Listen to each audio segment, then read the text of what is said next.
If you like audiobooks or audio shows, check out a free trial of Audible. Just click the link in the description. This is the inaugural episode in a series. Once again, this is Mindshock, the most comprehensive and exhaustive deep dives into true crime cases and other topics. So we'll be going over every aspect of the case, every suspect, every theory, in typical Mindshock fashion, with logic and reason at the forefront, and unemotionally examining different possibilities. While, of course, this is a very emotional and tragic topic, and 30 years is a long time for a case to go unsolved. I don't know if this is officially classified as a cold case. It's actually one of the longest active investigations in U.S. history. And it was jumped on immediately, day of. And they've never really let up. I mean, there's always tips coming in and developments, which is good. There's also a ton of oddities, coincidences, unexplored avenues, unexplored connections that make this one of the most bizarre cases where there seemingly is so much information, yet not enough to definitively solve the case. Although there were rumors early on that investigators knew who did it within days. And some people believe that these rumors were based on a suspect who has since committed suicide, or a different suspect that has been ruled out, but I don't know about that. It might, other people say it related to somebody else who has remained unnamed. And then, of course, there are those who believe there are some ties to law enforcement, and that's why it's unsolved. But we'll be going over everything, once again, in typical Mindshock fashion, in one of the strangest cases, unsolved cases in history. If you want to support the podcast, help us cover even more cases, and release more ongoing episodes in cases we already cover, you can donate to our PayPal. Just check the link in the description. Make sure you subscribe to the channel, hit the bell for notifications. Make sure you allow your device to have those notifications come through. And if that still doesn't work, YouTube glitches or otherwise, you can just go to youtube.com/mindshock to manually peruse our ever-growing catalog and see the latest podcasts as they are released. If you want to keep awareness up in this case, hit that like button, share this podcast across social media platforms, of which you can find us on Twitter, Facebook, Reddit, and Patreon. Patrons do get priority for case topic, logical analysis, co-podcaster requests. You could also be a guest on the podcast depending on your tier. Obviously, awareness is how cases get solved, and keeping the discussion going, keeping Amy's face and case out there in the hopes that either someone remembers something or there's certain comments that could be made. I mean, there's people out there with really twisted senses of humor, but who knows? The break in the case, nobody knows what the break in the case could be. So keeping the awareness up is, of course, critical in getting some of these cold cases solved. Questions, comments, theories, thoughts, suggestions, rebuttals, debunkings of any kind, leave them in the comment section. All right. So before I get into the multitude of data, the minutia that's available here that contains critical details, of course, and Mindshock known for going over everything that other podcasts and documentaries either are too afraid to go over or simply don't because they think it might not be related, and all of these things, we don't know what's related, what's not related, because the case is as of yet unsolved officially. So, if you haven't checked out the Lake Erie murders, the first 3 episodes were dedicated to Amy's case, and they're quite good. James Rener, of course, makes an appearance. And for people who are unaware with James Rener's work, I mean, he actually brought the Amy case a lot of attention. He did the same thing for the Maura Murray case. So he definitely deserves all the credit he gets for honestly and objectively investigating all of these cases.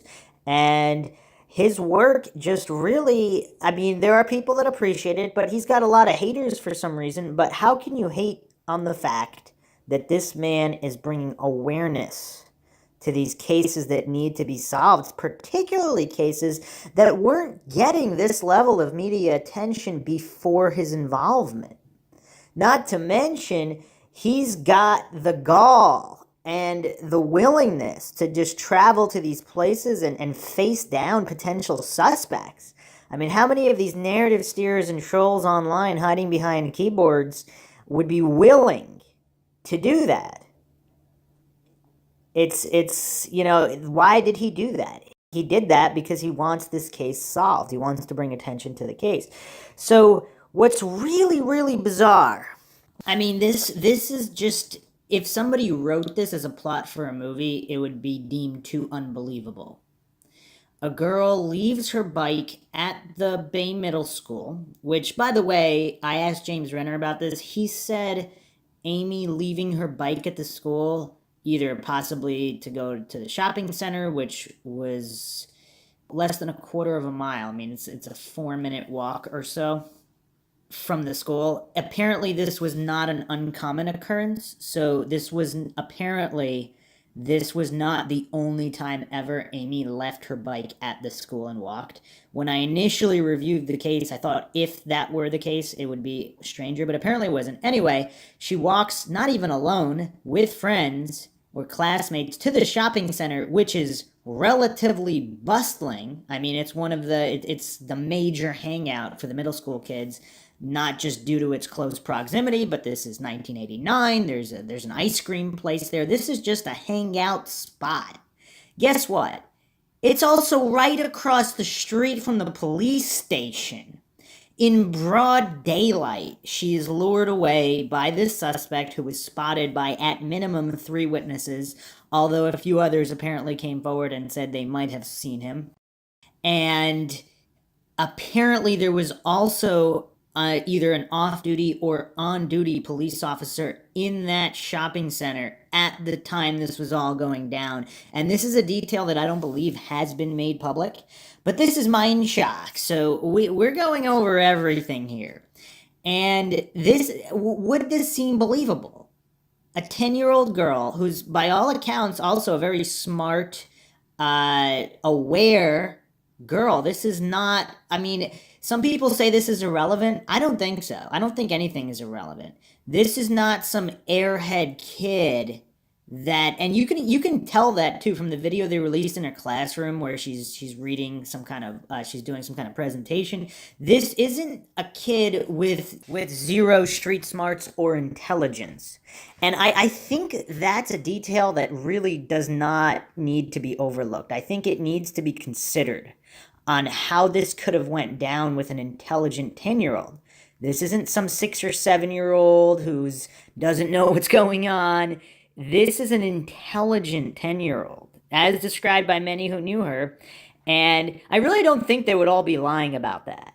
I think they would say, oh, well, if it was a different type of kid, a kid that's just trusts anybody, doesn't think about anything, who's not, like, this is someone whose personality was not extremely subdued or airheaded by all accounts.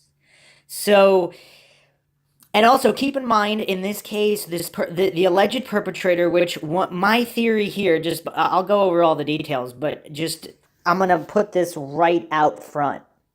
There seems to be a lot of issues with the investigation. Now, the FBI were involved right away, so this isn't a case of some Keystone cops botching something, although there could be a little bit of that as well, but the FBI were there right away.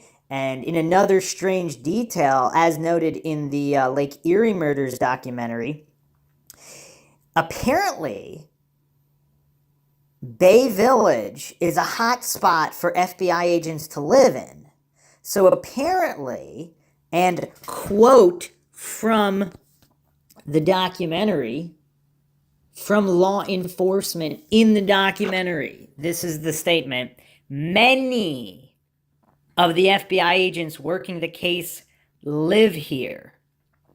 So now if this was like Washington, D.C., New York City, L.A., I was not aware. I've never even heard of Bay Village until the Amy Mihaljevic case. So it's not like, I don't know. I was not aware that Bay Village was just this hot spot for FBI agents to live in. But apparently, according to this documentary, according to FBI and law enforcement, they did, and a lot of them working the case. We're not talking one or two. He said many of the FBI agents also lived there. So again, I don't know if this, I don't think we can dismiss this as a Keystone Cops situation. I think we need to be aware of that. But, however, if they were only looking for one suspect, and I'm putting the McGuire theory out there right now, whether or not one or more people killed Amy, there might possibly have been more than one person involved in the setup and in the abduction, and possibly a different person dumping the body.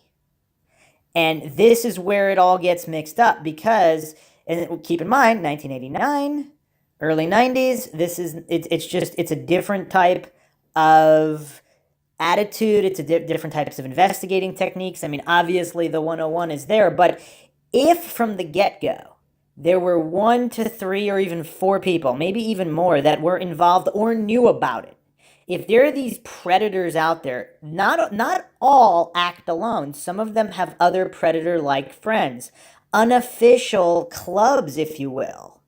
And this actually was the case. There were other cases where, supposedly these crime rings of these predators were busted. Were they responsible for what happened to Amy?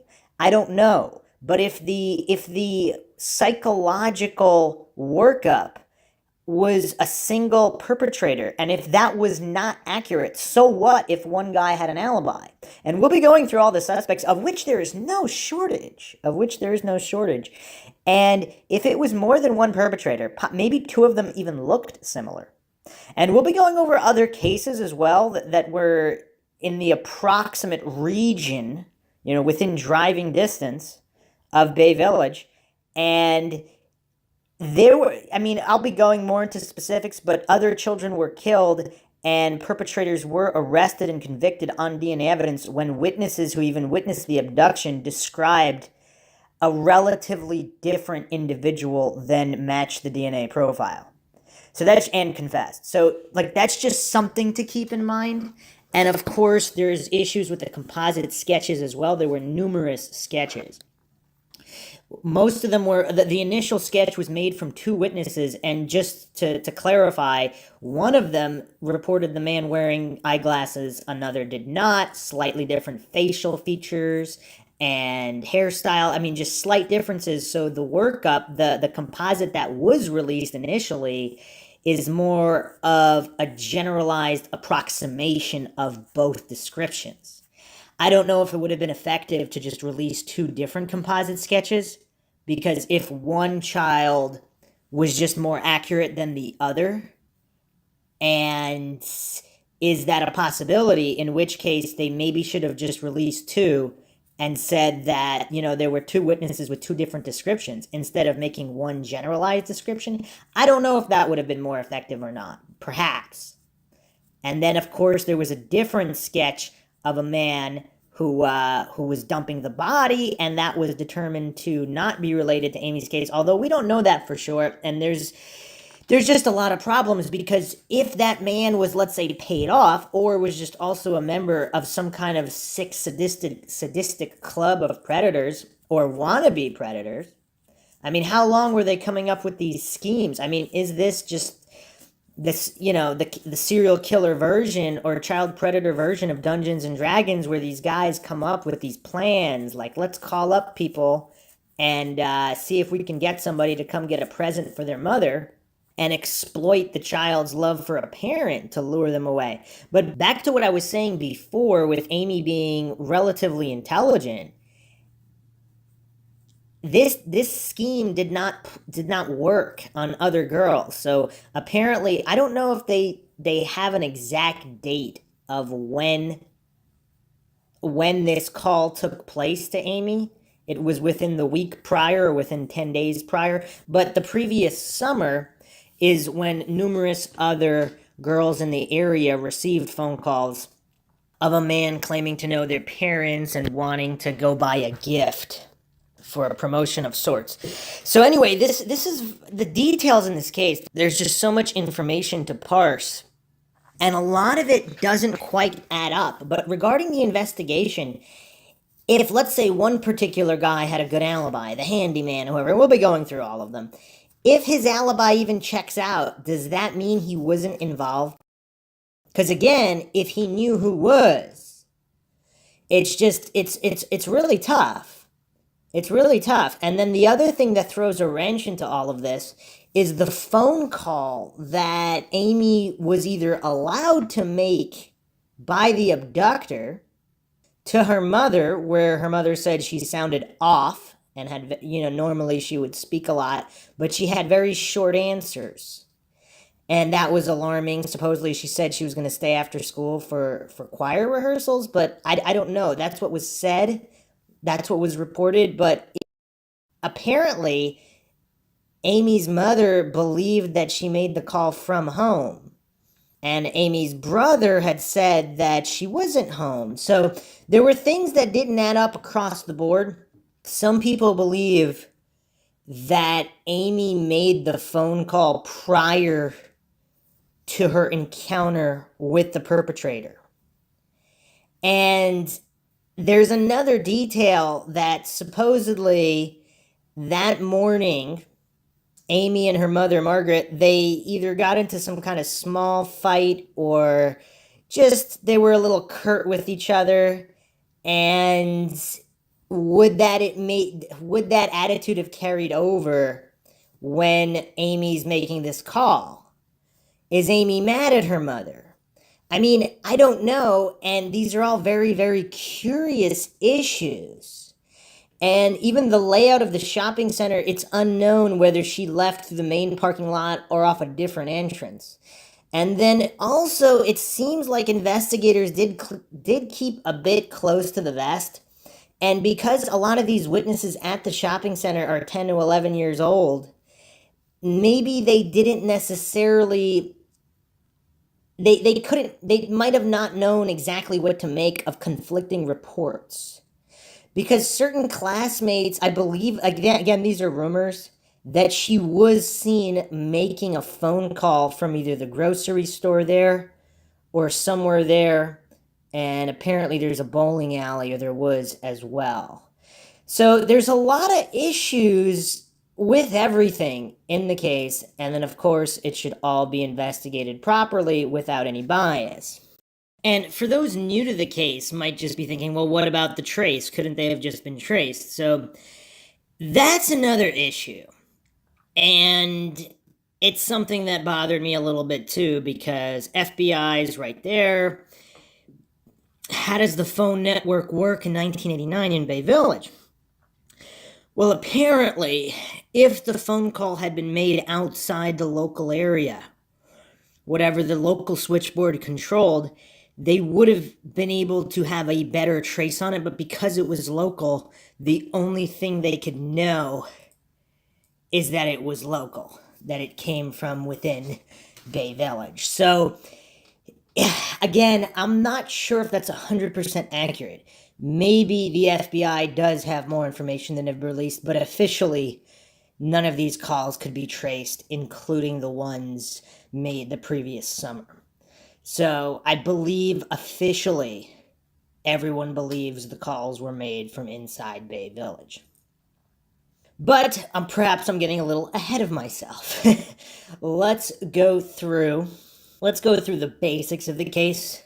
So just straight from the wiki, Amy Renee Mihaljevic, born December 11th, 1978, and date of death here is listed as the same day of her abduction, October 27th, 1989. I'm not 100% on how they determined that. I believe they know that, just from the autopsy, they could know that she died somewhere near the time of her abduction. I don't know how they know it was that exact same day and that it couldn't have been X amount of hours after, or even days. But anyway, was a 10-year-old American elementary school student who was kidnapped and murdered in the U.S. state of Ohio in 1989.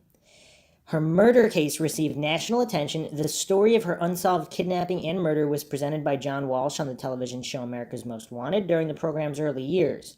To date, her killer has not been found, yet the case remains active. New information in 2007 and 2013 has increased hopes of resolving the case. Disappearance and murder on October 27, 1989. Amy Mihaljevic was kidnapped from the Bay Square shopping center in Bay Village, Ohio, a suburb of Cleveland. The abductor had contacted Mihaljevic by telephone and arranged to meet her on the pretexts of buying a gift for her mother because she had recently been promoted, as he told her. And I believe the exact accuracy of that is she wasn't promoted, but she went from part-time to full-time. But I guess, depending, that could be seen as a promotion. And I might as well say it now because, I mean, there's so much to go over here, but I just want to lay down the groundwork. Some people believe that the killer was known to Amy and or her parents. So I know the FBI and investigators spent a lot of time on her mother's workplace and associates there. But here's the thing. As a ploy, it seems that it's very possible that the perpetrator and or perpetrators in their plans, and it could have been a different caller too, like I said earlier, if we're not dealing with a single suspect here, because there were cases of something very similar, just buying presents for parents. I mean, as far as the East Coast and some other areas, I don't believe this is all the same guy. So it seems like this is an idea that multiple different predators could have had. And if these guys knew each other, they might have also been trying out different things and then comparing notes. I mean, who knows how these people's minds work. But if it's not a single person, I don't know if he necessarily could have known her. And this is the aspect where we have to consider Amy's intelligence. Because if he is known to her, one can't argue that that would make it that much more likely. If she knows the guy, if even perhaps he's friends with the parents and for whatever reason they didn't want to say, because they said they didn't recognize the sketch, unless of course the sketch is wrong. If the sketch is off by a lot, I don't know. It's bizarre. It's bizarre. But again, we have to consider that she may or may not have known him, keeping all of these variables in mind. But when people claim the abductor had to have known that her mother moved from part-time to full-time, that's a point I believe can be disputed on the grounds that if he's just calling up a bunch of people, counting on the fact that a 10-year-old might not know that their parent got a promotion, or when they didn't get a promotion, or just the fact that kids like to know stuff adults don't know, especially kids who love their parents and want to surprise them with a gift. I mean, the perpetrator and or perpetrators, again, we have to keep in mind here, they are relatively intelligent as well. This is not some brainless scheme. There's definitely some planning involved, as the FBI and investigators have stated, that there was definitely planning involved here. There's a certain level of intelligence, because if this was an unintelligent, dumb criminal, they would have to be very, very lucky or have the direct help of FBI agents or investigators to cover their tracks in order to not get caught. So it seems, based on the available information, that the perpetrator and or perpetrators are operating at a certain intelligence level. They're not deep down in the gutter. This isn't like just someone trying to snatch someone randomly. This is someone who had the confidence to lead a girl away in the middle of a crowded shopping center across the street from the police station. And in another twist of fate, the guy who became the police chief actually spoke. Again, this is why this case is so bizarre. I mean, again, I'm not a coincidence theorist, but when there's this many oddities, one has to wonder if there's something gigantic missing in this case. A gigantic variable, an unknown variable that would make sense of all of this. But apparently, Mark Spatzel, who was investigator of the case, he actually spoke not only at Bay Village Middle School, but he spoke to Amy's class, and Amy was in his class. What was the subject of his speech? Stranger danger.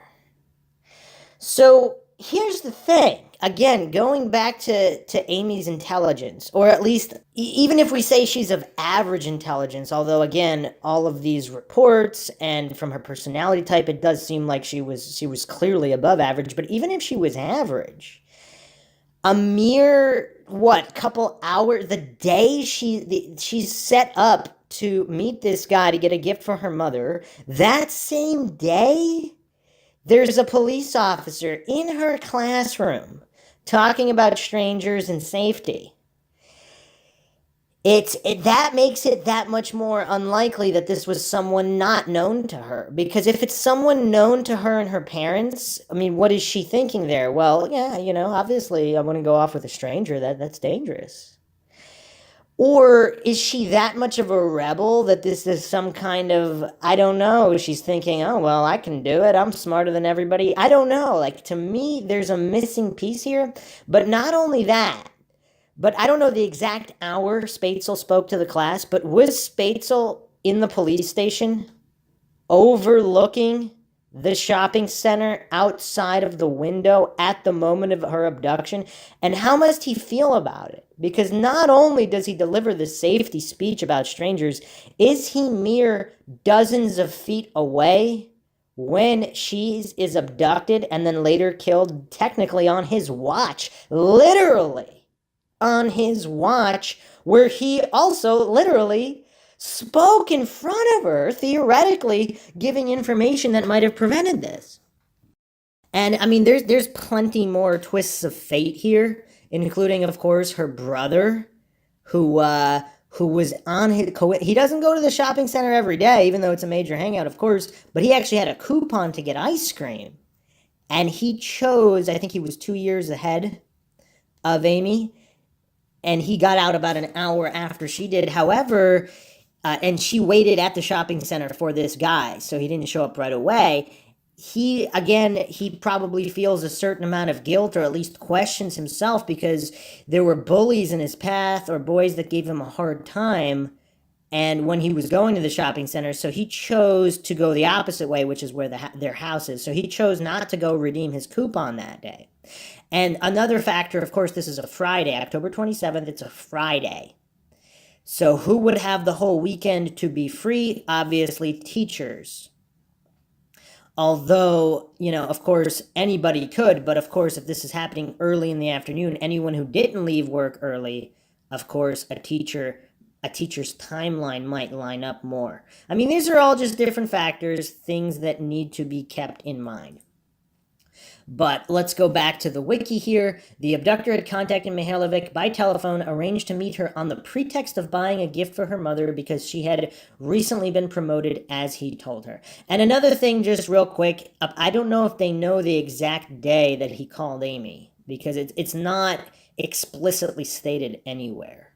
So they might not know exactly, but apparently she had told a classmate, or possibly multiple ones, of this secret. And going back to what I said before with this ploy of these perpetrators, kids like to know a secret. I mean, try telling a kid you want to hear a secret, automatically their eyes light up. They like knowing stuff adults don't know, or being able to surprise people. Whereas you ask adults, you want to know a secret? I mean, they're like, yeah, I don't know, maybe.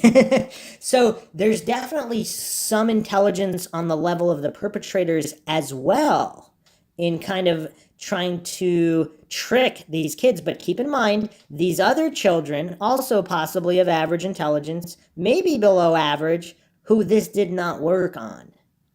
So these are things to keep in mind. I don't think they should just be thrown by the wayside and not considered. And then, of course, we have to consider unknown unknowns, of which I think there's a big one here. I don't know what it is, but just because of the sheer amount of oddities and twists of fate, I mean, it's bizarre. It's just downright bizarre, and we're just getting started. On February 8th, 1990, the girl's body was found in a field close to the road off County Road 1181, Ruggles Township in rural Ashland County, Ohio. Evidence found at the scene of the crime suggests that Mihaljevic's body was probably dumped there shortly after her abduction. Based on findings by the Cuyahoga County coroner, Mihaljevic's last meal was some sort of soy substance, possibly an artificial chicken product or Chinese food. Other evidence includes the presence of yellow gold-colored fibers on her body. It appears her killer also took several souvenirs, including the girl's horse riding boots, her denim backpack, a binder with Buick Best in Class written on the front clasp, and turquoise earrings in the shape of horse heads. And just a quick point here, again, if they're not looking for one perpetrator, let's say there's 3 or 4, it's possible that if they were looking to assault her, maybe some of them took these as souvenirs, possibly not the killer, or of course it was mixed amongst amongst more of them, and perhaps more than one person was involved in not only the assault but the death as well. Blood believed to be that of Mihaljevic was found in her underwear, indicating that she may have been raped or sexually abused. Blood believed to be. This is what the wiki states. So does that mean it's uncertain whether it was her blood or not? Mitochondrial DNA from the crime scene was sampled, which may be used in the future to compare suspects, and later on we'll go to the blood evidence, which actually suggests that there were 3 different profiles other than Amy's on it. Which means, again, perhaps there were 3 perpetrators. Perhaps they also enlisted another friend who maybe wasn't directly involved, but knew about it. Perhaps these are individuals that have been ruled out because they had alibis to the day of the abduction. But what does that mean if they weren't involved in the abduction, but they were involved in the assault in the day after? Or perhaps not even that, but they were enlisted to dispose of the body. Or perhaps they weren't involved directly in any fashion. They just wanted to be used to keep tabs on the investigation. And we'll be going over individuals who inserted themselves in the investigation and even were close with the mother of Amy during all of this. Investigation. The Bay Village Police and the FBI conducted an extensive investigation into her disappearance and murder. The case generated thousands of leads. Dozens of suspects were asked to take lie detector tests, but no one has ever been charged with the crime. Law enforcement continues to pursue leads and monitor suspects to the present day. 20,000 interviews have taken place during the investigation. This was described to be the biggest search in Ohio since the 1951 disappearance of Beverly Potts. And I mean, that's another case that definitely needs more in-depth investigation. If there's enough interest, perhaps I can add that to the list as well. In November 2006, it was revealed that several other young girls had received phone calls. See, this is really messed up because they didn't release this information until 2006. So this is a 1989 disappearance. They should have. One has to wonder if they released a ton, all they had right off the bat. If there were other perpetrators, or at least someone known to the perpetrators, maybe they bragged, maybe nothing even directly to do with Amy, but maybe they knew about the phone calls or people screwing around in that capacity. They could have offered tips, or maybe they did, and the tips are unreleased, but it appears here that this wasn't revealed until November 2006. That other girls received phone calls similar to the ones Mihaljevic received in the weeks prior to her abduction. The unknown male caller claimed that he worked with the girl's mother and wanted to help buying a present to celebrate her promotion. The girls who received these calls lived in North Olmsted, a suburb near Bay Village. Some had unlisted phone numbers. And we'll be getting into all of that as well. This new information was considered significant by investigators. Mihaljevic and others who received such calls had all visited the local Lake Erie Nature and Science Center, which had a visitor's logbook by the front door. The girls may have signed the book and added personal information, including phone numbers and addresses. And then, of course, this logbook was conspicuously missing by the time investigators went to go get it. Again, is that a coincidence? I don't know. I mean, it's just, again, the stack. It's quite high, and like I said, we're really just getting started here. Bay Village police collected DNA samples from several potential suspects in the case in December 2006. As of 2007, it was reported that a longtime suspect in the case had retained legal counsel. In late 2013, investigator Phil Torsney returned from retirement to work on the case, which he was originally assigned to after the murder. Torsney is well known for aiding in the capture of Whitey Bulger, who was a longtime member of the FBI Top 10 Most Wanted. Torsney stated that he believed that Mihaljevic was transported out of Bay Village after she was kidnapped, as the town is, quote, too dense, too close-knit to be a likely place to commit murder, end quote. However, he stated that the murder likely took place in Ashland County, which the murderer was probably familiar with. And we'll be getting into that as well, because, again, if there was more than one person involved, and one person did live, let's say, very close to Amy or the shopping center, and another perpetrated close to where the body was found, does that cover all the avenues? Because, again, we're missing some information here. The FBI announced in March 2014 that a $25,000 reward is available to anyone who can provide information that leads to the arrest and conviction of the killer. In October, it was increased to $27,000. In 2016, it was discovered that a blanket and curtain located near Mihaljevic's body had hairs on them similar to Mihaljevic's dog. They were possibly used to conceal the victim's body before she was left in the field. And that's another thing that's strange, because so the curtain blanket material was found over 1,000 feet away from her body. So the other detail that's never I don't know if it's been mentioned in documentaries or podcasts, but apparently coyotes got to her body, so it was chewed up. I don't know if that's accurate or not. That's information that's been put out online, and that could explain the distance between the body and the curtain blanket, because it would seem a little bit strange to separate, if the person that was leaving her body there would separate them intentionally and then drive over 1,000 feet. I think it was 1,043 feet. Just a little bizarre. In 2018, investigators were also following a potential link between Joseph Newton Chandler III and the murder of Mihaljevic.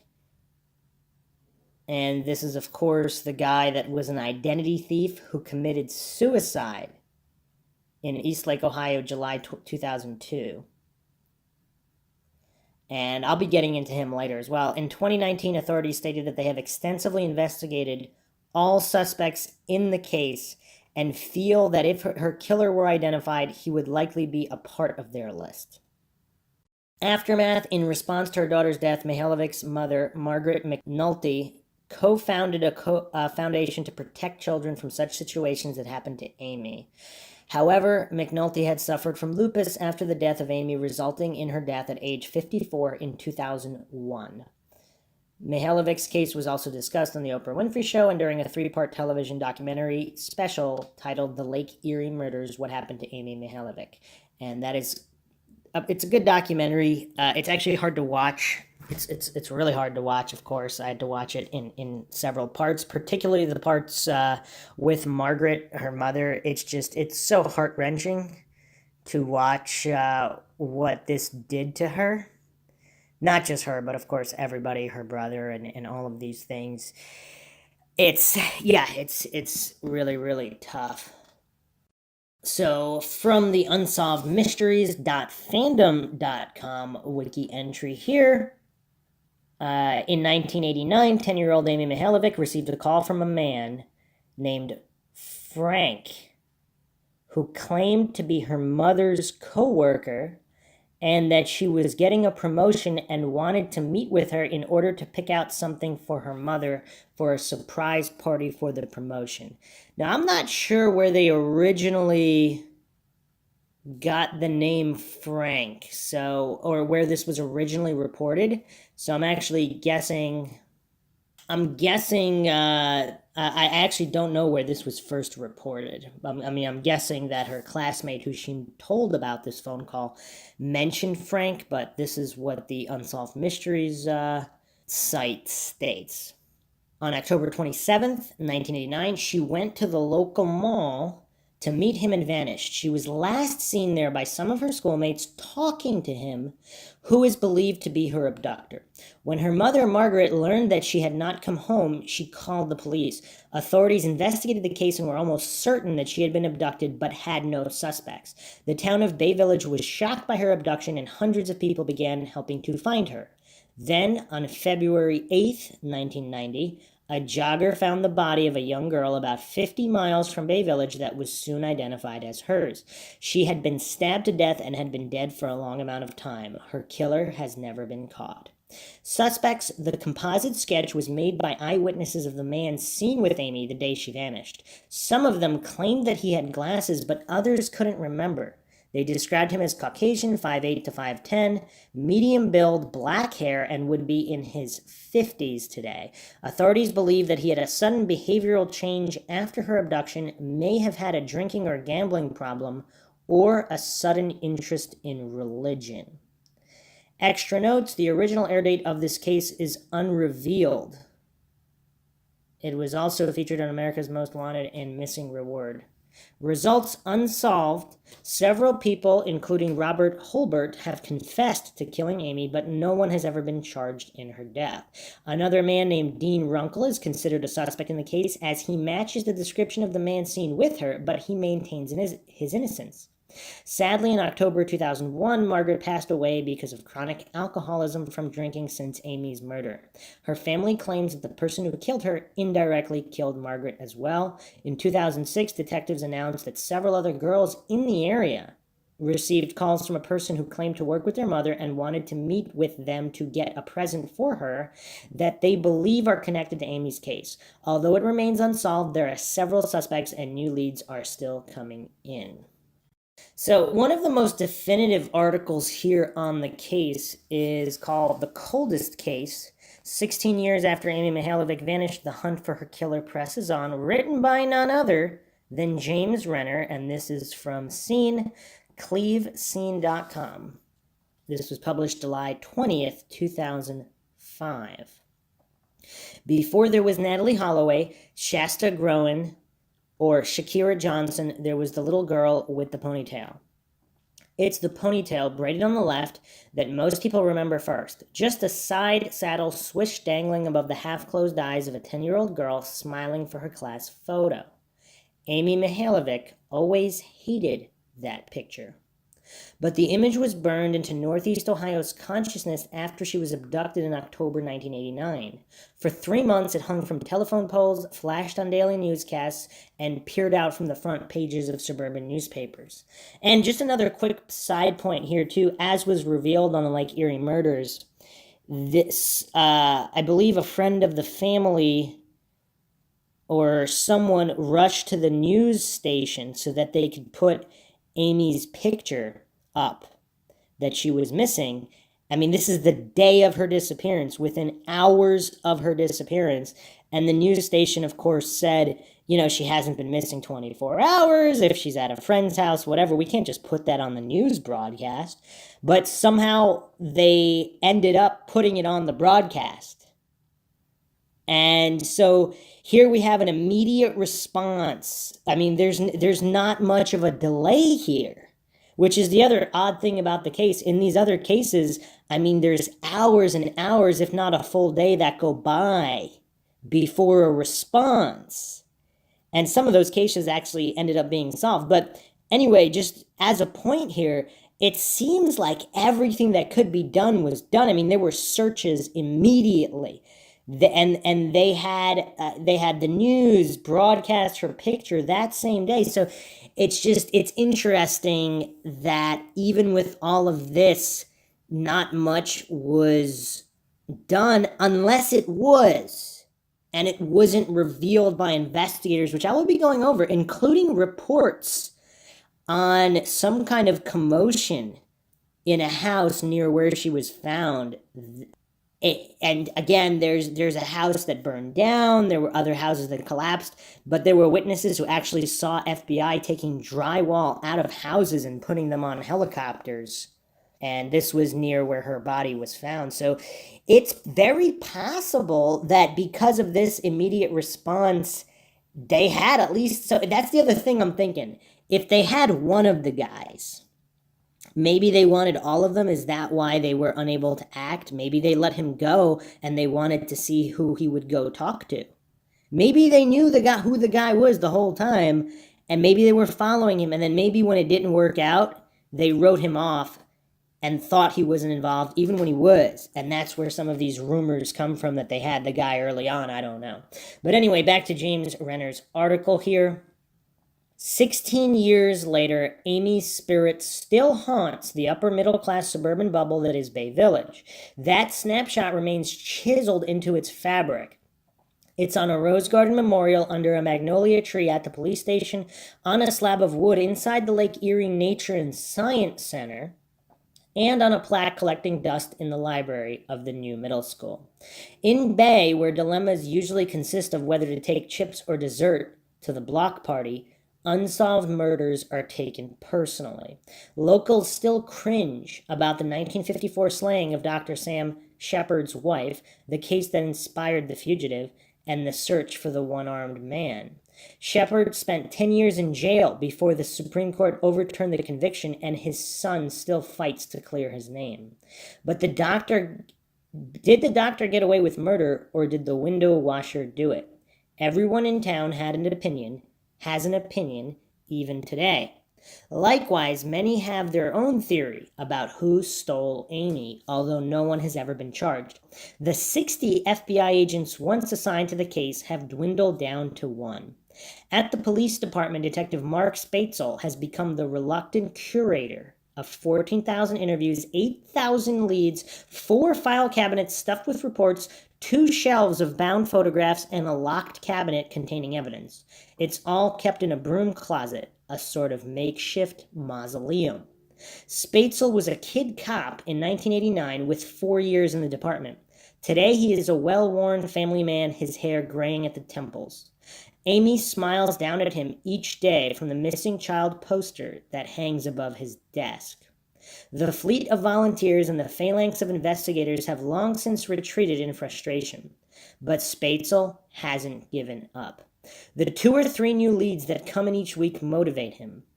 I think about it like it was yesterday, he says.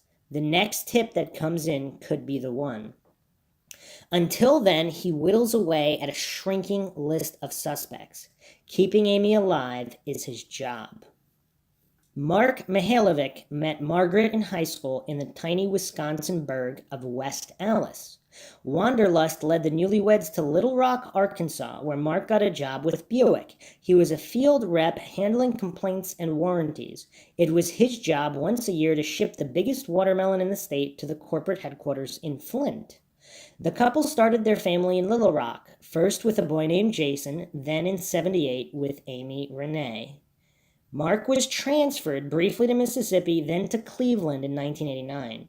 They bought a 4-bedroom colonial on Linford Road in Bay Village. It seemed like the safest place around.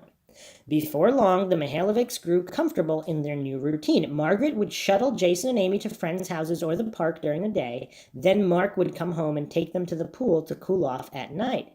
Picked on by other kids because of his weight, Jason spent most of his time building model cars in the basement and helping neighborhood adults with small chores. Amy, however, had no trouble making friends. To neighbors, she was a little bundle of kinetic energy, zigzagging her banana seat bicycle down the sidewalk, waving at everyone.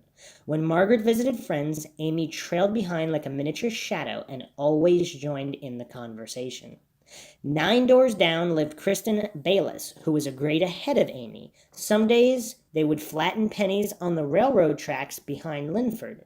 Mostly they would stay inside and watch reruns of The Monkees on Nickelodeon.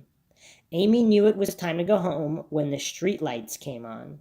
She also befriended a classmate named Kristen Sabo, who lived a few streets away. During the summer of '89, Amy was at the Sabos' house practically every day. Kristen's mother, Jeannie, came to think of Amy as her adopted daughter. Amy spent a lot of time at my house because I didn't want her to be alone, remembers Jeannie. Margaret Mihaljevic had an escalating drinking problem and would drop Amy off late at night for impromptu sleepovers, Jeannie recalls. Most days, Amy looked slightly disheveled. She preferred sweats to jeans, and when she talked or smiled, she tilted her head so she could look out from her unbrushed hair. Jeannie lovingly nicknamed her Ragamuffin.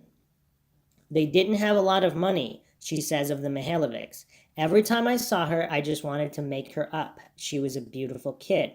Sleepovers at the Sabo house were mainly spent with the two girls sharing a living room chair, memorizing lines from Dirty Dancing or 16 Candles. When Amy grew tired, she would lie down and rock herself to sleep. Do you mind if I rock on? She would ask me, recalls Kristen. I would just say, rock on, Amy, rock on. Amy and Kristen also formed a babysitters club that summer. They passed out flyers around Bay Village advertising their services. Both Amy's and Kristen's home numbers were printed on the front. And I just want to do a quick aside right there as well, because here's another issue.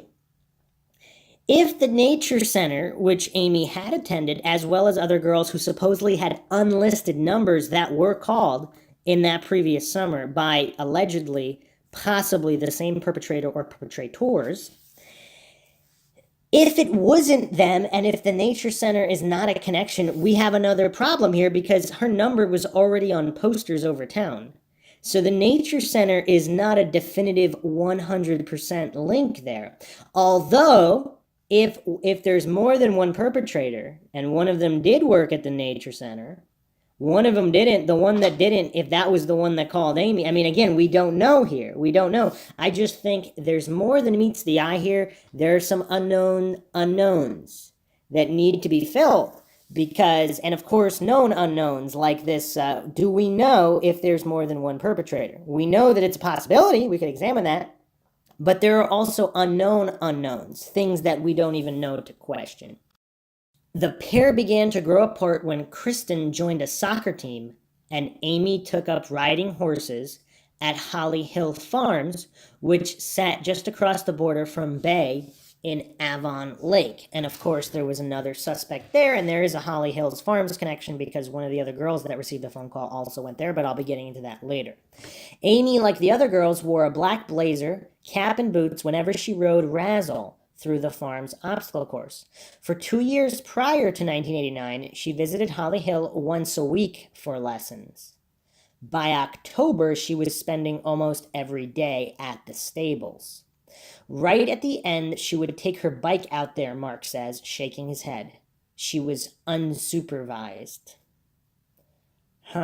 So apparently she was unsupervised and she went to the stables almost every day by October. Unsupervised. So that's another thing too. Theoretically, she could have been grabbed on the way there, right? Was someone watching her? Is it really easier to grab her at a crowded shopping center? I mean, again, there are some things that don't make sense here.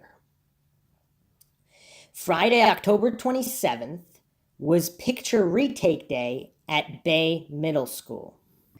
Amy hated the ponytail in the photo taken at the start of the year. She was a 5th grader now, and she wanted to wear her hair down. Indian summer had settled in that week, so many students made the half-mile trek to Baskin-Robbins that afternoon. Amy had told her parents she was staying after school for choir tryouts, but she was really meeting someone, according to schoolmate Kristen Bayless. Amy had told Bayless that a man had called her at home after school earlier in the week. So if this is accurate, that means he had called, what would that be? That would either have been through the Monday through Thursday, so possibly not the Monday. I mean, you're going to make plans that far ahead for Friday? I don't know. So possibly Tuesday or Wednesday or Thursday.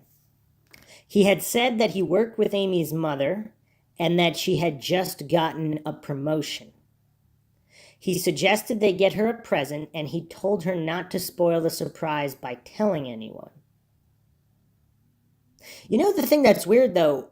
On her phone bill, even if it wouldn't have said the number, or local call at least, did they not know? Were all local numbers not even listed on the bill in 1989? He suggested they get her a present, and he told her not to spoil the surprise by telling anyone. But here's the thing, too. Amy already defied him because she told at least one person, if not more, about this. So Bayless and possibly someone else. According to Bayless, Amy was instructed to meet him in the parking lot next to Baskin-Robbins on Friday. Amy knew her mother had started a part-time job recently with the Tradin Times, the barter magazine in Rocky River, but she didn't know everyone who worked there. And lately, she and her mom had been fighting. Amy told Bayless she had overheard her parents talking about divorce. So apparently it wasn't just that morning. Amy agreed to meet the man. She told friends not to tell anyone.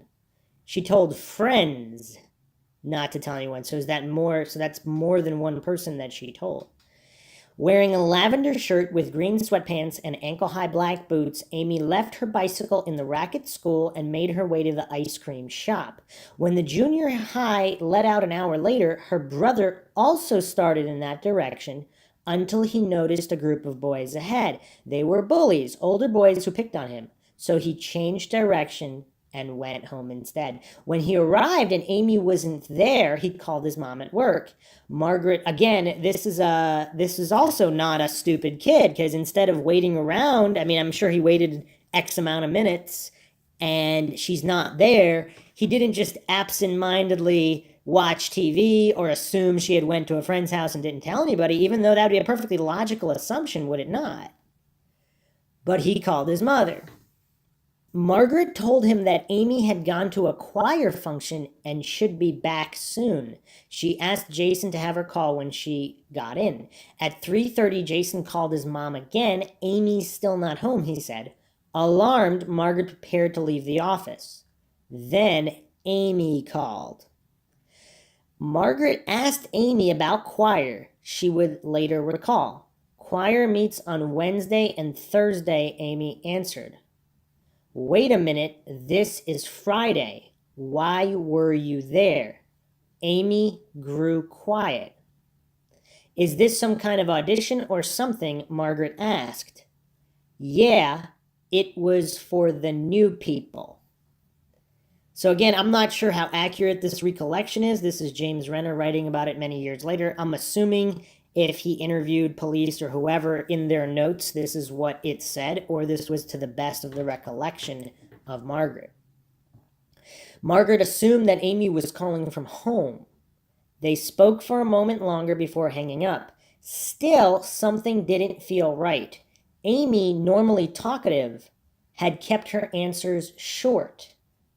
Margaret finished packing for the weekend and went home early anyway. So she felt something was wrong, although with the knowledge that her parents are getting a divorce and that she's fighting with her daughter, that's another added layer to consider. Because kids who are mad at their parents, they might not have a regular conversation like this. So it's just, there's a lot here to keep in mind simultaneously before saying something is strange or not strange.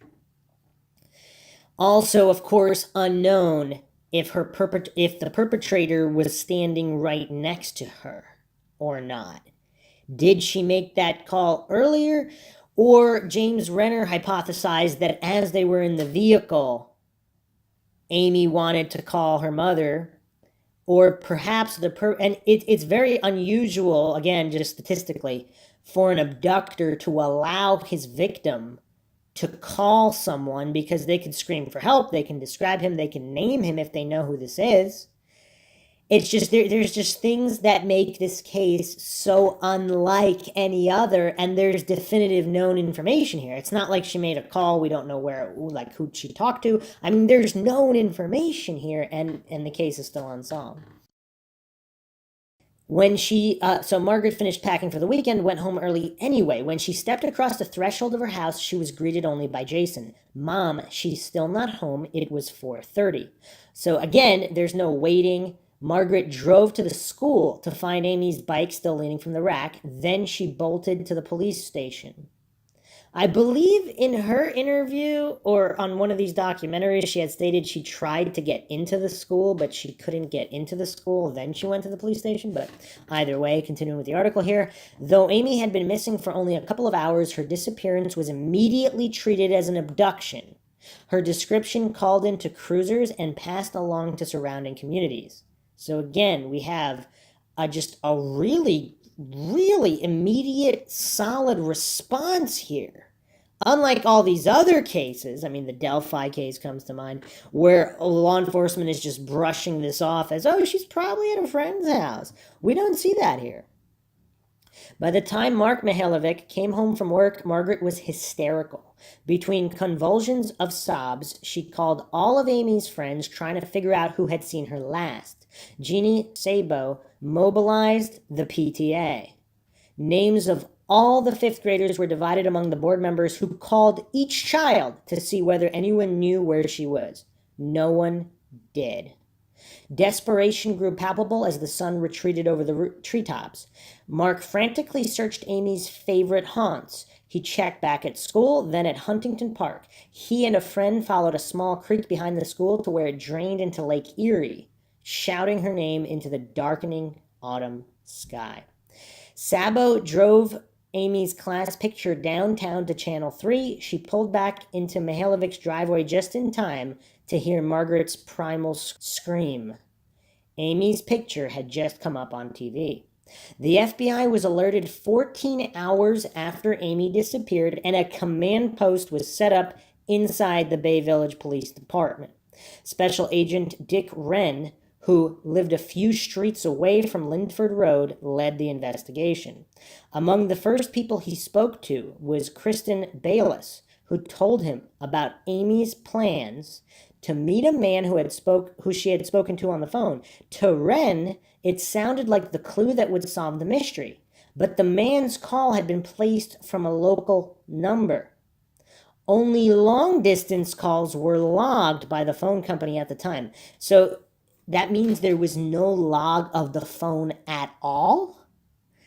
I mean, that's a little bizarre. See, this is 1989, not 1940, but even in 1940, isn't there some kind of information? It just seems strange. If there are any telephone experts or people who worked at telephone companies or switchboards in the late 80s, if they could chime in, it would be nice to know what the situation is here. Another classmate had seen Amy leaning against a post in the parking lot of Baskin-Robbins, talking to a white man with large round glasses and dark hair with a bald spot near the back of his head. A composite sketch was created. From that moment on, the black and white rendering accompanied Amy's photo everywhere. And also, I don't know if this has been discussed, is it possible that this man, even though he talked to her, maybe they walked together, he might have simply handed her off to somebody, right? Because let's say somebody offered to pay this guy, like, here's $100, go tell this girl this, lead her to my car. Now, it seems kind of weird to do this. It seems more likely that if this is more than one perpetrator, they all knew each other well and trusted each other, and maybe that's why they haven't talked yet. Or maybe they have talked and police or FBI have not released this information, I don't know. But either way, is it possible that this person that was spotted is not who harmed her for whatever reason? I mean, we all know there's a lot of weird people and creepos in that area. I mean, the suspect list is not short for this case. So, I mean, theoretically, is it a possibility that this is a red herring? And whether or not the sketch looks like the man, maybe that man is not responsible. I don't know. I don't know. Is it possible the man wanted to abduct her but not kill her, and then there was a certain element that he was either associated with, or perhaps he was staying somewhere where they saw him and the girl, and then they kind of ran him off and then killed the girl. So maybe he is the abductor, but he's not the murderer. I mean, there's just so many things we don't know. There's so many unknown variables here. And the accuracy of the sketches, again, we really don't know. Over the first weekend, dozens of volunteers set up their own headquarters in the basement of the police station. There, they ran off endless copies of Amy's picture and the composite sketch and prepared food for the investigators working upstairs. By Saturday afternoon, FBI agents with search dogs began to canvass the area around Holly Hill Farms. Over several days, planes with heat-sensing equipment swept over the woods and fields that surrounded the stables. I actually didn't know that detail. They had heat sensing equipment. So they had heat vision in 1989 and they used it. Interesting. Yet they can't trace phone calls. Ren turned his attention to Harold H.B. Bound, the son of the farm's owner. A paranoid schizophrenic and veteran of Vietnam, Bound lived in a small apartment above the garage and cleaned out stalls at the stables. A gun enthusiast, he kept a collection of firearms and other weapons in his room. Jennifer O'Brien, who rode horses with Amy, recalls seeing Bound walking through the fields behind the barn in camouflage, carrying a bow. She remembers feeling uneasy around him. All of us girls thought he was really creepy, says Shannon Conway, who also took lessons at the farm. He would wander around the barn sometimes. Every girl at the barn assumed HB did it. In questioning with Ren, Bound offered no verifiable alibi for October 27th. His brother Greg later said he saw Harold return to the farm late that night. He took multiple lie detectors but was never held. Within a week of Amy's disappearance, Bound signed himself into the mental ward at the Veterans Administration Hospital in Brecksville. He was plagued by bouts of uncontrollable violence. Here's the thing, though. I mean, what was his criminal record like? Did he ever harm anybody before? I mean, I don't know if that was revealed. Meanwhile, there were other leads. Residents of Linford Road recalled a man who had painted the house next to the Mihaljevics shortly before Amy's abduction. Actually, let me go back to Bound here. Supposedly, later on, he apparently was very disturbed by all of this. So let's say he's innocent for a moment. Let's say he doesn't have any friends and he's not friends with the real perpetrators or perpetrator. Again, we don't know how many people were involved here. In another, I mean, I don't know how often this happens in other missing persons cases. He actually at one point demanded to take a lie detector test with truth serum. With truth serum. So this, to me, that seems like this man is just sick and tired of being viewed as a suspect. He's willing to do anything to clear his name, and apparently after that interview with the truth serum, he was no longer considered a suspect.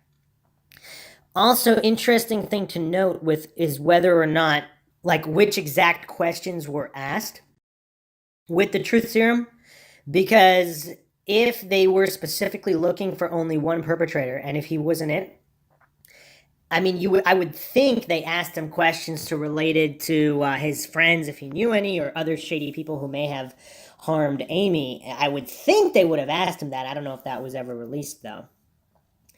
All right, moving on.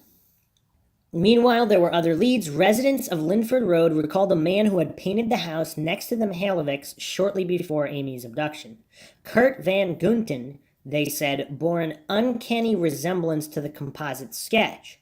He was a free spirit who lived in a shack on the other side of town.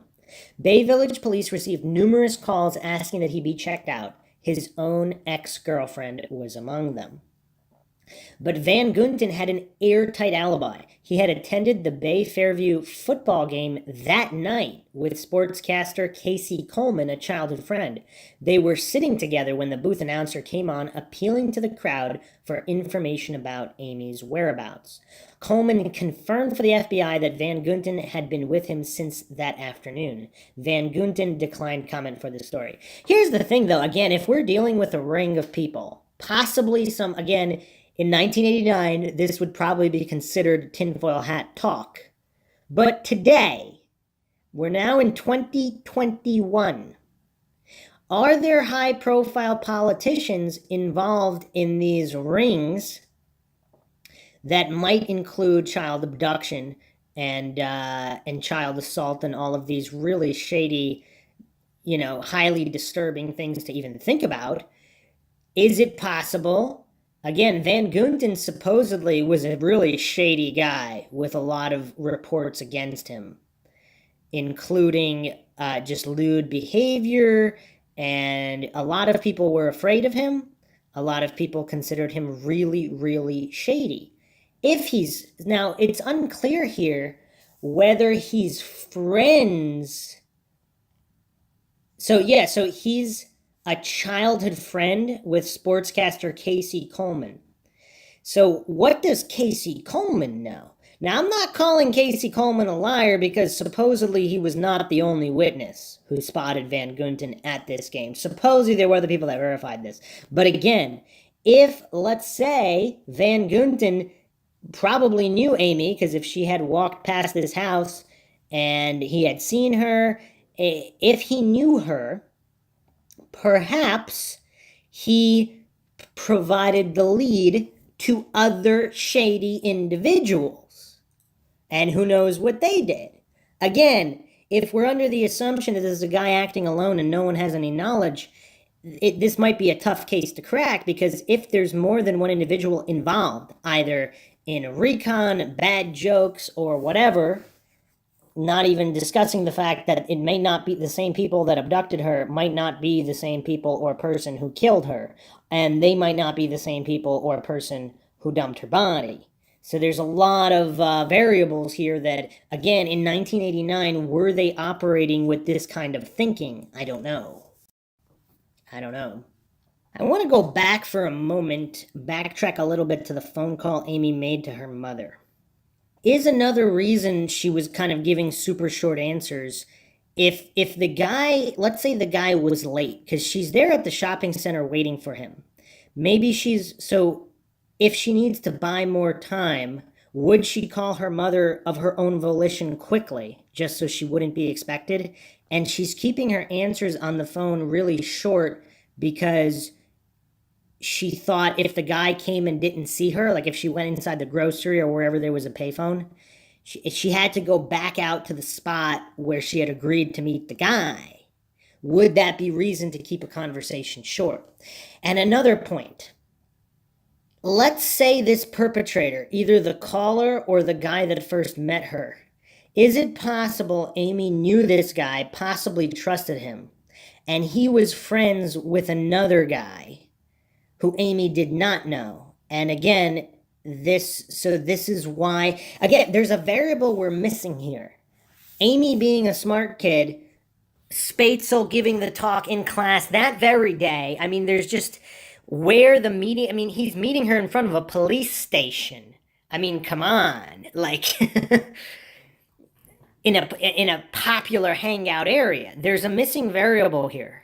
If this guy is someone known to Amy, possibly the family, and he's friends with the true perpetrator, and they're both in operation here, what if he's waiting in the car and the guy Amy trusted, the guy Amy knows and trusted is the guy that leads her to the car? Or does she see the guy in the car that she knows and trusted, and this other guy is the guy that walks up to her? Because the guy in the car doesn't want to be spotted. Because if it's a popular spot, there's going to be a lot of cars in the parking lot with people in them coming and going. Could that account for everything? I mean, it's really tough. And I mean, this is really disturbing to even think about. But let's say the perpetrator is there next to her. during the phone call, whether in the grocery store or not. I believe there was a witness, I don't know how reliable, that saw her at a payphone in that shopping center. And and again, this is rumor mill, so it's unknown whether or not he saw somebody with her. Or if it's a popular place, maybe the guy with her was standing a little off to the side so it wouldn't be evident that he was the one with her. So somebody observing her making a call, if there's someone immediately next to her, they would notice. If there's someone 10 feet away, possibly standing sideways, not even looking in her direction, they wouldn't necessarily assume, they wouldn't think that person was with her, even if he was. And also keep in mind, nobody's specifically trying to catch an abductor here. This is supposedly a safe place where no one thought this could ever happen. So they're not really watching anybody that carefully. There's a lot of kids there. There's a lot of people there. There's supposedly a police officer in there at that moment as well, somewhere around. So, and there's a police station across the street. So it's easy to, in hindsight, to say, oh, how come nobody saw anything? They weren't looking for anything. So that's the thing. But if, let's say Amy didn't know the guy, even if it's only one guy, what kind of a threat would make her do whatever he said? If he claims to know her mother, her father, her brother, if he said if she didn't do exactly what he said, he would kill her and her whole family, would she freak out, or would she do exactly what he said? I don't know. Okay, here's another thing I want to go over that I don't know has been, if it's gone over extensively or at all. Let's say it was one perpetrator. Did he know the police station was right across the street? So several people that visited the area said that when you're standing by the Baskin Robbins, you wouldn't necessarily know there's a police station on the diagonal across the street. So does that mean he wasn't local? Now, I mean, again, you'd have to be pretty crazy. How often does someone get abducted across the street from the police station in broad daylight in a populated shopping center? Just a very popular hangout spot with dozens of witnesses. It's just possibly including police officers as well. It's strange. However, if you're from out of town, I mean, it's still strange to abduct someone in broad daylight with a lot of witnesses, but right across the police station. Now, I have, again, just looking at all of this, if everything went down the way that's been reported, I think the case would have already been solved. So, unless there's some kind of weird FBI element connection that we don't know about, and FBI or local law enforcement investigators are covering for people for some reason. Let's remove that from the possibilities just for the moment. If this did not go down as it's believed to have gone down, what are the options? Is this more than one perpetrator? One guy's local, one guy's not local. Now, what if there's another variable here? What if they don't even like each other? How would this go down? So the guy that's local, people know him. He doesn't want to be identified. If he's in the car, possibly even wearing a disguise, would he have the not local guy go try to get Amy to go with them? And does the not local guy, would someone not local, would they knowingly do that in front of a police station? So if the local guy didn't even tell the not local guy that there was a police station there, does that make this scenario more likely? And James Rener and others believe that Amy did not go to the main parking lot, that whoever this was parked off to the side or in the back somewhere. So, and they think that he really would have been seen if he was in the main parking lot. Again, unless it was maybe a local guy, maybe wearing a disguise, and we'll get into the vehicles in the area as well later. But it seems too unlikely. I mean, what kind of a perfect storm is this, that this guy gets away with this in a busy shopping center across the street from the police station, and nobody sees anything? I don't know. It really seems like something's missing here. And I don't know if this is discussed either, but it seems like he must have specifically told Amy not to bring her bike to the shopping center, even though she could have left her bike at the shopping center, right? Because if they're going shopping to the mall or somewhere else and she has to get in his car, and he told, like, she wouldn't be able to take the bike, it seems like this was planned out well enough that he wanted the bike left at the school so people would initially think she was abducted from the school or possibly went home in a friend's car just to buy him more time.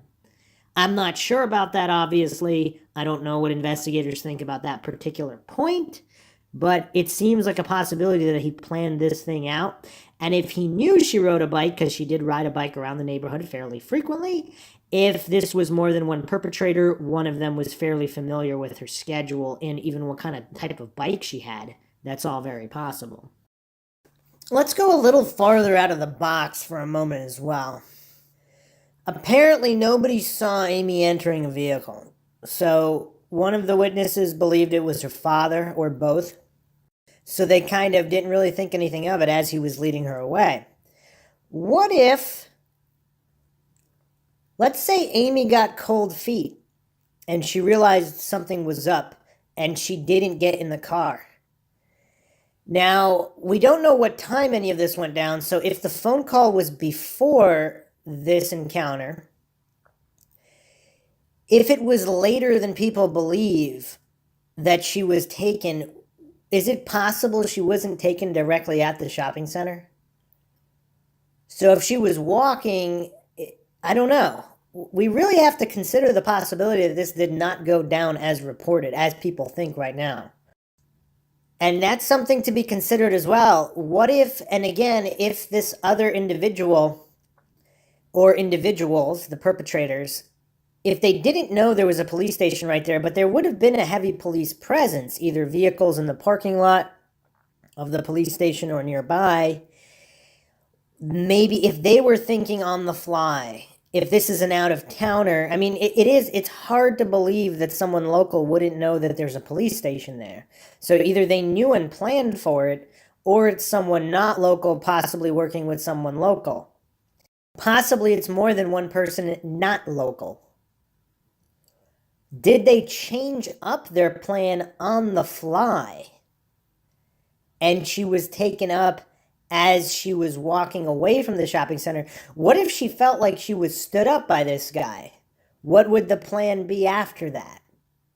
Would she walk back to the school to just get her bike and go home? And did they take her on her walk back to the school? We really don't know any of this information. I mean, I'm not saying any of this is likely. I'm just exploring other possibilities because if she wasn't seen actually entering a vehicle, what happened? I did find a comment on a blog of someone who lived in the area at the time, and they said that people did ride bikes to the shopping center, but there weren't a lot of places to put there. So there might have been a small bike rack by Roger and Ray's, but the school bike rack was the safest bike rack. So that's allegedly from someone who lived in the area.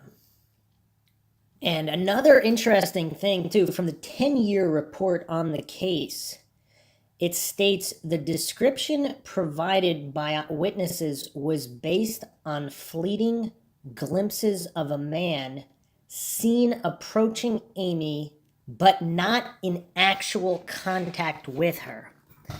So that makes it quite interesting because if this guy really was there, if he walked in Amy's direction, and maybe he even said hi, hello as he walked past her, did she not walk with him back to a vehicle? Because again, we have to keep in mind, these are statements from 10 or 11-year-olds that didn't know, they weren't watching for anything. So asked in hindsight, did they feel pressure from FBI or investigators to say, oh yeah, the guy talked to her and he led her away, but we didn't see the car or anything because we thought he was her dad?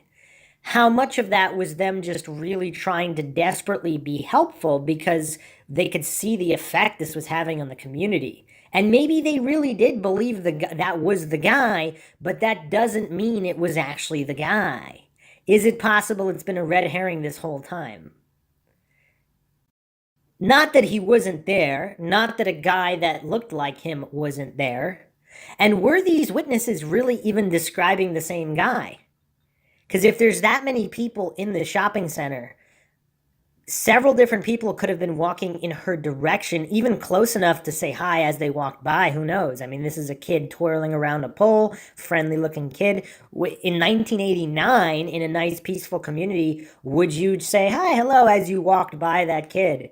Or having fun there, or something of the sort. I mean, this is 1989 in a peaceful in a peaceful town that hasn't been touched by these tragedies. I don't know. I think that's all. We have to keep all that in mind, and I think there's definitely something missing with the official story. I mean, the source of the "Hey Amy" that he knew her name in the parking lot. I mean, that would have to be nailed down as well. I believe James Renner said one of the witnesses, the male witness at the shopping center, was hypnotized, and I don't know if that was for the first sketch. The witness who saw someone the night before the body was found on the road where the body was found, she was hypnotized and they came up with a sketch as well. I don't know if the hypnosis was for the original sketch or after the fact. And again, even if the witness was being truthful, again, there's no real reason for the 10 or 11-year-old to lie, I don't think. And they might have really saw the person approach Amy. Did they really hear him say, "Hey, Amy"? So apparently so depending on which articles you read, 2 female witnesses saw Amy talking to a man. Apparently there was another male witness who saw Amy there also. So what does talking to a man mean? So I haven't found anything that said that there were witnesses that specifically saw the man lead her to a vehicle. So they saw her talking to a man. Is it possible she was talking to a man she did know, friend, family, relative, who had nothing to do with her abduction, and then the man walked away, and then the real perpetrator was unnoticed? It's so difficult with all these logistics. I mean, they should have really hypnotized every single individual that was there that day to piece it together. And maybe they did. I mean, I don't know. They seem to have kept a lot of details non-public, including the police officer who was in the plaza, either on or off duty. I believe the rumor was there was a police officer hassling a kid or a couple of kids at the approximate time when Amy was there. It'd be interesting if he was hypnotized as well. The other thing, if it was the guy that she was seen talking to, what could he have said? Because here's the thing. If he knows that, I mean, the area is crowded. If he is of a certain intelligence level, could he have told her, "Oh, hey, look, I got to do 1 or 2 more things, but I parked here. Oh, maybe not in the main lot. I parked out back. Just give me 5 minutes and then I'll meet you there." And then he walks away without her. And then she walks alone there. I mean, I don't know. Again, we really don't know how all this went down. But I'm thinking it might have went down a lot different than what investigators have been either working with or surmising, at least publicly. Perhaps they know a lot more. And this is Mindshock, so let's really go out there with the possibilities. Let's say she was stood up. What if this guy didn't have the nerve to follow through? Maybe he mentioned it to someone else. Maybe he didn't. Maybe Amy started or was planning to head back. Or maybe if the guy she was seen talking to, if that's true, he told her to meet him somewhere else because he had to do an errand. Maybe it was a block over somewhere else. Maybe there's another point we're missing here. Either or, if he stood her up, or someone stood her up, now she might be a little frustrated, a little sad. I mean, the walk to the school is not that far, but perhaps another individual not connected to the phone call or any of this decides to take advantage. Maybe it's someone she really did know. That shopping center is a popular place. People take their kids there for ice cream. Maybe someone was making an ice cream run, whatever. Someone's father. And this individual said, "Oh, what are you doing here? You're alone? Oh, let me give you a ride home." And she might have told him, "Oh, my bike's at the school. I'll give you a ride to the school." She goes with him. She's never seen again. Maybe this has absolutely nothing to do with the phone call. Maybe this has absolutely nothing to do with the guy she was seen talking to. Again, I'm not saying any of this is likely. I'm saying without knowing the exact circumstances, are we operating with too many assumptions when we assume the currently reported official story is true? And of course, when we're assuming, so the official story, people would have seen any kind of physical struggle, of course. Now, depending on exactly where Amy was standing, and if there was no one within, let's say, 4 to 5 feet of her, could this individual have positioned himself in such a way where possibly, if he had a gun in his waistband, he could have possibly showed it to Amy without anybody else seeing, if they were facing a wall or something of that nature? And would that have been enough to scare her to not freak out and cause a scene?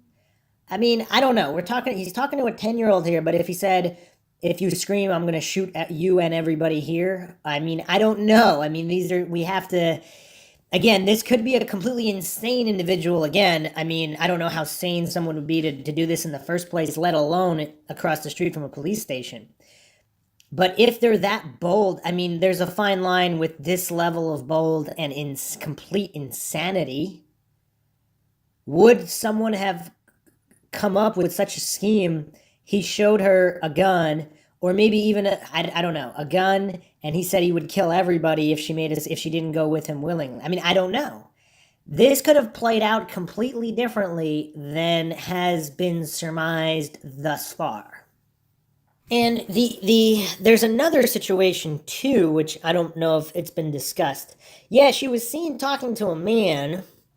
Possibly a man was seen approaching her. Is it possible she struck a conversation up with a man as well? Now, let's say there was someone who didn't know about the whole meeting.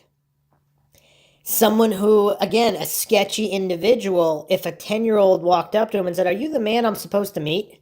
He doesn't know anything about anything. But if he's some kind of a predator, would he say, "Oh, yeah, my car's right here, let's go"? I mean, there's a certain percentage of the population who's probably sadistic enough to do something if they thought they could get away with it and the situation presented itself. Is that what happened here? Is this predator perhaps not related to the predator that called her? I mean, I don't know. Again, if everything was this simple, the case would be solved. So clearly there's something being missed here. I don't know what it is, but this is Mindshock, so we have to consider every possibility. Okay, also apparently there was someone there, a 13-year-old, who remembers her mother seeing a scary looking man in the shopping center that day. He had a beard and was wearing sunglasses. Another man was sitting in a white van with the door open. Now again, I don't know where this information was sourced. So this was back in 2010, various blogs online. It's very strange, but we do have to consider that the guy in the sketch might have had nothing to do with her disappearance, because there are too many unknowns. All right, I know that was a bunch of long asides, but I wanted to get them out there just so we're all operating with different possibilities continuing on here. All right, let's go back to James Rener's article. Though Billy Strunak only barely knew Margaret, the 35-year-old donated Times and reams of paper for Amy's posters. Then he sent Margaret 2 decorative pins in the mail, one for her and the other for Amy when she returned. These gifts, as well as the paper, investigators later learned, were stolen from BJ's Wholesale Club where Strunak worked. FBI profiler Robert Ressler had been traveling the country researching a book about serial killers when he and another agent visited Strunak's Fairview Park efficiency under the pretense of thanking him for his help with the volunteer effort. But as Ressler's questions became more pointed, Strunak grew defiant. Ressler asked why Strunak was so involved with the investigation and whether he had taken Amy. Did he pick her up with the best intentions before something went wrong? Maybe she fell and hit her head. Accidents happen. Strunak insisted that he had nothing to do with her disappearance. Lacking evidence, Ressler backed off. Halloween came and went that first week, but there was no trick-or-treating on Linford Road. Parents instead went door to door with bags of candy passed through half-open doors to the children inside. As the weeks passed, front-page photos in the newspapers gave way to inside section briefs, which gave way to one-paragraph blurbs. After a while, there was nothing left to report. December 11th marked Amy's 11th birthday. Margaret Mihaljevic threw a small party and friends brought gifts for the missing girl. It was the day Mark Mihaljevic gave up hope. Janet Siebold set out for her jog around 7:30 a.m. on February 8, 1990. The route led her through barren cornfields from County Road 1181 in Ruggles Township, a desolate section of Ashland County 50 miles southwest of Cleveland. As she approached a small incline across from an access road leading to a sugar mill, Siebold caught a glimpse of lavender fabric and a mop of flaxen hair. Too terrified to look further, she dashed to the house on the corner and banged loudly on the back door. "I think I saw a dead body. Call the police," she screamed. In 14 years with the Ashland County Sheriff's Department, Roger Martin hadn't seen a sight like the one out on 1181. The girl lay face down 12 feet from the side of the road. Her body was badly decomposed. Her teeth had fallen out and sunk into the ground below her. He knew it was the girl he had seen in the posters hung up at the office. He could tell by the blonde hair and the clothes she was still wearing. After 104 days, Amy Mihaljevic had been found. She still wore her sweatpants and lavender shirt, but they had been taken off and put back on. Her boots were nowhere to be found. A single turquoise horsehead earring lay nearby. That's interesting. I believe in other reports they had said they were both missing. In James Rener's article here, it says there was one left. According to the autopsy performed by Cuyahoga County Coroner Elizabeth Balraj, Amy had been struck on the back of the head with a blunt instrument. She had been stabbed 3 or 4 times on the side of the neck. According to Balraj's report, she may have lived 30 minutes after this trauma. It appeared that she had lain in the field for the entire 3 months. "We never ID'd the remains," said Mark Mihaljevic. "There was no sense in it. I never really cared to know." 41 FBI agents descended on Ashland County, some of them dropped from helicopters directly out of headquarters at Quantico, Virginia. Seemingly the route to nowhere, County Road 1181 is nearly 30 minutes from any major highway. The only features in sight are sprawling farms. Harold Bound claimed that he had overheard a man at Holly Hills Farms mentioned the Ashland Lake Gun Club. The farm's manager, Jeff Taylor, denied that there was such a man, and the lead went nowhere.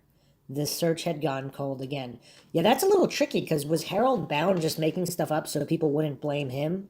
And if he's innocent and insane and he can't handle all this stuff, I don't know, would he do that? The past 3 months had been unkind to Billy Strunak. He was interrogated by FBI agents. He broke up with his girlfriend, money was tight, and the psoriasis that ravaged his skin had become unbearable. 2 weeks after Amy's remains were discovered, Strunak poured himself a cup of Coca-Cola for breakfast and mixed it with a gasoline additive. He downed it, then headed to work. That evening, he slipped into a coma. He died 3 days later. It pretty much ate away his stomach and esophagus, says Detective Spatzel. A police search of Strunak's apartment yielded a suicide note that made no mention of Amy. It's interesting. I don't know if the note was ever officially released. and we have only their word that it had no mention of Amy. Again, if we're thinking outside of the box, does law enforcement or FBI have some kind of a plan? Do they somehow suspect there's more than one individual involved? And if Strunak was one of the individuals involved, do they want everybody to think that they don't think he was involved? I don't know. Also, is it a truce? How many people try to commit suicide and then go to work? I mean, that's a little strange too. I don't know the statistics of that. The suicide experts can chime in here who have the stats, but you're gonna drink that for breakfast. Now, whether or not you're planning to die or not, why would you go to? I mean, would you go to work? I mean, that doesn't. Yeah, that's a little weird. Okay, a police. Okay, yeah. So a police search of Strunak's apartment yielded a suicide note that made no mention of Amy. But for Ressler, the FBI profiler, his death was proof enough of his guilt. In his book, Whoever Fights Monsters, published in 1992, Ressler included a chapter on Amy's murder in which he strongly implicated Strunak. Coming out of the interview, I told another agent that my gut said this was the guy, he wrote. But the chapter also includes numerous inaccuracies. Ressler mistakenly wrote that Amy was 12 when she was abducted, not 10. I mean, that seems like a weird detail to overlook. And the Strunak family, he wrongly claimed, had discarded all evidence before police and FBI could conduct a search of his apartment.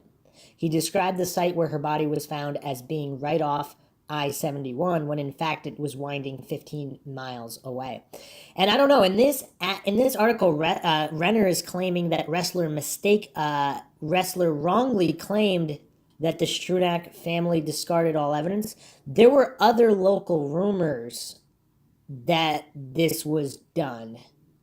So I don't know who's getting information from where, but Stressler might not have made that up, because there were rumors of the sort that things could have been taken from Strunak's place. Not necessarily his family, but let's say if Strunak was not acting alone and he did have evidence there, whoever other guilty parties, they may have went through his place. Also, do we know for certain that Strunak drank that willingly? Is it possible, again, if there was more than one perpetrator, they wanted him out of the picture? Was it conclusively proven that that note was in his writing? And if it was, did he write that note at gunpoint, at someone else pointing a gun at him? I don't know.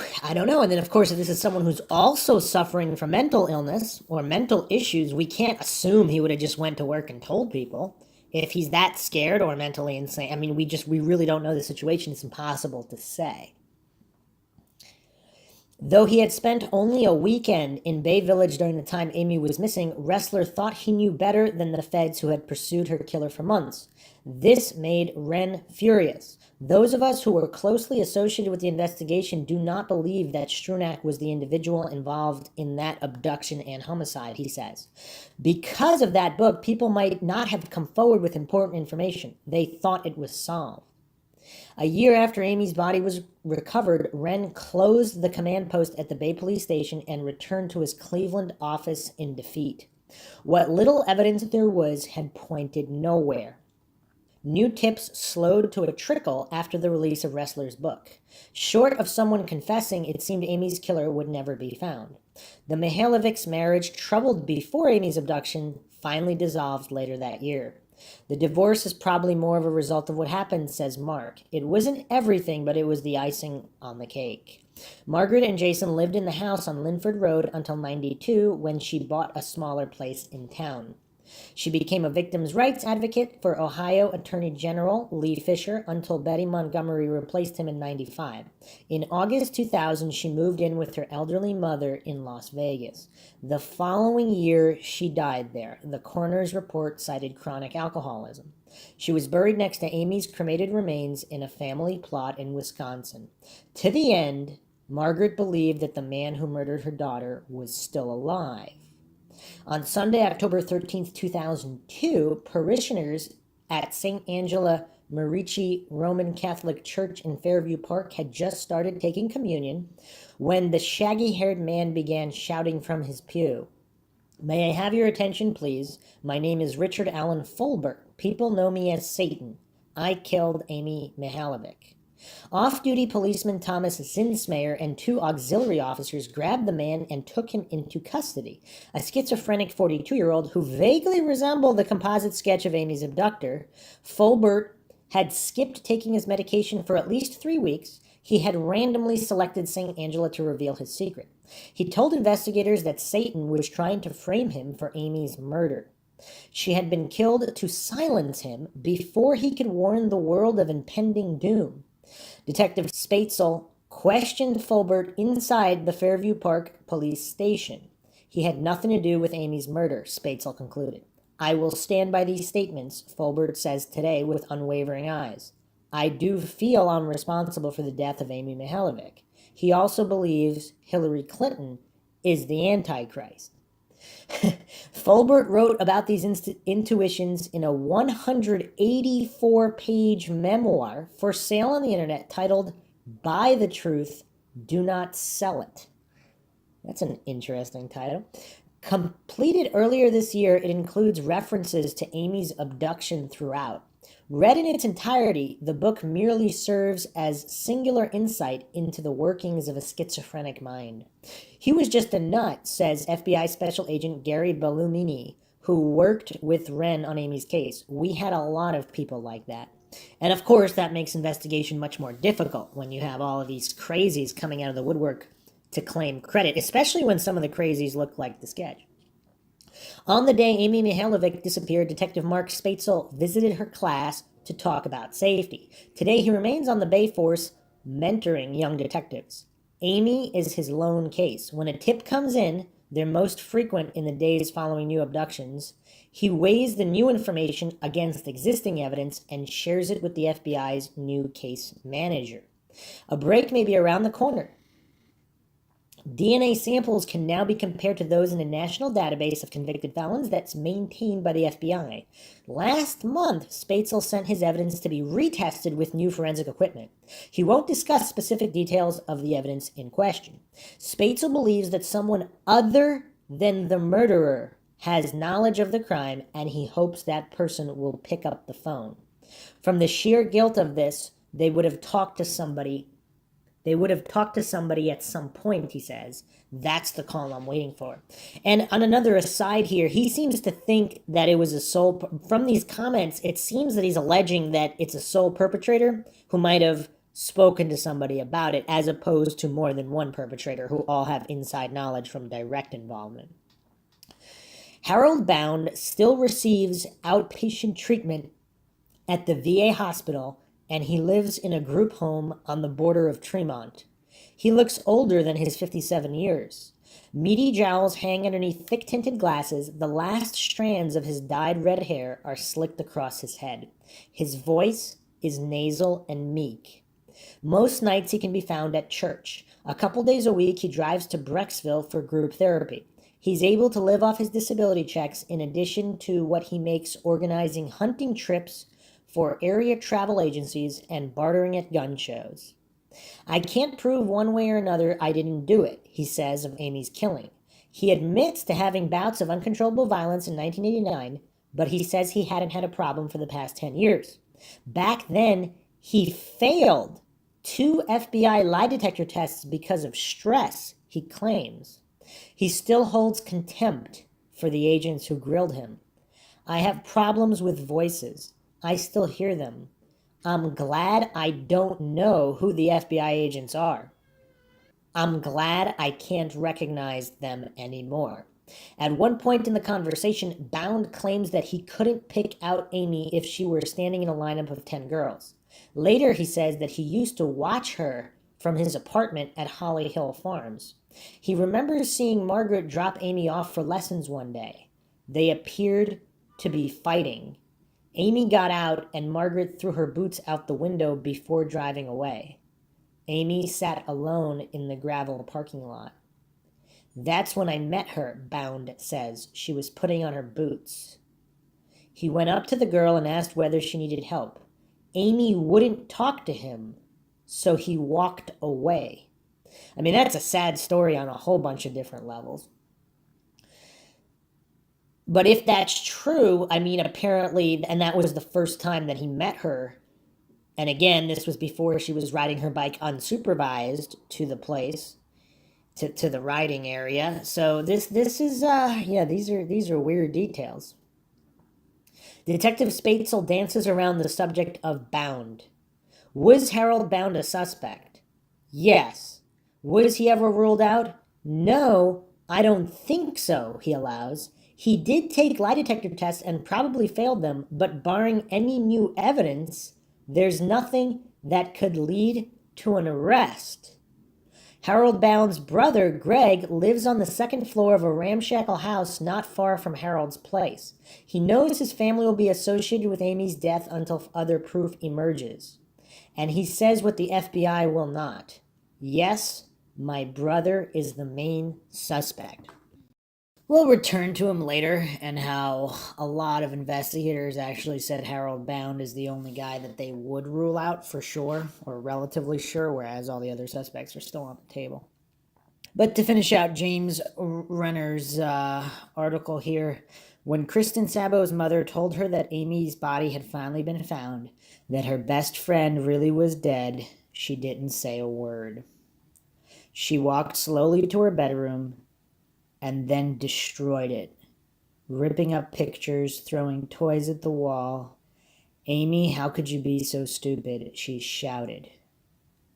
16 years have not softened her memory of that day. She knows what Amy would have done once she realized she was in danger. She would have fought and fought and fought to the death of her, she says, her eyes suddenly shiny, her gaze trailing off to an indefinite point in space. Her mother, Jeannie, purses her lips together. Whoever it is, he's been living a life for 16 years, and she hasn't, she says. She was my ragamuffin. So, poignant article from James Renner going over a lot of issues with the case. So, I'm actually going to end the podcast here. I don't want to turn this into a 4 or 5 hour one like the Kurt Cobain one. If you haven't checked that one out, check it out.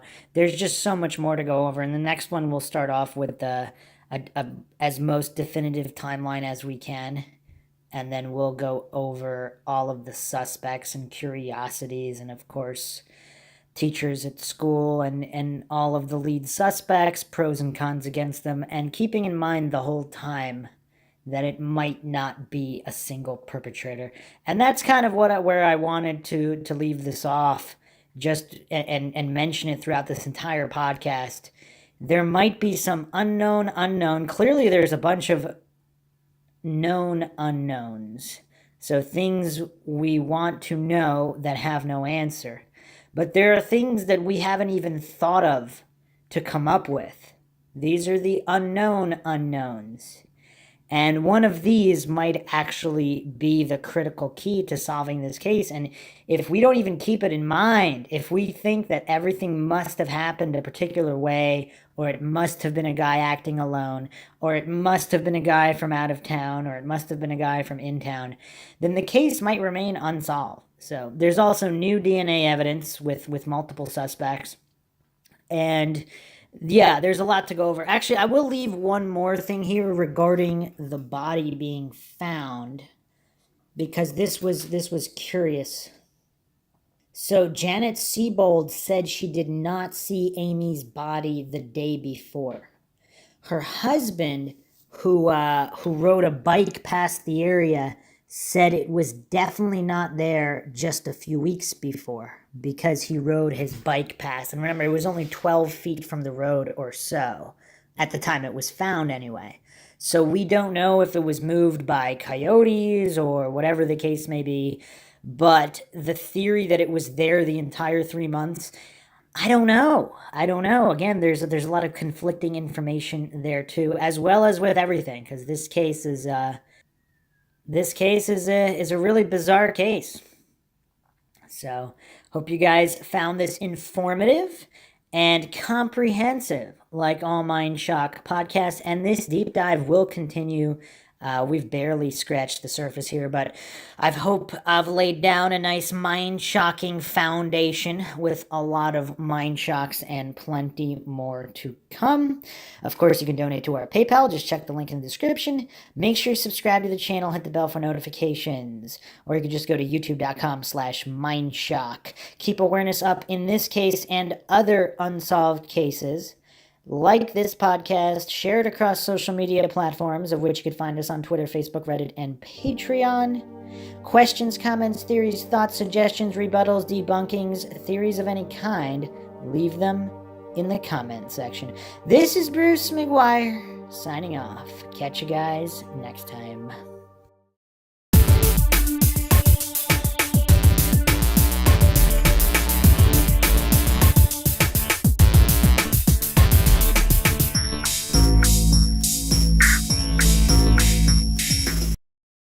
If you like audiobooks or audio shows, check out a free trial of Audible. Just click the link in the description.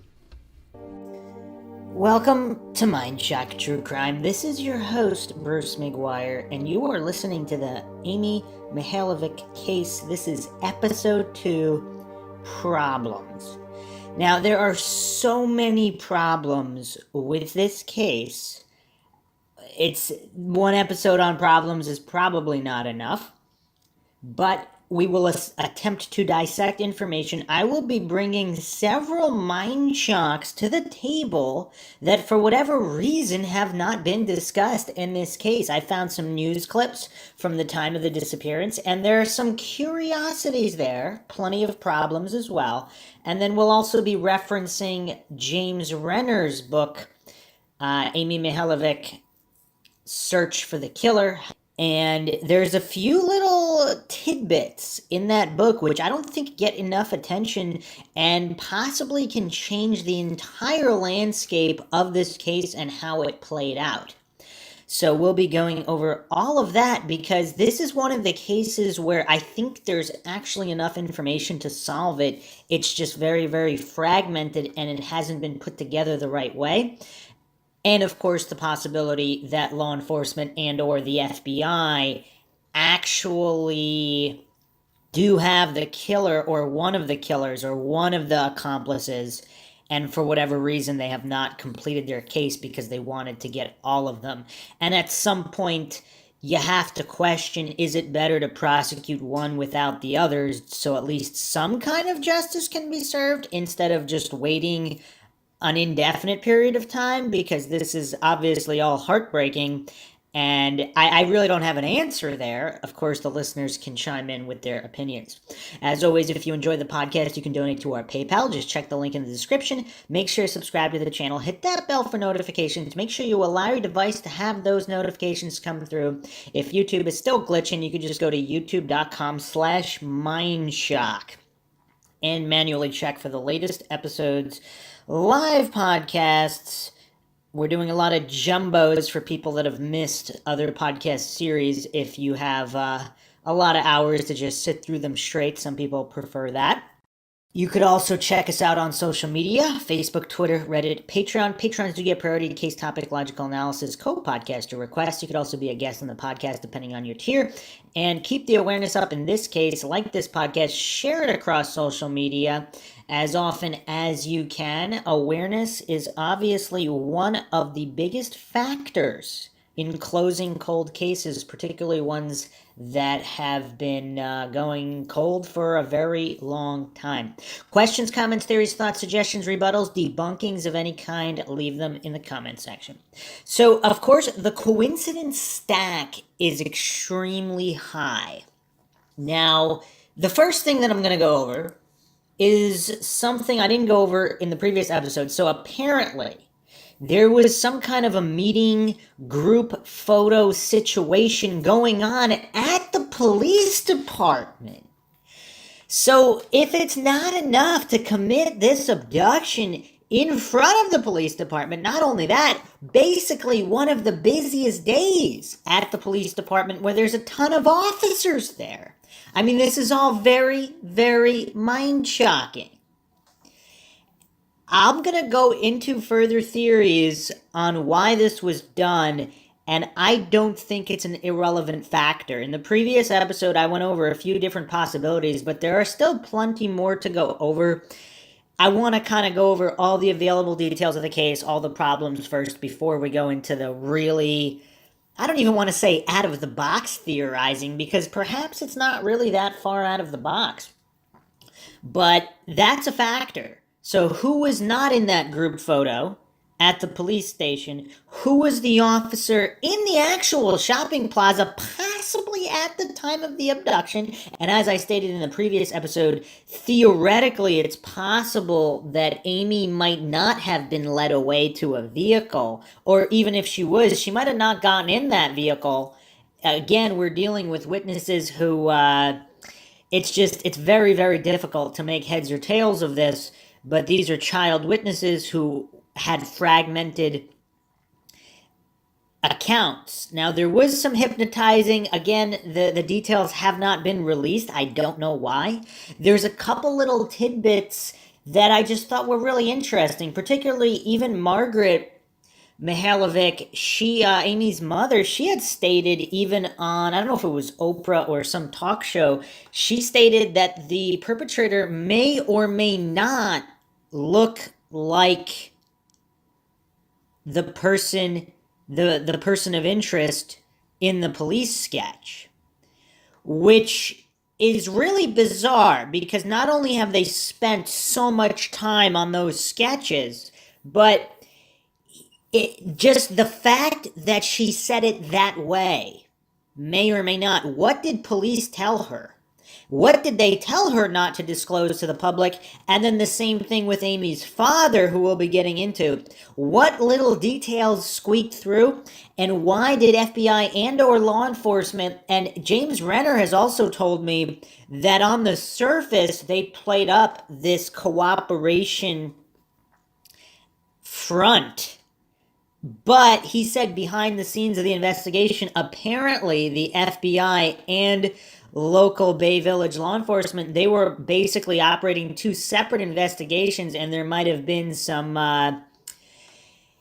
obviously, ego play involved on who's going to solve the case, and just a lack of cooperation, despite what was presented to the public, which, of course, would have been some kind of united front of cooperation, because that's the PR, that's the nature of PR. So just very important factors to consider. So obviously, Amy's parents probably have a significant amount of information that has not been revealed to the public.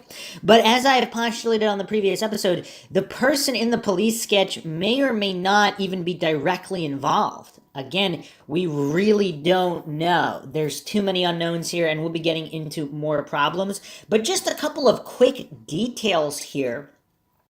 A couple articles said that not only would this, so whoever called Amy, they wanted to buy a present for her mother, whatnot, the promotion, which wasn't really a promotion. Again, we don't really know the connections there. Did she know this person? Did she not know this person? There's a couple of interesting tidbits where people really believe, people close to Amy, that she would never get into a vehicle with someone she did not know. So was this someone she knew? And I'll be getting into some law enforcement opinions as well, because it's very curious, people who have been with this case since almost day one, what they believe and why they believe it. I'll probably be going over that in the next episode, but one step at a time here. So this is an article that had some interesting information that in addition to helping Amy pick out a gift for her mother, she would also personally receive $45. Now, keep in mind, this is 1989. Inflation hasn't gone to the crazy, insane heights today. $45 was a significant amount of money, not just to an adult, but to a child, to a 10, nearly 11-year-old. $45 in 1989... that's relatively significant, and also it's kind of a random amount. It's not 50, it's not 40, it's not 100, it's not $45 specifically. It's interesting. So I'm going to go over this article from eonline.com. Sinister phone calls, a homemade curtain, and a parent's worst nightmare. The unsolved killing of Amy Mihaljevic. The 10-year-old was abducted at a local mall after being lured there by a still unknown predator. And local mall, they mean shopping center here, by Natalie Flynn. This was December 30th, 2018. So somewhat recent article here. On October 27th, 89, Amy Mihaljevic sat through a school presentation on stranger danger, the unforgettable term that kids learn at the behest of police, parents, and PSAs about the potential perils lurking outside the safe havens of their homes and how to avoid getting kidnapped. That's an interesting way to phrase that. It was a Friday, and after school around 2:05 p.m., the 10-year-old fifth grader walked with two friends a quarter mile to the Bay Village Square Shopping Center in Bay Village, Ohio. They headed for the Baskin Robbins. Her older brother was also planning to go over there when 7th grade let out an hour later to get ice cream, but decided against it, not wanting to run into some boys who had been bullying him lately. Sometime between 2:30 and 3:30 p.m., Amy was abducted from the shopping center where she had gone to meet a stranger. And I'm going to interject right there because, again, this is Mindshock. We don't fall for logical fallacies, and we must re-examine the alleged facts of the case from step one because some of these cases are unsolved for a reason. Is this the particular reason? I am not saying it is or it isn't. But is it theoretically possible Amy might have actually... If this perpetrator no-showed, is it possible that she was already walking away from the shopping center, either back to the school to get her bike, and she was possibly abducted elsewhere? Again, I'm not saying this is true or untrue. It's just we have to be very careful with these alleged facts. And no, I'm not saying the witnesses are lying. Perhaps she did run into either an individual she knew or didn't know, and there was some kind of, hey, how you doing, some kind of brief conversation, and either someone got cold feet or that individual wasn't even intending to abduct her. If someone's, again, 1989, if a friendly individual or possibly even a predator who just wanted to make some small talk with Amy, there was actually, I'll drop the reference here to this stack of coincidences. I might as well drop it right here. In James Rener's book, he also mentions that one of Amy's friends in October, so anywhere between days to 2 or 3 weeks, to approximately maybe 2 weeks before her disappearance, there was a man watching her and another girl either jump rope or play in the playground at school. Just a random man who either pulled up or was already parked, and then he was just watching them out of his vehicle. And she got creeped out, and Amy's friend actually reported this to the school because she was that creeped out by this random guy just watching them. Now, again, if we're talking 1989 across the whole country, I'm sure that's not the only case of a random strange guy just watching kids play. Unfortunately, they're these kind of creepy individuals. They're everywhere all the time. And again, that doesn't necessarily mean they would ever actually commit any acts of violence, but who knows what's going through their heads. There's weird people out there. And because she actually was abducted, and James Rener has verified this as well, there were several different shady individuals who specifically were watching Amy in the weeks, months, possibly year prior to her disappearance, which is really creepy in and of itself. Now, was this individual specifically watching Amy, though? We don't know. I'm sure Amy's friend, this other friend, not one of the Kristens, it was another friend she had. She had a fair number of friends, friendly kid, and I'm sure they interviewed her. I'm sure they asked her if it matched the sketch or not. I'm going to have to check with James Rener whether it didn't. I'm assuming it did not. Because otherwise there would have been a big deal made out of it. So this was just yet another individual, but perhaps this is the individual that actually abducted her. It's just really, really bizarre to try to make heads or tails of it, but it's just this is a coincidence stack that just keeps getting stacked on top of. I mean, it's mind-shocking how many weird, creepy people were specifically there and specifically were either Again, it's unknown whether this guy was just watching kids play. Is it theoretically possible he's the divorced father of one of the other kids? Maybe he doesn't have custody rights. Maybe he just wanted to see his kid play in the playground. Is that a theoretical possibility? I don't know if this guy was ever definitively identified. So again, I'm not saying that this specifically was some kind of criminal-minded individual, but it was a guy that creeped out Amy's friend to such an extent that she reported it. So the other thing we don't know, again, whether he was specifically watching Amy or not. The friend said he was watching both of them as they played. Obviously, it'd be hard to tell if they're close together who he's specifically watching, or whether he was just watching the playground in general. And again, what is right next to the school? Is it possible there was other unrelated business? Is it possible this was a shady drug dealer waiting for someone in a house nearby? Although you have to think, would they want to do that kind of deal near a school? Who knows? There's a lot of unknown variables, but I don't think things like this can just be simply written off. Because it's just very curious, this timetable of Amy Mihaljevic's disappearance and the amount of individuals, shady individuals, or supposedly shady individuals, that were in the area. It's really, really bizarre to think about it. And we got plenty more issues to discuss, but I'll continue the article here.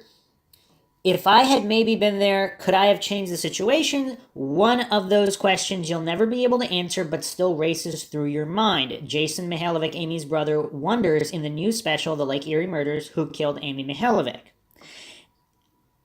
And one of the big questions, again, they supposedly, these other phone calls to other girls were unreported at the time.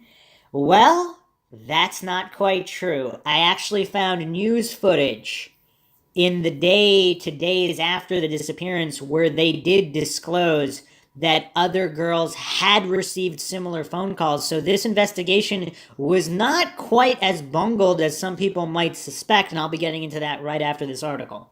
The 29-year-old case is the latest to be examined by the True Crime Devoted Network and was the subject of the podcast Who Killed Amy Mihaljevic earlier this year. Type Who Killed into the search bar of wherever you download your podcast, and Amy's name is one of a half dozen that come up, and that's just among the sagas with similar titles. In the wake of serials engrossing pop culture phenomenon of a first season, the search for answers in a homicide or abduction case, be it a year, 30 years, or 90 years old, and particularly when the victim is a woman or a child, has become ideal fodder for serialized deep dives that are multiplying by the week.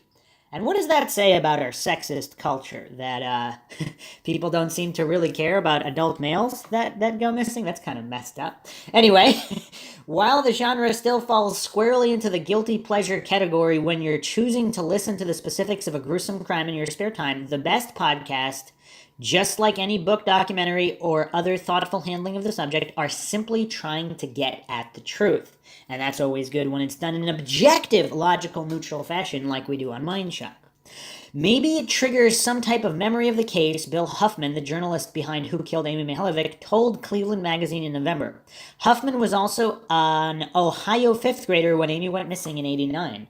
It was innocence lost, he said.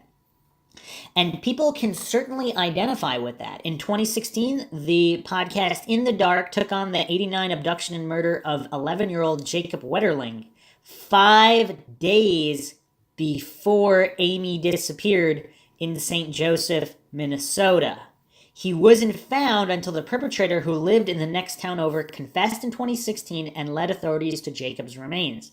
The podcast, which was in the works while the case was still open, discussed, among other things, why Jacob's killer, Danny Heinrich, wasn't found much sooner, considering he was a local guy with a history of harassing children, if no arrests on his record, and a suspect in a previous abduction. And that's a good point, too. We can look at cases that were solved, whether cold or otherwise, exactly how they were solved, and compare notes, because in these unsolved cases, it seems like some of these persons of interest possibly might have been written off when they shouldn't have, particularly if there was more than one perpetrator. So, beyond the telling of who, what, when, where of the crime comes the examination of every step taken along the way. And for those living the case every day, they can only hope that those steps are leading somewhere. Amy's killing remains unsolved, and Huffman said that the police want to know they're still working, want people to know they're still working. It's never been a cold case.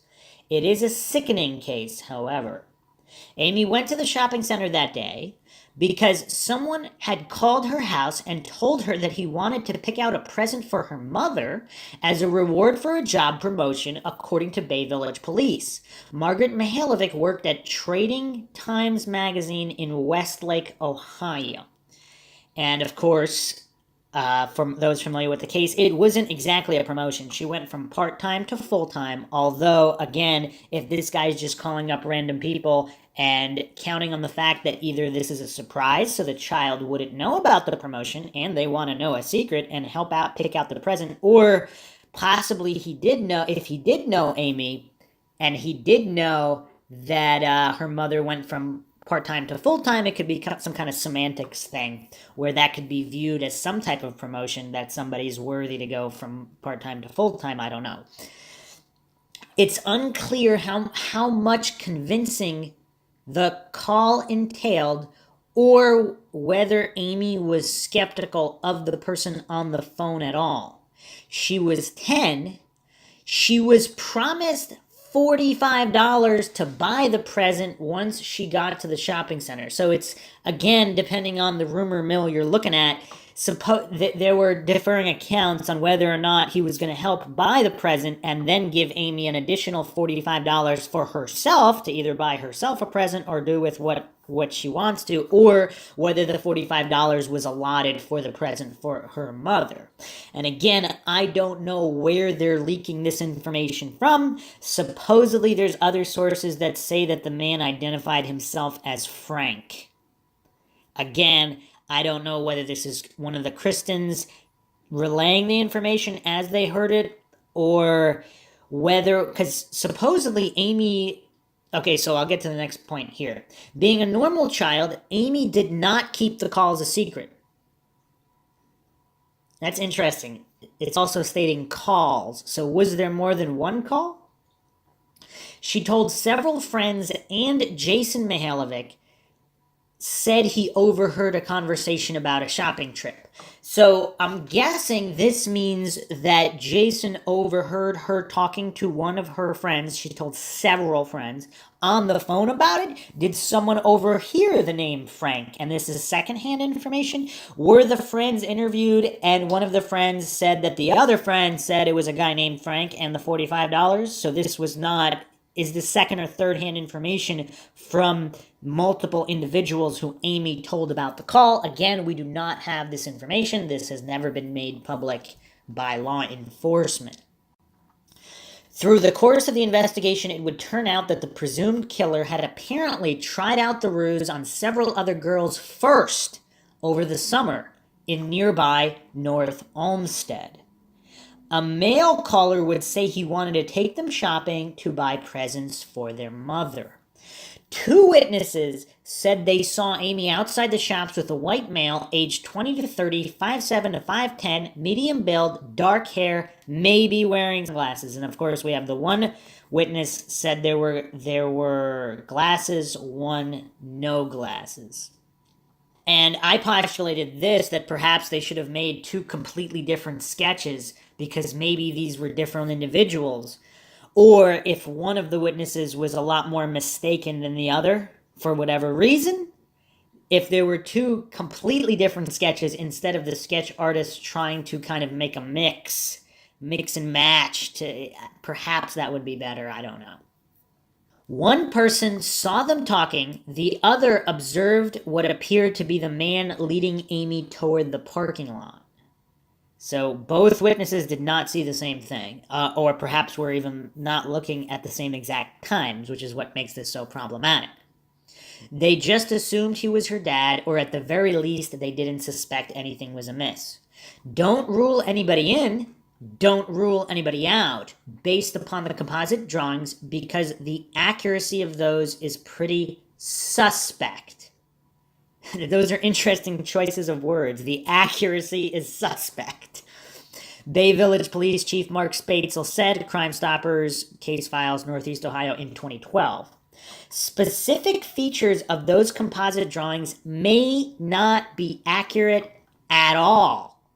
They had no reason to take specific note of this person, yet the day they're asked what he looks like, and you can imagine the difficulty in trying to remember specifics about the shape of the face, hair, glasses or no glasses, unshaven, shaven, color of the hair, and so forth. Very difficult for an adult to do that, let alone a couple of 10-year-olds.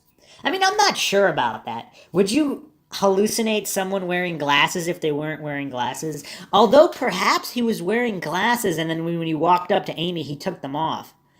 Depending on who's nearsighted or farsighted, whatever the case may be, perhaps he did have glasses for a portion of the walk, or again, perhaps these are two different individuals. But I don't think you would mistake some guy having a beard versus no beard. That's a little weird. Or goatee versus no goatee. I mean, I don't know. It seems weird. If this was like a nondescript type of guy that looked very generic, then it would be difficult. But yeah, continuing on here, according to Jason, when it got to be about 3:20 p.m. and Amy still wasn't home, he called their mom at work. Margaret was about to leave when she got another call. It was Amy telling her she was fine and at home. See you soon, the child says. The Lake Erie murders reenactment of the sequence of events that day has Amy's tone sounding unmistakably off. When Margaret got home 10 minutes later, her daughter was still not there. She took off for Amy's school to look for her. I knew immediately something was wrong. I knew it, she said in an old interview. Again, you don't mess with a mother's intuition. And again, a quick aside here, it was stated that the night before they found Amy's body, that's when her mother, according to Jason, that's when her mother, the mother, Margaret, apparently slept in her bed for the first time. Like she knew it was over and she didn't have to wait by the phone anymore. And perhaps there's more than meets the eye there. And I'll be getting into that later. After finding Amy's bicycle still parked in the bike rack at school, Margaret headed straight for the police station. She talked to then Officer Spatzel, who had been on the job for 4 years at that time. He also, coincidentally, was the cop who talked to Amy's class that day about stranger danger. Again, this is one of these cases where the coincidence stack is so high. I mean, it's a coincidence theorist's dream. I mean, other than the Maura Murray case, I mean, this is a case where there's so many coincidences for a coincidence theorist to just write off. I mean, they have a field day with this case and just saying all these things are coincidences. They immediately mobilized to search for the missing girl. For Amy not to tell the truth, that was totally out of character for Amy. Her father, Mark Mihaljevic, recalls getting home and Margaret telling him about the strange phone call from their daughter. Meanwhile, she was calling everyone she knew to see if they'd seen Amy. By 9 p.m., friends who gathered at their house as Margaret grew increasingly distraught. Mark and his friend Don Boysick walked down French Creek, which led to the shopping center to the lake, calling her name. Maybe Amy had gotten lost in the woods while looking for animals, which she loved, or had an accident. Another friend took Amy's school picture and drove it over to Channel 3 to get the missing child's face on TV as soon as possible. However, she had not been missing for 24 hours yet, so they refused to report the disappearance right then. In the dark, Jacob Wetterling's mom recalls hearing a radio station refer to her son as being lost in the woods. When she called to demand that they report he was kidnapped, they said that they couldn't until the police officially called the case a kidnapping. Why not just say possibly kidnapped and in danger? I don't know, weird. When the friend returned to the Mihaljevic house, though, she heard Margaret screaming because she had just seen Amy's picture on the news. And it would be on the news every night for weeks, first locally and ultimately nationally as the FBI were brought in, and the heart-wrenching search for Amy continued. Rewards were offered for information, community groups organized search parties, and put up missing posters, and tips poured in from all over the country. Over the span of the next 3 months, literally tens of thousands of leads and tips came in that were followed up by the Bay Village Police Department, 60 agents from the FBI, and various other law enforcement agencies. A lot of suspects were developed, a lot of names came up. They were vetted out as much as you could possibly do with any kind of suspect. Unfortunately, it yielded very little. Mark Mihaljevic said on Crime Stoppers that by the time his daughter's 11th birthday came and went on December 11th, I just realized in my heart that I would probably never see her again. Father's intuition there. And again, the coincidence stack, her 11th birthday on the 11th. I mean, again, if that was the only coincidence here, we could write it off. But when you have so many, it's just hard. It's hard when the stack keeps getting higher and higher. Amy's decomposing body was discovered by a passing female jogger on February 8th, 1990, in a farm field set about 20 feet from the County Road 1181 in Ruggles Township, Ashland County, Ohio, 50 miles away from the Bay Village Square Shopping Center. She was wearing the clothes she was last seen in, a light pale green sweatsuit, but her shoes, low black boots with silver studs, and earrings, turquoise studs in the shape of horse heads, were missing, although there are conflicting accounts of whether or not one earring remained, and it was one that was missing. There was also no sign of the white windbreaker she was wearing when she left for school, or her denim backpack, which had white buckles and white piping. Inside the backpack was a black Buick brand notebook that read "Best in Class," given to her by her father, who worked for General Motors. Spaetzel suspects the killer purposely kept some of her things as souvenirs. There were stab wounds around her neck and evidence of blunt force trauma to the back of her head. Forensic evidence indicated that she had been killed fairly shortly after she was abducted, although exactly what that means is unknown. She was uncovered, but a beige blanket and an avocado green homemade curtain, which appeared to be fashioned from a bedspread or quilt, were found about 300 feet away, within 14 feet of each other. So blanket and curtain were 14 feet within each other, 300 feet away from the body, which is also a little weird. And of course, exactly what went down when the body was discovered, by whom, and the fact that it might not have been there as early as the day before is curious, as well as rumored phone calls that were tip-offs about the body. We'll be getting into that whole mess in a later episode. On Crime Stoppers, Mark remembered his daughter as a can-do kid. She was athletic, she loved animals, especially horses, and she had a lot of friends. But he added she was shy around adults, polite, but definitely not the type to approach adults. After Amy's body was found, thousands more calls came in. Ultimately, authorities had 10,000 names in a database. That's interesting.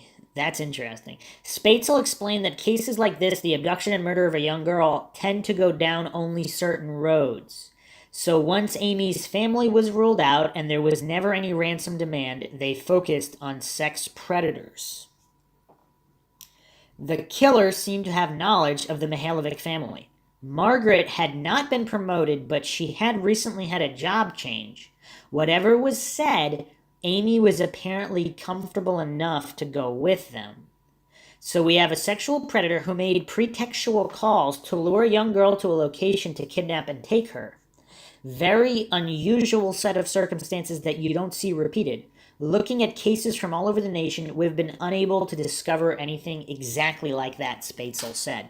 There were a couple cases that were somewhat similar, buying a present for a parent, but they were not in the immediate area. Whoever took Amy also needed to be familiar with the area. Spatzel noted both Bay Village, which is in Cuyahoga County, and Ruggles Township in Ashland County. Microscopic fibers found on Amy's clothes were analyzed and determined to have come from a camel-colored automotive carpet, which they were able to narrow down to vehicles, GM vehicles in particular, from between 75 and 78. It is my personal belief that the only way this case is going to be solved is through public input, Spatzel concluded. Someone is going to have to call us and give us a name, some information that leads us down a road to the person that did this. The community continued to rally around the Mihaljevics, holding memorials, tying white ribbons around trees all over town, and otherwise trying to take care of their own. A memorial plaque decorated with the silhouette of a horse head has been outside Bay Village City Hall ever since. But the family would never recover. Margaret and Mark eventually divorced. She died in 2001. Margaret had moved to Las Vegas, where her mother lived, in 2000. She never got over losing her little girl, little Amy. Margaret's mom, Henrietta McNulty, told the Associated Press, "The lupus probably killed her, but the depression didn't help. She was still so sad." In 2016, authorities held a press conference exhibiting the blanket and curtain found near Amy's body, hoping the public could help identify where the material came from. Further testing had found hairs on the curtain and blanket that matched Amy's dog. Investigators concluded the hairs had been on Amy's clothes and got on the items when she was wrapped up or otherwise came into contact with them. They had no doubt the curtain and blanket were involved in transporting her from the crime scene to the field where her body was found. If we can find the person who somebody can call us and say, "My mom made this curtain, my grandma made this curtain, it was hanging in my brother's room," whatever that is, we can solve this case, said retired FBI agent Phil Torsney, who was summoned out of retirement to rejoin the case as a special investigator in 2013 per Cleveland.com. "We're asking the public to push this thing out. Cleveland's a great town for getting things done through the general public and through citizen participation." Cuyahoga County Prosecutor Timothy J. McGinty said, "If you're out there and can tell us where this blanket came from, they will finish the job. To the criminals, you can run, but you cannot hide. We have proven this in the past. We have solved these cold cases. We can solve this case too."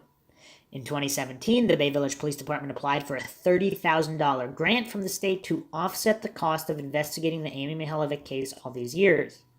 "It's a case that was never put on the shelf and let go," Spatzel said. "We still get tips on a monthly basis. There's always something going on with it. It's an important case to the community and obviously the family. Whoever did this was preying on the love this little girl had for her mother." Torsney, still on the case in 2018, told Cleveland's ABC5 News earlier this year. Added Spatzel, "For 28 years, we've been trying to get this solved. Really like to do it before I retire." Okay, so the details there, $45, multiple friends were told. That's interesting. We have more specifics from that phone call. Now, before we get to the news reports that were immediately at the time reported that there were other girls who received similar phone calls, I'm going to get to another mind-shocking issue and coincidence.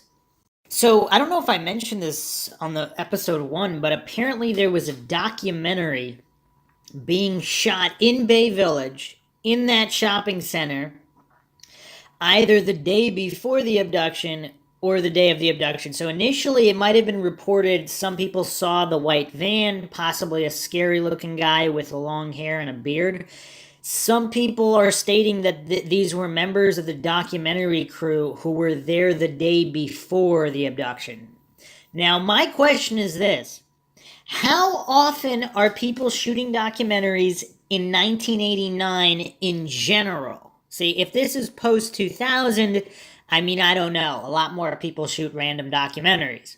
In 1989, with the cost of film equipment and everything, did they ever, I don't know if anybody ever nailed down the exact documentary that was being shot. What documentary is there to shoot in Bay Village in 1989? Something around the 120th most populated city. So it's not even the top 100 cities in Ohio. I had never heard of it until this case. And supposedly a lot of FBI agents just happen to live in Bay Village, and we've had people chime in on why that is. I'm going to get to that point next. But first, with the documentary crew, was it 100% verified it was the day before? How long had they have been shooting? Were they in the area? What was the subject of the documentary? I don't know if any of this is known.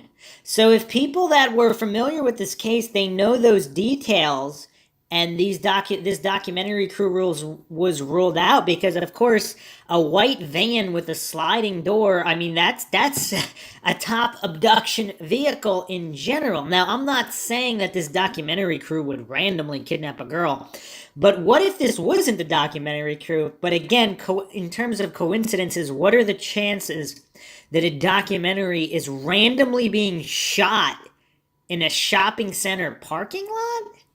I don't know. That to me is another strange aspect.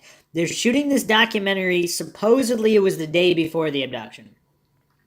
So I don't know. It's really, really weird. Some witnesses who hang out there, did they confuse the days? So they reported the white van, possibly a scary looking guy with a big beard who was part of the documentary crew walking around the shopping center. Did they mistake that for the day before? Very possible. I don't know. These are just many problems with the case. Let's do a quick aside here on the FBI before we get to the phone calls.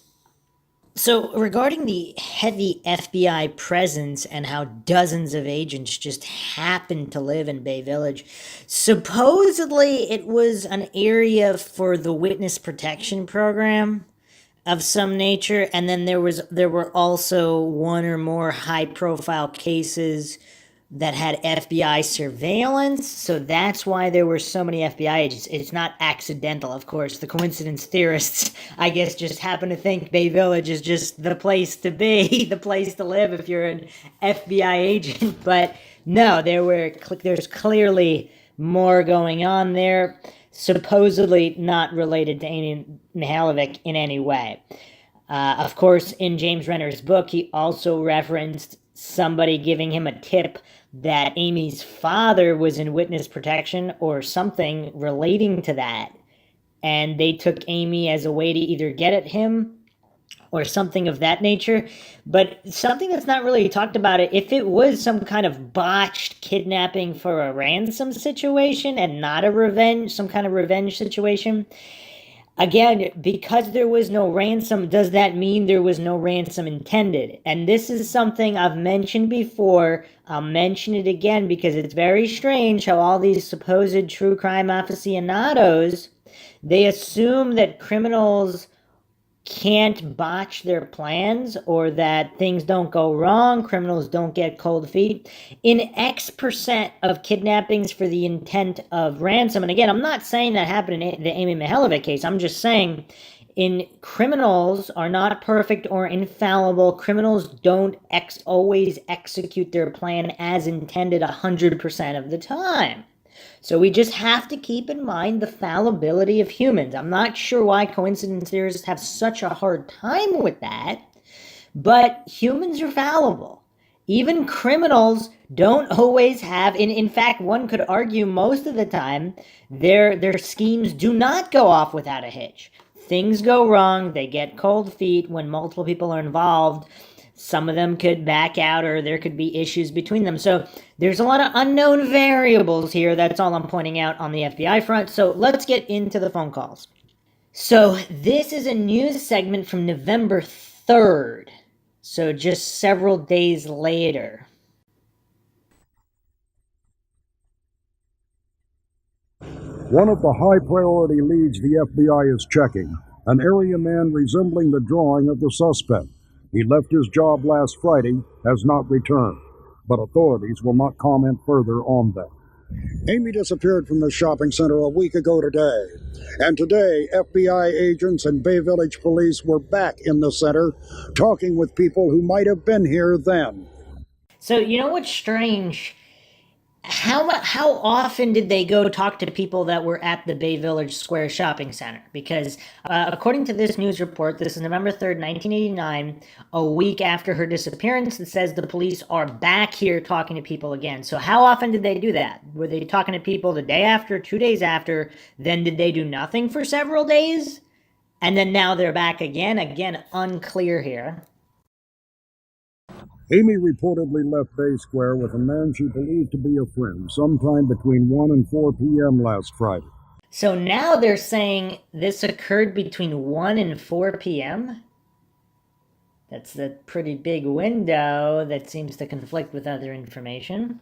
The shopping center was busy, but few who were here remembered anything unusual about the man and the girl. What went on was a ploy that was developed and carried through, and it looked like a natural action going on. It didn't look out of the ordinary at all.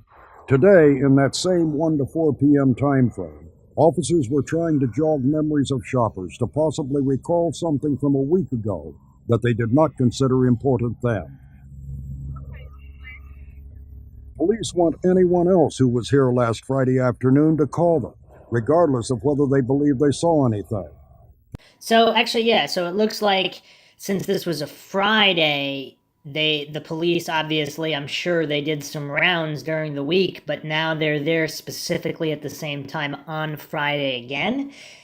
I guess possibly they believe that certain visitors to the shopping center have a routine and they just go there on Fridays in this window. So perhaps they were looking for people they might not have initially contacted prior during the disappearance. Also, it is strange on what the sentiment was in those days. Did a lot of people think that Amy just either ran? I mean, who knows what happened, but were they expecting Amy to just return? Again, this is a more innocent time. Were most people kind of not taking it as seriously because they thought she would show up within a few days? Because obviously that happens as well. I mean, wishful thinking, sure, but we have to keep in mind this time frame. Police also are seeking other children who might have been contacted by phone, as Amy was, by a man as a friend, seeking the child's help in buying a gift for a parent. You have had some of those? Yes, we have. How many? Aware of at least 3, perhaps more. So, law enforcement stating here that, so the interviewer is asking how many other phone calls, this is 1 week after the disappearance, they're asking how many other phone calls of someone posing as a friend buying a gift for a mother, parent, whatever the case may be. At least 3, possibly more. So this is November 3rd, 1989. So what I found strange in the previous episode, like Erie Murders, a lot of news coverage, it was stated that the police are now revealing that there were other phone calls. Apparently this was revealed early on. Now it might have been said in passing in this one little news clip and then never brought up again. Who knows? I don't know. I didn't scour through every single newspaper article at the time, but there's a certain sentiment that apparently this wasn't focused on early on. Now, I don't know how much focus there was, but we do have here irrefutable evidence that law enforcement did not keep it a secret, so to speak, that other kids were contacted by someone wanting to buy a present.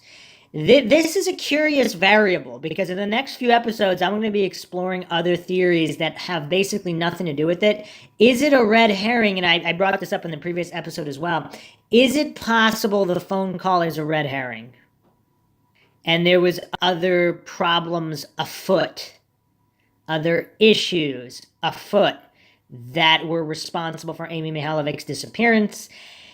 Maybe the phone calls aren't 100% a red herring. Perhaps if there's a group of people involved, maybe 2, 3, 4 individuals, let's say 3 or 4 individuals, maybe more, are they friends with other shady individuals? Is it really out of the realm of possibility? Is it really that much of a stretch to believe that shady, predator-like individuals who would harm people, who would harm children. They have friends who maybe wouldn't necessarily harm children, but like to make crank phone calls. And possibly this crank phone caller did know the people that harmed Amy, but was not one of them. I don't know. I'm just saying this is an unsolved case. We don't know what happened. We don't know what law enforcement has that they haven't disclosed. The FBI might have information Bay Village police don't have, or vice versa. Rivalries and such within law enforcement. Who knows? But since this case is still unsolved, we have to examine all these variables. So, very interesting that there are, right from the get-go, they mentioned that there were other people that received phone calls for this ruse. Very, very curious. Very, very curious indeed. Another mind-shocking revelation here. Again, the coincidence theorists might brush this off as nothing, but this, from early on, this is a clip from 1990, so within a year or so, Missing Reward, the Amy Mihaljevic case, where Lieutenant Richard Wilson of the Bay Village Police Department had some very interesting comments to make. And I'm going to let the whole segment run through, and we'll see what the early sentiment was on this in this case, which I always think that going back to the very beginning, a lot of these statements might be more accurate before certain strategies are employed to keep things hush-hush if things were leaked early on and then they wanted to walk them back. Or, I mean, conversely, the opposite might be true as well, because if they're operating with information that they thought was true that isn't true, that would be revised later. So again, it's difficult to discern that, but we have to keep all options on the table and explore all variables. This might be quite mind-shocking. So heads up here. A crisis can unite a community. That's what happened when 10-year-old Amy Mihaljevic was abducted from a mall in Bay Village, Ohio. Citizens of the town raised a $60,000 reward and sent hundreds of letters to us asking for your help in bringing the abductor to justice. The most frightening part of the crime was the simple way the abductor tricked Amy into going with him. It started with a phone call. Hello? Amy. Yeah? Hi, this is Frank. You might remember me. I work with your mom. That day you came down to visit, she showed you around? Oh, yeah. Well, I'm calling because we're hoping that you can help us. So in this reenactment here, by the way, James Renner posted this on his YouTube channel, this snippet. The reenactment is interesting because we have to keep in mind, where did the information come from for this reenactment? So in this reenactment, the person who's calling Amy, it looks like they dressed him up as a guy in the sketch, but he's revealing himself to be as Frank. And again, they might have filled in the blanks here. I'm not saying they did or they didn't, I don't know. But in this conversation that they made a reenactment of, he's saying, do you remember me? Apparently, when Amy had been at her mom's job, he's insinuating that she was around and she saw him or talked to him, remember me from there, and they're kind of saying Amy would have had some kind of vague recollection of this man, or at least pretended to be polite. I mean, we don't really know. So she's getting this promotion, work, and we all want to get her a gift, but no one is sure what she'd like best. So I thought of calling you, and maybe you could give us some ideas. She's getting a promotion? Yeah, isn't that great? Yeah, but I don't really know what she'd want. Well, if we went shopping, would you get any ideas? I mean, you know what she'd look good in, what colors, patterns, and all that. Yeah, but... Maybe I could meet you at Bay Village Square. Say, Friday after school? Okay. So it's showing her as semi-reluctant, and it's also having this perpetrator call from a public payphone where there's other people around. Curious. And then she basically agrees after thinking about it a little bit. It's just, I mean, obviously this whole reenactment is heartbreaking on a lot of different levels, but I'm examining it because we don't know exactly how much information from law enforcement was used for this reenactment. I'll get away from work on some excuse. So that your mom doesn't suspect. Because we want this to be a surprise. So you won't tell anyone, okay? And don't tell your mom, okay? Okay. Great. Now, what time do you get out of school? I can't come over because I'm going to meet someone at the mall. She left the Bay Village Middle School a little after 2 o'clock on October 27th. She had talked to some of her school friends and told them that she was going with some people that she did not know, but who were friends of her mother's. All right, let's listen to that again. That she was going with some people that she did not know, but who were friends of her mother's. She was going with some people? Now, why is Lieutenant Richard Wilson using the plural some people? He didn't say someone. See, in other accounts, it seems like this was one individual. Is Lieutenant Richard Wilson speaking before any kind of strategy employed by law enforcement to make it look like there was only one perpetrator? Did they know from the beginning that this was more than one perpetrator involved? Or suspect, if they didn't know for sure, this is someone with accomplices? Did they have at least one of these individuals early on? Is the reason they haven't moved forward in the case is because they want to get all of them and they can't? And is that what's going on? Is that why we have so many conflicting rumors here, including that early on they knew who did it, but if it was more than one person and they didn't have evidence against the other people, obviously they would want to prosecute every single individual involved in this heinous act. I mean, it makes sense. You don't want to just get one of the guys if there was more than one guy responsible. But let's finish what he has to say here. To a mall in the area to select a gift for her mother. To a mall in the area. So does that mean they're just meeting at the shopping center and then going elsewhere? In the next episode, we'll be examining that issue and sightings of Amy, or alleged sightings, beyond the Bay Village shopping center.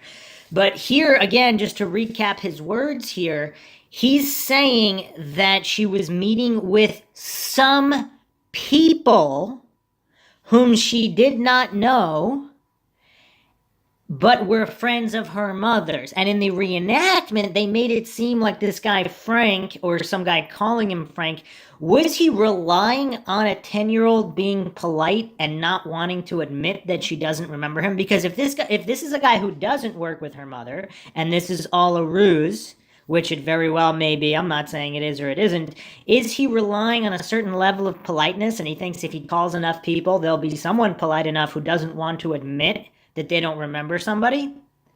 Again, we have to keep in context this time period. In 1989, people in general were a lot more polite.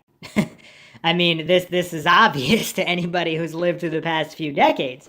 But even nowadays, a certain percentage of people might not want to admit they don't remember somebody to not appear rude or whatnot. So what information are they operating with? The friends that Amy told about this, did she tell them she specifically knew this person? Or that it's some guy from work that she kind of sort of remembers seeing from when she was at her mom's job? I don't know. It's quite curious.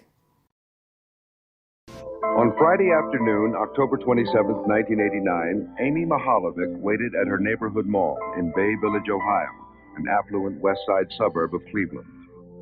I always taught my children all of the safety rules. You don't talk to strangers. If someone stops and asks for directions, you stand on the opposite side of the sidewalk. Don't go near the car. Knowing Amy as I do, she wouldn't do anything without asking permission, except for trying to please me. So her mother here says that she's Amy's, even without that stranger danger talk, even taking that out of the equation. Margaret here, unless she's lying, I don't know if there's a reason for her to lie here to make her look like she's not a bad mother. I don't think so. I mean, I don't know. It seems like she's being honest and truthful here, that Amy knew the safety rules. Even when strangers come to ask for directions, you stand away from the car so you're not grabbed and pulled in, etc. So again, all of this is pointing to Amy being relatively intelligent and safety conscious. So again, this is a girl who's in the gifted program in school, this highly intelligent, definitely above average intelligence, if not a lot above average.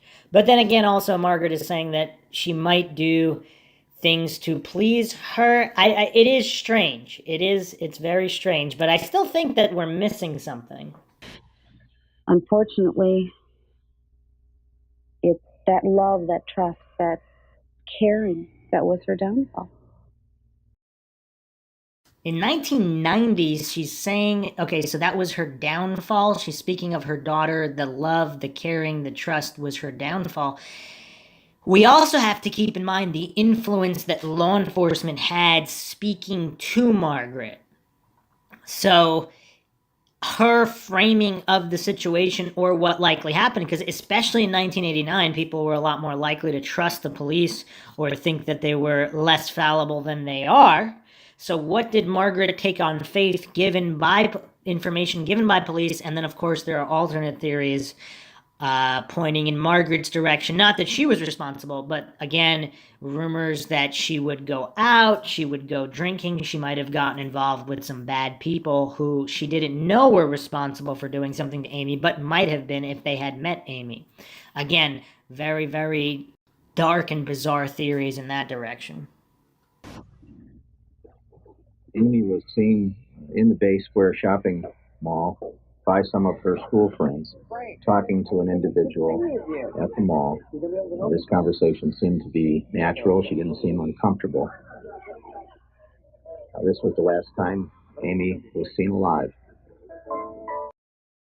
So in the reenactment, the individual, they use someone resembling the sketch, he does not put a hand on her back. So there's conflicting accounts on whether or not the individual actually physically led her to a vehicle. And then again, we also don't know which way they went. I postulated in the previous episode she might have talked to a guy briefly. For example, if she's spinning around a pole having fun, just some kind of random stranger might just say, oh, hey there, having fun there, just a super quick, hey, good day, and then move along. So it's possible the guy in the sketch might have shared a couple words with Amy, but was not a predator and just moved on. Or maybe he was, and he was doing recon, then he went back, and I don't know, maybe he got cold feet. Again, there's so many different variables or possibilities, information that we do not have. Because if Amy went back through the bowling alley or a different area, there was an arcade there. Supposedly Amy spent a lot of time there, so she was very familiar and comfortable with the area. There were also uncorroborated reports or possibly reports that were corroborated that put her in either a nearby grocery store, the bowling alley. For whatever reason, the police don't want people to know that they were substantiated. Are they protecting the case in a certain way that we don't know about? And maybe they do put stock in some of these other reports or sightings, but for whatever reason, they don't want to make it public. When I came home from work, her brother told me, he said, Mom, Amy's not home yet. And I said, well, where'd she go? Because she always asks permission. I knew immediately something was wrong. I knew it. Mrs. Mihaljevic came to the police station at 5:57 p.m. on October 27th to report that Amy had not come home from school and that her bicycle was in the bike rack at the Bay Middle School. So this lieutenant seems quite accurate with his words. I mean, he's giving exact times. He doesn't seem like some Keystone Cop nincompoop. So when he says some people whom Amy did not know, is he specifically referring to multiple individuals? And was that known from the get-go? I don't know. Let's continue to examine here. The officers were very concerned, and after numerous questions, which they have to go through, they did ascertain, in fact, that Amy was not a runaway. She was not at a friend's house. That she was, in fact, abducted.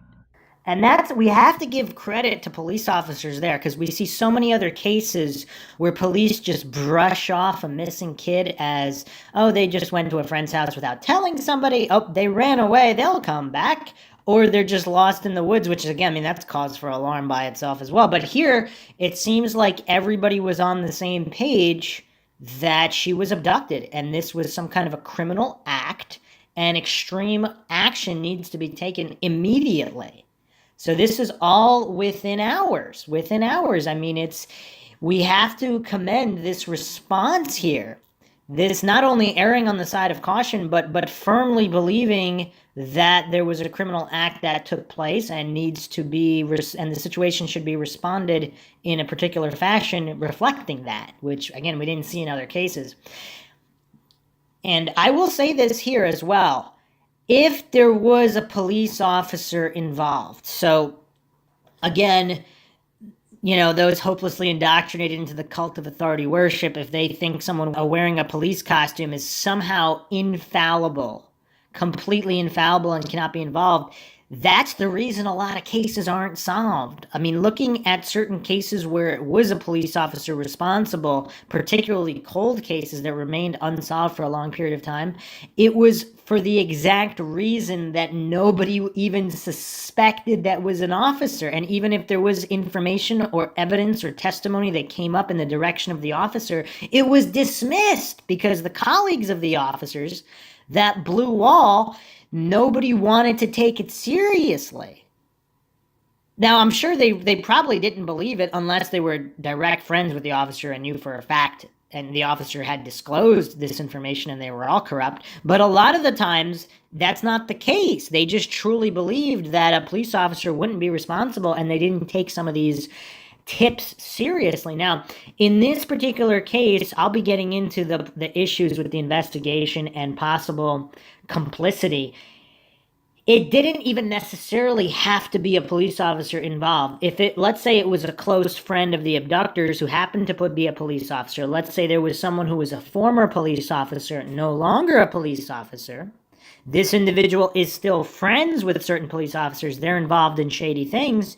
There could be some funny business. What would explain this case not being solved? If there was some kind of a police officer, some kind of a checker, somebody who was taking calls or tips that could intentionally misplace certain tips, certain information, certain files that points in the direction of his buddies, whether or not they were police officers or not, or maybe one of them was, or formerly was.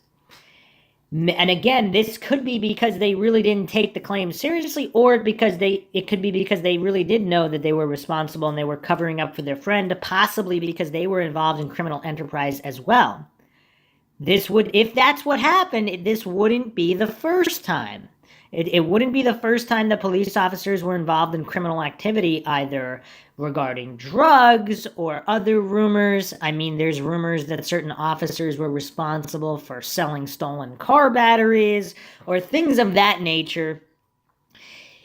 Again, criminals are criminals. So this is not, and human nature is human nature. So this would not be the most shocking thing to logical, critical thinkers, but to coincidence theorists and authority bootlickers, they probably wouldn't even look in this direction, which is, again, I'm not saying that this is what's happened here. I'm saying if you're doing a logical, objective, neutral, scientific-based investigation, you're going to examine all avenues, not fall for these appeal to incredulity, logical fallacies, and intentionally not examine all avenues.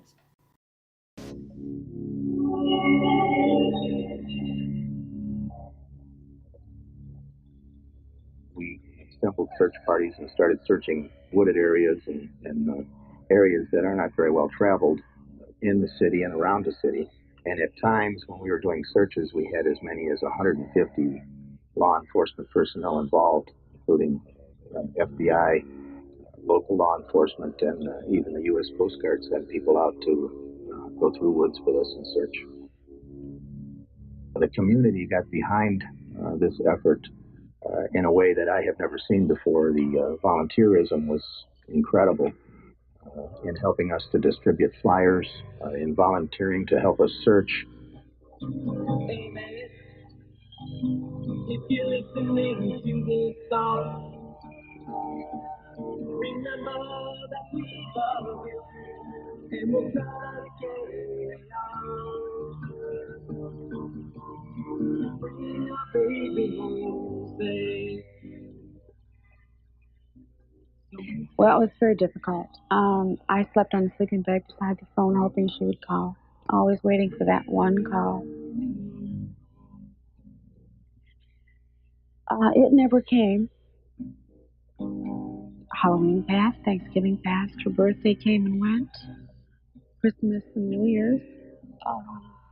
We just never gave up hope. On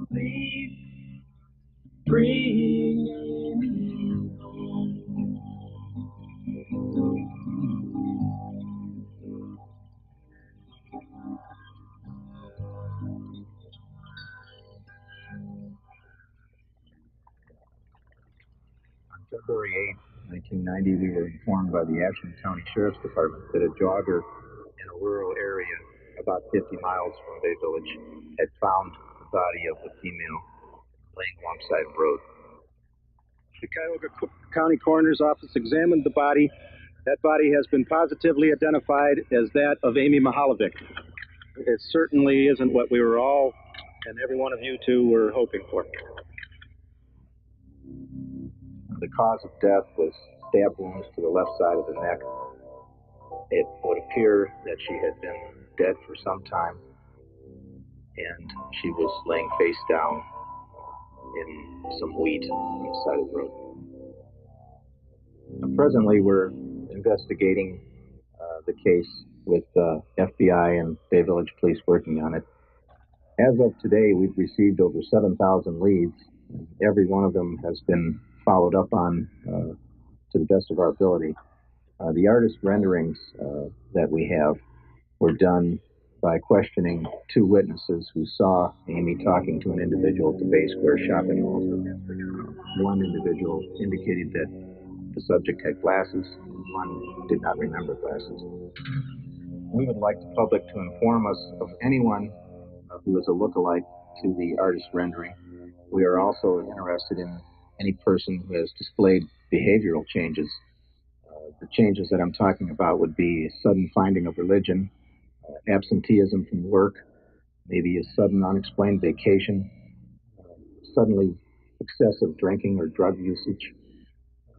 Any of these kind of changes may be indicative of someone who is having a problem dealing with their conscience, and we would like to know about that. And we encourage the public to let us have any information, no matter how insignificant they may think it may be. It may be just what we're looking for. In our heart, if we could find out who did this and why, to such a loving, caring child, a future human being who had so much to give to the world. Why? And who? The Community Fund for Amy and the City of Bay Village is offering a reward of $60,000 for information leading to the arrest and conviction of the person or persons who killed Amy Mihaljevic. And again, with that closing statement, person or persons. Now, we really, again, it seems like, this is from 1990, it seems like early on there's some kind of sentiment that there might be more than one individual responsible. And I don't know if that's been lost, but it seems like that was not emphasized other than early on. And I find that curious. I find that very curious. Of course, that was a very heartbreaking segment there for a bunch of different reasons. And I will just close this podcast out with the issue of Margaret's contact book. So her, apparently, someone came into her apartment posing as a Bay Village police officer, clearly out of their jurisdiction, because this is when she moved to Las Vegas, and this is years after the fact. They want to get her address book, her contact book, address book with all the people she knew. So what does that mean? I don't know what that means.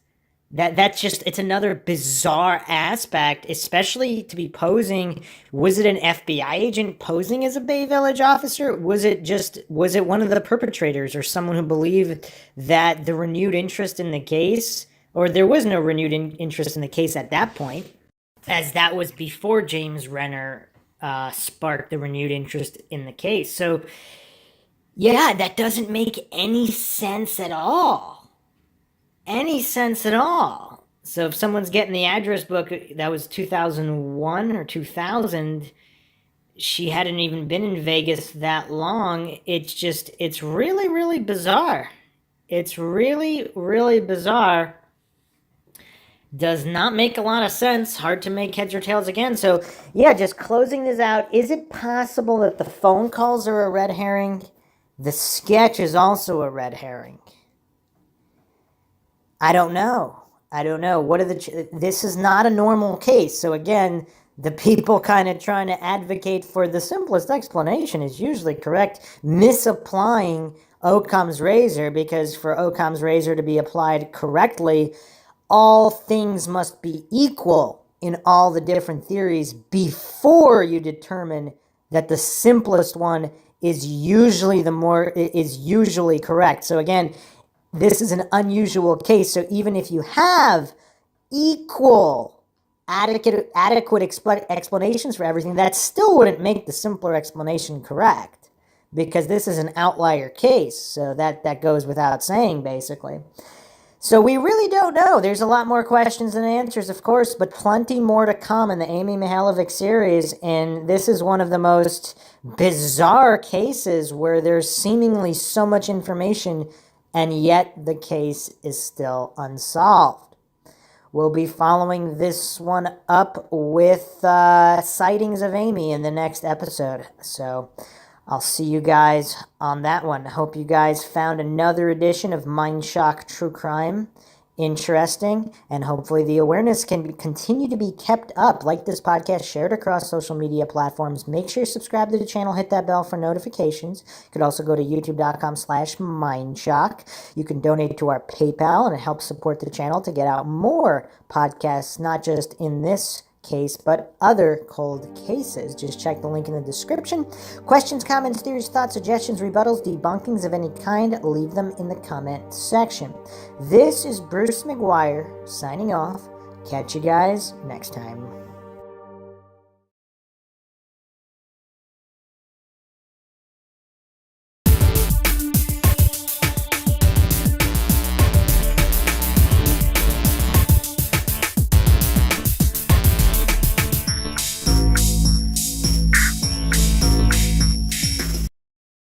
If you like audiobooks or audio shows, check out a free trial of Audible. Just click the link in the description.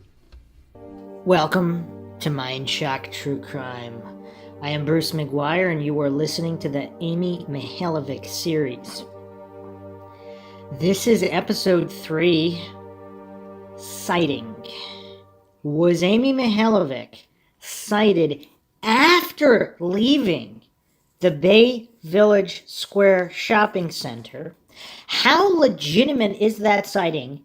And is there more to the phone records than has been publicly known? We'll be examining press conference footage from within 3 days of her disappearance, as well as other evidence and statements from people in the case that point to a possible verified sighting of Amy Mihaljevic after leaving the Bay Village Square shopping center.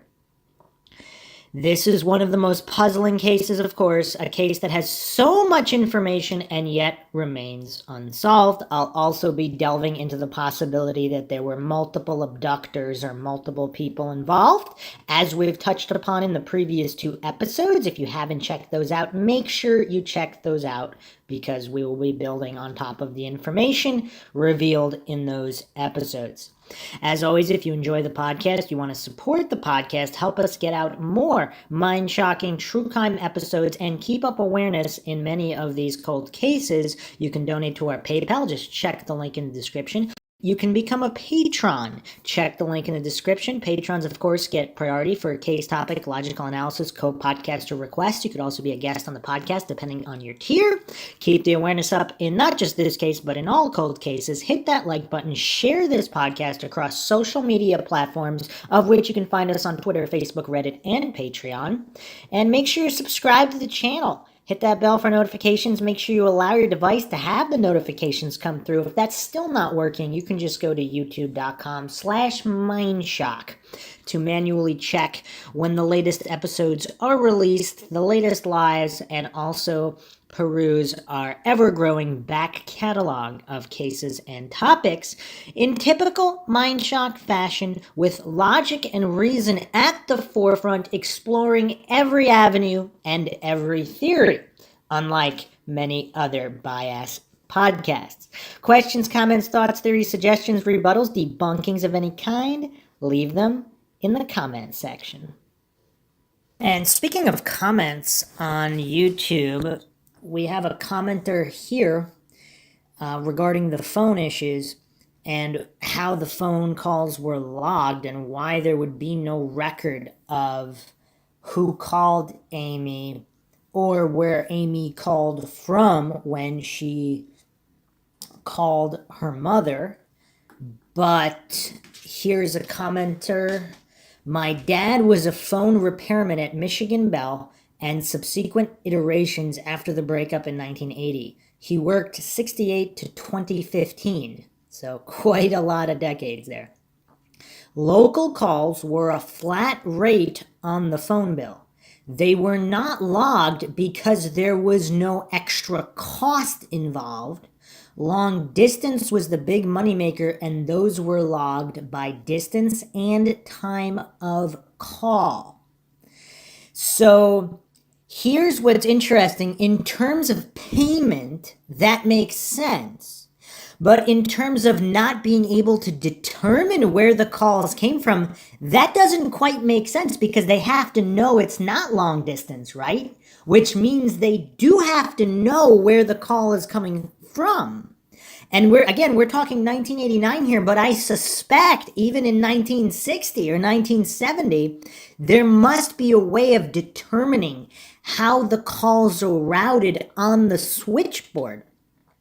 And from documentaries I've seen, supposedly the technology is quite old, so it's not upgraded for many, many decades. So when one call is connected to another call, so when one phone line is connected to another line, there must be a record of that somewhere, somehow. Now, I'm not saying this is public information, but are the FBI or law enforcement holding back information on the calls? Do they really know where it came from? And we are going to be examining that as well. First things first, let's look at the conference, the press conference. So this is a news snippet from October 30th, 1989. So 3 days after. And let's listen here. On Friday afternoon, either in the Bay Village Shopping Mall. Late this afternoon, Bay Village Police and the FBI held a press conference to release the latest picture of Amy. And she's just talking over him, but he just said either from the Bay Village Square Shopping Center or another mall in the area, Amy Mihaljevic was abducted. Or another mall in the area. Let's continue here. Taken just 3 weeks ago at school. Besides announcing they believe the abductor knows the family, they also have a better grip on what happened the afternoon Amy was apparently abducted at the Bay Village Shopping Center. So again, early on, they are fairly convinced that the abductor knows the family. So there's only two ways it could go from there. Either they exhaust either that's what they believe early on from an impression, and then they thoroughly investigate everybody and they determine it's not someone known. I mean, again, they didn't rule anybody out or in, but is there something early on that hasn't been disclosed that make them really think that it was someone known to the family or Amy? And we don't have that information as of yet. We also have reason to believe that Amy left with that individual from that location and went to another area where they may have gone shopping, and that would be a mall or a shopping center somewhere in the area. Again, so we have, from the earliest information known, they have reason to believe that she left from the Bay Village Square Shopping Center and went shopping elsewhere. So how much, which again, this is problematic for a few different reasons. Because how far are you going to carry a ruse? Because every step of the way, I mean, I don't know. This is a real outlier case, no matter how you look at it. So, if you're going to abduct, if you're going to take someone from a busy shopping area in front of a police station, I guess you would drive to another busy mall where you'd be spotted. I mean, I don't know. It's really bizarre. Unless the individual that led Amy to a vehicle at the Bay Village Square shopping center is not the same individual that was seen shopping with her elsewhere. But let's continue dissecting here. And that would be a mall or a shopping center somewhere in the area. The FBI says they've sent a pair of sweatpants found in the area to the FBI lab in Washington to see if they belong to Amy. And Bay Village police now believe the abductor spent time at the Bay Village shopping center before meeting up with Amy Friday afternoon. So that statement is curious. Does that mean the individual was staking the area out and they were hanging out there for an hour or more prior to when Amy came there? Or does that mean there's multiple stakeouts, or just this is an area, this would obviously be a shopping center that the individual was familiar with, in which case they would know it's across the street from the police station, in which case if there's an officer in that very shopping area at the time this individual is talking to Amy and leading her away to a vehicle, I mean, the audacity, the gall, it's really mind-shocking unless there's a red herring here and we're missing something. And we'll be examining that. Shopkeepers and employees have been racking their memories. But we always get a whole lot of them. They all come in, about 5 after 3, and we let 3 in at a time. They got to park their bikes here. But apparently they had spotted her down there at the bowling alley. So one of the shopkeepers is saying they spotted Amy by the bowling alley. So she's been spotted all over that shopping center by different people, which is curious. Some people believe that Amy was actually led through the back of the bowling alley. It's bizarre. It's really bizarre. The family, who lives on this Bay Village cul-de-sac, has told police they don't recognize the composite picture of the man 2 10-year-olds say they last saw Amy talking to. An FBI artist flown in from Washington this afternoon is now working on a better picture. As interest in the search for Amy increases, so do the number of tips being phoned in. Early this afternoon, an anonymous caller told the FBI Amy had been dropped off at Euclid Square Mall in front of the Florsheim shoe store. Whoa, major mind shock there. An anonymous caller. Okay, so does a caller being anonymous, does that increase or decrease the likelihood of legitimacy, or is it irrelevant? Because based on the caller, let's say the caller has a criminal record, they don't want to be associated with the case, whether it's petty theft or some minor drug charges, something that has nothing to do with harming children, and they would never support harming children, but they want to contribute to the case. Would they be anonymous?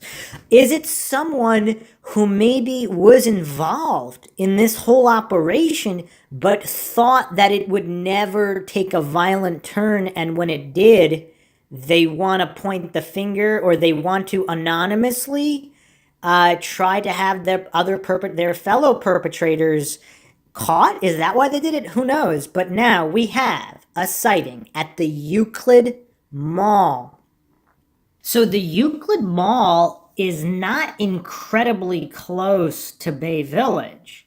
So from the Bay Village Square Shopping Center to Euclid Square Mall is roughly 27 miles.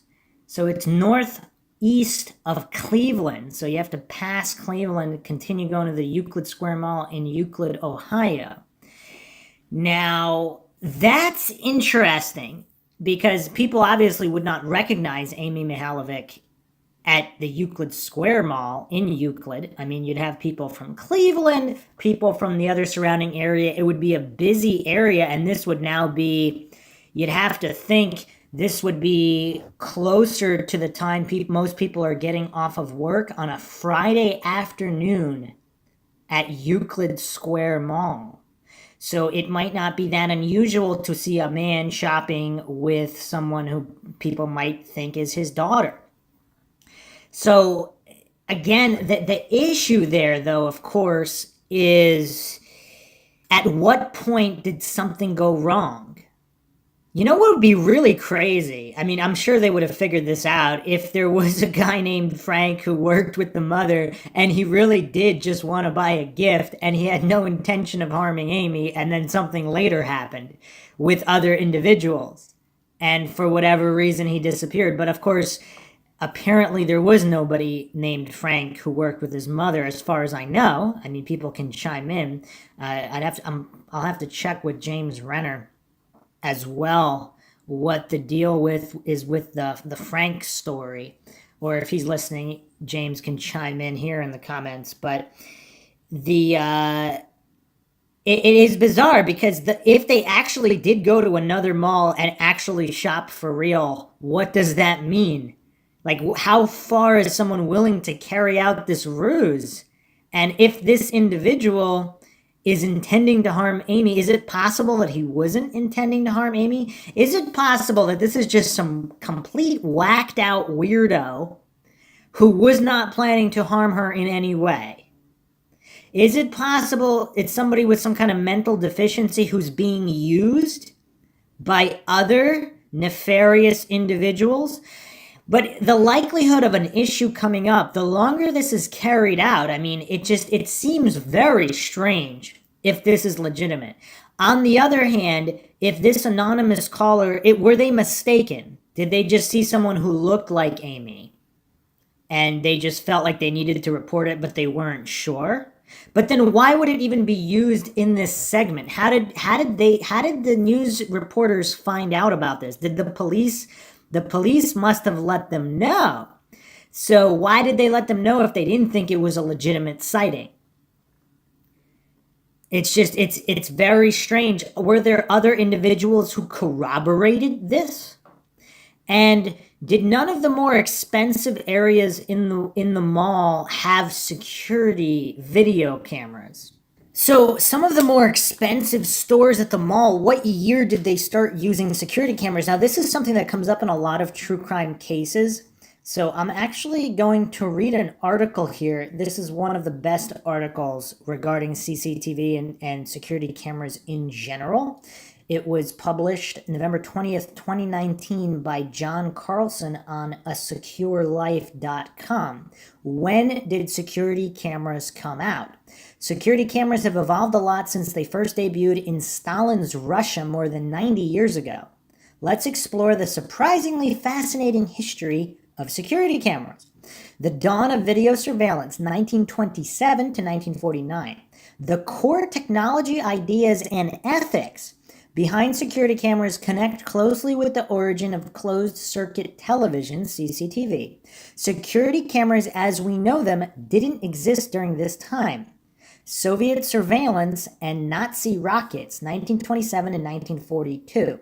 From the beginning, repressive surveillance states and security cameras went hand in hand.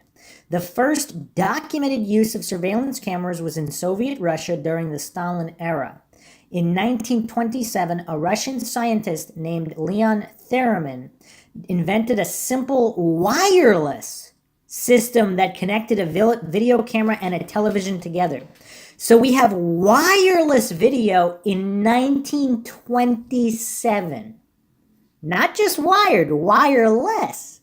It was eventually used to watch visitors coming to the Kremlin in Moscow.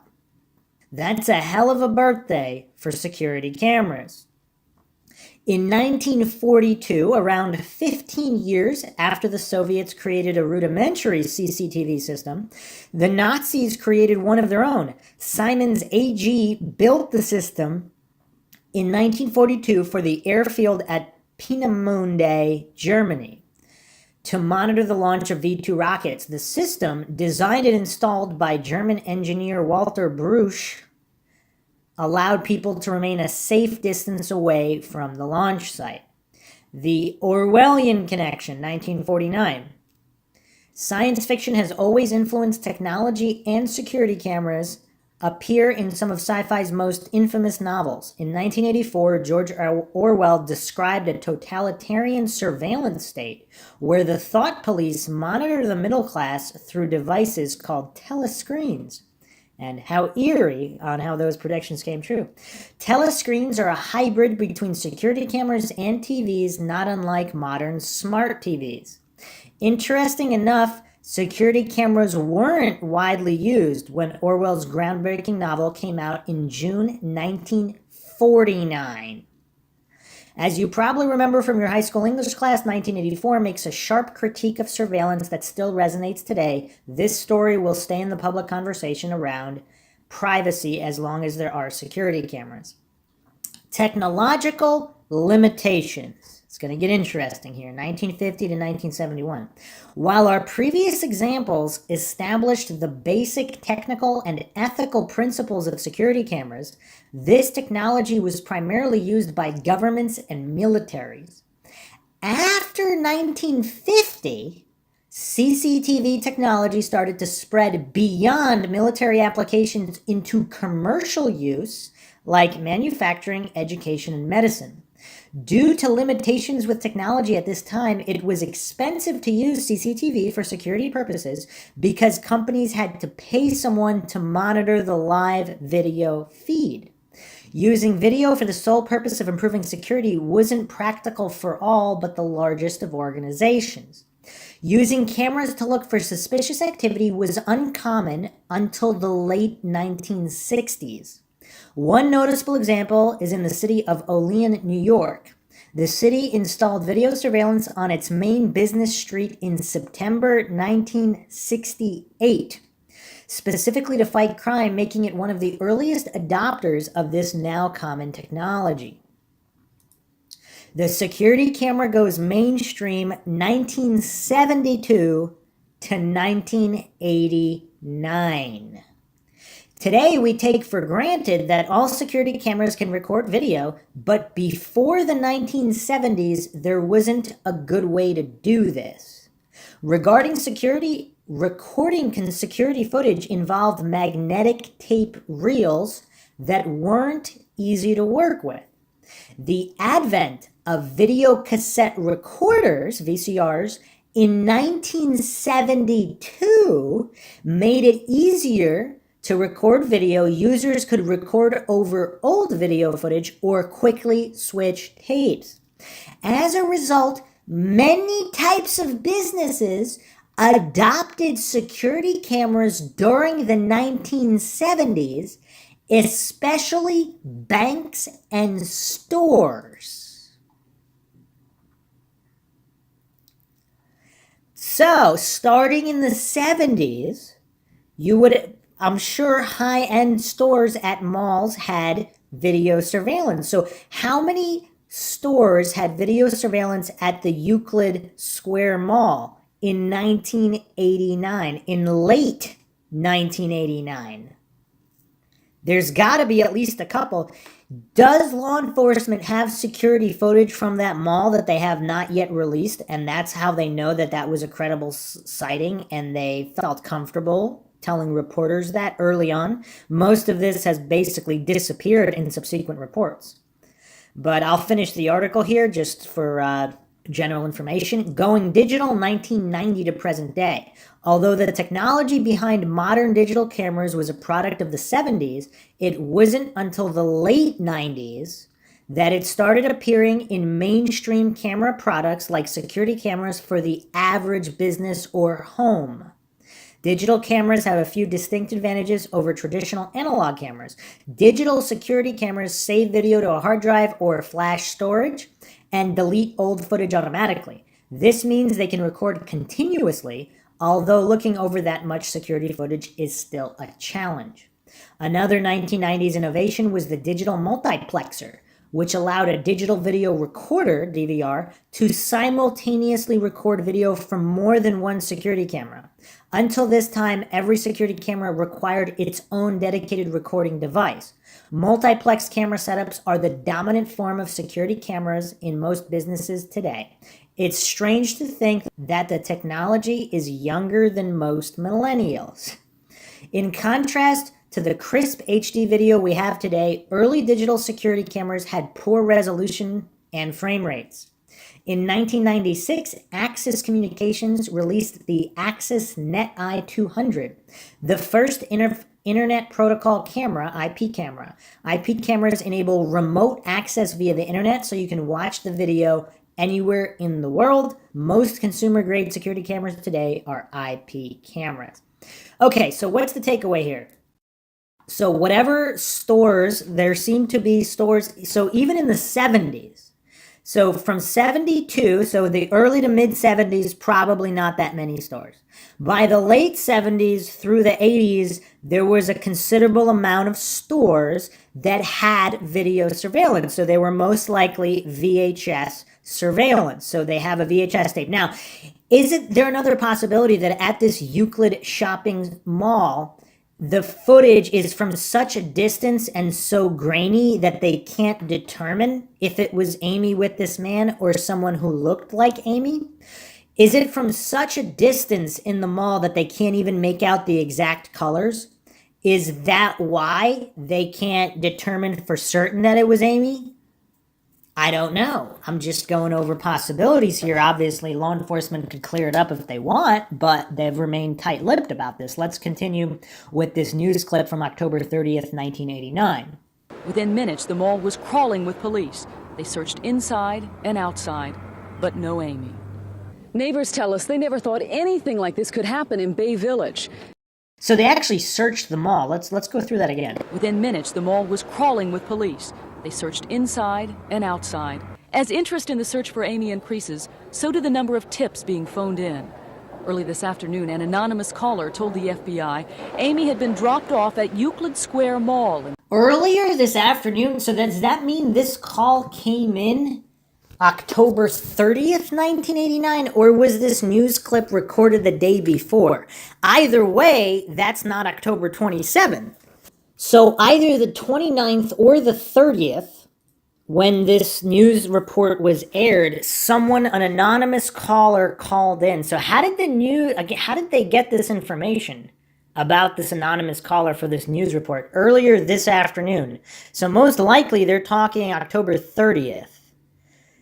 So did that insinuate? So, okay, it's difficult to discern whether the caller was stating that Amy was dropped off there that afternoon, the 30th, or on the 27th. Either way, the police responded on the 30th and searched the entire mall. So you would have to assume that they pulled all the security tapes from any of the stores that had tapes, unless not a single store had tapes. So is it possible that the store that had a security system, either a jewelry store or some, a higher end store that had security, if that camera was very far away from the shoe store where Amy was dropped off, is it possibly there is footage, but it's so grainy that it's just impossible to discern? I mean, it could be anybody, any girl approximately that age and size with possibly her father or whatever it looks like. And perhaps, since this was reported so early on, is it possible they actually tracked down some guy and his daughter and they verified that that was them on the tape? So then they knew for sure it wasn't Amy. And then this sighting was completely forgot about. But as far as I know, even in more recent articles, there's still references. There were reports she was spotted at the mall. So you would think at the Euclid Mall. So you would think that if it was ruled out definitively, they would not continue alluding to these sightings. So it seems like it was not ruled out, and it's still a question mark as of now. Since Amy disappeared, these streets normally filled with children playing have been strangely quiet. She used to come over and play with our dog all the time.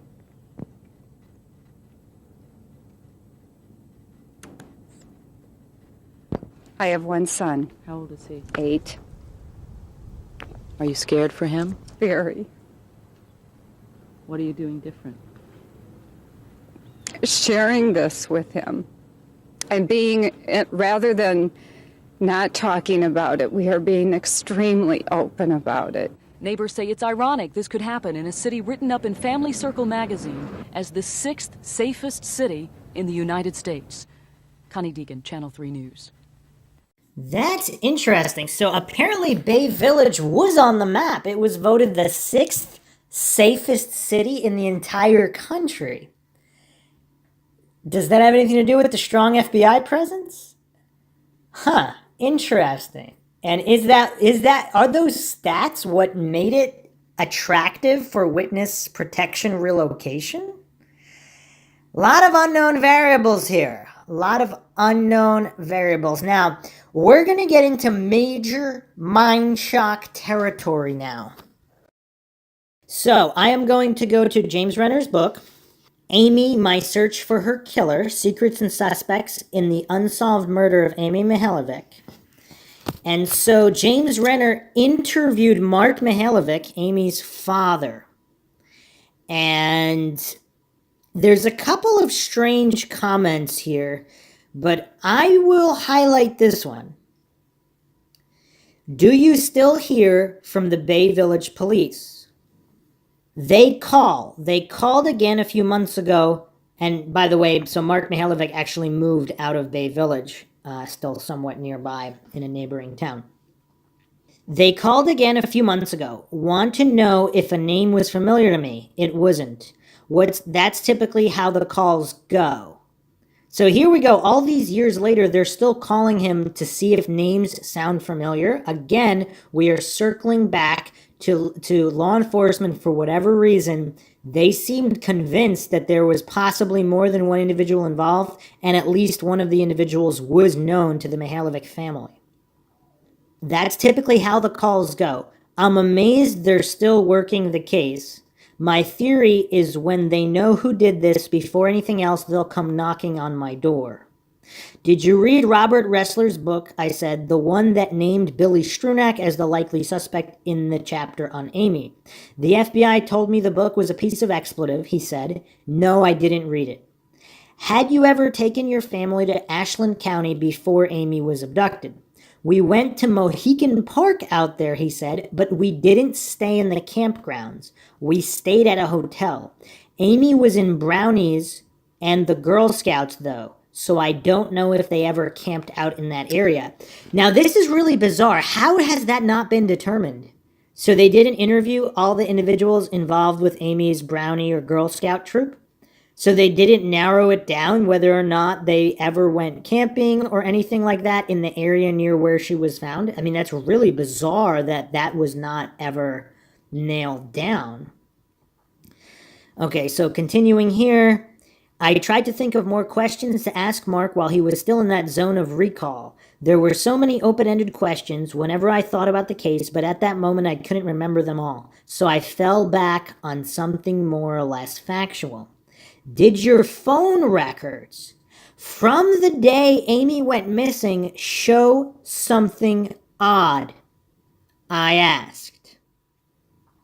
Okay, it's Mindshock time. Mark seemed to think hard for a minute before nodding. If I remember right, somebody called our house from the Euclid Mall. From a payphone.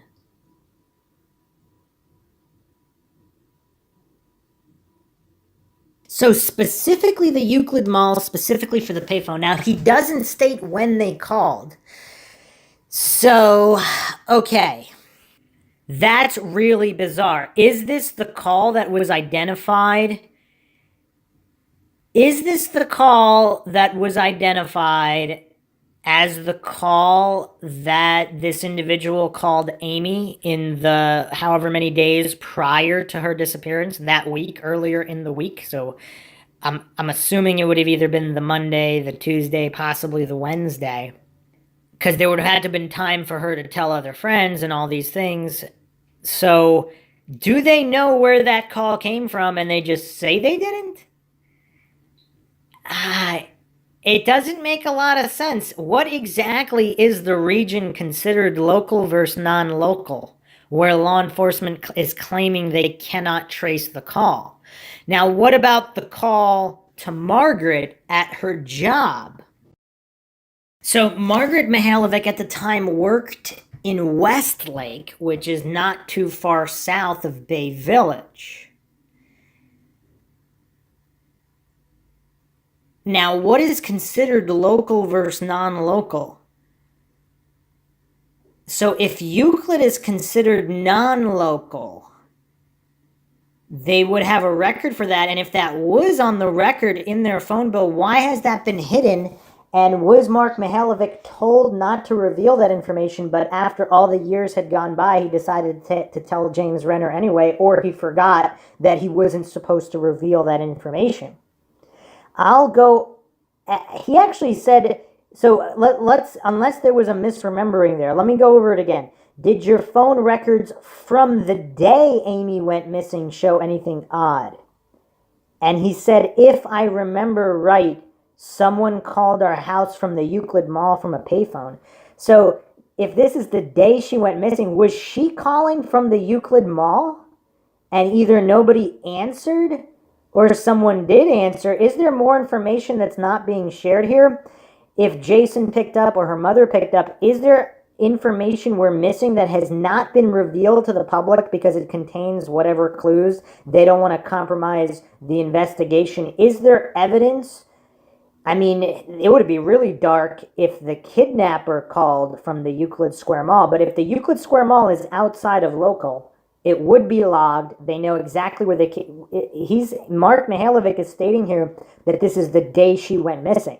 So she called her mom, is it possible he got confused and this is the call they traced to her mother at Westlake? So was she calling her mother from Euclid? Now, Euclid is a good, 30 to 40 minute drive, possibly, from the Bay Village Square shopping center. So she calls her mother at approximately 3:30 p.m. in Westlake at the Trading Times. This is the call that we know about that's public, unless there's another call to the house at a later time. So apparently she got home at roughly 5:30. So she got the call from Amy at work at 3:30. She gets home at 5:30. Was there another call that hasn't been disclosed to the house? Which call is Mark Mihaljevic referring to that came from Euclid? Now, he actually says that somebody, let me give the verbatim from the book here, James Rener's book. Somebody called our house from the Euclid Mall from a pay phone. How would he know that information? That means the call was traced. That means they know exactly where the call came from. Now, is he being really careful here where he was asked not to reveal that Amy called again? Or if there was some kind of ransom that we don't know about and this has all been hidden from the public for whatever reason, again, I'm not saying that's happened. I'm just thinking outside the box here because the case is still as of yet unsolved. Did her kidnapper call from the mall? Or did Amy call again from the mall? Or did Mark Mihaljevic confuse what was told to him? Because this is all these years later when James Rener is interviewing him. And he confused it, and that was the call traced that the mother that Margaret received in Westlake at the Trading Times, and that was traced. But 3:30 p.m., that means she would have had to have left the shopping center at before 3. So she was seen at the shopping center supposedly at approximately 2:15 p.m. So that does leave a bit of time, because if she left the shopping center between 2:30 and 2:45-ish, it would have to be closer to 2:30, because by the time they get to the mall, then they would have to get to a payphone. But if that's the first thing they did is go to the payphone before going shopping, it does line up. It is possible. It's possible with this timeline with so many unknowns. But this just continues to point to these questions on what has law enforcement not revealed that could be very helpful. Are these Euclid Mall... We have two issues here. We have at least one sighting. Supposedly there were more. We have one sighting reported to the police, reported to the news station, which mentioned this in their October 30th broadcast just 3 days after. We have constant references to more than one individual, and law enforcement really believes that this individual is known to the Mihaljevics. So I don't know what to make of it. It's quite curious. So another wrench here is the sighting at the supposed sightings at the Westgate Shopping Center, Westgate Mall. Now, the Westgate Mall is only a little less than 6 miles, 5.7 miles from the Bay Village Shopping Center, relatively on the way to the Euclid Mall. So is it possible, because it's only, 10 to 15 minutes, approximately 13 minutes drive time from Bay Village Square. Did they go to the Westgate Shopping Center and then couldn't find anything, and he convinced somehow they continued on along to Euclid? I mean, there's things that don't make sense here. I mean, first of all, who would abduct someone in front of a police station in a busy shopping center in broad daylight in the middle of the day? It's really bizarre off the get-go. Are we going to say this individual is definitely not going to make other stops at shopping centers to continue the ruse? I'm going to read an article here, cleveland19.com. This was posted October 29th, 2019. Who killed Amy Mihaljevic? The missing pieces and a killer on the run. This week marks 30 years since the disappearance of a 10-year-old girl from Bay Village. It is a story so unique and bizarre, it has baffled investigators and an entire community for decades. Amy Mihaljevic was last seen at a shopping plaza in Bay Village with someone who has eluded capture for 30 years now. And again, here we have after the fact, years later, it's usually someone, not some people. Whereas early on, law enforcement made references to more than one individual. Okay. October 27th, 1989, Bay Village Police Chief Bill Guerrero just got home from work. He was getting ready for a murder mystery party with friends. It was a whodunit thing, and I was supposed to be the investigator because I was a police officer. I got home and I never made it to the party, said Guerrero. Little did he know he would soon have a real-life murder mystery on his hands, one that has haunted an entire Northeast Ohio community to this day.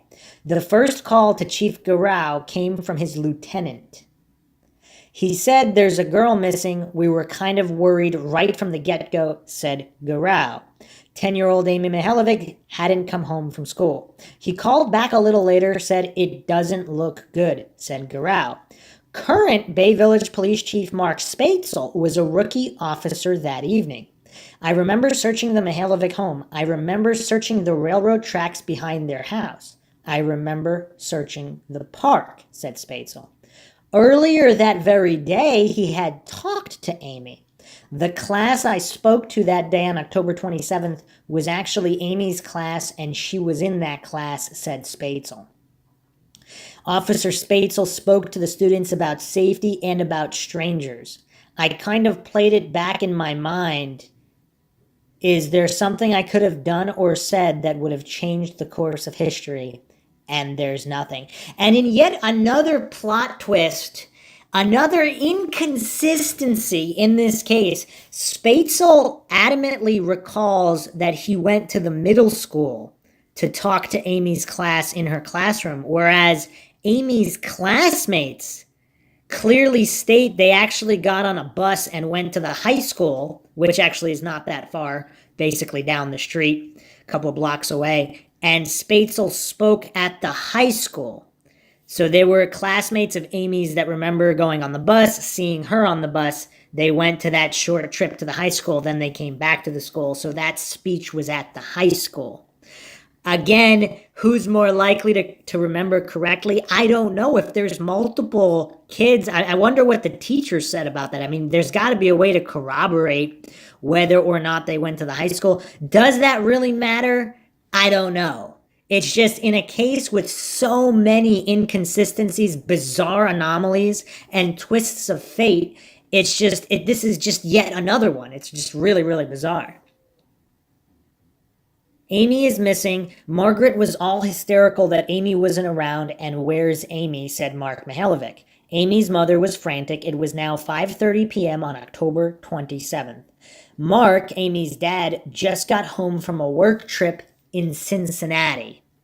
And how often does he do work trips? If he does work trips fairly often on Fridays, that means nothing. If this is the only work trip he ever took that year, on the day that Amy goes missing, I don't know. Perhaps there's something there too. It's really, really bizarre. My friend and I went down to the middle school and started walking towards Lake Erie, down the creek, French Creek, calling her name, flashlighting, said Mark. I remember doing that. I still had my sports coat on, never took my sports coat off that night. The investigation begins. The next morning, the FBI was there with about 50 agents, most of which actually lived in Bay Village, said Garau. The focus was Bay Square, the last place Amy was seen. It was a short walk from school. Amy told friends she was going there to meet someone. And again, if you listen to the previous episodes, we have the lieutenant saying some people, not someone. Some people, not some person, some people, plural. Weird. She got a phone call prior to this date, and the caller wanted her to go shopping, buy a present for her mother. This was the spot they arranged they would meet, explained Spatzel. Two other 10-year-olds, saw Amy with a man. They came up with a sketch of that suspect. It was the only tip investigators had at the time. The suspect walks up to Amy. Again, he knows what she looks like. Walks up to Amy, there's a brief conversation, and then the last anybody sees is them turning to the parking lot, and then nothing, said Spatzel. And let's reiterate here, nobody saw them enter a vehicle of any kind. And it's also unclear the manner or necessarily whether or not this individual even led her away. Again, we're relying on this testimony. Law enforcement has not released exact details. Every day after school, Amy would call her mom. The day she was abducted was no different. At some point, he allows her to make a phone call back to her mother, let her mother know she's okay. Chief Spatzel does not believe Amy felt she was in danger at that point. He believes the two were probably shopping somewhere. There's a possibility they were seen at Westgate, the old Westgate Mall, explains Spatzel. There was a sighting there that matched up. Interesting.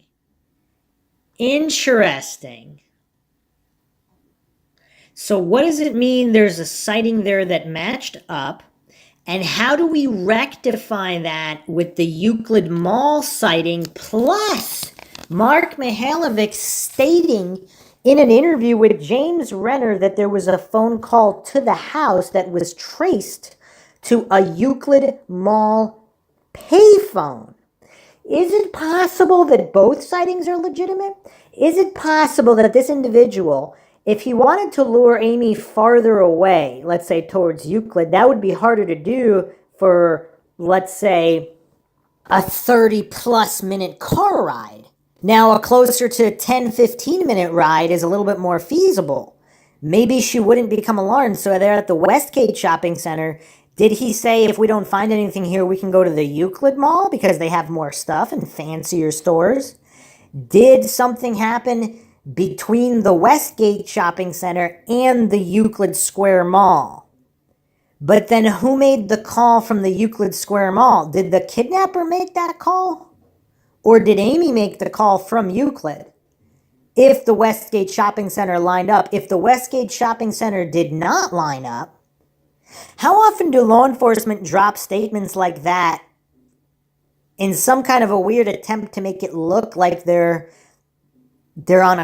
cold, that they're not on the trail? So if they know that he was in Euclid and the call was from Euclid, Are they dropping the Westgate connection there just to throw people off? Or do they really believe that one was legitimate as well? Do they believe both were legitimate? And it would be interesting to know what exactly law enforcement theorized or what the different theories are. Do they have one theory that involves this kidnapper, perpetrator, whoever, or are they not the perpetrator? As I went over before, is it possible that the person in the sketch is not the one that drove off with her? Or if he is, well, whether he is or isn't, the person who drove off with her is also not the person who harmed her.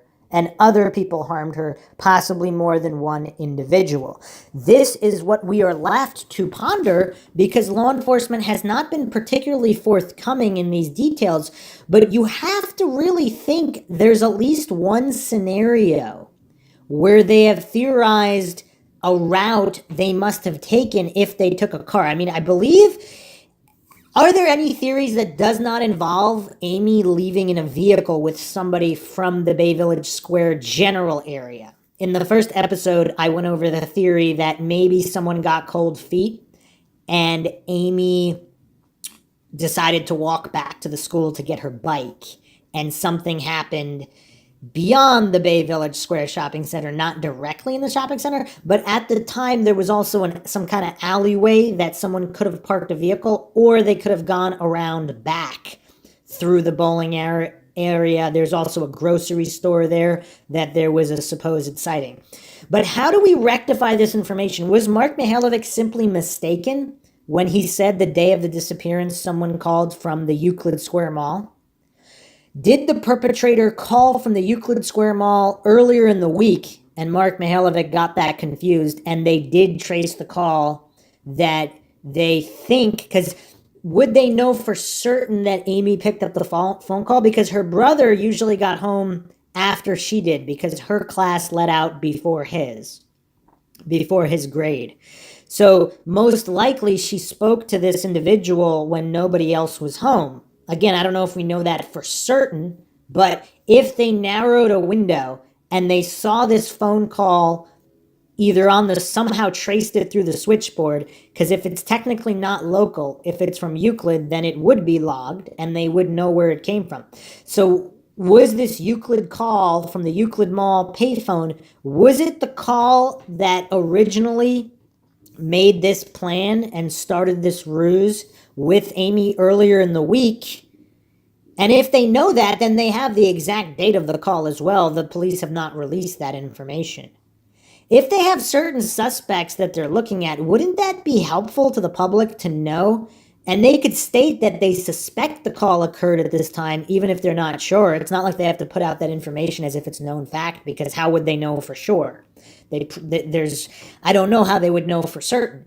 Or is Mark Mihaljevic not mistaken and someone did call the house, in which case did Amy or the kidnapper call the house from the Euclid Square Mall either when Jason was home alone, or maybe he even spoke to Margaret, and for whatever reason this information has never been allowed to be made public because law enforcement maybe believed it compromised the investigation in some manner. Was there even an attempted ransom and then that all went haywire? And again, for whatever reason, they don't want that public. I mean, there's so much to go over here, so many conflicting reports, and of course, in missing persons cases, there are always sightings that end up not being the sightings of the individual, but how do you know for certain? Especially when law enforcement is so tight-lipped. So once again, always more questions than answers in a lot of these mysterious cold cases and strange disappearances. The Amy Mihaljevic case, of course, one of these cases where there's just such an overwhelming amount of information and yet the case is unsolved. Obviously, we have plenty more to go over. We'll be going over other theories, local rumors, psychic information that's truly bizarre and could not have been known by the psychics that were not even from the area, that somehow knew the names of officers that had never been connected to the case before. So there's just a lot of bizarre information about this case. Plenty more to go over. Hope you guys found another edition of Mindshock True Crime Informative. And posing even more questions that need to be asked in order to solve these cases. You can donate to our PayPal. Just check the link in the description. Help support the podcast. Help us get more mind-shocking episodes out there and continue to promote awareness in not only this cold case, but other cold cases. So like this podcast, share it across social media platforms, of which you can find us on Twitter, Facebook, Reddit, and Patreon. Patrons do get priority for case topic, logical analysis, code podcaster requests. You could also be a guest on the podcast depending on your tier. Make sure you subscribe to the channel, hit that bell for notifications, make sure you allow your device to have those notifications come through. You could also just go to youtube.com/Mindshock to see the latest podcasts as they are released, check out the lives, and also peruse our ever-expanding back catalog of cases and topics, all reviewed in typical Mindshock fashion with logic and reason at the forefront. Objective, neutral, scientific examination of all cases and topics. Questions, comments, theories, thoughts, suggestions, rebuttals, debunkings of any kind, leave them in the comments section. This is Bruce McGuire signing off. Catch you guys next time.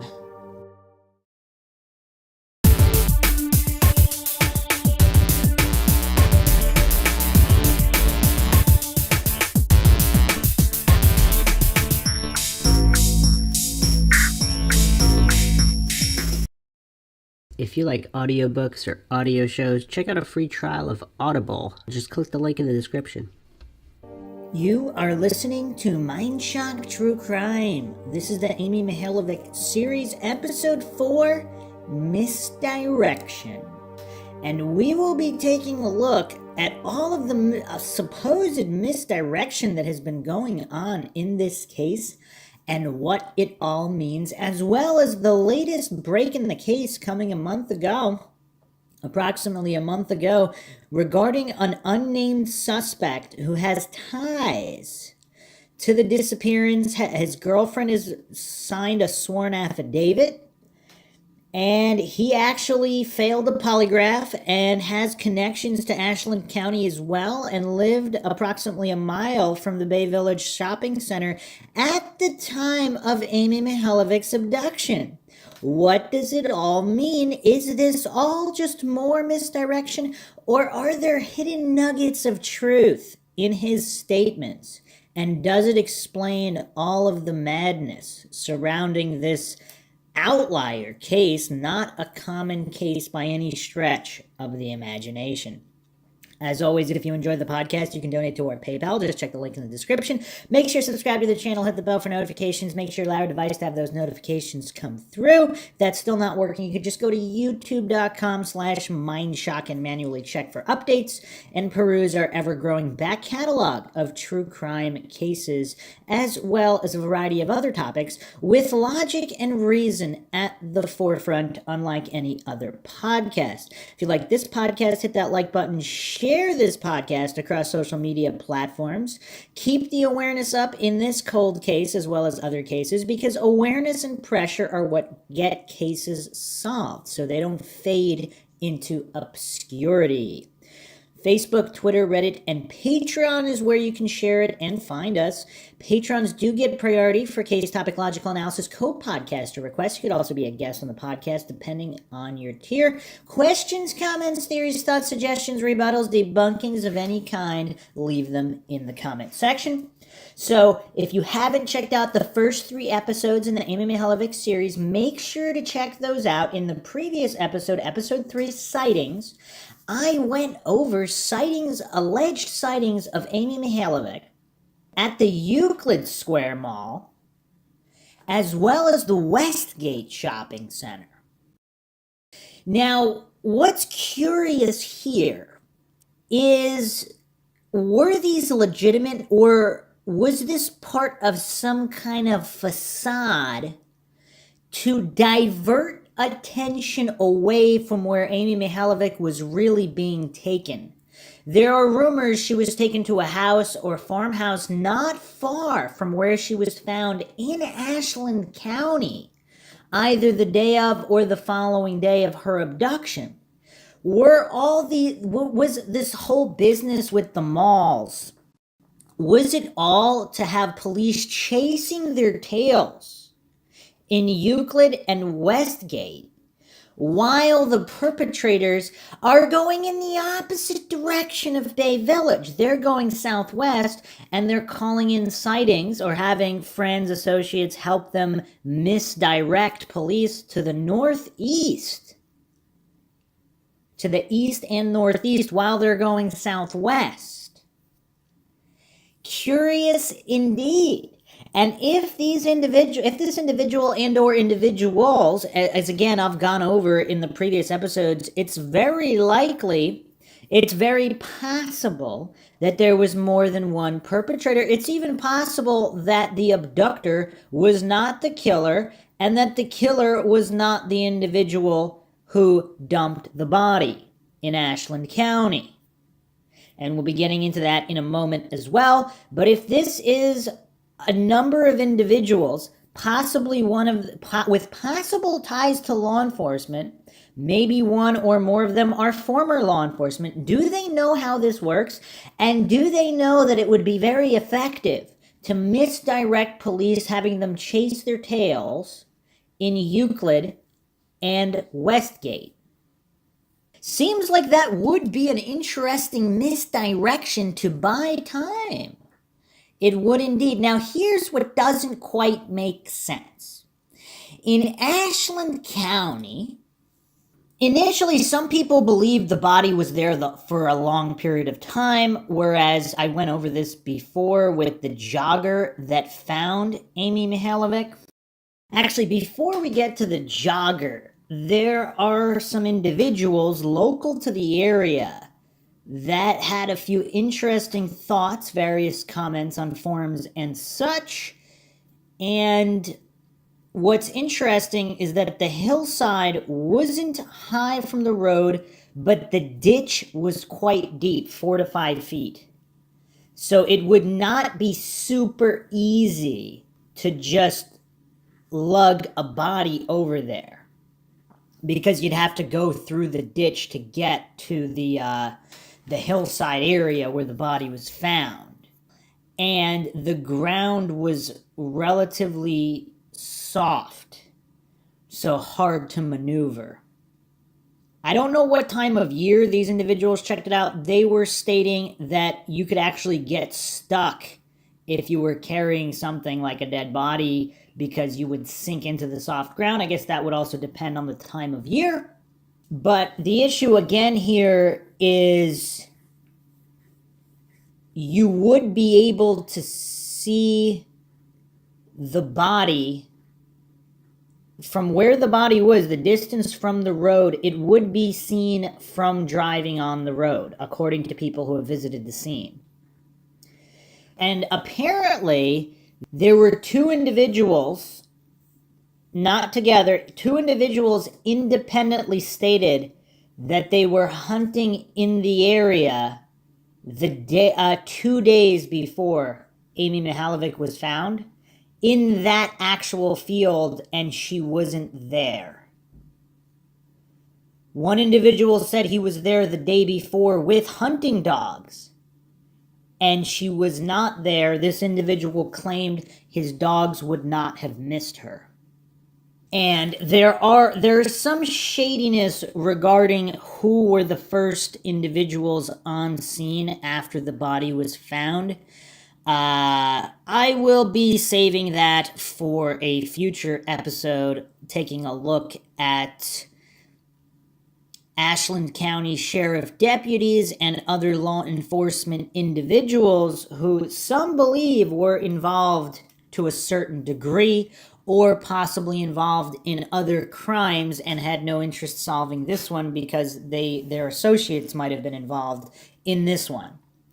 There is a log cabin near the body recovery site that one individual, Al Matlock, is associated with. Now, what makes things even more mind-shocking is supposedly there's rumors of a cult operating in the area, which may or may not overlap certain individuals. So supposedly they were killing animals. There was blood found in houses nearby. There's actually photographs of these houses. FBI actually removed evidence from some of these locations via helicopter. Others were destroyed or burned down, curiously. So it's theoretically possible that Amy was being held near where her body was found for whatever period of time, an unknown period of time. Other rumors state that she was placed in some kind of a freezer for if she was killed within a day or days of her abduction, and then she was put in a freezer for however many weeks and weeks, until, for whatever reason, someone decided to remove the body and dump it where it was found. So most likely, it seems like the body was placed there the night before it was found, because there's all these individuals and hunters who would have seen it, as well as I believe the jogger's husband biked the area, and he would have seen it, and he biked the previous day and it wasn't there. So it really seems like it was all done the night before for the very specific purpose of being found. And then, of course, regarding the cult activity, this being Halloween time, there seems to be an unusual amount of missing persons cases and murders around Halloween time, as if some kind of satanic sacrifice or something of that nature. And apparently, people have stated that there was quite a bit of animal sacrifice going on. Now, did they make the jump to humans just that one time with Amy? And was it kind of, was it a two birds, one stone situation? Is it possible some of these members were connected to someone known to Amy, and for whatever reason, she was targeted and somehow it overlapped with cult activity? And is it possible, if certain law enforcement were involved with cult activity, that this would never be solved?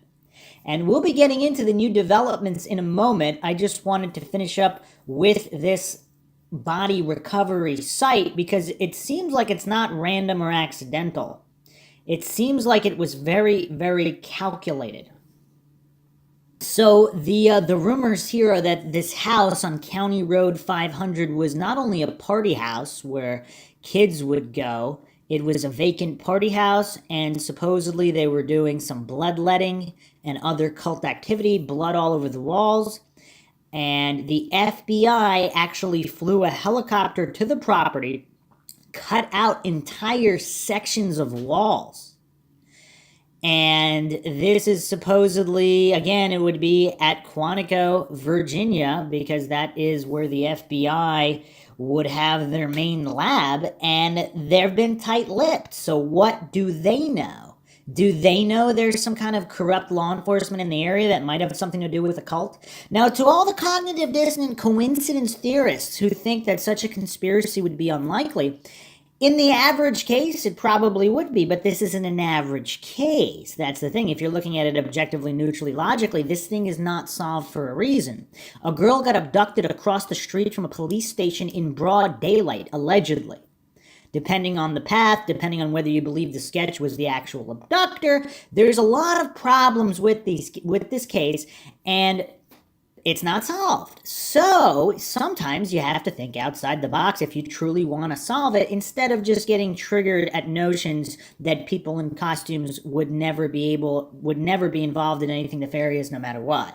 Even though, of course, we have all of history to show that, especially in the past couple years with some of these older cases coming out with all of these police conspiracies. I covered the Dow murders, covered up by the New Hampshire State Police, the Tara Calico case, where it seems like the son of the sheriff was involved, and all of this cover-up going on. So, not that it happens in every single missing person case, but it's possible it happens in certain outlier cases. The question is this one of them?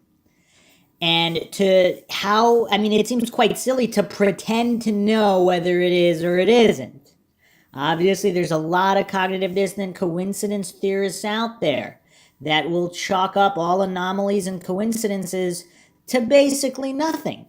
And that is quite silly if you're trying to actually solve the case. Now, just another little tidbit here regarding Margaret Mihaljevic. Some theorize that she did go out and she drank and she met certain people. And some of the people she met or associated with were responsible, maybe not themselves, but their associates, by whatever way, by whatever proxy, were involved with whatever happened to Amy Mihaljevic. Now, if Margaret never suspected these individuals or the police, because in one of the earlier interviews, she actually told she was pleading for Amy or to call the police if she was able to. Why would she be saying that if she knew it was the police? She'd be telling her to either call the FBI or some non-local police, possibly state police. I mean, who knows? But it seems like if she at a certain point found out, would that cause her to leave the state? Which she eventually did. And it's all very curious because we have to take into account all of these pieces of information and consider the possibility that there are many unknown unknowns. And just considering these variables, it's very difficult. Other rumors, again, I haven't seen this substantiated, but supposedly in the August before the October where Amy went missing, Margaret Mihaljevic was actually arrested, but the records were expunged. And again, if she was involved with a police officer, how did these records get expunged? What was all the business there? I don't know. These are local rumors. Once again, we cannot ignore FBI statistics. When a female goes missing or is murdered, it's usually someone known to her, not a random stranger. And there's no shortage of troubled individuals connected to the Mihaljevics in some capacity. And that all, of course, needs to be looked at. So regarding the body as well being found, a phone call was made to a TV station in Cleveland. The caller wanted $20,000 for information on Amy Mihaljevic. He said she could be found in the Tri-County area. So supposedly the station was going to set up a meeting, but the individual hung up. And some believe that she was alive at the time of this call. And 1 month later is when they found the body on February 8th, 1990. And we'll be getting into the identity of this caller. There's theories out there that have made some very interesting connections there. I'll be going over that in the next episode. And I believe I did mention this before, but there was an event, Sam Shepard's son, which was this famous case for the fugitive, and the police were not at the police station. So someone, a police officer or someone associated with police officers would know that, in which case they might feel braver in setting up an abduction across the street from the police station. And there was also a sighting of Amy the day of her abduction in the Ashland County area, but supposedly the guy was a drunk, so nobody believed him, but apparently he was crying about it and was fully invested. And does that mean that he knew nobody would believe him because he was a drunk, but he was actually telling the truth? Or did he believe he was telling the truth and he thought he saw Amy when he didn't see Amy? And again, with so much insanity and unknown unknowns in this case, it's very, very difficult to discern any of this. So let's move on to Janet Siebold, who was the one that officially spotted the body for the first time. This is from James Rener's book, Amy, My Search for Her Killer. When he goes to interview her, she said she doesn't really want to talk about it. He asked why not. She said, I've had headaches ever since that morning. She said, I've been depressed ever since. Can't keep from thinking about her. I think about her every single day. It was my morning routine, you know. I went jogging every day along that route. I lived one street over on County Road 1281, so I would make a big circuit running past that field. And I didn't see her there until that morning in February. I thought it was someone playing a joke on me. I thought it was a doll or something. And then I saw that it wasn't. I ran to Pat Kidd's house on the corner there because the people in the farmhouse next door weren't home or they weren't awake.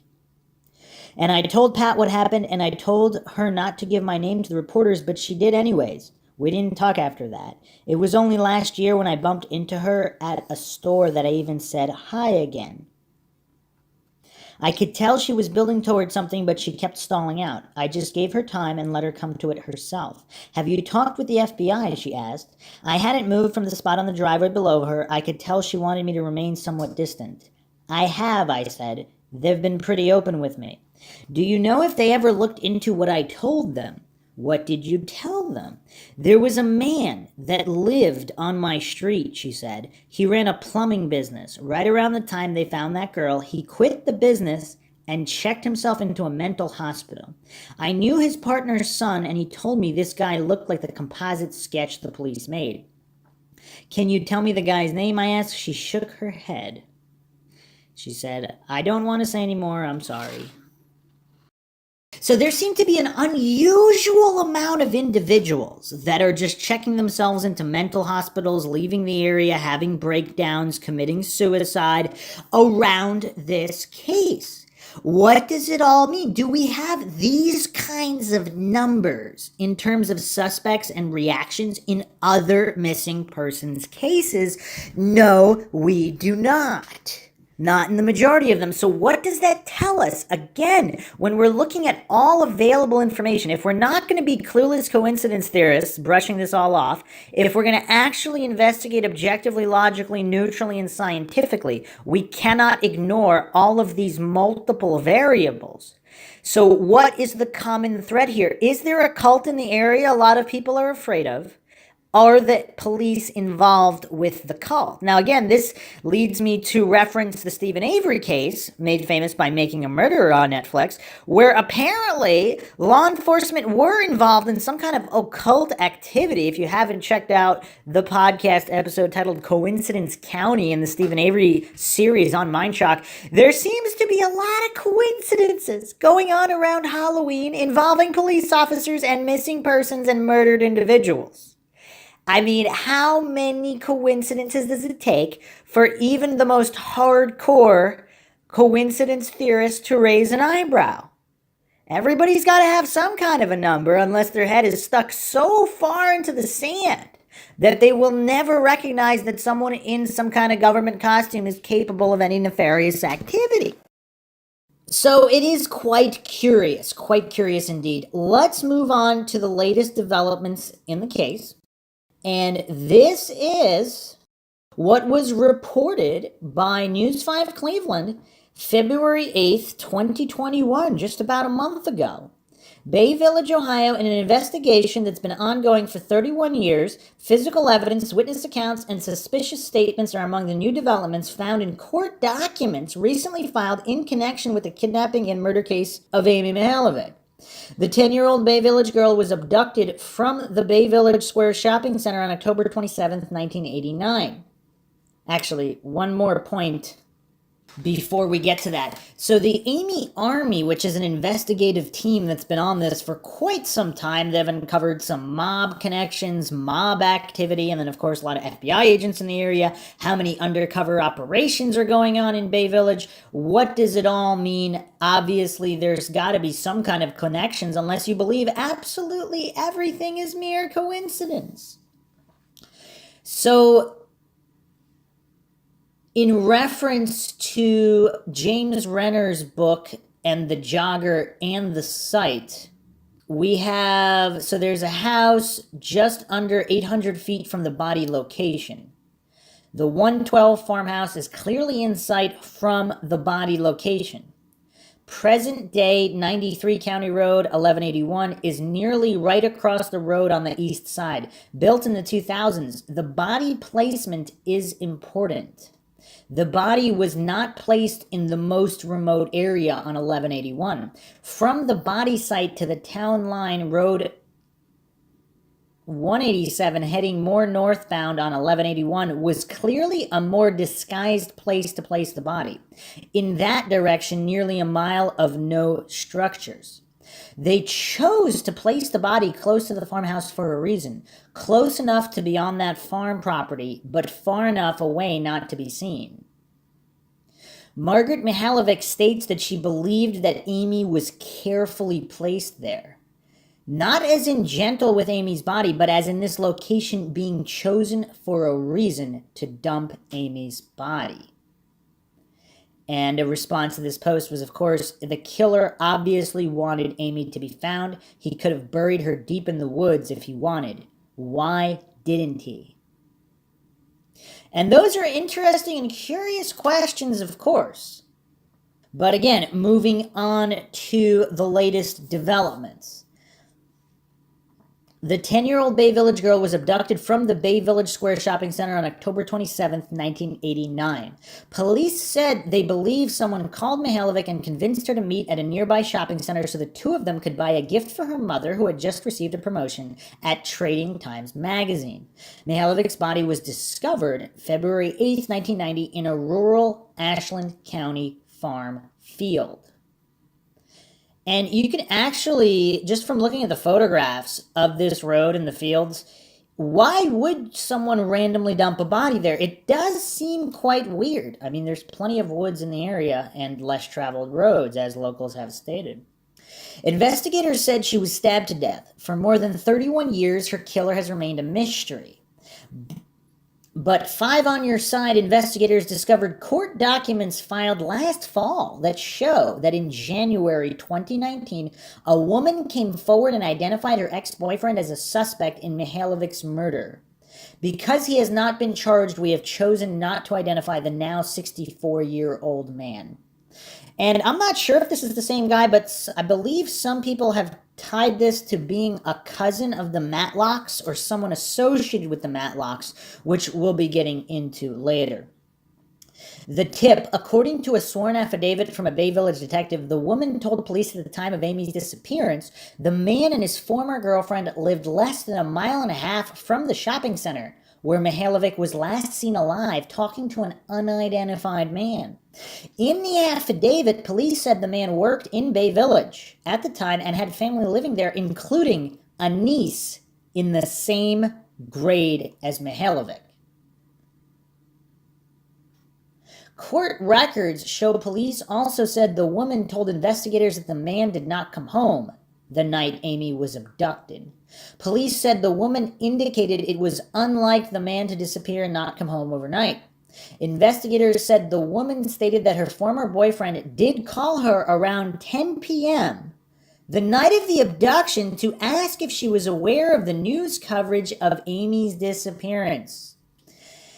See, that's kind of weird. So if somebody's boyfriend or whoever doesn't come home randomly, are they going to randomly call at night? Oh, hey, did you see this missing person on TV? I don't know what to make of that. That's really weird. Let's continue here. A detective also said the woman told him that she believed she traveled with her former boyfriend to Ashland County on one or more trips. According to investigators, the man's appearance in late 1989 was consistent with one of two major suspect composites obtained via witness interviews. In the affidavit, investigators said in May 2020, so just last year, two witnesses who saw Mihaljevic talking with the man at the shopping center the day of her abduction picked the man in question's picture out of photo lineups as the person they recalled seeing Amy Mihaljevic talking to the day she was last seen alive. Now, another point here that perhaps, I've touched upon it, perhaps it hasn't been touched upon enough. If you're a kid on a random day, now especially to a certain extent you could say Bay Village lost its innocence when Amy Mihaljevic was abducted, particularly in the direction of children or parents being afraid for their children, because this was a child as opposed to some adult murder or something of that nature, which is, that's been going on for a long time. Not that child abductions haven't, but it's when it's in a supposedly safe community like that, it's really interesting to think if you're a witness, you see a kid talking to somebody, Now, they weren't best friends with Amy Mihaljevic, so they knew her possibly from school, possibly not even.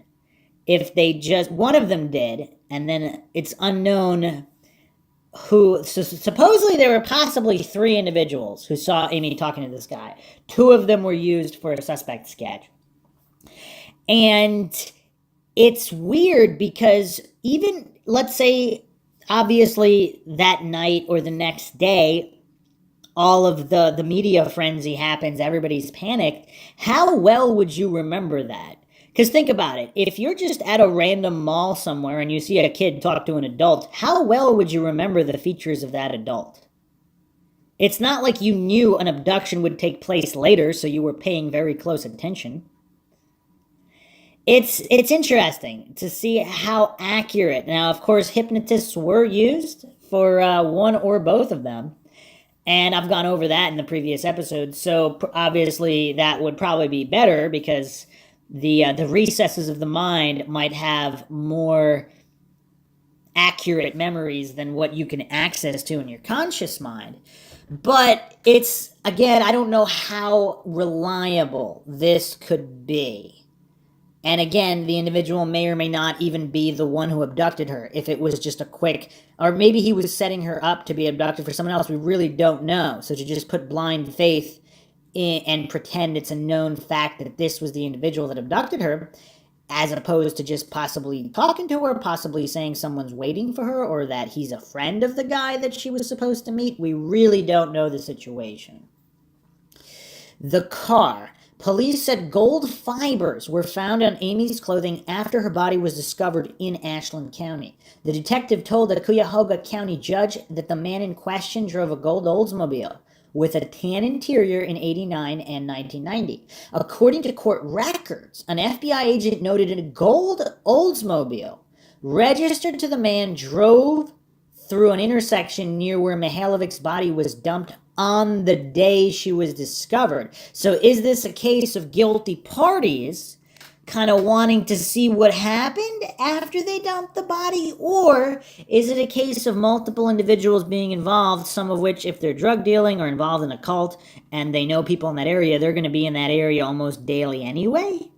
And so they didn't know if his vehicle, unbeknownst to him, was used to transfer a body. Again, we don't know any of this information, and how afraid is he of these other individuals who he may or may not know for sure were responsible to what happened to Amy if he was not involved. If he was involved, then, of course, that could make sense. A Bay Village detective wrote, Investigation has not been able to show any reasons why the man should have been near Amy Mihaljevics' body recovery site on February 8th, 1990. The interviews. In November 2019, just days after the 30th anniversary of Amy's abduction, the detective wrote, the man in question walked into the Bay Village Police Department and talked to investigators over the course of 2 days. So this is just randomly? Or did his ex-girlfriend tell him, I don't know. That's kind of weird. In a sworn affidavit, the detective said the man made, quote, made very suspicious statements, end quote. According to court records, those included that 1989 and 1990 was a dark period in his life, and that the man indicated that he may have met Amy's mother, Margaret, in a bar. So again, it's interesting how all of the cognitive dissonant coincidence theorists who never believe local rumors, because these were local rumors that Amy Mihaljevics' mother, Margaret, may have possibly met some individuals at bars, possibly associated with police officers, crooked or not, possibly associated with drug dealers. They all wrote that off completely. But time and time again, we see some of these cold cases that end up being solved decades later, that early rumors were either very accurate or approximately accurate. There was a line of reasoning there. Rumors don't come from nothing. A lot of times you can apply where there's smoke, there's fire. Now, whether or not that has anything to do with the case in question, that's a separate issue. These could be very shady individuals that have nothing to do with Amy Mihaljevics' abduction. That's very possible. There's shady individuals everywhere. So Again, keeping all that in mind, not to fall for any black and white fallacies. But it's interesting, he said he may have met Amy's mother, Margaret, so he's not sure. The detective wrote that when he asked if he ever called Amy Mihaljevic prior to the abduction, the man answered, I hope everybody's sitting down for this, quote, I could have. It could have been a wrong number. I mean, is that how you would, if you're an innocent individual and you're talking to police about this, would you say that? Did you ever call the victim? Are you going to say, I might have? I might have called the wrong number. It might have been her. I mean, I don't know. It seems kind of strange. Now, if this guy is not mentally all there, supposedly he was homeless at the time, living out of his car, is it possible he's got a drug issue? Is it possible he's not mentally all there? I don't know. The people that interviewed him might have a better idea of that possibility or not. I don't know.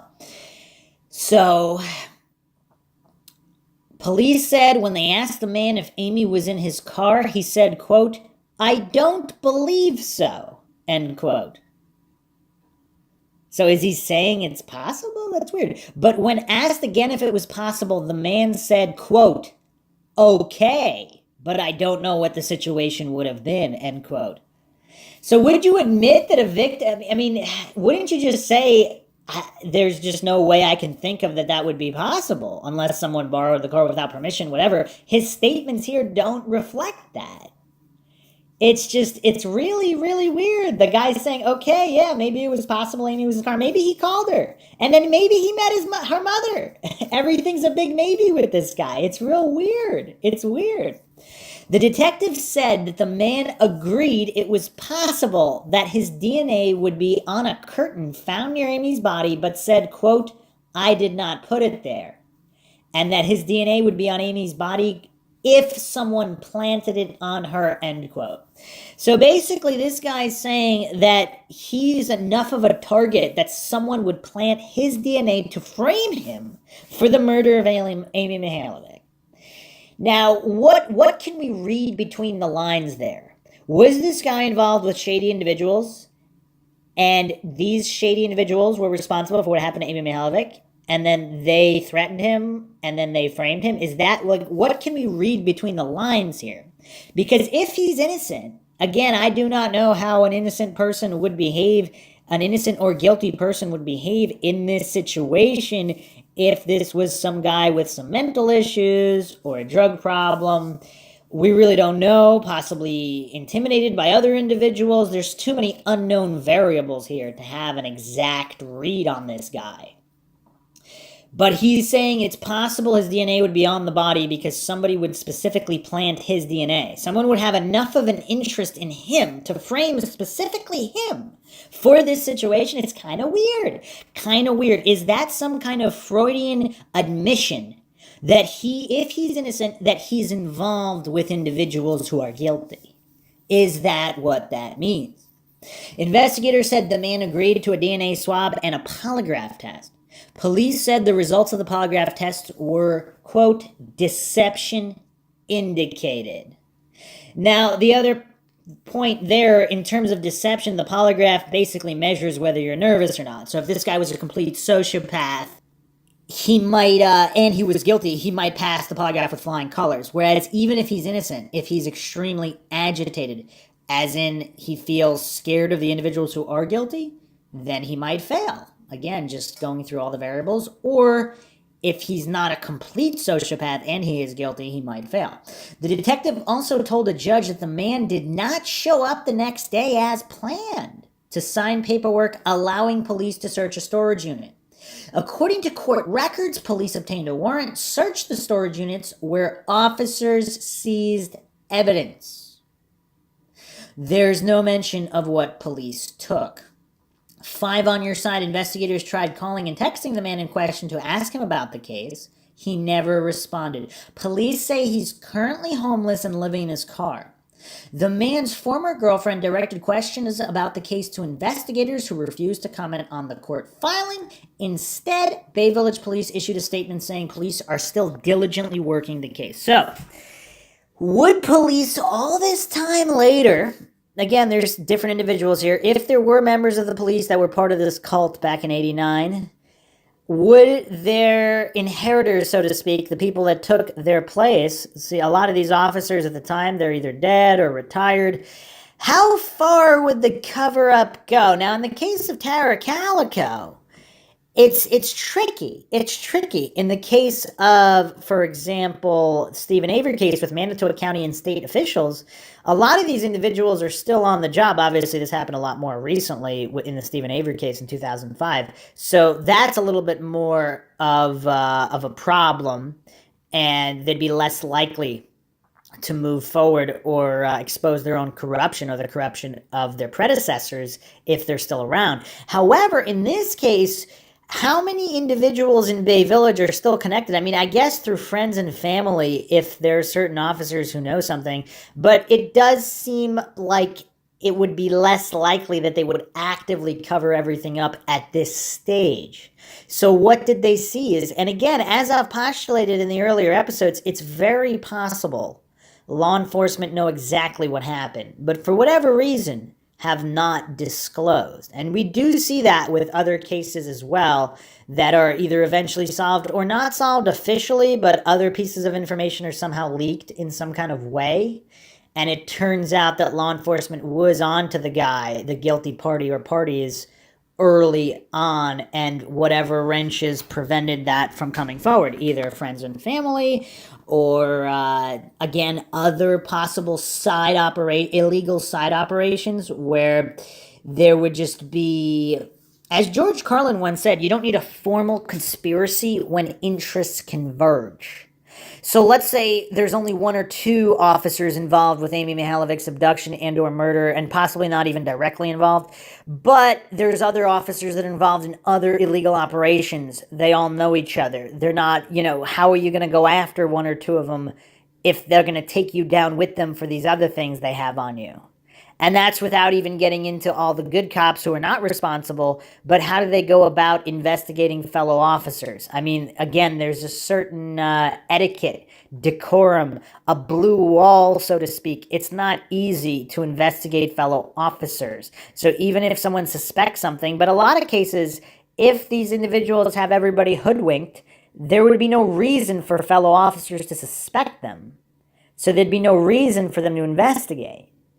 And then if you don't investigate, you can't find the truth. So then they'd just be circling the wagon for forever, basically, in that situation. So plenty more to go over, plenty more family connections, mob connections. This is not a simple case. The more you look at the Amy Mihaljevic case, the more rabbit holes appear.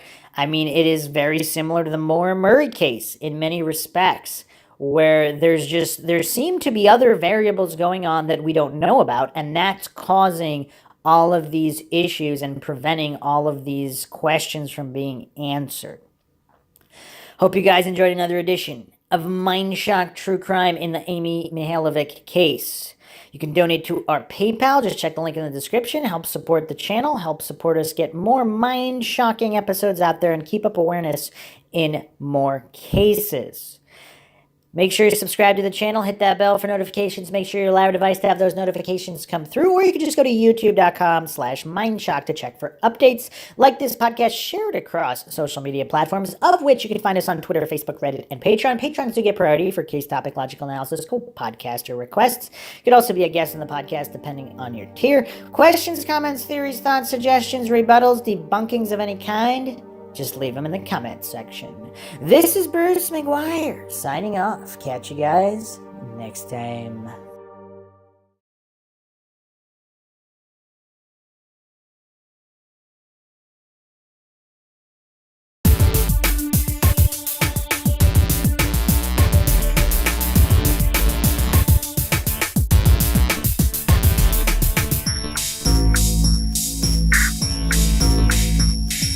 Today we're talking about true crime cases, difficult cases that are unsolved, and other cases that were only solved because of going back to square one. Something was overlooked, there was some kind of mistake, or something was assumed or taken for granted that was not true. And until it was re-examined, until investigators went back to square one, the case was going nowhere. And sometimes you have to go back to square one if a case is unsolved, if there appears to be no movement. And even if there is, I mean, what is the problem with verifying the basics of a case by going back to square one? And we'll be taking a look at a couple different cases where this might be a great idea and might lead to them being solved, and why there might be some pushback against this idea by certain authority-worshipping cultists or narrative steers in certain cases. But the point is, why would individuals that are claiming to want to know the truth and solve cases be so terrified and provide so much pushback about verifying the original details in a particular case, the original base level facts? Because if you build a house of cards on assumptions and you want to only argue the top levels of the house of cards when the entire bottom level is not a solid foundation, it's not based on solid facts, how silly are you going to look? So going back to square one, going back to the very beginning, that is something that should never be overlooked. Humans make mistakes. It's not that revolutionary of a concept. Humans are fallible. But coincidence theorists and authority-worshipping cultists, for whatever reason, they have a really hard time with that. Or they hallucinate and agree, okay, yes, humans are fallible in general, but they're not fallible about this, or this, which is also hilarious, because how would they know? Unless they worked the case and they have insider information that the public doesn't have. In which case, again, they probably would not be commenting in a Dunning-Kruger stupor with in the way that they do. Or perhaps maybe it's a drunk insider commenting online. Who knows? Maybe there are those people out there. But for the majority, again, you're not going to take that on blind faith. You're not going to take the words of a drunken goof in a Dunning-Kruger stupor on blind faith. I mean, that's even sillier. So either way, going back to the very beginning, for cases that are as of yet unsolved, that is a great idea. And you see a lot of this goofery going on where people are just terrified to objectively, neutrally, and logically examine the base layer of facts of a case. Now, part of it, of course, is they're emotionally invested in whatever narrative they bought. So, for example, authority-worshipping cultists who just hang on every word of law enforcement, they'll never believe that law enforcement are corrupt or planted anything. So they'll never re-examine that base layer, despite, of course, mountains of evidence of corruption in many different cities, many different police departments. Again, I am not saying that's the majority in any way. I am saying that even a small percentage, that would manifest in cases. To hallucinate, one would know which case would involve corruption and which case wouldn't. I mean, that's just the epitome of silliness. The Amy Mihaljevic case, I covered that case on Mindshock as well. Is there an issue? Was there a mistake made early on? And is that the reason the case is not solved? Going back to square one is probably the best way to investigate the Amy Mihaljevic case. Furthermore, in other cases that have been solved, a lot of cases are only solved because someone was willing to go back to the beginning, or by sheer accident or happenstance, something came to them that proved one of the earlier assumptions was untrue. Either way, going back to the beginning was the critical factor in solving some of these cases. So it's very, very intriguing on why certain individuals don't want to go back to square one and don't want to verify initial information. There's an old saying, trust but verify. On Mindshock, I've modified that.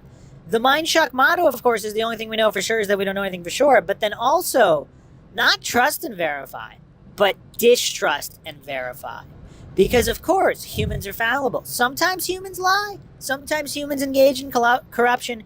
And sometimes Humans simply make mistakes and they don't realize that they are reporting information that's not true, even if they believe it to be true. Even if they're honest and they're honestly trying to do their job, they're reporting information that's not true. So that's not going to get anywhere by just assuming, by just hallucinating that everything reported initially in a case is 100% true and every house of cards needs to be built on top of whatever was assumed to be fact from the beginning.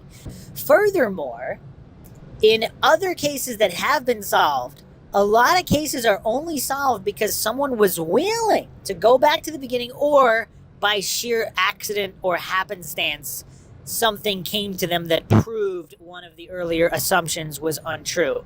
Either way, going back to the beginning was the critical factor in solving some of these cases.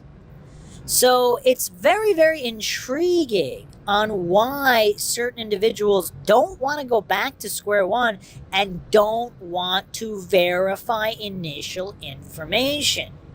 There's an old saying, trust but verify. On Mindshock, I've modified that.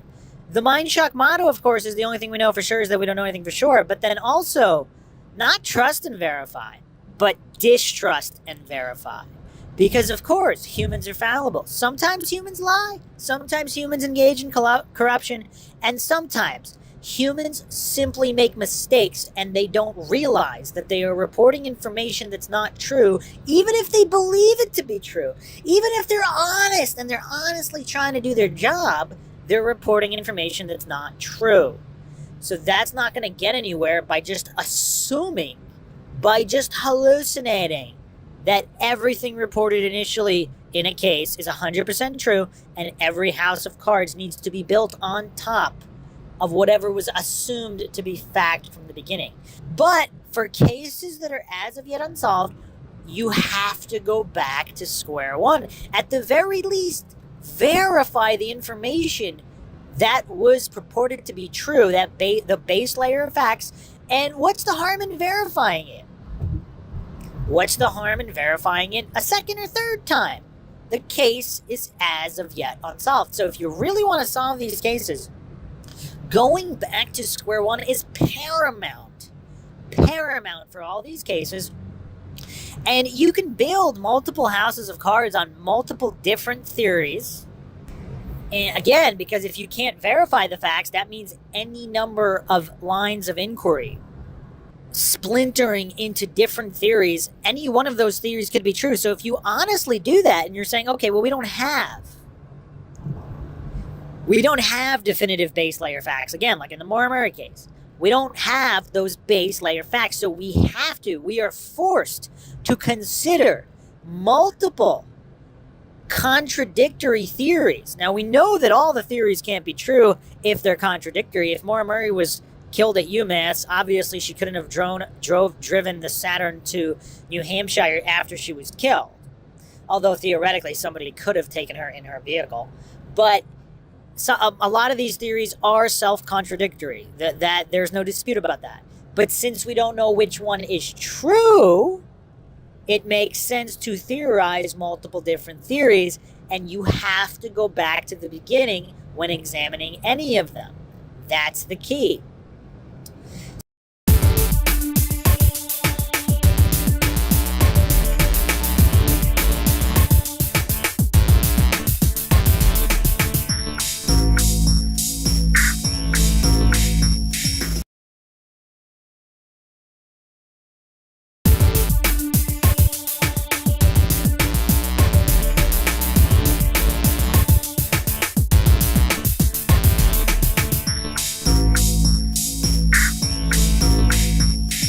Welcome to Mindshock True Crime. You are listening to the Amy Mihaljevic case. This is episode 5, Conspiracies. We'll be going over everything from deathbed confessions to various conspiracies involving law enforcement, police corruption of all kinds, as well as other angles. We will be taking a look at possible deathbed confessions that took place in this case, as well as other discussion surrounding the area of where the body was found and why this particular area, individuals in the area, connections to Margaret Mihaljevic that have never before been publicized between these individuals who just happened to live in the vicinity of where the body was found.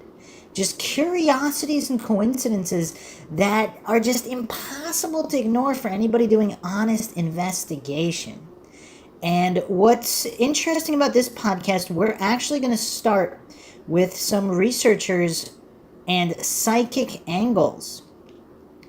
And the psychic angle, we'll be going back and forth with what can and can't be corroborated, and certain information that was first mentioned by the psychic that turned out to be true, other information that was known before any psychic was involved, and that the psychic corroborated, either accidentally, coincidentally. I mean, it's all very, very strange. I know some individuals write off psychics. The CIA seemed to think that there might be something to them, spending a lot of money in operations employing psychics. So we still have that big episode coming up on psychics that have actually solved crimes. A lot of coincidence theorists and scientism cultists maintain that psychics, 100% of psychics are all fraud all the time, and they always ask for cases where psychics have solved them. There've actually been quite a number of cases that have been solved by psychics, but that's a topic for another podcast. Here we'll be focusing only on the Amy Mihaljevic case. As always, if you find the Mindshock podcast interesting, you can donate to our PayPal. Just check the link in the description. Help support Mindshock, help us get more podcasts out, keep awareness up, not just in this cold case, but other cold cases. Awareness is, of course, what gets cases solved. Make sure you subscribe to the channel, hit that bell for notifications. Make sure you allow your device to have those notifications come through. Also, like and share the podcast, Twitter, Facebook, Reddit, Patreon. Patrons do get priority for case topic, logical analysis, co-podcast requests. You can also be a guest on the podcast depending on your tier. Questions, comments, theories, thoughts, suggestions, rebuttals, debunkings of any kind, leave them in the comment section. And there's also been a number of individuals who have contacted me regarding this case, locals and semi-locals, and some of them have information that has never before been publicized. So again, I am not claiming anything is true or untrue. Everything has been reported to law enforcement that I'm going to mention.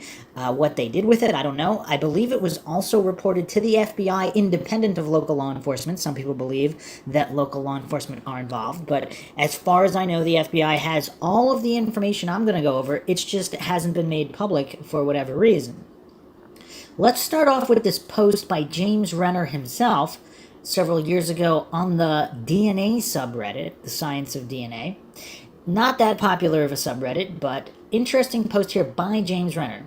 Mitochondrial DNA and markers revealed in the Amy Mihaljevic cold case.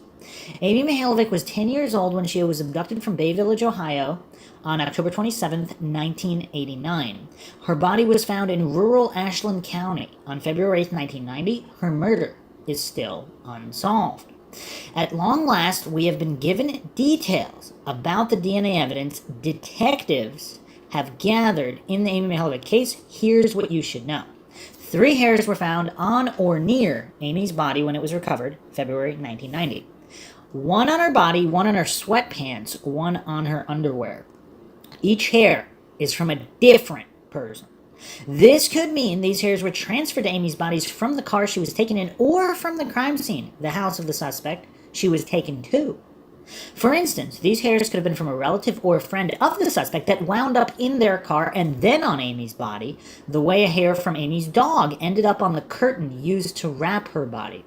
Or it could mean that more than one person was involved in the crime, that perhaps we are dealing with a small group of men who participated in the abduction and assault of Amy. The DNA they have recovered so far is degraded, offering only small snippets of a genetic profile. Think of a DNA profile as being a 1,000 rung ladder. What they have right now is a snapshot of 4 or 5 rungs. Not enough to connect to a specific person yet, but enough to rule people out. They still have the hairs and are waiting for technology to develop where they feel comfortable resubmitting the hairs for further testing. Another test would destroy their sample, so it has to be good. They get one more chance. You know what else is weird, though? In this day and age of technology, can't they duplicate the hairs somehow? Like, clone them in a certain way? I mean, I don't know. Like, also with other DNA samples, can't they just copy the sample in some way before testing it? Again, I don't know. I'm just musing here. This is 2021 now, though. One thing that means a lot to forensic genealogists are haplogroups. These are groups of people who share a common ancestor. When people look for relatives online, they use these haplogroups to figure out who they are related to. The mitochondrial DNA haplogroups of the 3 hairs are 1, hair from the body, H2A2A, 2, hair from the sweatpants, H1CF, 3, hair from the underwear, H1A1. These are all from white Europeans. Now, hair number 2 is unusual and may actually help police narrow down their list of suspects further because that haplogroup, H1CF, is seen in populations who also have a higher risk of developing schizophrenia or major depressive disorders. That sounds like our guy, maybe. Okay, so that was information revealed just 3 years ago or so. February 2019. Alright, so let's move on to the main course here. This is from the Blogger Tree blogspot. This was posted Sunday, February 28th, 2010. The Psychic Side of Things. And this is one of several individuals that has been involved in researching the case. When I first started looking into Amy's case, it was for a college term paper. I had never done a term paper and didn't have a clue as to what to write. I knew that whatever it was I wrote about had to be something that the instructor had never had a paper on before. The instructor had already mentioned that he wasn't in the mood for papers he had seen 1,000 times before, or the ones that some thought was a good idea of purchasing just to get a grade. He had made himself very clear to me as to what he expected. All I could think of was, what the hell is an overaged college student like myself going to write about? The thought stuck in my mind for several weeks, clear up to the last 2 weeks of the quarter when the papers were due. The grade from the paper was a quarter of my final grade. I had to make it count. I remember thinking at the time that everyone I had talked to on a daily basis had mentioned or questioned, have they found who killed Amy yet? From that, I made the decision to write the paper on her case. It went as follows. October 27th, 1989, 10-year-old Amy Renee Mihaljevic was abducted from a Bay Village shopping center, a suburb of Cleveland, Ohio. Reports claim Amy had gotten a phone call from a man. She was going to meet him at the shopping center to purchase a gift for her mother's promotion at work. Amy reportedly did meet a man, however, she was never seen alive again. On February 8, 1990, the decomposing body of Amy was found in Ashland County, Ohio. In a field close to the road, a jogger spotted her remains. The investigation has gone on for years. Still, no one has been apprehended in her murder. After thousands of leads, it seemed to come down to an impossibility that anyone would ever be charged in the hideous murder of 10-year-old Amy. To me, it just couldn't stop there. Somewhere out there, someone knows what happened late in October '89 to a brown-eyed, blondish-haired child who mistakenly trusted adults. Many people gave me information on Amy. Some were right, some were wrong, but they all were willing to catch a murderer. I decided to track the unknown. Going on speculation and newspaper articles, this case took me from Monticello, Iowa, to New Jersey, back to Little Rock, Arkansas, and then to Pennsylvania and back to Ohio. This is what I found. Let's assume that this was a crime of the occult class people. The pieces would fit like this. Newspaper articles reported that Amy and this man were getting a gift for Amy's mother for her promotion at work. Keywords here are gift, mother, promotion, work. Unmistakably, all these things happened. While watching TV one night, Unsolved Mysteries had a woman who was a police psychic working on a case in Monticello, Iowa. The case was an old homicide. She did, however, solve the case after many years. I took down the police chief's name, the city and state, thinking maybe she could tell me something. I'm still pretty unbelieving in this type of thing. I called Monticello, Iowa anyway, and spoke with Police Chief Walters. I was expecting to hear the person on the other end of the line say that was just a made-up story for TV viewing. Chief Walters proved me wrong. He told me he couldn't give me a number for Dorothy Allison. He did, however, tell me to contact her chief, which was Robert DeLita in Nutley, New Jersey. He was very helpful and gave me DeLita's number. I called DeLita and explained to him that I was interested in getting the number of Dorothy Allison so I could ask her about a case here. It was a little girl that I never knew, yet wanted the person or persons brought to justice. Chief DeLita told me he didn't give out her number. It was unlisted. Then all of a sudden he said, "I'll make an exception to the rule this time." I was shocked because there are so many people wanting to talk with her. Chief DeLita gave me 2 numbers and then said, "Tell her I told you to call." I done exactly that. She needed specific information like the time and place of birth, time the 911 call came in, when the body was found, and the county and state she was born in. It had to be written down and sent to her with my return address written in red so she could distinguish it from other items in the mail. Then I was put on a waiting list. Dorothy told me she was working on a few other cases and she went by the age of the child. These cases were extra beside her regular job with the Nutley Police Department. So apparently, this psychic is employed on some kind of permanent basis with the Nutley Police Department. Interesting. I sent what information I had, however, I didn't have her time of birth. I did have everything else. I called Lieutenant Tompkins in Bay Village to see if he would tell me where Amy was born. He did, and in conversation I asked him if he had ever heard of Dorothy Allison. Again, I was shocked when he said yes, Amy's grandmother had called her in on the case. It isn't standard practice for my department, but any information would help. I asked him if he would do another composite if I got more information other than what they had. Tompkins didn't want to do that because the people in that area were still very afraid and he didn't wish to frighten them anymore. Wait, isn't that kind of weird? Let's say there was more accurate information about a perpetrator. He doesn't want to solve the case because he doesn't want to frighten people. That sounds really weird. Wow, okay, moving on here. So I thought let's go another direction. What is all this stuff about occult and sacrifice? What am I really dealing with here? Next stop, the library. If Dorothy Allison was a for real person, let's check out a few haunted Ohio books and see what they say. These books seem to be off the wall to me. However, in the back, they listed some people, psychics, and their numbers. In Pennsylvania, they had a listing for Carol Kirkpatrick, with a K, K-A-R-Y-L. I called Carol that morning. She sounded very nice, and she told me many things about the case. Carol said it was an occult thing. It was done on the biggest celebration of the year, Halloween. That part fit the puzzle. It was the time frame. She said it had something to do with the girl's mother. The connection was Amy's mother's brother. Amy was close to him or a cousin that lived near Amy on her mother's side. Carol said Amy trusted him. He was thin, fair-skinned, brown eyes, 5'10", wide-apart eyes, thin nose, and a goat-like chin, whatever that means. Carol said the man was like family. This occult group was a very tight group in Ashland County. The building used for their meetings was a 2-tone gray structure, and there is a legitimate business in the front, but it was just a cover. Carol asked if I knew whether or not Amy's mother burnt candles. Well, she did. Every night till Amy was found, a candle was lit in the window. All of a sudden, she asked, "Who is Dana?" I told her I had no idea. Carol told me to get an artist to do another composite. Do you know Steve Hale in Columbus at BCI?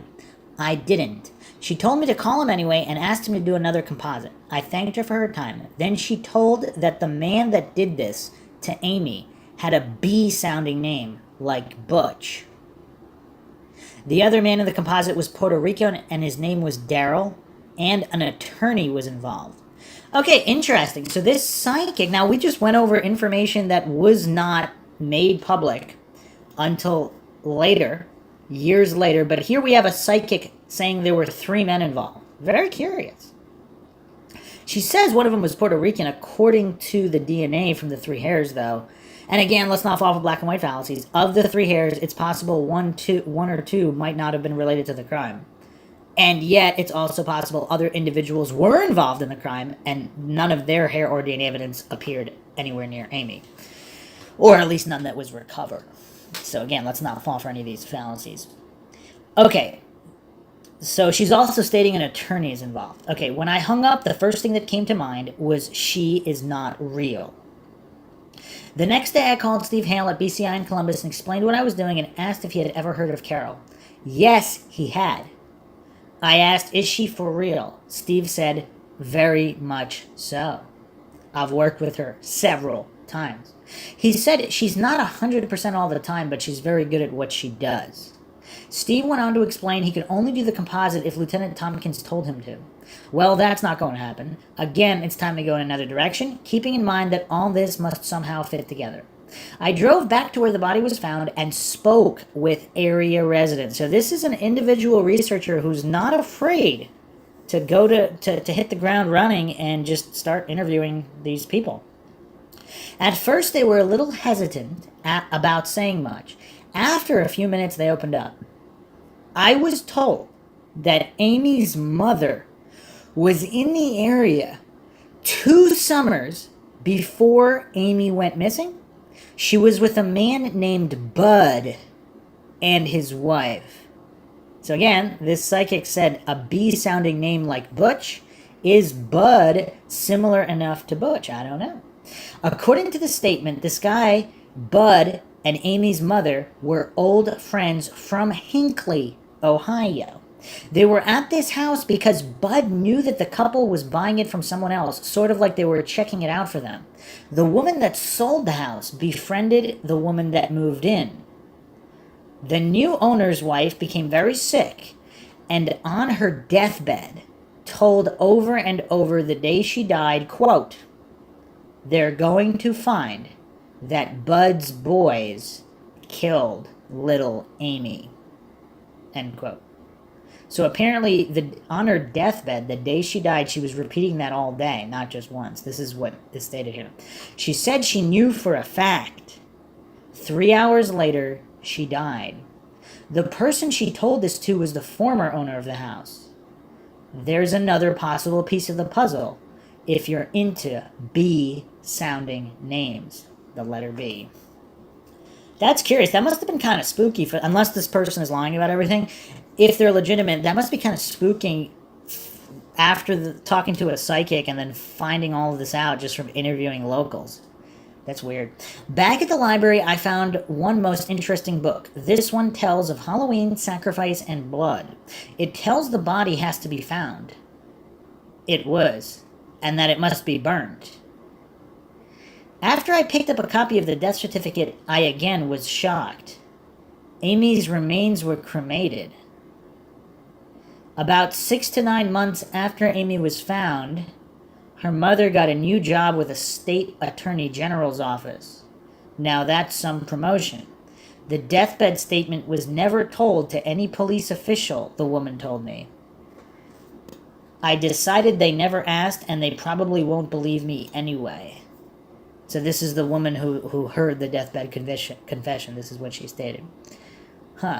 I keep remembering back, and in comparison to the reaction of Susan Smith to Amy's mother, they somehow seemed the same at times. All the key words, clear back to the first newspaper articles, are in this child's history. I turned in my paper and received a grade of good and passed the class. That instructor was a retired cop. I'll always remember him telling the class the day of when he met his partner, when he first went on the force, does the name Serpico sound familiar? Do I believe everything that these psychics said? No. Do I think Margaret was into the occult? No. Do I believe Amy was a sacrifice? No. Do I believe the killer is from the Ruggles area? Most definitely. Do I believe the deathbed statement? Could be. Anyone wanting to talk about their psychic experience in regards to Amy's case, post here. Refer back to James' site for his experiences. Let's compare notes. Okay. So, someone commented here, what do you mean by deathbed statement? I saw Margaret Mihaljevic many times before and after Amy's death. She and Amy were very close. Margaret was absolutely devastated by Amy's disappearance and murder. Trust me, she was no Susan Smith. Margaret had her troubles, but she was a good person and a doting mama. After Amy's death, she became a victim's advocate, and that accounted for her change in careers. As I'm sure you know, it didn't last long, and she eventually became a newspaper delivery person, which is quite a step backwards. Another response here, what if the psychic were right? What if when she said it was on her mother's side, like brother or cousin, it could have meant that because Amy knew of the possibility of a divorce, she transferred her mother-daughter instinct to Ruth. Remember, Ruth was the one at the time Amy went missing, was teaching Amy how to cook and even cut her hair. That would mean the psychic was talking about Ruth's brother or cousin. So then tell me, who is the guy that looks a lot like Ruth in this picture, and where do these people come from? Better yet, where did the guy go to, and was his name Daryl? That's curious. So again, those hallucinating that all psychics are wrong 100% of the time. Let's say the psychics can tap into something yet unknown to science, but maybe in another 100 years it'll all be science and everybody will know how they do it. But, obviously today's magic is tomorrow's science. But let's say there's something to it. If they're getting a vibe or something, that vibe, what is the accuracy of that vibe? It's like if you have a dream about something, it turns out to be true, but how often is the dream 100% literal or true? And again, it could be a coincidence, but regardless of whether it's a coincidence or not, why would psychics be able to receive 100% perfect transmissions about anything? That's obviously not how it would work, even if it were true. Obviously, I'm not alleging that the psychics are real. But if they were real, why? Obviously, it doesn't seem to make any kind of sense that they'd be able to receive 100% concrete messages. I mean, who can do that with anything? It's just weird. I mean, does any career have 100% accuracy of anything? I mean, it's just really weird. Another response here. If the deathbed statement was not made known to the police, then I am assuming that Bud, close to Butch, was never questioned or investigated. Whatever happened to him? He wasn't a relative, but if he and Margaret were such close friends from their youth, he might have seemed like a relative to Amy. As far as deathbed statements are concerned, I know a relative who was on her deathbed told another relative a family secret. The latter thought she was delirious. I happen to know it was true. And of course, yeah, that's with a lot of things, depending on the nature of the deathbed statement, depending on who's giving the deathbed statement and what their state of mind is. Obviously, it could be true or untrue. I mean, it's kind of anecdotal either way, but to hallucinate, it's definitely not true or it's definitely true, that's obviously quite silly. We don't do that on Mindshock.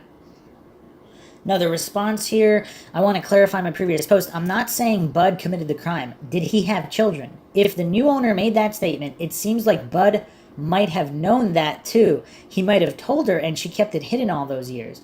Was Bud related to the Matlocks or someone in law enforcement? Uh-oh, now we have an anonymous comment here. To all, Bud is the nickname for Al and Doyle Matlock's uncle, who lived in the house as far as I know. Now, does that change the story? I don't believe he was questioned, he moved. From what I can find on him, he lives somewhere on the lake in Lorraine. I don't know why certain people were told not to talk by the FBI. I was thinking, So apparently the FBI told Pat Stokes not to talk about anything. We'll get into Pat Stokes and other issues here, but let me just finish the responses. Someone else asked, did you find a Margaret and Bud connection in Hinckley? I thought Margaret was from Wisconsin. Then when she married Mark, they moved to Arkansas. Then they came to Ohio. Another post here. I don't have a clue as to why Margaret would know Bud. Maybe she worked the same place he did at one time.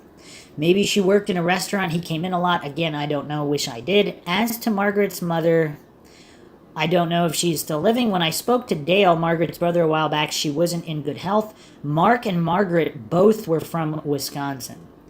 Maybe it was his idea to say Margaret was getting a promotion from work, that he at some point did work with her, and told the guy that called her to use that as a ruse to get Amy. unless he was the guy that took Amy. Just a thought. In another conversation with the same psychic, she said that Margaret didn't realize this person was dangerous. Somehow or other, this person is from Margaret's past. I believe this to be a true statement because when I talked to Dale, he had told me that the FBI was looking back a year into Margaret's life for a boyfriend. Dale said he thought they didn't know what they were doing because Margaret didn't have a boyfriend. Dale said that Margaret was going out dancing as she loved to dance, and the guy the FBI were referring to was him. I don't think so. Another post, I think it is interesting that many people from the New London area kept saying they knew Margaret, that she visited the area, or that she and Bud knew each other. Two thoughts kept crossing my mind. One, what are the odds of Amy's body being dumped near or next to the house of someone Margaret knows? Two, on the other hand, if you know Margaret, why dump the body so close to your own home or a relative's home to aid the police in a possible connection? Now, my response there, I don't know if I mentioned this in previous podcasts or not. If there were multiple individuals involved and there was a falling out between one or two or more of them, and one of them wanted to frame the others, if she was kept in a freezer or somewhere else and they wanted to get back at one of them, and again, maybe these aren't that smart criminals, they wanted to dump it next to one of their houses, even if they had a possible connection to Margaret. I don't know. Another post here, the only people that Margaret knew was in that area was Pat and Joanne. Pat won't talk about it anymore, and Joanne died, so you can't ask her anything. Joanne was the one that said Bud's boy done it, referring to the man living in the log house. Pat remembers seeing Margaret at Joanne's house years before Amy was killed. Seems it wasn't known that Margaret knew these people. There are three different sets of people who claim the people in the log house done it that don't know each other. Anne, a resident of New London, Joanne of Ruggles, who's died, Bill Hayes by Nova. There have been many people comment that the people in the log house were the ones that killed Amy. I mean, that is curious that there's so many different groups of people with the same rumor. Now, that doesn't mean the rumor is true, but it's curious that there's multiple points of reference here. It's not just one person claiming this. Someone else asked, who said Margaret and Bud were old friends from Hinckley? Then two people have placed Margaret in the New London area, and at least one of these people have placed her there with Bud, whose cabin Amy was found relatively close to, correct? I still find it interesting Amy was found near the home of someone a person claimed Margaret knew, not saying Bud did it. Margaret, at the time Amy was kidnapped, was at the Trading Times. Is that correct? Where was that located? A couple other posts here. Pat Stokes said that Joanne had told her this was before Joanne got sick. That's exactly why the FBI is out there looking for Al Matlock. Yes, you're correct. Yes, Margaret worked at Trading Times. The question I have, was she working at the desk all the time, or was she on the road? I really don't know where the main office for the Trading Times was located. I'm assuming that it has to be close to Bay in one of the burbs. I think the Trading Times was located in Westlake. I doubt Margaret's job required traveling, as it would have been walk-ins for fax, phone-in type of things. Okay. Another post here, most of the time, the people from Trading Times would go to the place and take pictures every few days. I know one person that did meet one of these people that had done this. I think you're right about being in Westlake. That is curious, though. Now, obviously, that doesn't mean Margaret was the one who went out and took pictures, but wow, that would put them in contact with a certain number of individuals at various homes. People asking about Ruth, the babysitter. No word on Ruth yet. Isn't that odd? Is she hiding now that James has uncovered her? Surely you would think people from Bay would want help in disclosing what they know about her. What was her job? Where did she live? We know James was told by Ruth that she was a friend of Margaret's. If that were true, why hasn't she come forward just to answer these few questions? I don't believe Ruth had anything to do with what happened to Amy, so why the secrecy? Another post here, I've been thinking, how did the person that contacted Amy get her not to tell who he was? Assuming what Amy told her friends was correct, a present for her mom, if the person was already known to her, then when she told her friends about getting the present, why not say his name? And if the person was unknown to her, but somehow befriended her, why not say the name he gave her? Obviously not his real name, most likely. I mean, that is curious as well, unless she did say his name to her friends. Someone responded here, he probably didn't tell her his name. I think she told her friends that she was meeting a friend she hadn't met yet. If she already knew him, she probably would have recognized his voice and volunteered his name. When she saw him, she may have recognized him from somewhere because he was probably watching her for some time. She might have felt it was all right to leave with him because he seemed familiar. If Amy was really seen in the New London area the day after her abduction, I wonder how she was threatened to keep her from running away. Another response here, I think that Amy may have been drugged. She probably was scared to death and didn't know which way to run, or maybe thought he might hit or catch her if she did run. It's really hard to tell. The man that thought he saw her was certain. When he heard of her death, he cried because he tried to tell New London police and they wouldn't listen to him. And I've talked about that guy before in the previous episodes. Supposedly he was the town drunk or something, but again, whether he was or he wasn't, if Amy was at a certain place and he happened to see her, I mean, what does that mean? Someone else posted this. I remember it was a year after Amy was found when Mr. Sabo took his life. Does anyone have a date?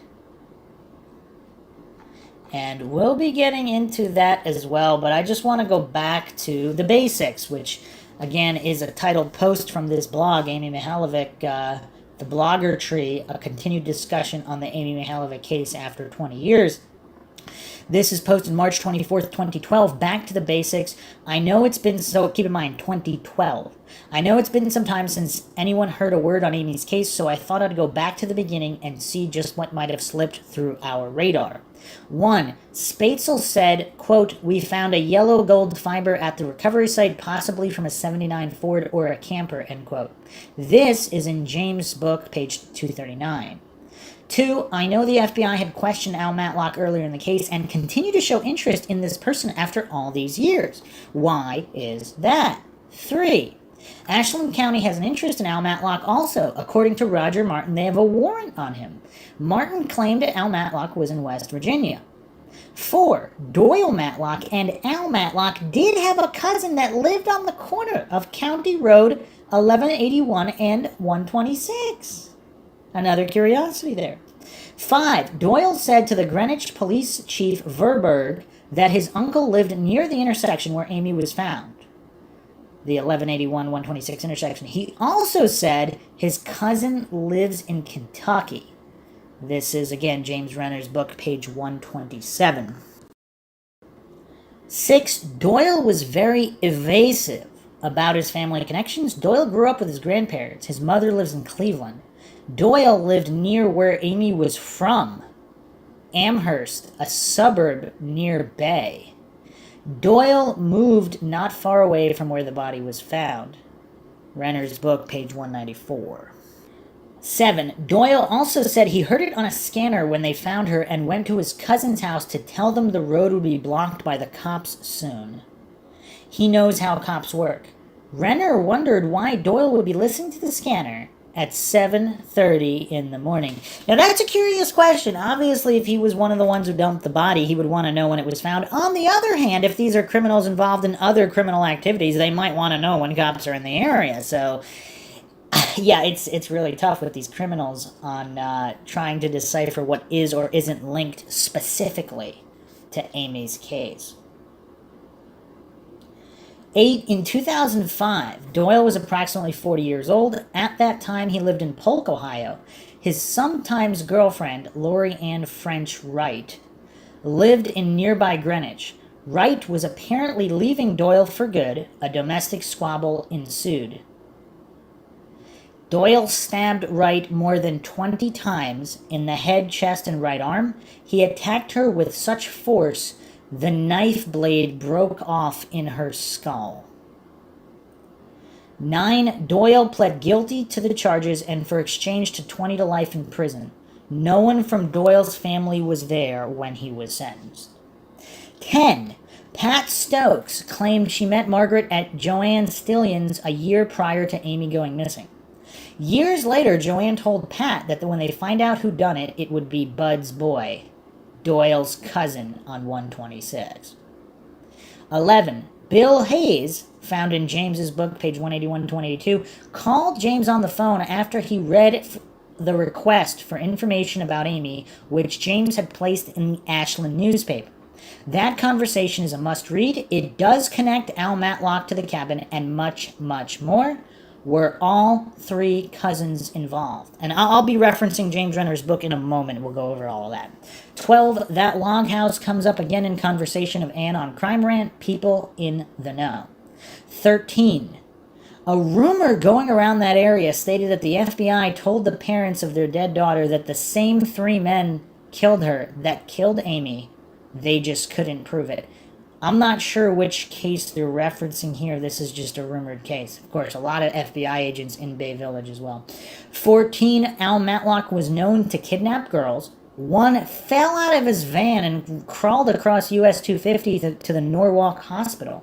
Bill Hayes later found out it was his van that Matlock used without his knowledge.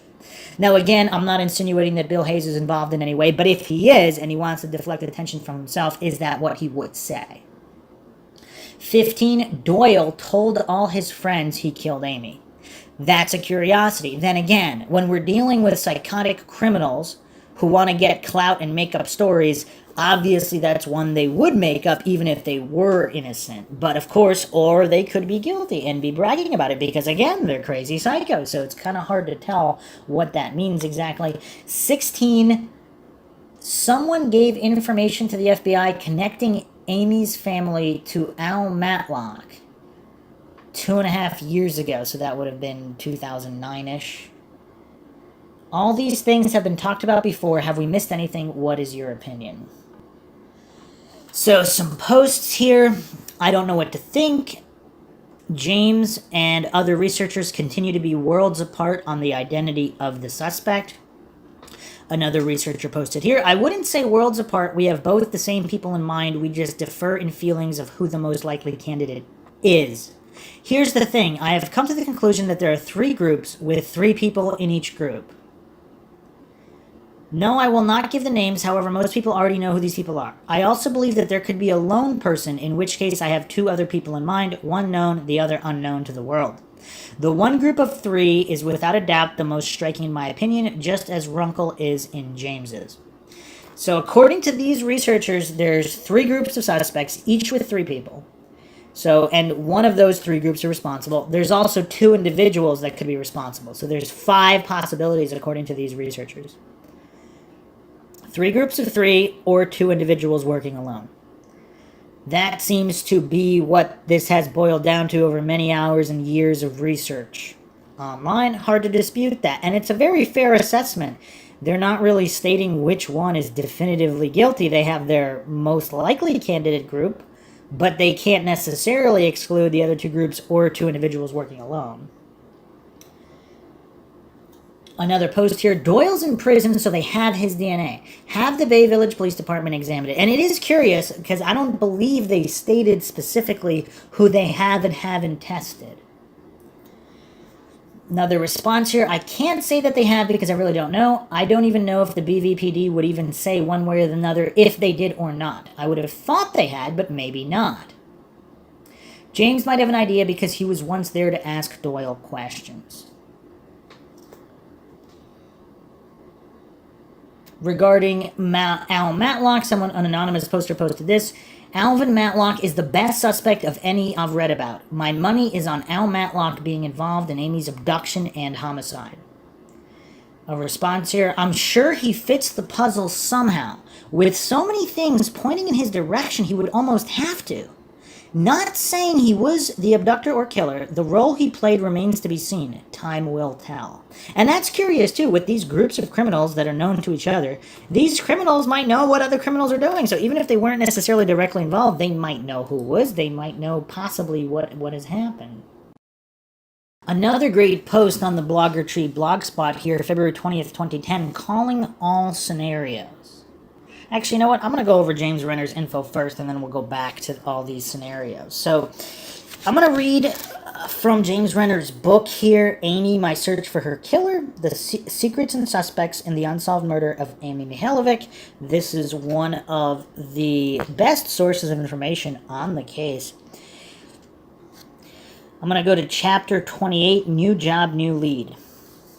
My old editor thought of me when a staff writer position opened up at the Free Times end of October. Even though I still felt exhausted every time I thought about the scene, I took the gig. Mostly I did so because I wanted to tell a couple of stories that the scene had rejected. The one about the old man from Mansfield who found a robot while cleaning out his father's basement, perhaps.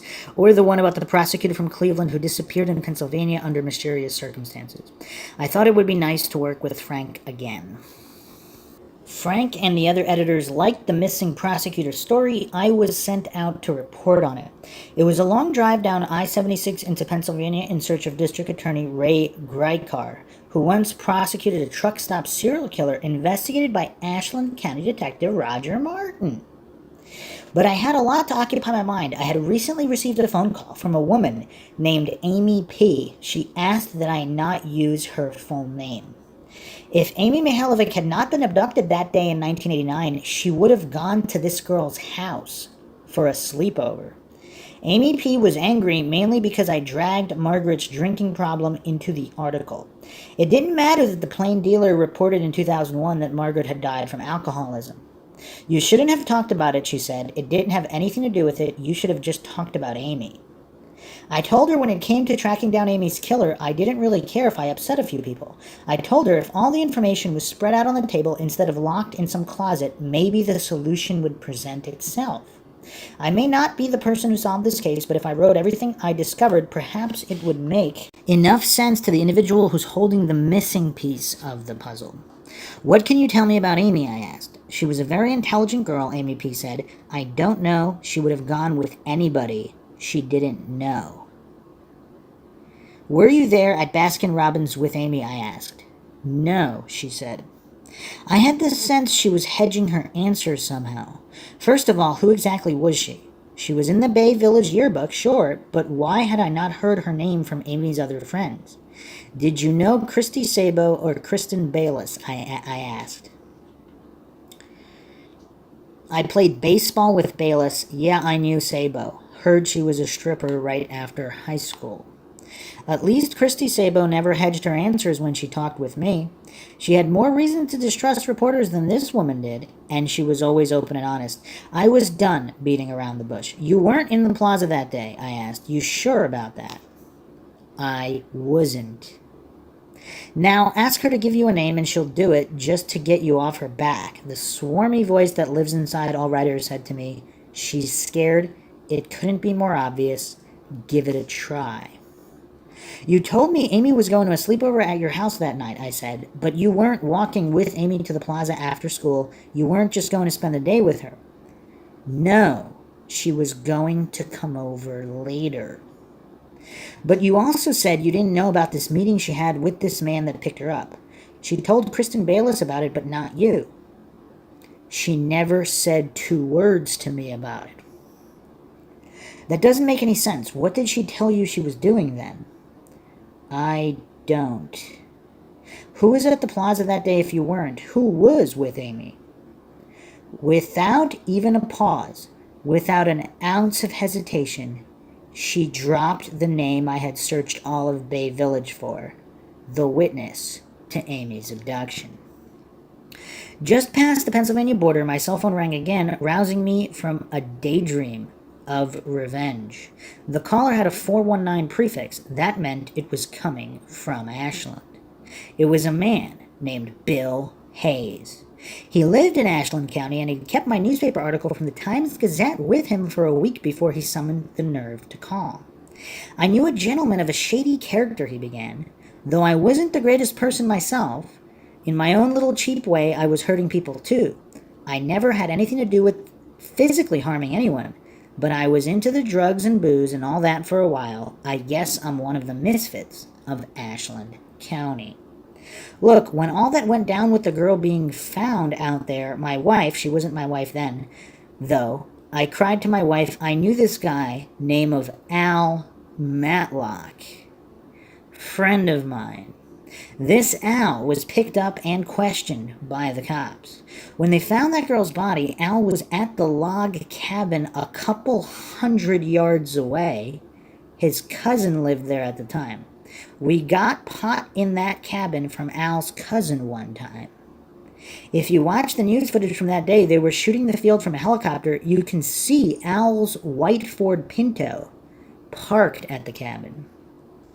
Anyway, a couple weeks after they found the body, me and Al, were out on a drunk. We went out, got some beer or something like that. I was in the passenger seat of that Ford Pinto. After a while, I noticed we were stopped. He said, "This looks like a good place to smoke a joint." So we started smoking, and then Al says, "That's where they found that little expletive. That's where they found that little expletive, that little expletive." Well, I started to sober up real quick when he says that, and that's when I noticed he has us parked next to the place where they found her body. I said, What the expletive are we doing here? They're watching this spot. Get me the expletive out of here now. We'll go to jail if we sit here. Al, she's dead and forgotten about, he says. From that day on, it's bothered me. Why would he even talk about her like that? Good question, I thought. Did Al have any connections to Cleveland? Well, one time we got together and he and his friends, Dave and Sandy, had some really good pot. Where, I asked him. Cleveland, he said. It was in Westlake, though. Sandy was a really pretty woman. She offered me a drink and this and that. Meanwhile, Al and Dave, them two, were off by themselves. They were whispering. "Don't worry about it," I heard Dave say to Al. "Nobody's gonna know nothing." I think all this happened over about 2 months, and it's been 15 years now since I had a drink. Is there anything else you can tell me about Al Matlock? I asked. He thought for a moment. His aunt, the one he was living with out there, she made the best sausage and biscuits, but she made it out of squirrel. It was absolutely delicious. Man, it was the sweetest meat. I made a pig of myself. About Al and his business with the body, I said. I was told the cops found his coat by the body, Hayes said, 50 or 100 feet away. His name or initials were sewn into the coat. Of course, that could be a misunderstanding. After all, AM stands for both Al Matlock and Amy Mihaljevic. The symmetry gave me goosebumps, though. I knew in my heart all these years that Al was involved, he said. I was beginning to believe him. So here's another curiosity, though. If someone is trying to frame Al Matlock, would they not leave a jacket with his initials somewhere near the body? And how can it not be clearly stated whether it was or wasn't her jacket? I mean, there's a lot of problems here. Chapter 29, The Cavalry. Al Matlock was nowhere to be found. I was also having trouble finding an address or phone number for the woman who, according to Amy P., was a witness to Amy's abduction, a young woman I'll refer to as Maddie. So I called in the cavalry. Without a doubt, the smartest thing I did as a reporter was write an article about a private eye named Mike Lewis. Lewis ran an outfit called Confidential Investigative Services and was kind enough to tell me stories of cheating spouses for a special Scene Valentine's Day news piece. The article generated a certain amount of business and made Lewis happy. Let me know if there's anything I can do for you, he said. I need help finding a few people, I told Lewis, and I reached him by phone in November. When I started to tell him about Amy's case, he stopped me short. Can you meet me at the Bob Evans in Willoughby tomorrow night, he asked. I'll bring my partner along and you can tell us both about it. Meeting a pair of private investigators in some public place really puts a different spin on the whole restaurant experience.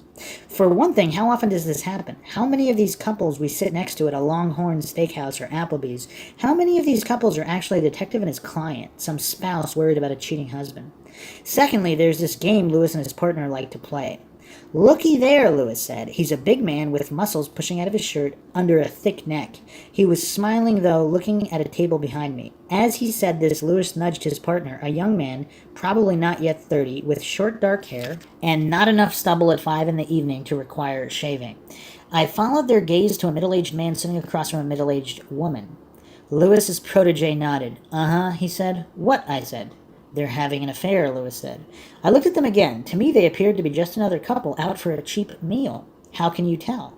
Lewis shrugged. It becomes second nature, he said. It's in their body language. The way she touches his hand whenever it gets close to hers, the way he looks at her and then around at the restaurant. Married couples don't work like that. God, that depressed me. I looked around the room at all the secret perverts on secret dates. That stuff will make a person paranoid. Tell us about Amy, Lewis said. And so I did. By the time I was done, they had learned all the major plot points, and I had learned the younger man's name was Dan Washington. We want to help you in any way we can, Washington said. Lewis nodded. No charge. You can just call us consultants or something. I told him that sounded fine. I said I'd throw in the Bob Evans as a bonus. Lewis asked me what I needed, and I handed them a short list of names. Al Matlock was on there. Maddie's real name was there too, along with Sam Tillerman and a number of Amy's childhood friends I couldn't track down. Can you find these people for me, I said, and can you tell me if the men on that list have criminal records? Get it to you by tomorrow afternoon, said Lewis. Email fine? Email's great, I said. I noticed Email was suddenly distracted by another couple just ordering food. He looked at Dan and smiled. Lewis will never want for business. Sure enough, the emails arrived the next morning. Maddie's profile contained her address and phone number as well as those of her neighbors, going back 10 years. Her height and weight were included too, taken no doubt from reports to the Department of Motor Vehicles. Amy's friends, Renee Moran, Elizabeth Jeffers, Cindy Meeks, were located too.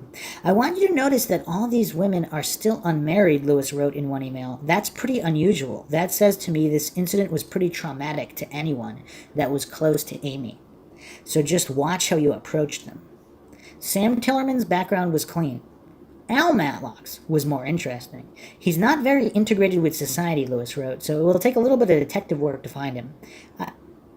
I didn't even find a date of birth on this guy. What he did find was a number of addresses and post office boxes listed under Matlock's real name, Alvin, in Indiana, Florida, Kentucky, and several hamlets in northeast Ohio.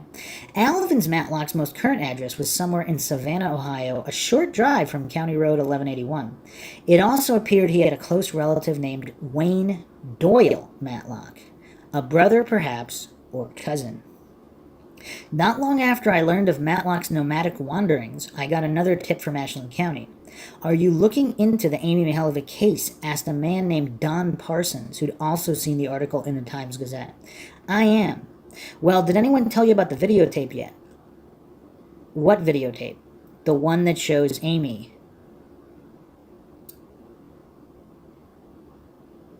Are you saying you've seen a video of Amy Mihaljevic? Not me, he said, but I know people who did. If you come out here, I'll give you all the proof you need. I wouldn't trust this guy, Lewis said when I told him about the phone call. Where did he want to meet? At a farmhouse out on State Route 60. No, might be an ambush for all we know. This guy could be Matlock himself. If you're going out there, we're going with you. You wouldn't mind taking a few hours out of your day, I said. No, Lewis said. Sounds fun. Even though I wasn't a week into my job at the Free Times, Frank let me take off for the afternoon to search for evidence of Amy's murder in the Ohio backcountry. My adrenaline was already amping up. I drove out to meet Lewis and Dan at a suburban Applebee's. I left my car behind and climbed into Lewis's Lincoln Town car. It smelled like a vehicle that was lived in. Not bad, but musty. Most of their job consists of late-night stakeouts. With the windows tinted as strongly as they were, it's likely they could go unnoticed for as long as they wanted.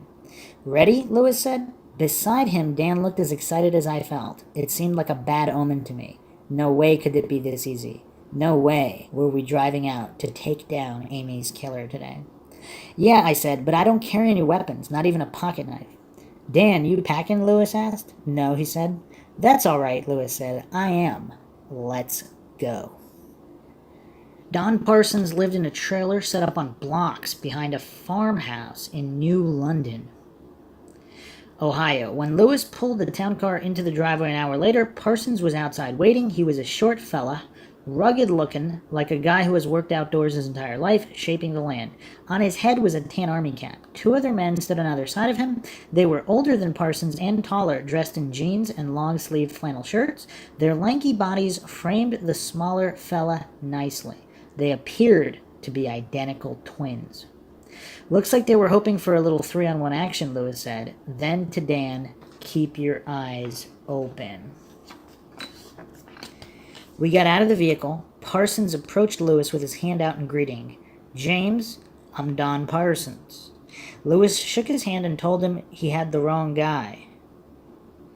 I introduced myself, and then Parsons introduced Terry and Jerry. Apparently we both had bodyguards that day. Parsons led everyone to a semicircle of plastic chairs and wooden rockers. There the detectives took a seat on either side of me while Parsons and the twins remained standing. Terry and Jerry wouldn't give out their last names, referring to themselves as only concerned citizens. Terry said he had retired 5 years earlier from a well drilling business after an injury. Jerry said he had recently been laid off from a local golf course. Sleuthing was their hobby. So tell us about the tape, I said. Chief Deputy Roger Martin knows all about it, Parsons said. But by the time he got a warrant to search the safe at the restaurant where it was being kept, the tape was gone.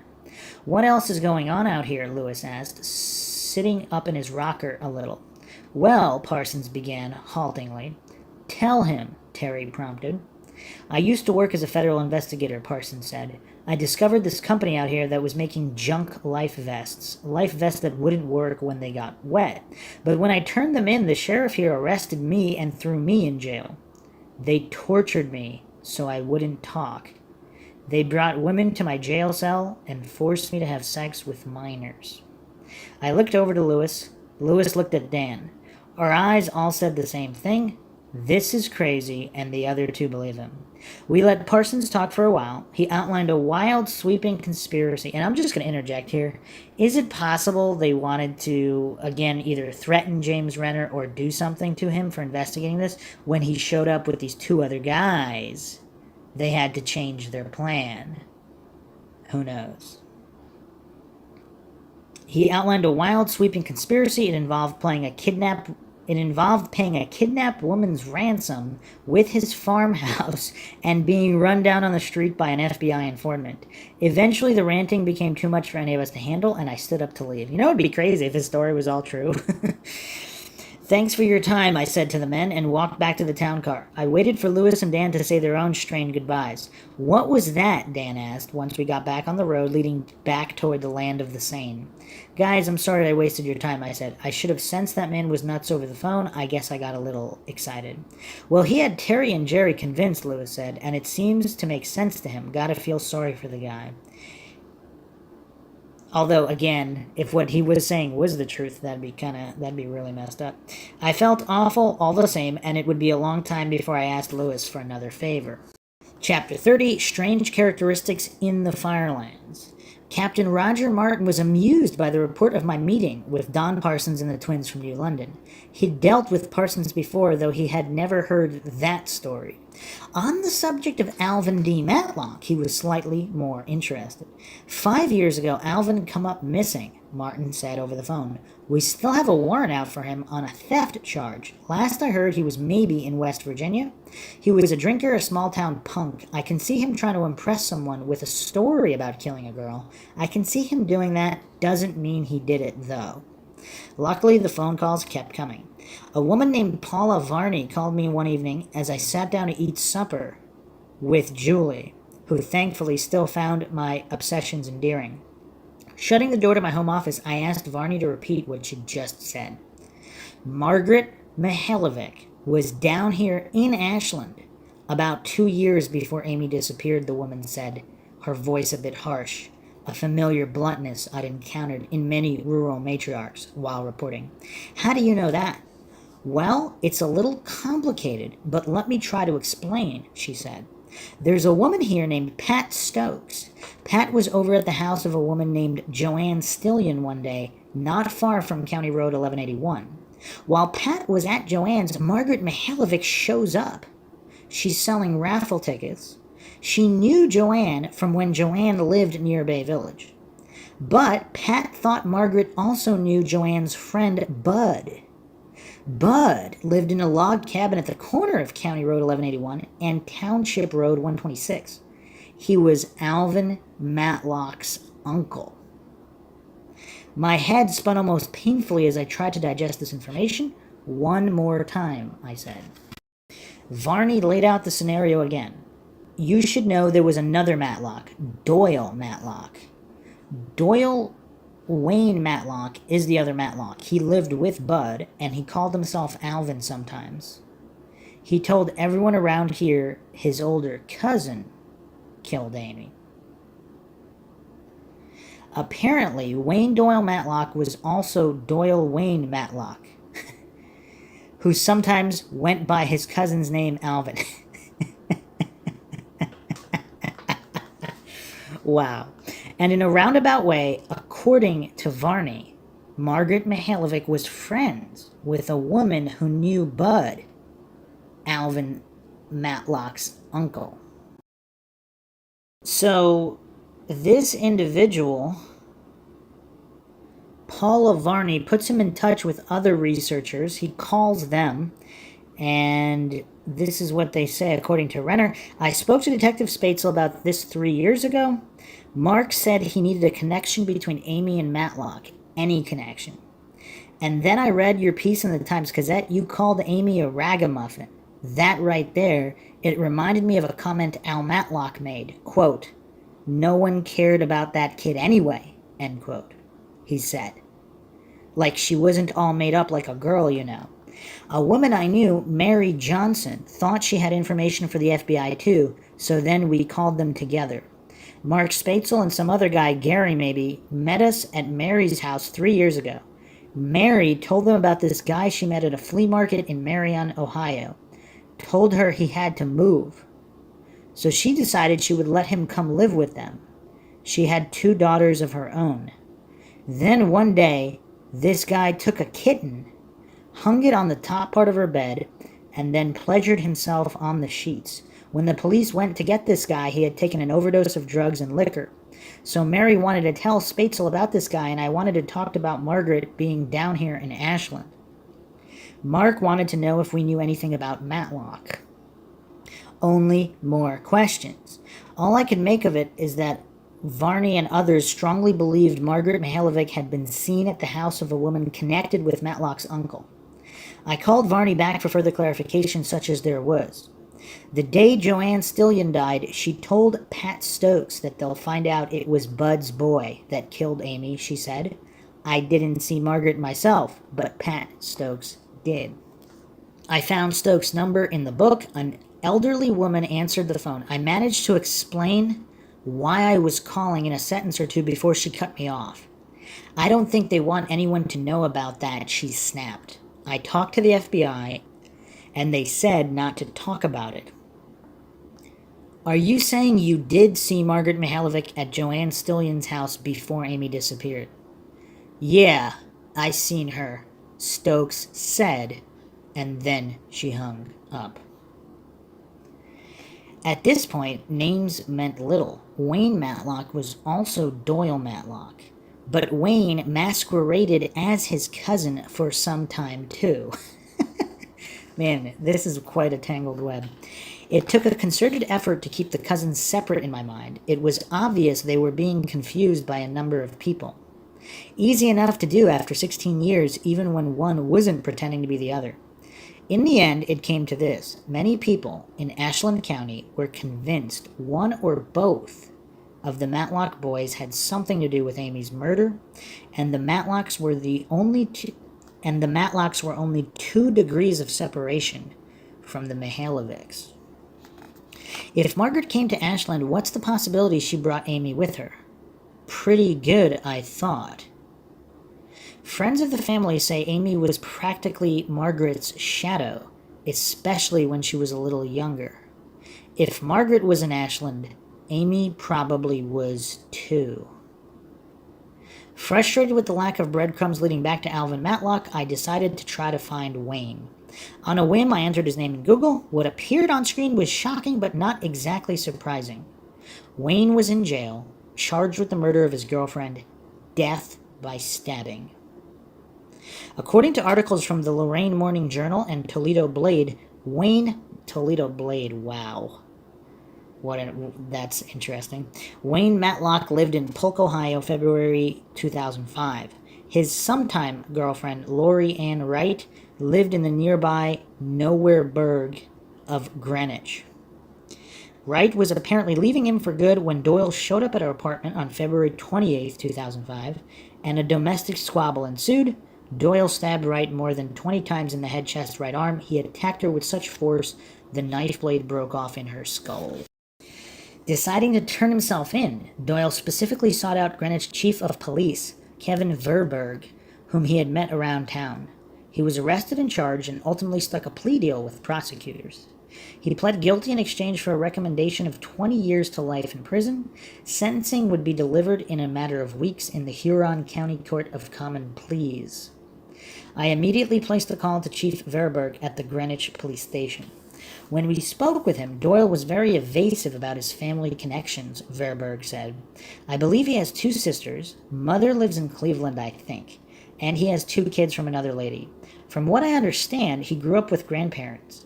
I think Doyle did make a reference to the search for Amy Mihaljevic. He lived nearby where she was found. He was somebody who always wanted to be a police officer, so I think that's why he was interested. Nobody wants to leave this earth without leaving a little bit of a mark. It's strange, though, how things come around sometimes. Verberg wouldn't arrange for me to meet with Doyle personally, but agreed to take a list of questions by email that he would ask Doyle after sentencing. Sensing Verberg was a man of his word, I sent him the list of questions and waited. I also placed a call to the Huron County Sheriff's Department where a deputy spoke to me on the condition I not use his name. Doyle originally lived not far from where Amy was from, and then moved not far from where her body was found, he said. Are you saying Doyle Matlock was from Bay Village, I asked. Amherst. Indeed, it checked out. Doyle had lived in Amherst, a suburb near Bay Village. Wow, James Rener really can't get away from places named Amherst in his cases. Doyle had lived in Amherst, a suburb near Bay Village, where Amy was still alive. I found his father still living in Amherst. Bud was apparently not his father or Alvin's uncle, but a relative of another sort. The father didn't want to talk about Wayne, and he hadn't seen Alvin in many years. Another point here, though, if there were other officers involved in whatever happened to Amy, if there were crooked cops involved, is it possible they would put the body close to the area where there were known criminals or troublemakers or people that maybe they couldn't convict of something that they wanted to, and they really wanted to get them on something, so they decided to dump the body there in order to implicate these other individuals? And maybe it's coincidental that Margaret Mihaljevic had been in that area? Or maybe not, because the police officers might have known Margaret as well. We'll be going down some other theories as well, but let's continue on here. In the weeks leading up to Doyle's sentencing, I made another trip out to Ashland County to visit with Paula Varney to learn more about the Matlock's connection to Margaret Mihaljevic. Varney owns a small shop that sits off State Route 224 at a crossroads that sees little traffic. Most days, her husband mans the counter selling tobacco enhancers and water pipes and black light posters while Varney watches TV in the section of the store they have converted into their home. I sat in their living room several feet behind the bongs and other merchandise and spoke to her for half an hour. 6 years ago, a guy from Bay Village came in here on his way to visit his aunt, who lives out on 126. He saw the poster of Amy, and then the composite sketch of her kidnapper that I had hanging behind the cash register. He said, "Yeah, I know that guy." Varney described the man for me. He was about 5'9", dark hair under a ball cap. He had a boyish look to him. He said a cop was involved in it. Said Amy was held at the cop's house. Then he grabs his pad of paper and draws me a map. I had heard the cop rumor before but didn't lend it much credence. All the cops in the city were accounted for that day. Most of them were in a meeting at the town hall. But I took a copy of the map and filed it away. It sat forgotten in the back of a folder for many months. And that's another thing, too, because a cop would know where all the other cops were. So if they were all out of the way in front of the police station, perhaps a cop could have done what he had done. I mean, if there was any case where you might suspect a police officer might be responsible, I mean, this one kind of fits the bill. On the morning of Doyle's sentencing, the streets of New London were empty, the false-fronted business district shadowed by winter clouds, gray as oiled snow. The Huron County Courthouse is an old building, marble and concrete, and inside it's kept suffocatingly warm. On a wall on the second floor was a section mural depicting rough-hewn landscapes of surrounding towns, including Greenwich, New London, and the section of Ruggles where Amy's body turned up. It was a giant painted history of Huron County titled The Survey of the Firelands. A plaque underneath reads as followed: in the summer of 1808, Almon Ruggles started surveying at the southeast corner of the Connecticut Western Reserve, previously established by Maxfield Ludlow. The survey then continued eastward. The field books of both Ludlow and Ruggles express the difficult task that these men performed. One entry that illustrates this was found in Ludlow's notes describing the area in the Willard Marsh. Quote, "Sat a post in hell. I have traveled the woods for 7 years, but never before saw so hideous a place as this," end quote. I mean, that's really dark and ominous. I mean, what makes this random marsh in this area that dark and ominous and hideous? I mean, it's kind of weird. Amen. As I waited for the courtroom to open, a man in uniform ascended the stairs and walked towards me. He was an older gentleman with narrow eyes and a pleasant, just-my-job expression. The gold plate on his shirt read, "Verberg." "Chief," I called. "Ah, yes, nice to meet you," he said. "They just brought Matlock in. I've got your questions. Should be time afterwards for me to speak with him a bit. Is this a rare thing for your town, for Greenwich? Murders, I mean?" "Been busy lately," Verberg said. "Something in the water." I meant it to sound tongue-in-cheek, but he nodded seriously. "I've heard that recently," he said, beginning to think maybe there's something to it. Verberg walked into the courtroom then. I followed close behind. The courtroom had a tall ceiling and white spackled walls over dark wood trim that ended 3 feet from the floor. Large glass globes hung from the ceiling like dim planets. Seated just in front of us were 3 men in orange jumpers. Not having seen a picture of Doyle before, I couldn't tell which one was him. Doyle was scheduled last, so I was forced to sit through the sentencing of a man who had raped his daughter, and of another man who had been caught with a crack pipe shortly after his release from prison. I can't imagine the spiritual strength it takes to work as a lawyer or judge or policeman. If I had to watch that sort of thing day after day, I'd start to think these people make up the majority of the population. I'd rather continue to believe such people are the exception, not the rule. Finally, it was Doyle's turn. He stood up, and for the first time I caught a good long look at one of the Matlock boys. Doyle was diminutive, probably not much more than 5 feet and a couple inches, 140 pounds dripping wet. He had curly dark hair. His lawyer told the judge that Doyle had been in jail for exactly 313 days since the crime. Doyle had turned 40 just a day before. When it was his turn to say something, Doyle mumbled, "I just want to apologize to the court and everyone who cared about Laurie." From behind me came muffled sobs from Laurie's family. No one was there for Doyle. The judge gave him 25 to life with a flick of the gavel, and the room emptied. Doyle was led through a separate door. I left too. I talked to Matlock for about 3 hours, Verberg said over the phone a few days later. I tried to get him to talk about Amy Mihaljevic. He said his uncle lived near the intersection where Amy was found, 1181 and 126. His cousin lives in Kentucky. It was a little bit weird. He broke down a couple times toward the end. I think that was just the realization that his life is determined for the next 25 years. I don't think he'll survive in prison. Did he say anything more about Amy? I asked. He said he heard it on a radio scanner when they found her, Verberg said. He went to his cousin's house to tell him the road would be blocked by the cops soon. He knows how cops work. 2 questions came to me then. First, why had Doyle been listening to a police scanner at 7:30 in the morning? Second, why did he want his cousin to know that the road would be blocked? Did he want his cousin to leave? Chief Verberg, however, was fresh out of answers. Alright, so that's all for now from Rener's book. I went over some of that information before, but I thought a refresher was in order, and some of it I might not have gone over. So we have the Matlocks here. We have the Bud/Butch situation. I mean, this case kind of mirrors Maura Murray's in certain ways, but let's continue here with the Calling All Scenarios post on the Blogger Tree blogspot. Amy Mihaljevic continued discussion on the Amy Mihaljevic case after 20 years. I'd like to state here first that I have turned in my summary of what this case looks like to me, in other words, my opinion. I have not heard back anything and don't expect to. It doesn't work that way. I turned it in just a day or two before the 20th anniversary. I do admit you will have to take some of it with a grain or two of salt as I did. Some things matched other things so perfect, yet so far out that I could not or would not exclude them. 1. I have reason to believe that whatever Margaret told the police to start with caused the problem in the very beginning. Was it? A. Margaret was getting divorced. B. Amy's father was a different man. Amy received a phone call. Was it from A. a complete stranger, B. a stranger driving a white van, C. someone in the family, D. someone who befriended the family? Where was Amy taken from? A. the shopping center.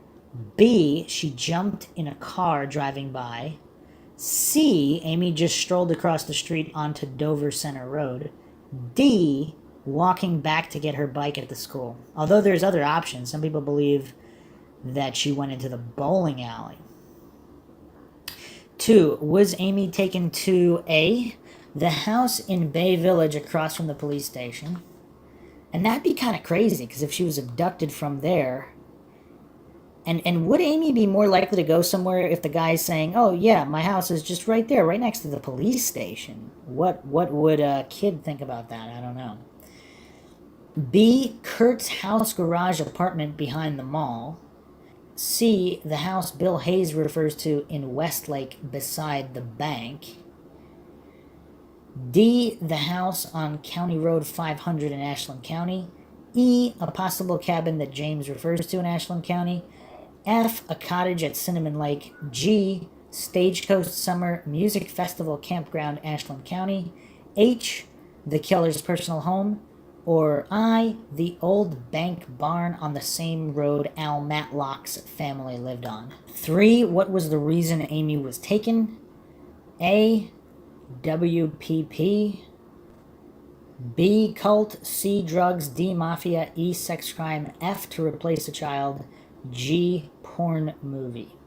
4. What was the reason for the blackout in the autopsy? A. Did they find out that Amy had been tied up? B. Was the killer a sexual deviant? C. Were some of her organs missing? 5. Who done it?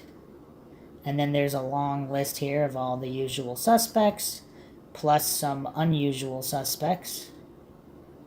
One of which is the invisible boyfriend FBI claim Margaret had. And it's kind of curious on what made them think that. Were there just simple multiple witness corroborations that she was out with some guy and it was the same guy? Also an interesting asterisk here. Let's not rule out a female. And that there is a chance that it was accidental. Wow. Huh. That's curious as well. I mean, why would they kidnap her? I mean, yeah, I guess, yeah, there might not have been an intent to murder, and if it was one criminal and then he wanted other criminals got in on it later or something of that nature. So, a post here, my take, Amy knew who was calling her. He knew her well enough to gain her confidence. They agreed to meet that fateful day. Amy walked up to the black van. The person told her to go wait by the ice cream shop because they can't be seen together. A friend of his will come by and get her. They walk to a nearby house. The black van person will meet them there. Wow, that is very curious if she quickly stopped by to talk to somebody that was unnoticed and then she went further along, and then someone not known to her in the sketch was the one that is going to go take her to someone that is known to her. That actually solves a lot of variables. Huh. BVPD said that Burns had to have been mistaken by recalling the gold-colored car with Runkle, allegedly, and Amy in it. BVPD must have some other idea as to why Burns was mistaken. Perhaps an eyewitness saw them walking together is why they are so adamant that Burns is wrong. Amy calls her mother from the phone in the home where she is. Her captors coax her into it. Margaret comes home frantic. She goes to the BVPD, explains that someone she is close to is involved in the WPP. Everyone jumps into action. Amy is en route or in Ashland County. My guess at this point is that there are at least a minimum of 3 to 5 men involved in this. Someone wanted Amy specifically, perhaps because of her ease of access or to hurt someone in the family. Was she tied up or drugged during this? Probably. If at this point Amy is seen in the Ashland area sitting outside by herself, she definitely knows her captor. Why is she not running? What is keeping her with him? It's someone she knows very well from Bay Village. It's odd if it was a sex crime and she was not violated. I'd say she was violated in some way, they just aren't saying. If it was sex-related, there had to have been a ring of pedophiles that regularly networked. It could have been via the internet/Usenet. I suppose that's possible. It wasn't that popular in the 80s, but there were some people on it. At some point, she struggled and fought back. They hit her on the head, and now they have to get rid of her. If it was the house on County Road 500, you're going to have a lot of commotion in a small amount of time. Someone would have noticed. Perhaps they did. Amy is found with Al Matlock's coat nearby. How close was his coat to her body? That coat is returned to him, and that's one of the most mind-shocking things of the case. Who returned Al Matlock's coat and why? Now you have a major cover-up. People die in very disturbing ways, disappear, go into hiding, stay silent. Now you have a family left with this devastation, and they remain silent. Yes, Margaret did her best. May she rest in peace. What about the rest of them? I find the lack of action incredibly odd. And regarding WPP, that's referencing a witness protection program. We haven't specifically talked about that, but there was FBI activity in Bay Village, and apparently there were various witnesses being protected for various cases in the area, and some people actually believe that because of that, something got compromised, Amy got caught up in it, and they couldn't really solve it because someone in the witness protection program was somehow compromised in that whole mix-up. Weird. Again, no idea whether that's true or not, but some people actually believe that the Mihaljevics themselves were in some kind of witness protection, which is weird. A comment here, if they were in witness protection, wouldn't they have to give up their old life? But Margaret went to Vegas to be with her mother. Even if after Amy's death they broke cover, don't you think more of their past lives would have come out? Huh. A response here, not that the Mihaljevics were in witness protection. Perhaps someone closely associated with them may have been, such as a person who was in the home but not related by blood. I'm assuming they're talking about Ruth, the babysitter who was friendly with Amy and who apparently was not known to anybody until James Rener discovered her. Rumors have also stated that Amy may have had a different father who was in the witness protection. I mean, this is getting really crazy now. But, I mean, if it's true, does that explain why the case hasn't been solved? Keep in mind, something has happened or was said by Margaret to the BVPD when she went to them with the initial report of Amy gone missing, caused them to take immediate action, unusual, and the influx of FBI agents from the start.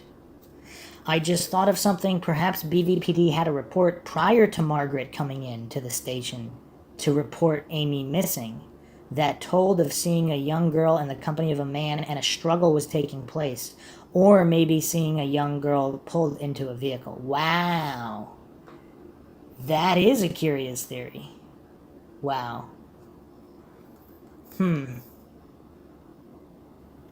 Other posts here, do you think because the FBI agent that would take the lead on the case lived in Bay Village and had children in school close to Amy's age, this could have gotten a more immediate reaction? Is it possible they did have a report of seeing a girl being taken, but they did not have an official ID on the girl until Margaret went to the police to confirm her daughter was missing? A response here, I don't believe the amount of FBI agents in the area had anything to do with them claiming jurisdiction. something happened that made them believe she was kidnapped and taken across state lines.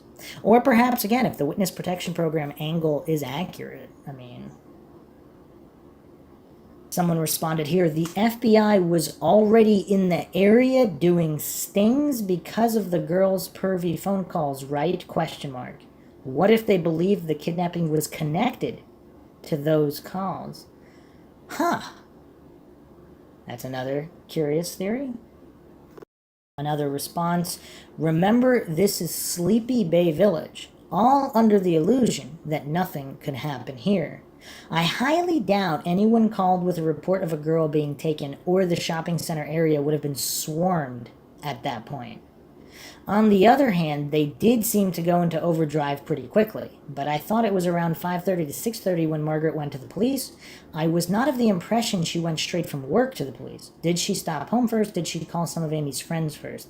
I think I vaguely remember she called home first to find out Amy was not really at home. But if she did go straight to the station, what time was that? In any event, back to my point, quiet town, hysterical mother, someone under the age of 13, and maybe Amy did say something more in that call to her mother that Margaret only revealed to police.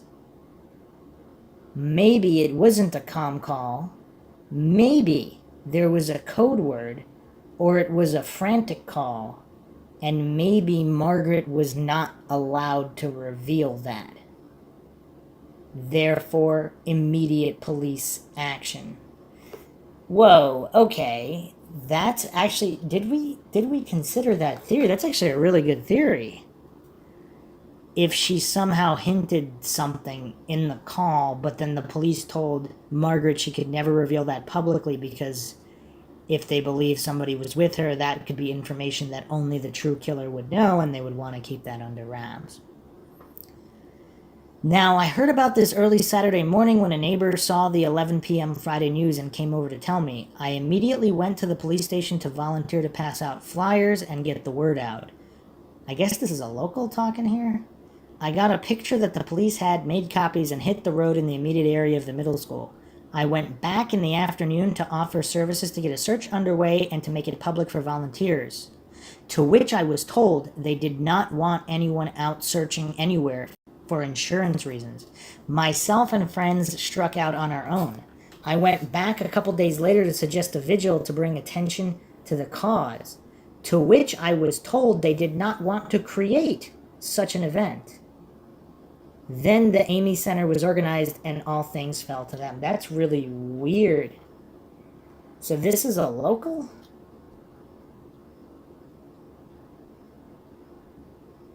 And they're stating initially, up to that Saturday morning, the police didn't want anything? Huh. Weird. I guess my point is there could be a deeper reason for all the police action, but it could also just have been because it was a small town, and this young girl clearly didn't just walk away because it is Bay. So the police reaction I get, but the large FBI involvement, well, that just doesn't normally happen. Could Amy have said, I'm okay, but I'm on my way to Indiana, Pennsylvania, thus the FBI? Could she have been told what to say? We all assumed Margaret revealed to the public a normal kind of call, but maybe there was something more to the call. Also, if the perpetrators were staying somewhat local, would they tell her to say that she was going to another state to divert all the attention to the other states? Another response, yes, something was and still is blacked out on the autopsy report. Ashland County and surrounding areas were waiting to see what all was going to be released as to the findings. When the newspaper came out, there was a blackout placed on it, and we still don't know what it says. I'm sure James doesn't know either. I'm fairly certain that what you're stating is correct, as I have found several different things that could and would lead the everyday person on the street to believe that something was more sinister at hand. I had gone to a smoke shop to buy a pack of cigs in Medina. A friend and I had gone there to pick up a copy of James's book, which just came out. After picking up the book, we went across the street to have supper at Red Lobster. At the time, smoking a cig after eating was the thing to do and still permitted. Problem was, I was out. After getting into the smoke shop, I had mentioned the book to the cashier. She was getting ready to close, but took a brief moment to say, Mark wasn't Amy's father. I was flabbergasted, to say the least. How do you know that? I asked. Because my friend was going out with a cop that worked at the BVPD at the time, and he told me. I tried everything under the sun to get her to tell me more about what she was told. She refused, stating that she probably shouldn't have said that because she didn't want to get anyone into trouble. Can anyone here see how this could fit with the other posts already? If so, refer back to James's book about what the deli owner said. I'm not saying he was correct on all counts, just a few. By the deli was, is that the guy that said he knows the guy in the photo and he was a cop and he drew the map? Another response here, there was a time lapse between Amy calling her mother, 3:15 p.m., and Margaret leaving work, 3:45 p.m. If Amy was frantic, Margaret would have called the police from work or left immediately. Margaret left work shortly after the call, went home, 4 p.m., went to the school, found Amy's bike, went to BVPD. BVPD put out a call at 5:58 p.m. of a missing child. Although, to be fair, if Amy did use some kind of code word and it took Margaret like 10-15 minutes to second guess the call or pick something up on the call, I don't think any confrontation took place in the square. If that happened, I think it could have happened with Amy walking back to get her bike or the other way. Amy walking to a house nearby. It would have been quick. Perhaps a time lapse between what someone saw and a call to the police. By the time the police would have gone to investigate it, it would have been done. Just a thought, I had posted something on Crime Rant about an attempted kidnapping from strangers, where they tried to pick up a little girl out of the blue. That was the post that caused all my other posts to disappear, so that's why I perhaps say someone saw a struggle of some kind. Another post, here's my opinion. I don't think Amy was frantic or dropping secret codes when she called Margaret.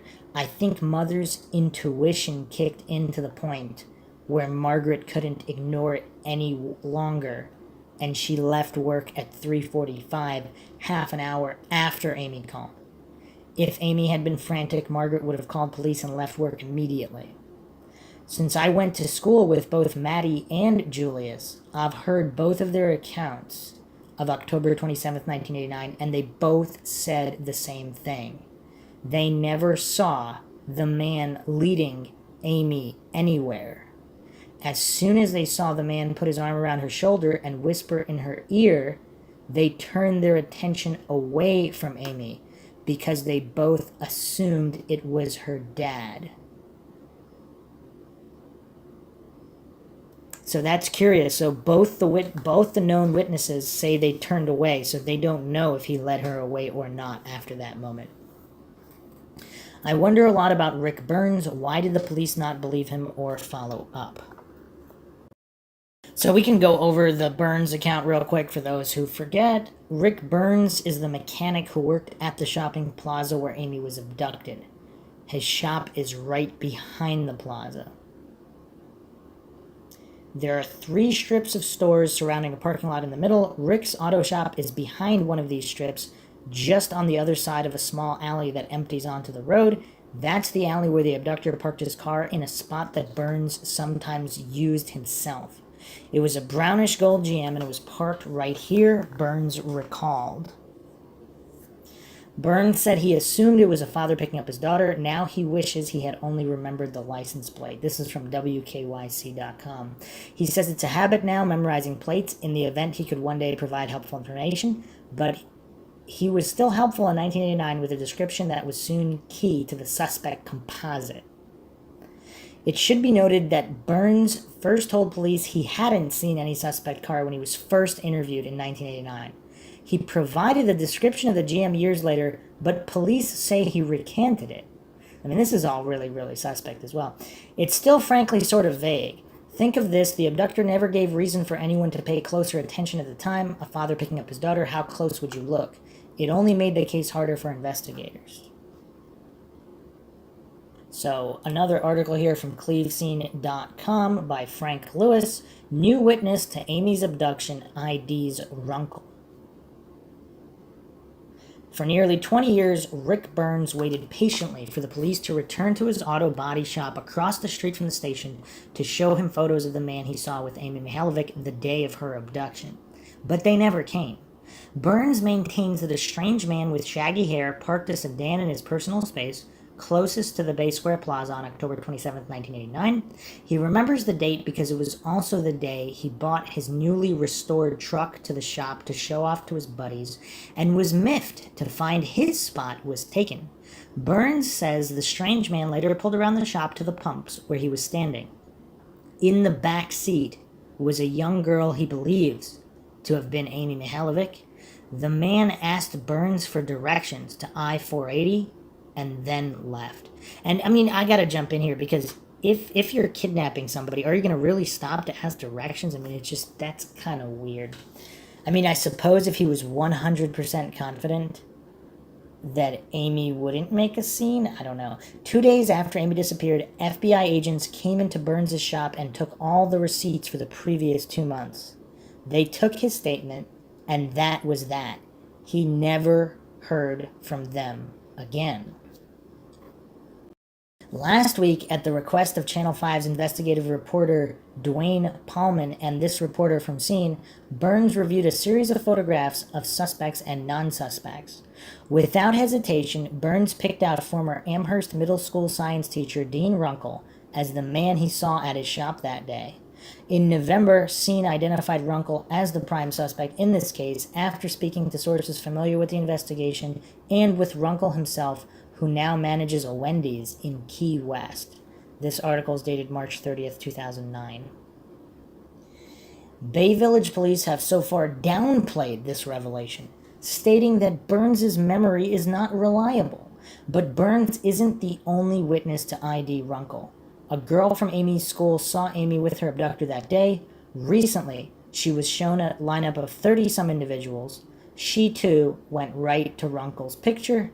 Later, she told Scene that his picture was so familiar in appearance to the man from her nightmares that she wished the police would take a hard look at him. Following our coverage in November, the FBI did send an agent out to Florida to re-interview Runkle, but instead of sending someone intimately familiar with the case, they sent an agent from headquarters with little to no experience with the investigation. Huh. So this was posted by Frank Lewis, but apparently written by James Rener. James Renner's name is at the end of this. Okay. Wow. Okay, and is it possible that these other criminals used Runkle? Let's say there was some kind of a video ring for some kind of child exploitation ring of people, and Runkle was among them, and there was never any intention to kill her, or maybe there was, but Runkle either didn't know about it, or he did know about it, and they just used him, but he was not the sole perpetrator or mastermind of this in any way. But now that we did that quick revisit, let's go back to this blog. I wonder a lot about Rick Burns. Why did the police not believe him or follow up? So another post here. So both Ashland's coroner and Balraj examined Amy's body. Why did the FBI police not trust Ashland's coroner? The part that is blackened out on the autopsy, what part of the autopsy is it? Cuyahoga County autopsies tend to follow a certain form. Another post here. A fuzzy memory about the shopping center. Today there is a spot where you can drive from the main entrance through to the back of Heinen's. The spot is between Avalone's, or whatever it is now, and the strip at the west of the center. I am positive that back when I was a kid, you could not drive through that area. There was a gap, but it wasn't wide enough for cars, or there were poles up, I don't know. I just remember you could walk through there but not drive. So if you drove back behind Heinen's where the delivery trucks unloaded, you were dead-ended and had to turn around. Sometimes people parked back there and then walked through the opening to get to the shopping center. What if Amy's killer parked behind Heinen's? Once they walked through the pathway next to Avalone's, no one would have seen them get into a vehicle. And whose house is right across the street from Heinen's? Yep, the Van Gootens. Does anyone else remember the area of the center and not being able to drive through there? I don't know when it changed, and I don't know what the setup was in '89. Also, I can't remember if you could drive through the Shell station from behind Heinen's. A response here. It was stated that Van Gooten attended the Bay Fairview football game that night. Also, according to the Scene magazine article, Amy was instructed to meet the caller in the parking lot next to Baskin Robbins. Next to Baskin's would be Burns Auto. Also sounds like Amy called around 3:30. How far could they have gone from the time school let out, with witnesses seeing her in the shopping center to get her to a phone? Not far. Another post here, Lake Tahoe versus Bay Village. Last night I watched the J.C. Dugard story again. I noticed similarities in both cases. 1, small quiet village. 2, people lived there to get away from the hustle and bustle of bigger towns. 3, safe place for their kids. The list goes on. Here's what caught my attention. They said they wanted everyone to help in finding J.C. They couldn't do enough things to bring attention to her case. So tell me again about this Bay Village wanting to put a lid on Amy's case. This was back 18 years ago. Something isn't right about Amy's case being kept under wraps. The response here, we think alike, 20 years, no solutions, tight-lipped, the left hand doesn't know what the right hand is doing, big egos, a string of evidence is lost, men dead after the fact in very odd ways. People that should have been interviewed immediately were not. A little girl vanished into thin air, while a police officer stood not more than 25 feet away and across from the police station. Yeah, because there was the officer that was talking to another group of kids in that very shopping center, and that's something that doesn't get talked about. A small town with a high concentration of perverts, a 2-county connection, but no one can find an answer to. Evidence at a murder scene returned to the owner without question. That's the Matlock jacket. Personally, I think it's time to get this case in the hands of someone else. Another response here. Between Shell and the plaza is a driveway that takes you behind the plaza to the back of the Heinens and to the ATM drive-thru, directly behind the old Shell station they tore down. Once you get behind Heinen's, you can drive down behind the plaza to come out directly across from Mr. Harvey's house. Or you can go around behind Heinen's and come out more into their parking lot. Another response here. The police seem to think Amy called from the children's payphone at Avallone's. They had 2 heights of payphones. Did the police just assume this, or is there a witness that saw her there? Okay, another response here. My mom worked with Maddie's grandma, and the day after Amy went missing, my mom came home from work and told me this story. Her grandmother said Maddie told her that she saw a man approach Amy in front of Baskin Robbins. Then a few minutes later, she saw Amy on the phone inside Avallone's, and the same man was standing next to her with his hand on her shoulder. And again, I guess it's unknown whether that's a rumor or not, because apparently nobody else saw that. Another response here. If it is true the man and Amy walked from Baskin Robbins to Avallone's, then that was pretty bold. Not that the shopping center is huge, but that was a long walk past a lot of people and stores. If Avallone's is the last place she was seen, then it is possible the man had his car behind Avallone's and not over by the Burns garage. Another post here. It looks like Kurt may be their man in Bay. They are still looking for the man in the Ruggles area. This may be why they are now looking at Al Matlock. This could be the reason Amy's dad is not asking the public to help find the killer. They have already told him who done it, but can't prove it. So they're waiting for DNA to catch up. Another response here. I have talked directly to the men that found the jacket. The jacket was not right up next to Amy's body. It was in the ditch line in the area. I was told by a credible source that they had called Al Matlock in and questioned him, then gave him his jacket back. Another interesting post here. Good point. I'm just wondering if at the time, did Avalone's have a store camera that when checked did not show Amy and the man on that day?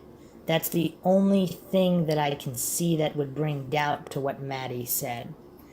That is curious, because we did talk about that, how security cameras did start to be used in the 70s, although not by in the late 70s, not by many. And then in the 80s here and there, obviously in the 90s, much more widespread.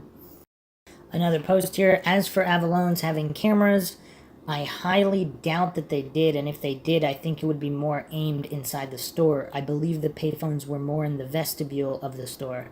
Also, I cannot believe that a payphone in 1989 would not have a record of calls made from it. Another post here. One more question. Is it true that Amy's doctor's office was broken into and the only thing taken was Amy's file? That's the first I've heard of that.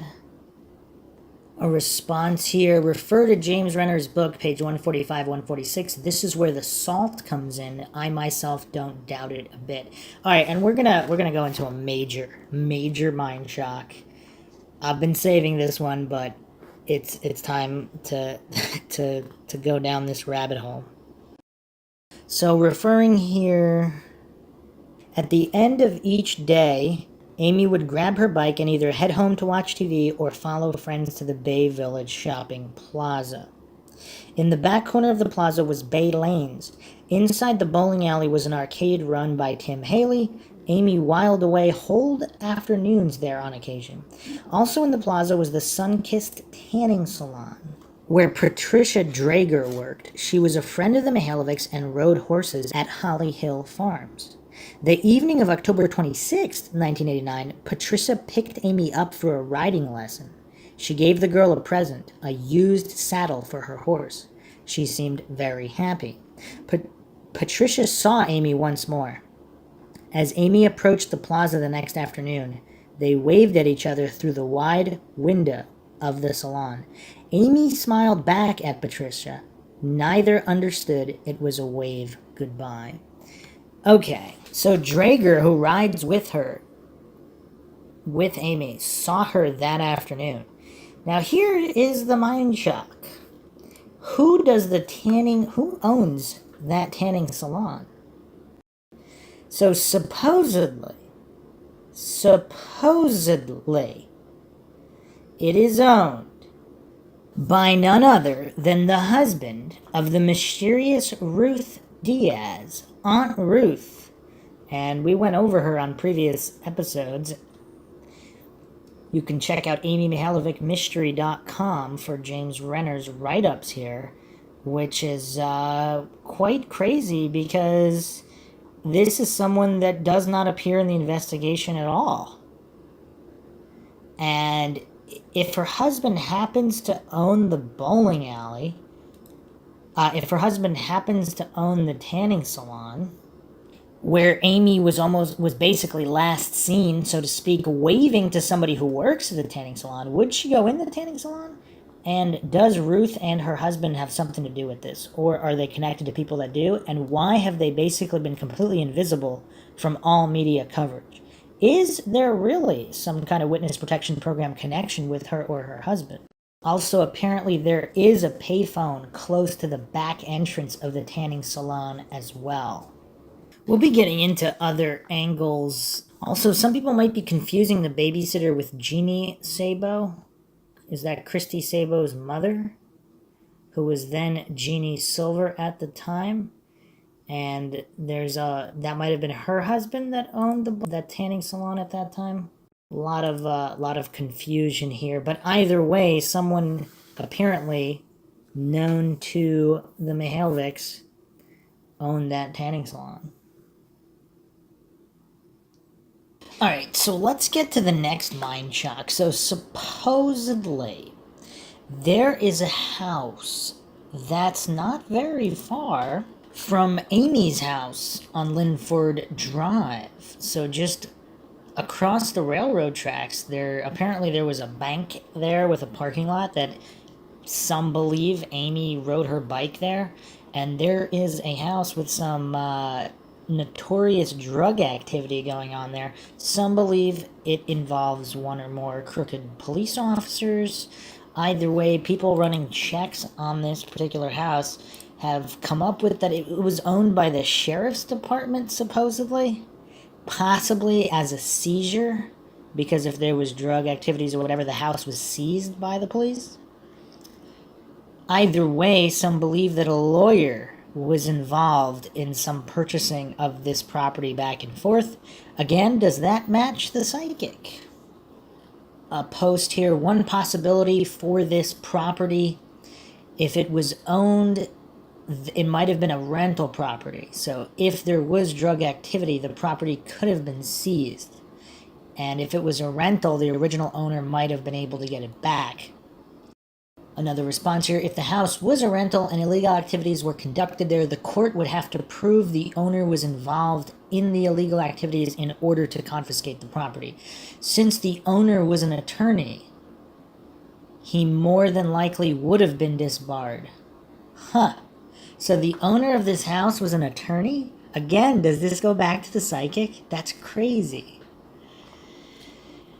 Someone asked, what did Al Matlock do for a living? A source tells the only thing they know of Al doing in that time frame is driving around and selling drugs. So is Al Matlock associated with this particular house?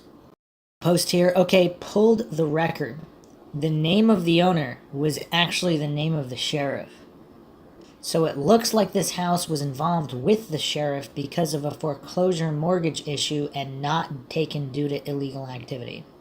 The sheriff took the house May 18th, 1989, put it up for auction July 3rd, 1989.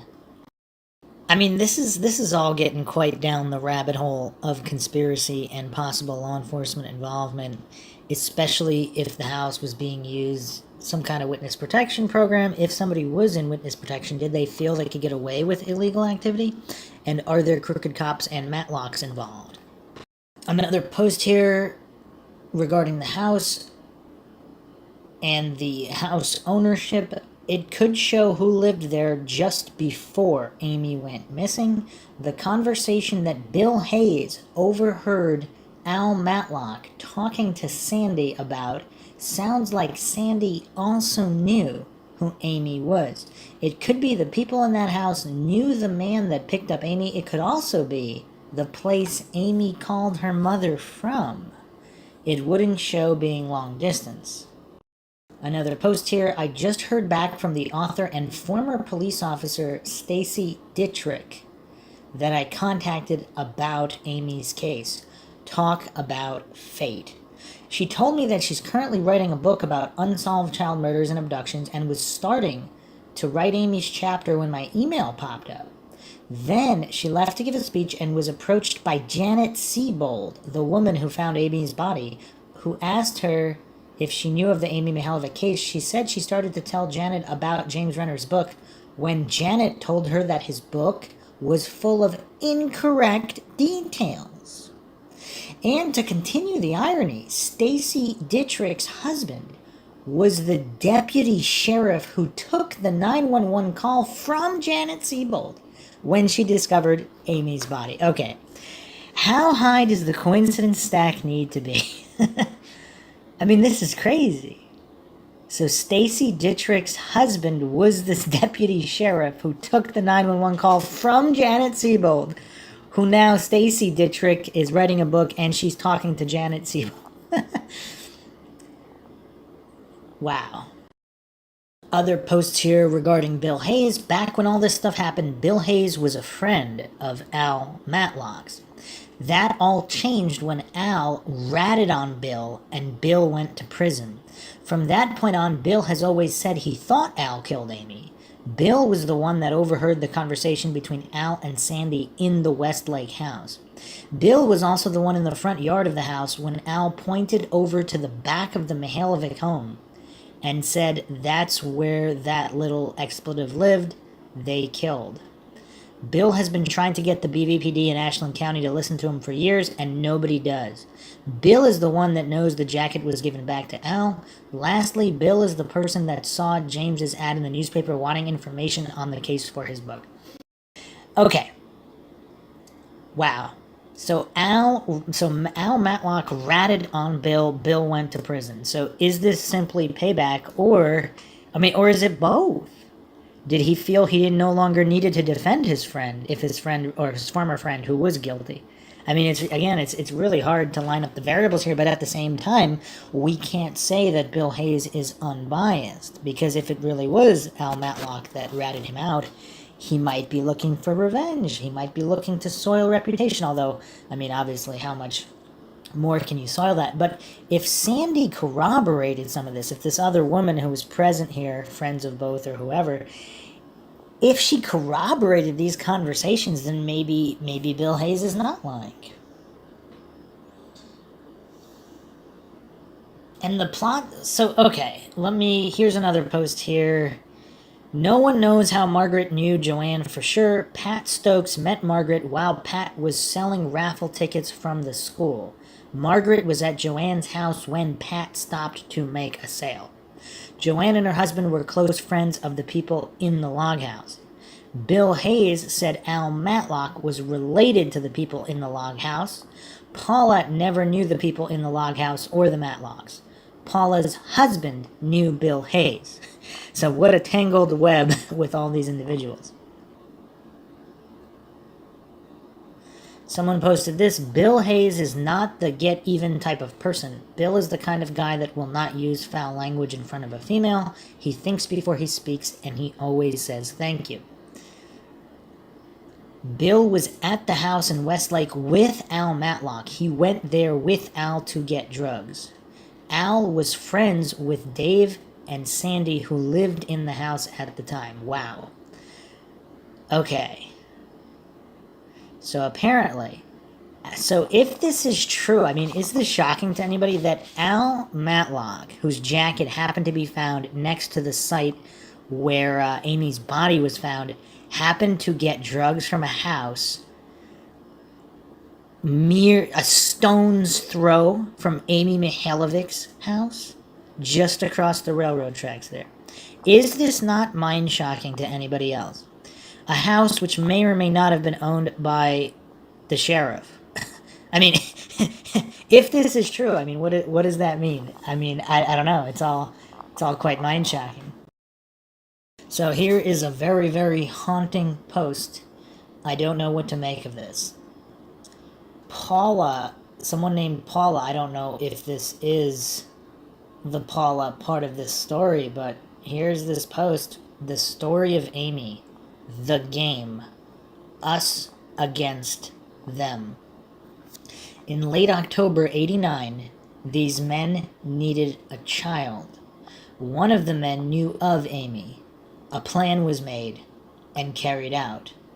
The plan was to take her right under everyone's nose. It was the point of the game. Step by step, they played the game. First, to make that call to Amy and set it up. Then, to make Amy take part in the game. He told her of her mother's job promotion, so he was in touch with the mother at some time or knew about her work. The game grew more intense as it played out. There was an arrangement made to pick up the child, Amy, right in front of the police chief. And it's curious, by sheriff, did they mean chief? Like, who owns that house? Because that would be kind of crazy if they're, whatever. Okay, let's continue here. So why not across the street from the police station, which just happened to be the Bay Shopping Center?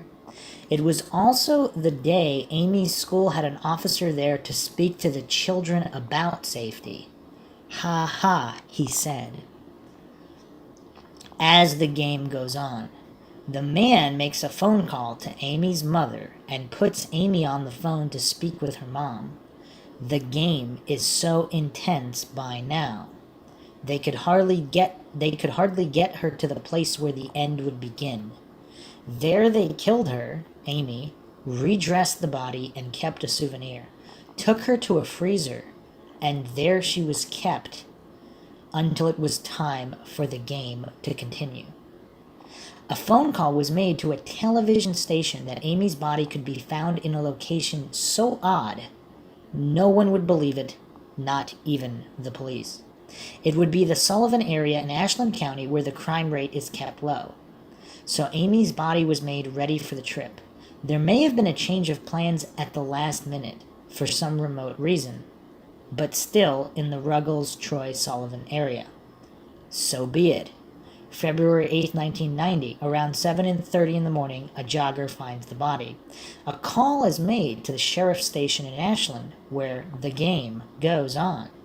The officer does not believe he's going to find a body on Township Road 1181, but when he gets there, the reality sets in. There she is, Amy Mihaljevic, right where they said she would be found.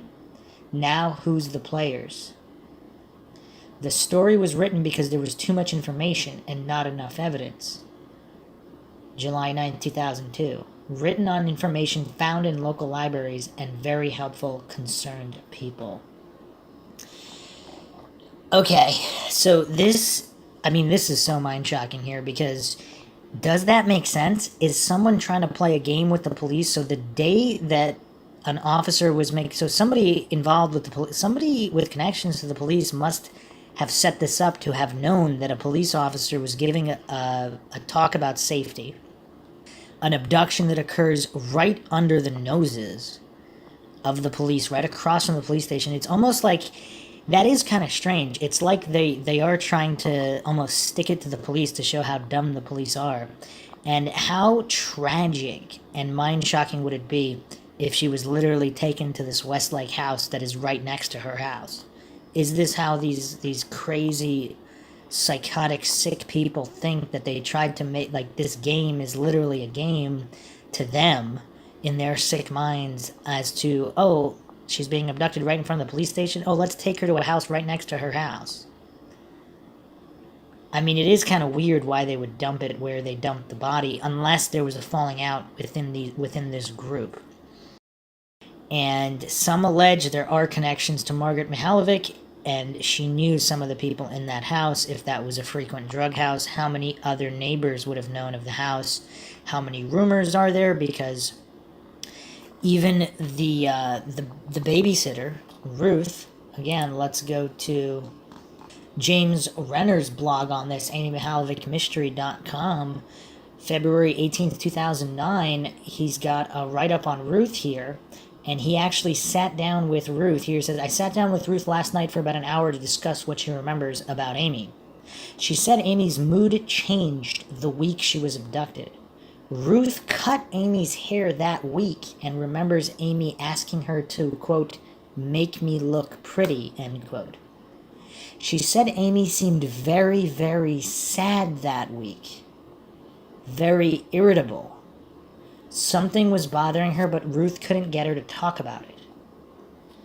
When Ruth first heard about Amy's abduction, she always wondered if it had something to do with the father of one of Amy's friends who also lived on Lindford.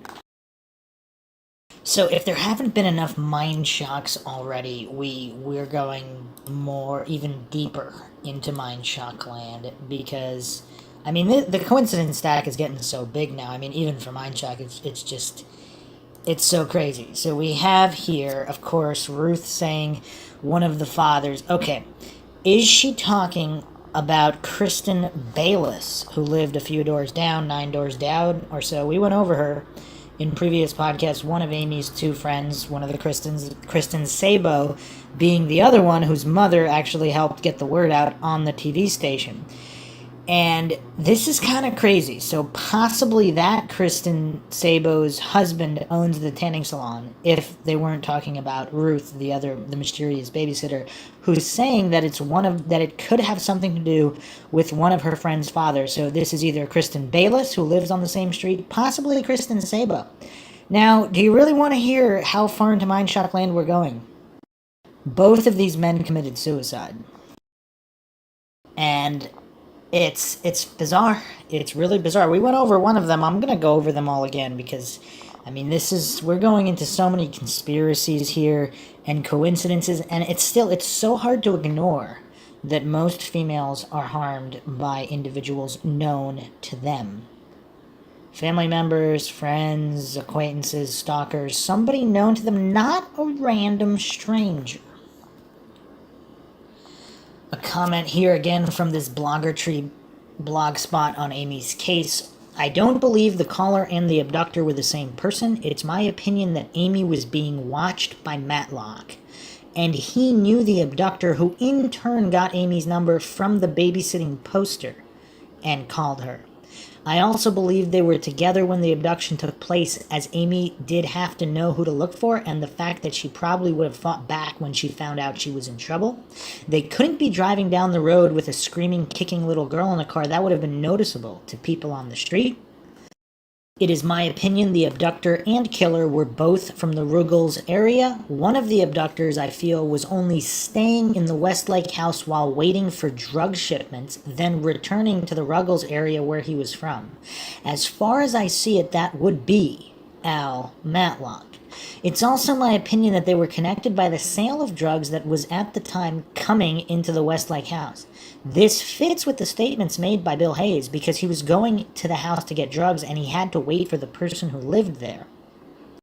This person drove a semi. Bill had gone without Al Matlock to get them. I am in no way connecting Bill Hayes at this time to Amy. It's my opinion that there was a third party involved. That is the reason that Amy was taken in the first place.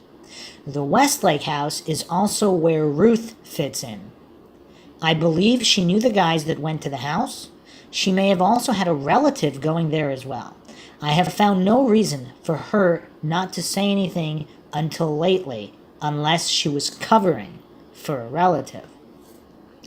I don't have a single thing to suggest Kurt was involved. You're right in thinking he couldn't pull something off, in my opinion.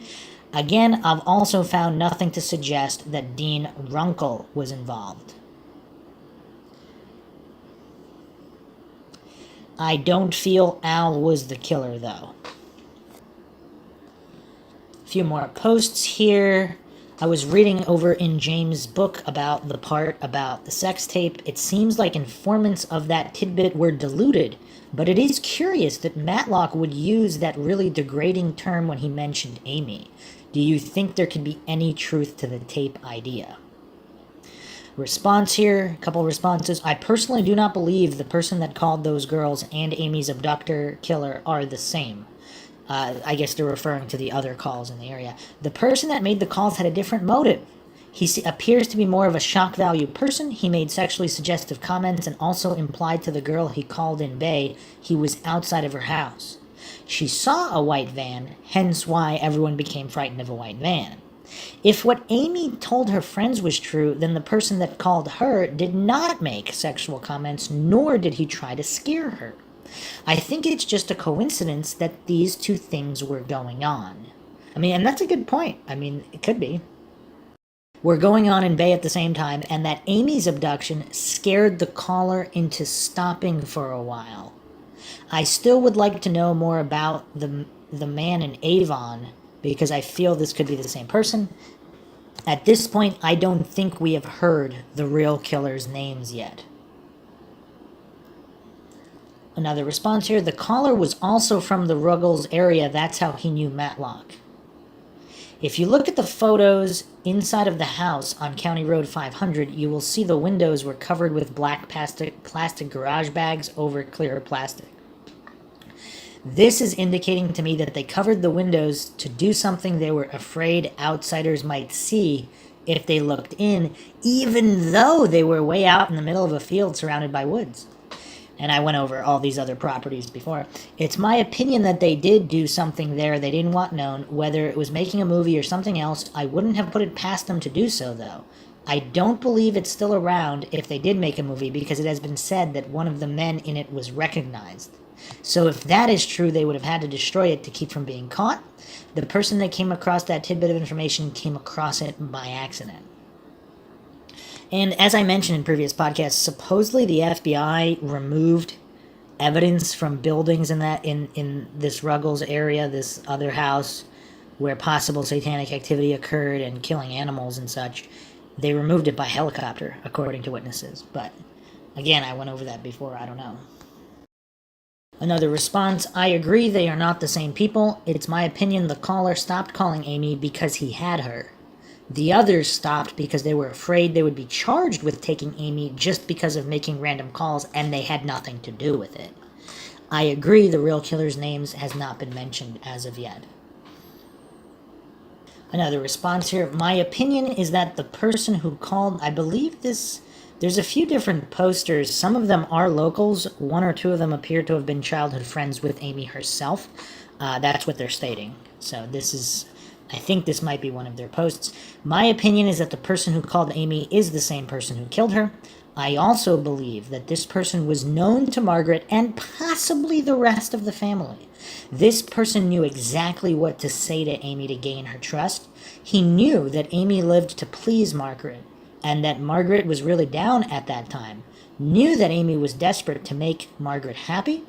I think it was a sexually motivated crime that turned to murder after Amy resisted. I knew her, and I know she would have fought like crazy. Even as I type this, I feel as horrified as I did in 1989 when I heard she was taken. It's not something that I will ever forget or move on from. I think about the 3 people who knew Amy that committed suicide shortly after her death. Wonder why.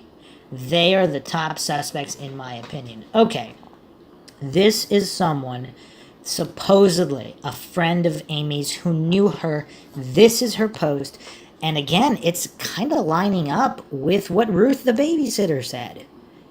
One of the fathers of her friends, and yet both of them committed suicide, which we are getting to. And some people are saying they're also bringing the Billy Strunak suicide into this, which we went over. So here's this post from Amy's childhood friend. Let me rephrase. Those 3 suicides are the most suspicious to be what I meant to say. Suicide just makes me suspicious altogether. I definitely don't think Mr. Sabo killed Amy, but his death is certainly mysterious. The 3rd suicide was in the Bayless family. I mean, that is kind of curious. Amy Mihajlovic's 2 best friends, fathers or stepfathers, just happened to commit suicide. I mean, what are the statistics there? I mean, 1 maybe, but I mean, I don't know. Makes me wonder what answers we'll never find out from these people. Maybe they knew something. Maybe their suicides were totally unrelated. It's just that in a case like this, with virtually no real evidence or suspects, it's impossible to eliminate anyone completely. One of my friends who saw Amy in Bay Square on the day she was taken said that he had seen Billy Strunak sitting up at Bay Square on many occasions before October 27, just sitting on a bench and watching the kids.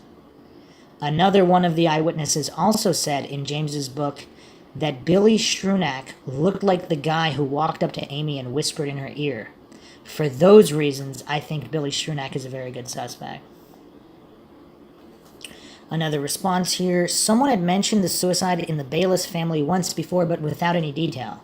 Can you or someone else on here share what that was about and when? No, Mr. Sabo didn't kill Amy and his death was very odd. Do you or anyone else on here have any tidbits on his death? His obituary didn't say much. I just like to keep followers informed. Wait, was there another stepfather? Wait, there's another suicide? There might actually be a couple more suicides. Okay, so this is Amy's childhood friend saying this. I heard that Kristen Bayless's stepfather, Riley Bonham, had a brother who committed suicide shortly after Amy's body was found. The police questioned Mr. Bonham in the very beginning of Amy's disappearance as well, but they never said why and if he was even a suspect. I don't really know any more about Martin Sabo's death other than what was said in the obituary. I think it's kind of odd that there are 2 suicides in the families that were so close to Amy. Maybe suicide is more common than I think, just seems suspicious to me. And again, let's compare and contrast. How many other cases where there was a child death did the child, I mean, obviously, you'd probably find a certain amount where the child's parents committed suicide, or one of them, but their best friends that just happened to be where the child might have spent a whole lot of time at their houses and with their kids, to commit suicide. I mean, that is, and also the circumstances of the suicide, which we went over, but we'll go over it again. So let's go to Kristen Bayless's interview with James Renner. This is Amy, My Search for a Killer, page 49. I arrived early, took a seat outside facing the door. 10 minutes later, a young woman walked in and surveyed the customers. Her eyes landed on my satchel sticking into the walkway, and she came over. She wore a business suit that still had creases from whatever rack she had taken it from the day before. Dark hair, fair complexion, thick eyebrows, turned up nose, no trace of a smile. Pretty but plain. Bay aristocracy, that look said. She eyed me like a wounded badger. James. I stood and shook her hand. Then we both sat down. I'm coming from an interview, she said. I already have the job, but they still make you go through the interview process. Just got done. What's the job? I'm going to teach for Bay in the fall, she said. A trace of a smile played at the corner of her mouth. The day before you showed up at my house, I was talking with my sister about Amy.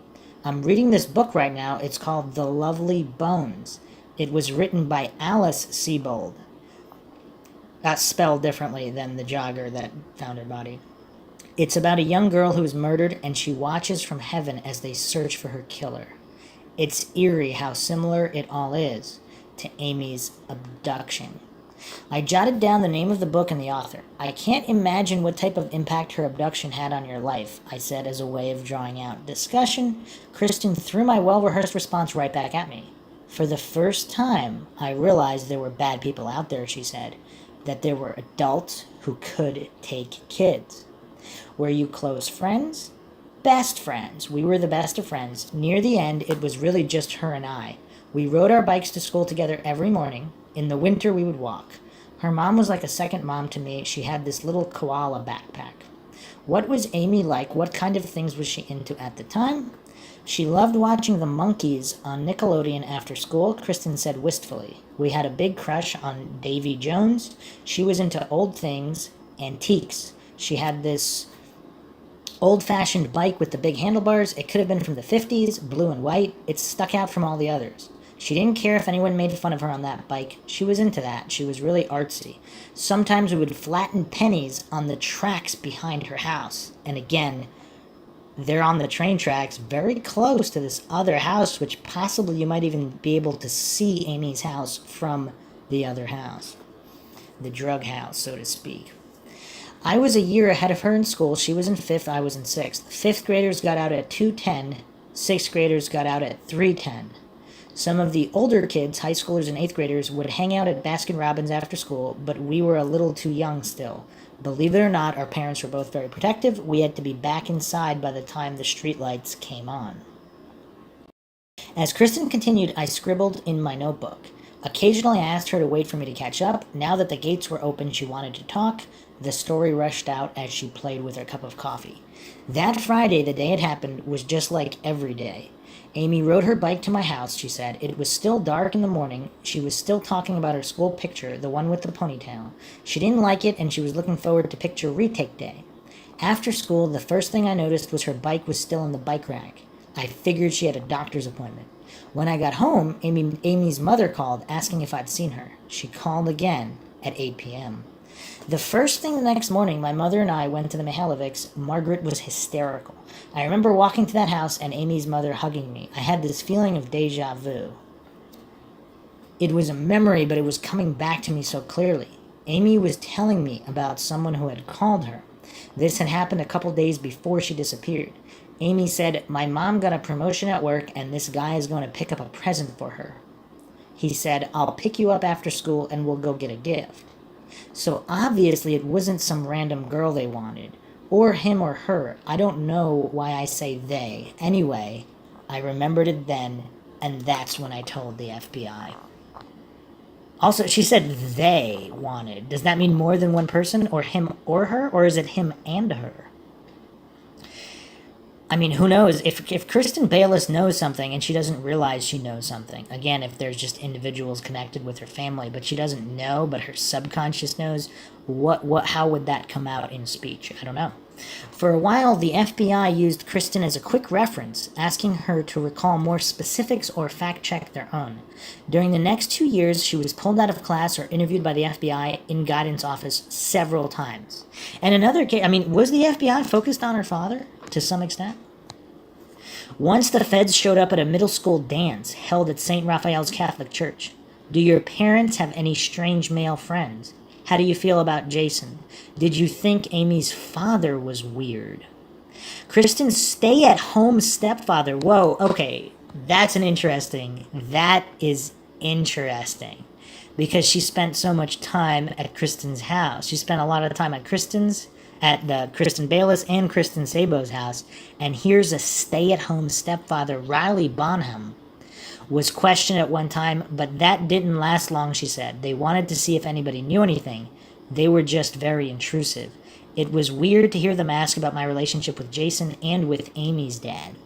I think they wanted to know if anyone was molested. None of that was going on, except for Sam Shepard. This was the biggest thing that ever happened to Bay. I asked her what she thought about the local police. I think they're worthless, she said. Her eyebrows crinkled with intimidating anger. Eventually, she let them rest and returned to her drink. Can you tell me a little bit more about what Amy was doing that fall? I asked. Riding horses, said Kristen. Holly Hill Farms was her second home at the time. She had a whole wall of ribbons from shows. They told her she had a promising future in riding. She was already doing small jumps and things. She would go there when she didn't have lessons just to brush the horses. It was her favorite place for sure. A few weeks before she disappeared, Amy found out her parents were getting a divorce. And it's also curious, what were the exact reasons for the divorce? Did it have something to do with an individual tied to Margaret or some other individual? And was it tied to the drug house? When she told me that, I told her my mom was pregnant. We kept each other's secrets. That's why I'm the one she told about the phone calls, I think. She was very sweet and very caring. Kristen's eyes wandered somewhere over my right shoulder.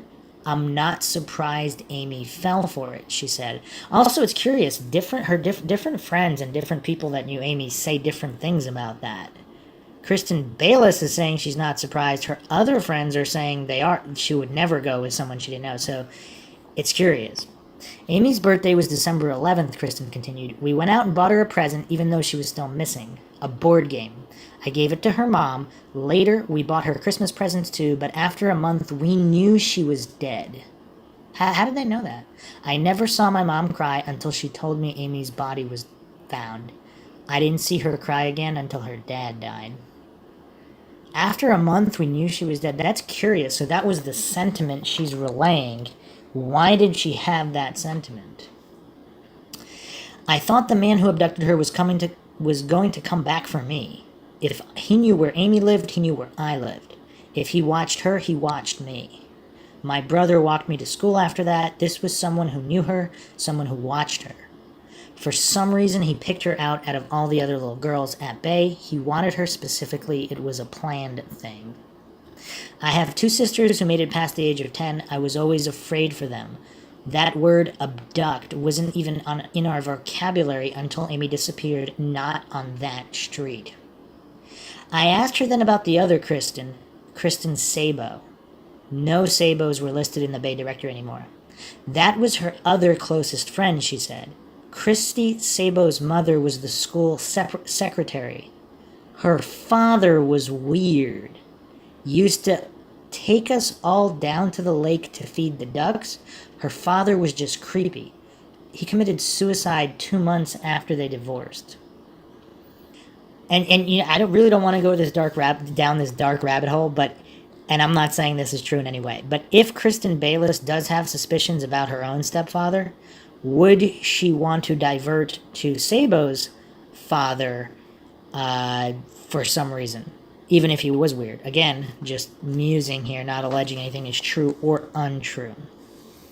Back to the book here, James Rener states, I imagined correctly, it turned out, that the police and FBI would have also looked closely at Christy Sabo's father following his suicide so close to the time Amy's body turned up. I asked Kristen what she thought of the timing. She shrugged. There was a reason for killing himself in his mind. According to a report filed by a Cleveland Metro Parks ranger, Martin Sabo shot himself inside the family's van with a .357 Magnum in a parking lot off Valley Parkway on June 11, 1991. He left a suicide note that referred to financial difficulties. It seemed pretty straightforward except for one detail. The lenses had been removed from his eyeglasses. Only one lens was found on the driver's side door, the other on the floor below the passenger's seat. Yet the frames were neatly folded on the dashboard. The reporting ranger ventured no explanation. A few minutes later, I walked Kristen back to her car, but she wasn't quite done talking. "It is strange that I came back," she said. "All I wanted was to escape my adolescence, and here I am coming back to it. I feel like I have a connection to this town." "I still talk to her all the time," Kristen said. I turned back to her. Her eyes glistened in the afternoon sun. "I do. Last October, I was driving down to the BP on Crocker Bassett Road to get my coffee before work. Amy had been on my mind for days. When I got out to walk inside, this woman came out of nowhere, put her hand on me and said, 'Excuse me, do you know where Holly Hill Farms is?' Kristen smiled. I just feel that Amy was saying hi back to me, you know. She touched me, she came to me. Also, Crocker Bassett Road, this is right around where that Westlake house is. Huh. Curious indeed."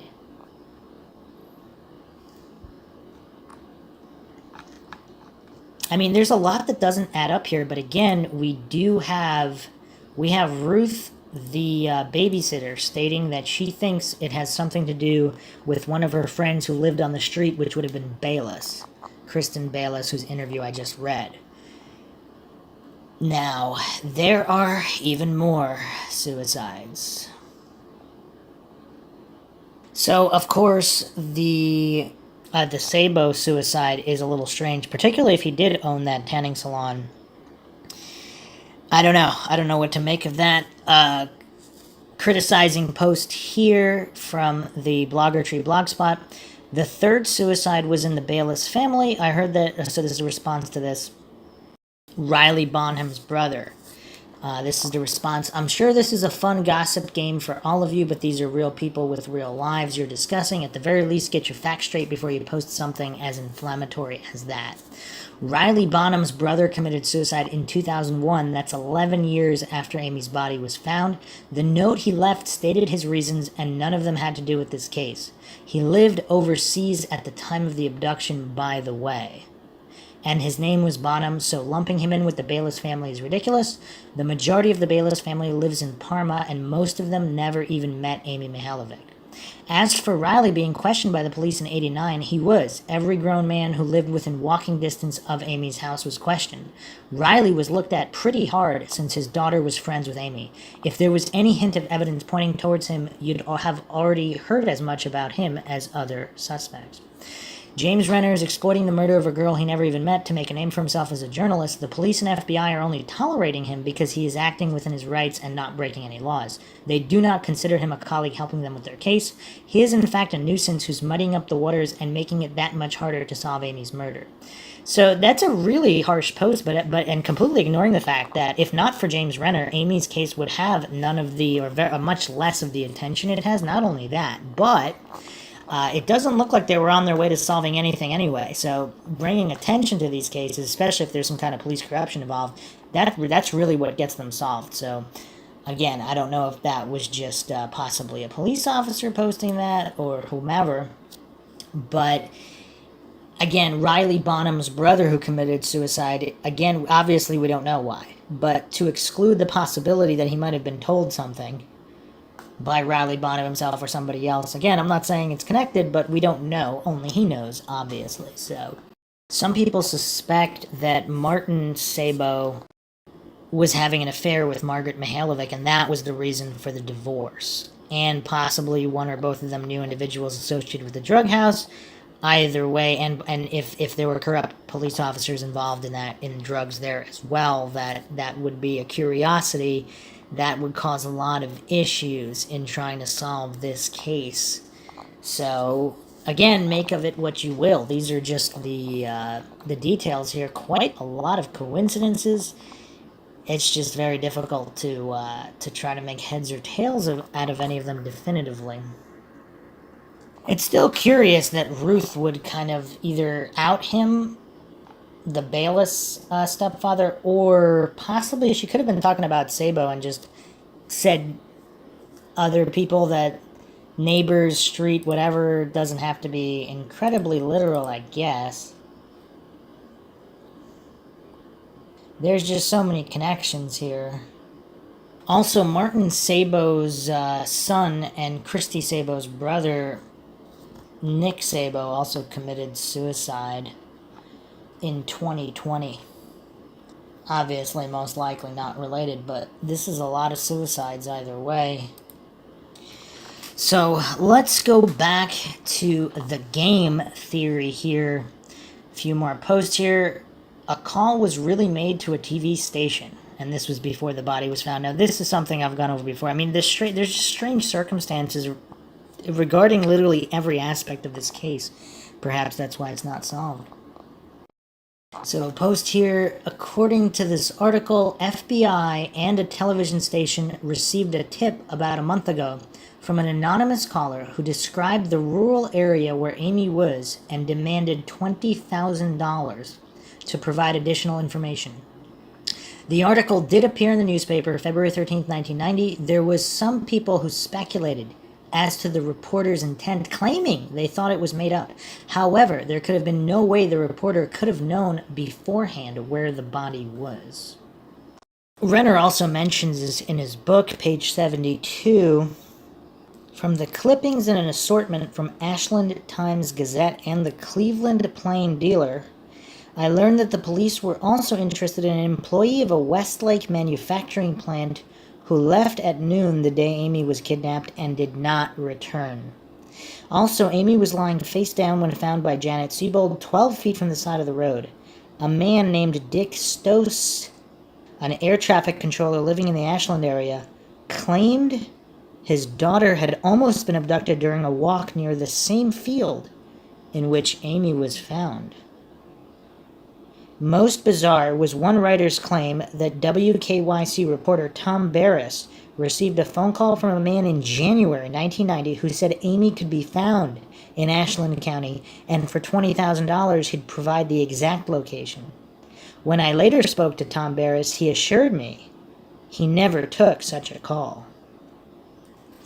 Actually, I got another email from a supposed local who knew about a lot of this stuff. They said this: what if the babysitter, which is Jeannie Sabo Silver, was mad when she found out her husband was caught in Metro Parks in the middle of the day screwing around with Margaret Mihaljevic, Amy's mother? Take it further, say Jeannie was so mad that she would be the reason she would call Amy a ragamuffin. That's degrading to any mother. She even went on saying that after Margaret was dead, the woman was bitter.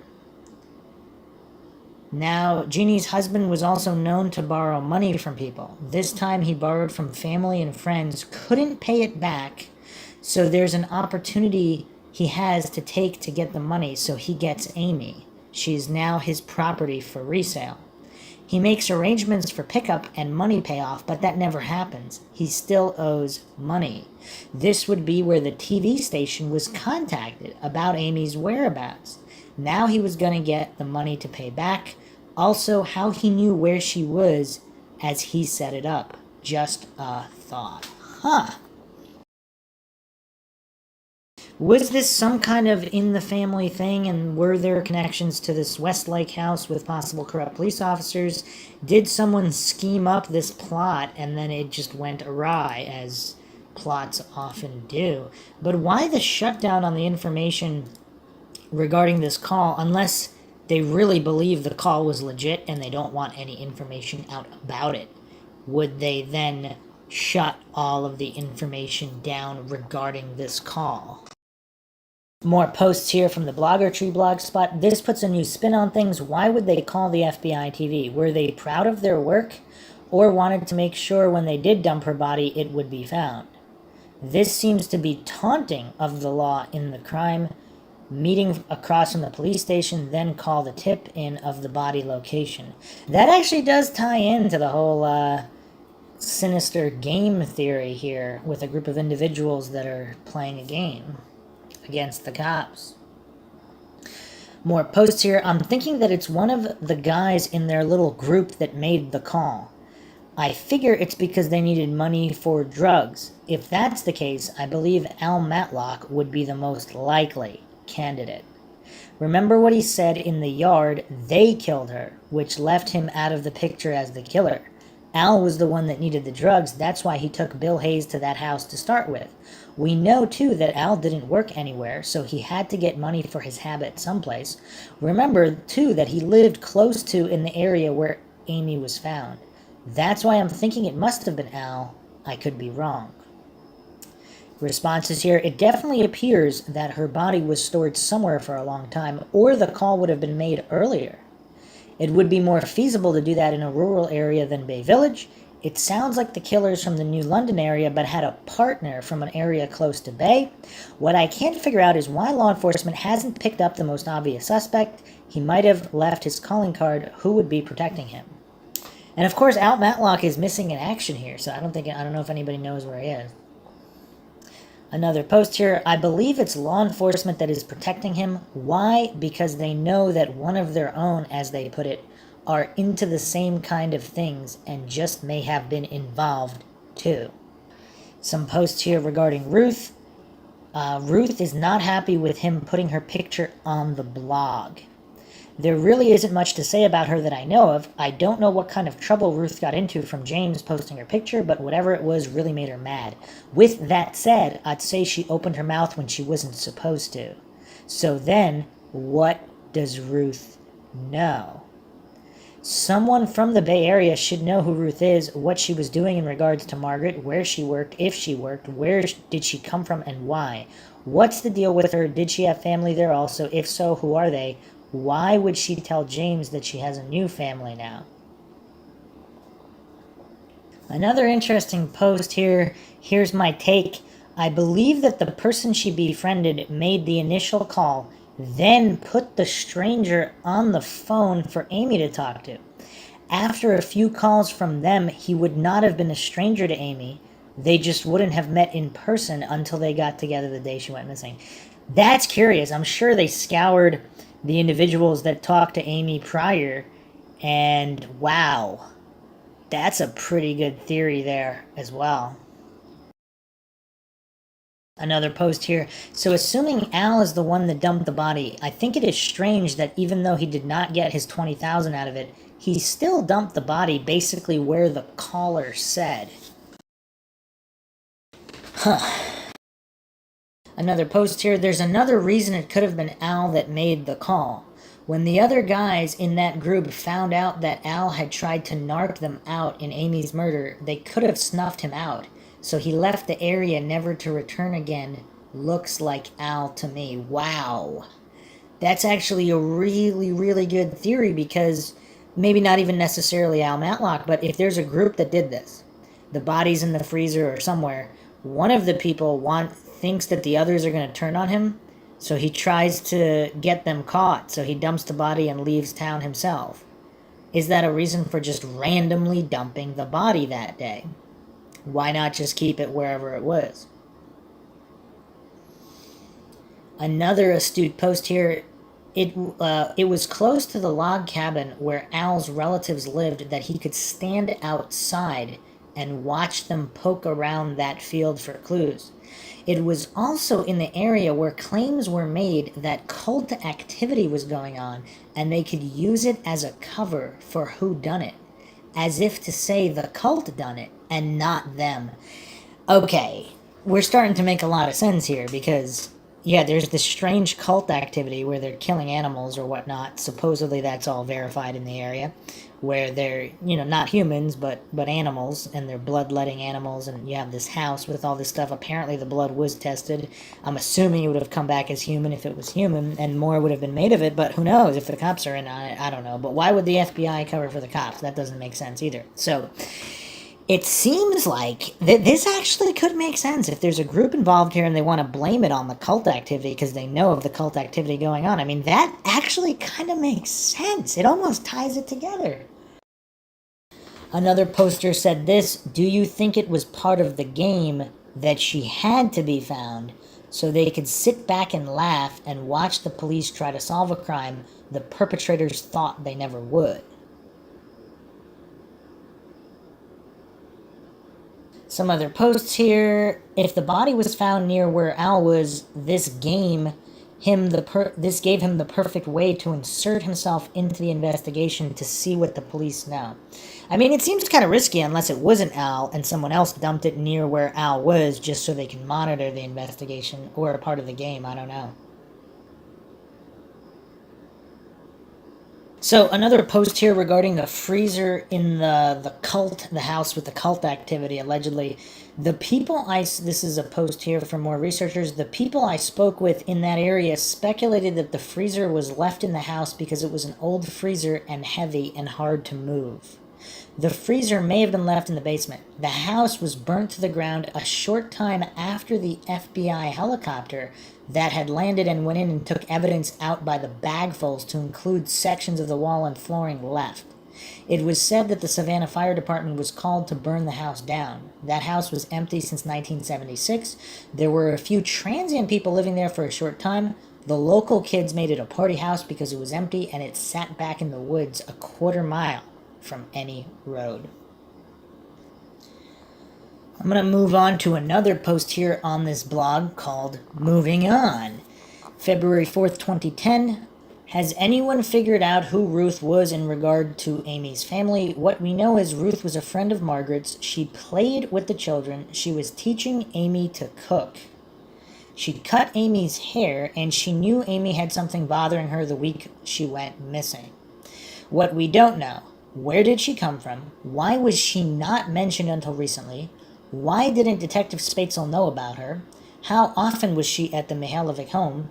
Did she live there? Was she a part-time or full-time babysitter? Somewhere a comment was made that she didn't want to jeopardize the case. What did that mean? She didn't want to tell the authorities that Amy was bothered that week? Or did she know something she didn't want to disclose? If so, then who was it about and what was it? Other posts here regarding Ruth. If Detective Spatzel didn't know of her, that's a major red flag. The scenarios that run through my mind range from mild to wild. Mild, perhaps Ruth enjoyed the benefits of some tax-free cash, not unusual for that era. Wild, Ruth's association with the Witness Protection Program or the Ashland County area and the group associated with that area. The story regarded Mrs. Mihaljevic's sighting in that area with Amy. Was that ever verified? If so, what was the story behind that? And with Detective Spatzel, I mean, he's kind of tricky. So he might not always be telling the truth about what he knows. Maybe he did know about her. Maybe he wasn't allowed to say because it is affiliated with the Witness Protection Program or something. Other people are asking, what's the connection between Ruth and the Matlocks, if any? Some responses here. I haven't heard of any connection between Ruth and the Matlocks. Maybe someone else here knows more about that and could comment. I agree with your thoughts of mild. However, I do tend to lean in the direction of Witness Protection Program. What would be the reason for that? The claim was that someone went to Margaret's mother and asked her for address books, as I recall. She assumed it was someone from the Bay Police Department and turned them over. I never heard any more. What does that tell you? So far, no one has claimed responsibility for doing that, so I hear. The only story of Margaret being in the Ruggles area was told to me directly from the person that claims to have met her 2 years before Amy went missing. Amy was not with her at the time. Margaret was with an old friend from Hinckley, according to the person. That person signed a statement claiming it was true. That person was also questioned a few times by the FBI. When I asked Detective Spatzel who the woman was in the picture on James's site, he did sound a little upset that he hadn't seen the picture before I posted. I truly believe he didn't know a thing about Ruth. As far as Al Matlock, the last I heard about him was a few months back. Another person said they talked with a police psychic, and the psychic told them to tell the FBI that Al Matlock was living on the beach in Key West, Florida. Whether they told FBI or not, I haven't heard. I do know that this psychic did tell me things years ago that seemed to fit a few things in this case, so grain of salt or whole box full, he may just be there. Okay, that's kind of weird. If both Al Matlock and Dean Runkle moved to Key West, what would that suggest? I don't know. That'd be another bizarre coincidence. So another post here. Okay, let me get this straight. Margaret was seen in the area where Amy was found, visiting, and knew a man named Bud who was some sort of relative of the Matlock clan. Bud lived or lives in Amherst. Are the Matlocks related to an Ashland County deputy? Al Matlock's had connections in the Bay Village area. Al Matlock made disparaging remarks about a 10-year-old little girl. Al Matlock disappears. An article of clothing, evidence found at a murder scene, was returned to Al Matlock. By whom and why? Do the FBI and or Bay Village Police read this? If so, why is this still an open case? I am outraged. Reaching, did Ruth have an association with Ashland County? Another post here. Al Matlock did disappear, but it was probably a year after the body was found. I was told the coat was returned by a deputy, no reason given. I'm sure this site is watched by BVPD as they were watching Crime Rant. It looks like they want to keep all their apples in one basket until they are certain that none of these men connect to each other. Ruth may have known of what was going on in the Mihaljevic home with different family members. For instance, she had to know that Margaret did have a drinking problem, so did she know, or was she a person that went out with her to different places to drink?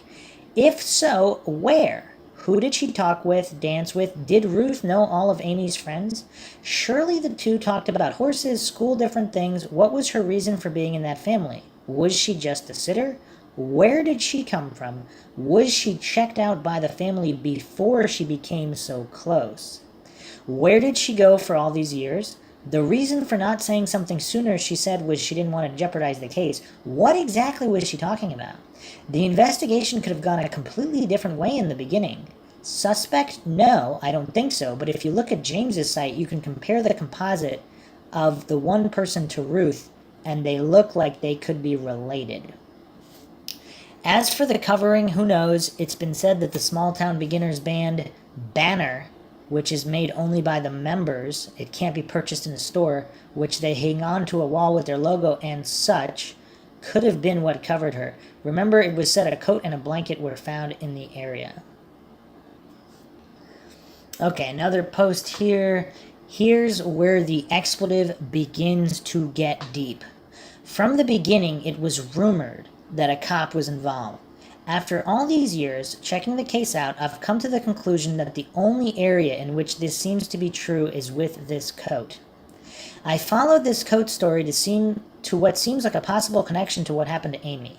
The entire thing sounds like something made for a TV movie on Fright Night. I will try to break it down so you can see what went on with the coat. 1. Small group of drug-using and selling men from Ashland County. 2. Snatched Amy again. Claims were made she was with them before. I mean, this is all too mind-shocking. Wow. That's crazy. That's crazy. Claims made by whom? 3, they were drugged. They drugged Amy for the purpose of sex. 4, they all had a turn, maybe even made the so-called movie. 5, when they saw they had gone too far with this child, perhaps there were others, and she died. 6, they called their friend and accomplices in their group to help them get rid of the body. That was 6. 7, they are instructed on what to do with the body so no evidence of them can be found. 8, they have a plan where to keep her until a better time, where to dump the body, and who in the group needs their protection enough to do it all. 9, who in the group would take them up on this offer of protection, you say? 10, looks to me like it would be none other than Al Matlock. 11, same initials in the coat, and by golly, it's his coat to boot. 12, why would Matlock need protection, you say? 13, He raped and tortured many young girls. Some he just left to die in the middle of the roads, on sides of the roads, threatening each one, should they tell, he would kill them. And I don't know how this has been verified. Is this all just rumor that this is Matlock's MO? Now, if you look at this story, what do you have? 1, cop involved. 2, sex. 3, drugs. 4, murder. 5, higher-ups. What's possible? 1, the house on County Road 500. 2, the movie. 3, some of the players. 4, the reason she died. 5, reason she was in the field. 6, who might have put her there. 7, why the coat was given back. 8, who gave it back. 9, the possible reason Al left town. 10, who knows, it's just another story. Another post here, it really is difficult to believe that Al Matlock was not arrested when his coat was found at the scene. It's unfathomable to imagine that there could have been a cover-up. It would explain a lot, though. Was he one of the suspects who submitted a DNA sample? Another post here, they have never found Al. He left the area and hasn't been seen since. I don't believe that Al had anything to do with Amy's murder because of the comment he made to that other person in the front yard of that house in Westlake. Al said they killed when talking about Amy. However, I do believe he knew about it. That may be the reason he hasn't come back. Think about what would happen to him if he did. So I guess they're alleging that if Matlock knew that whoever did this crime, if it was a group and it may have had police officers involved in the group, he would not come back. Another post here, I do agree that Amy left the shopping center on foot. It's my feeling that she met up with the person on her way back to school to get her bike. Does anyone remember the gas station on the other side of the shopping center? Not the side where Mr. Burns has a station. If so, what was the name of it? That station is no longer there. It's been gone a while. This response from possibly Amy's friend, it was a Shell station, and I definitely remember it because we always used the payphone in the parking lot. Huh, so she's stating that was a popular phone to use. Wow, very curious. Amy's friend said it was not a booth, but a drive-up phone in the front part of the station. Remember those? You could pull your car alongside it and talk from your car. Huh. That's really interesting. Another post here, which is quite curious. Keep in mind, Margaret assumed Amy had called from home. If you are on a payphone, you'll have a lot of background noise, regardless of in a store or outside. If you're in a house, it'll be quiet. Unless, of course, she assumed that Amy had the TV on in the background and it was a little noisy. But Amy's friend responded here, yes, that's something I've thought about too. October 27th, 1989 was a gorgeous day and every kid in Bay was outside around the area of Bay Square. The phone that was outside Burns' auto would have been the most quiet, no kids around. Remember Rick Burns said he saw Amy in a car in his parking lot. That would definitely fit. Okay, so Paula is the owner of the store where the man came in and drew a map. Here's another post relating to that. I spoke with Paula. She wants to know the same thing. Paula faxed Detective Spatzel a copy of the map to the old police station a long time ago with her name and fax number. She also faxed him a copy of the map of the house in Westlake. Bill Hayes has said he had been there with Al Matlock. It is behind the Mihaljevic home. Paula and Bill Hayes are still waiting for someone to talk with them. Paula states that as far as she knows, the man could have been Mark Spatzel working undercover, as it was around the 10-year point, and that could be the reason they never questioned her. Wow. Because she did say the guy looked like Mark Spatzel, another coincidence. Wow. I mean, this is all crazy.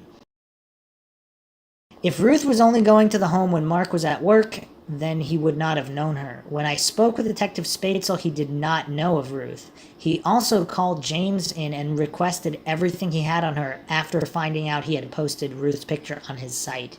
Ruth also told James she did not step forward before because she did not want to put the case in jeopardy. Ruth also became very upset with James because he posted her picture on his site. So what was it that she doesn't want to talk about?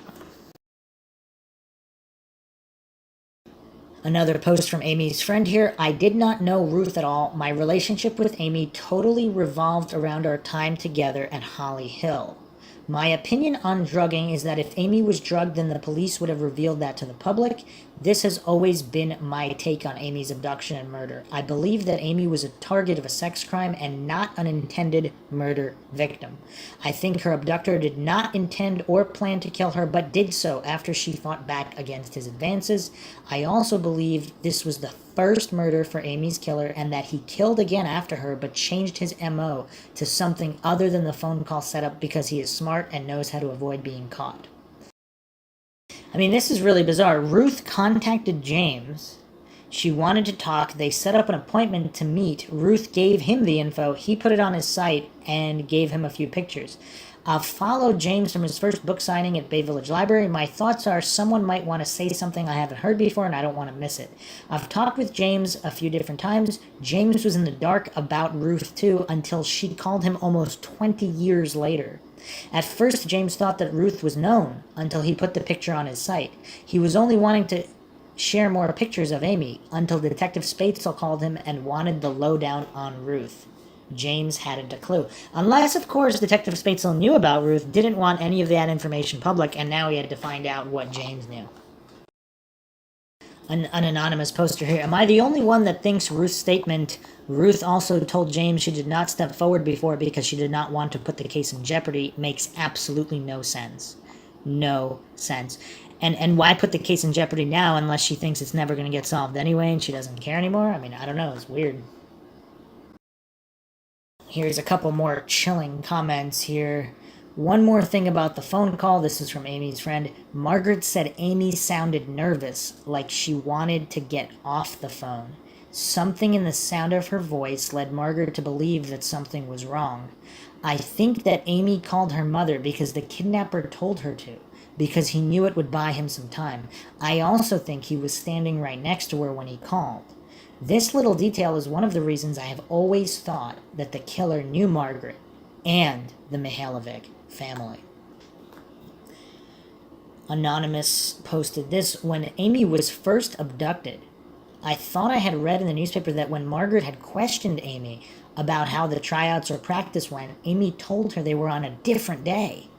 I had always wondered if she was trying to secretly tip off her mother that something was wrong without alerting the killer. I believe that he was standing right there too. Another strange post here. This is from James Rener's blog, February 16th, 2010. Did Bay Village chief let something slip? I didn't even catch this. Apparently, back in October, when asked about Amy's killer, Bay Village Police Chief David Wright told Channel 3 News that he believes the suspect lives in the West Shore area. West Shore is local slang for the Bay Village, Rocky River, Westlake area. Living within 5 miles of Bay Village, he told the reporter. This leads me to believe that BVPD may have someone they like for this. One explanation for not spending more time on Runkle or other suspects is that they have another suspect they like better, though Detective Spatzel has long denied this. But why else would Wright say such a thing? That statement would seem to specifically rule out several suspects in their mind, Runkle, Capella, Bound, who live outside that radius, as well as suspects that are dead, Brawler and Strunak. 3 suspects come to mind that still live close to Bay, Mr. Harvey, the math teacher, and the lawyer. I have a big problem with this line of thinking, though. You have to assume the man who committed this crime was comfortable enough to return to Bay after the murder. I don't buy that. Not with 2 eyewitnesses who could have bumped into him again on the street and identified him as the last person they saw with Amy. Honestly, I don't know what to make of this. It's a damn weird thing to say. This is what James Renner posted. Here's something that's weird, though. not weird, but a possible explanation here is that the murderer is not the abductor. That's why he had no problem continuing to live in the area. He was very confident that the abductor would not betray him. Or possibly that the abductor was dead. Another post here that's a little curious. I'm really pushing this Westlake house because of the story that Bill Hayes talked about. According to Bill, while he and Al Matlock were at the house, Al had gone into the kitchen with the woman that lived there named Sandy. Bill stayed in the other room and overheard this conversation. Quote, "Al, you guys are going to get in trouble for doing that to the little girl." End quote from Sandy. Al's reply, quote, "Nobody cared about that little expletive anyways," end quote. When I called BVPD and questioned them about the house, they said, "We know all about the house." End of conversation. So what do they know? So the police has stated that they know all about the house, and if the house was owned by a sheriff, I mean, they should, but apparently they know all about these individuals and the house as well. Another interesting comment here from Amy's friend. I personally know two people besides Kristen Bayless that Amy told she was going shopping with a friend after school on Friday. She also said they were going to Parmatown Mall. Wow, so this is quite curious. So Amy's friend here, or Amy's alleged friend, is stating that Amy herself said she was specifically going to Parmatown Mall. And we have not even heard of this mall before in this case. We haven't gone over this. We have Euclid Square Mall, beyond Cleveland, the Westgate Mall, but we did not have this Parmatown shopping area, which is to the southeast, outside of the Westlake radius. I don't know if she's referring to the shop currently known as the Shops at Parma, but it's about 16.8 miles southeast, 29 minutes from Bay Village. Very curious. Very curious. So this friend is also saying, I definitely think he used the shopping ruse on Amy. More proof that he knew Margaret, I think. I'm guessing that he knew Margaret was upset due to her divorce and that Amy would have loved to cheer her up. Amy cared very much about her mom's happiness, as most little girls do. One of the conversations I had with Amy at Holly Hill just prior to her death was about her mother and how she was mad at her. Amy was crying as we talked and brushed one of the horses. I told Amy about my mom being mad at me for trying to wear Lee press-on nails to school, and that made her laugh. I've always thought that if someone, I never saw anyone, was listening in on that conversation, they would have learned a great deal about how to lure Amy into a trap. Another post here. I get Parmatown would be getting Amy away from Bay even more. I don't believe he intended to take her there, but I mean, why be so specific? Why not just say the mall or lie and say Westgate? To tell her a mall that was not that close seems just odd to me.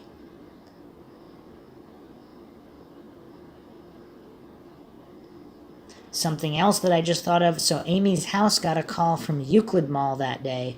What if the assumption there were more than one man is correct, and the partner who was not in Bay at the time called Amy's house to see if she was there? Since she did not answer, that told them their plan was being set in motion. So all very, very suspect. Extremely suspect. We went over a lot of stuff that has not been gone over. These seem just way too many coincidences. And Al Matlock supposedly still missing. So he might hold the key to all of this, even if he himself didn't perpetrate the crime. He might know individuals who have. Couple more mind shocks here, since we seem to be on a roll with them. One of the researchers in the case also emailed me this. Back in August, before anything happened with Amy, her mother, Margaret, was arrested in Metro Park. So this is a couple months prior to Amy's abduction. The records were expunged. This was a time when she was drinking a lot. Theory, she was seeing a married man and got caught. A well-to-do family from Bay. possibly the babysitter's husband. He was the one that was found shot dead in Metro Parks 2 over a year after they found Amy's body. This would have been Mr. Sabo. Here's how that might have connected. A phone call was made to a TV station in Cleveland, and the caller wanted $20,000 for info on the whereabouts of Amy. He said she could be found in the Tri-County area. The station was going to set up a meeting with this person to get more info, but he hung up. The caller said that she could be found. He didn't say her body could be found, which tells me she is still alive at that time. That call came in almost a month to the day that they found her body. Death certificate of that guy states suicide. So, again, if that was that Martin Sabo that made that call? That was impossible because the placement of the gun which he had purchased that day. Even the guy's son, who just passed recently, believed he was murdered. His daughter called me to ask about the amount of money I talked about, as her father did in fact owe $20,000 to some family friends. Do I think he figured out who took Amy? Yes, I do. I think it's because it's always been my theory that she went through the bowling alley, and what was next to that? It was the tanning salon that Mr. Sabo owned. How convenient that he wasn't there the day Amy went missing. I think they called her the day before after she got home from school and asked her to meet them the next day after school. I say this because she didn't say anything to her mom about choir practice until just before going out the door for school that morning. She had known about it even 2 days prior. She would have said something to her mom and dad, and they would have known that there weren't any tryouts on Fridays. Amy asked for permission that morning. So in this theory, Martin Sabo found out, so he's not complicit, but somehow he found out what happened. Does he have a connection to somebody? Some other interesting emails here. The curtain was made by the Amish. There are some Amish in the Ruggles area. One afternoon, while picking up a piece the Amish made, we struck up a conversation. They were very interested about the Amy Mihaljevic case. They were telling me that one of the deputy sheriffs had a snowplow business and had done their drive in the winter. They went on to say they used to be neighbors but had moved.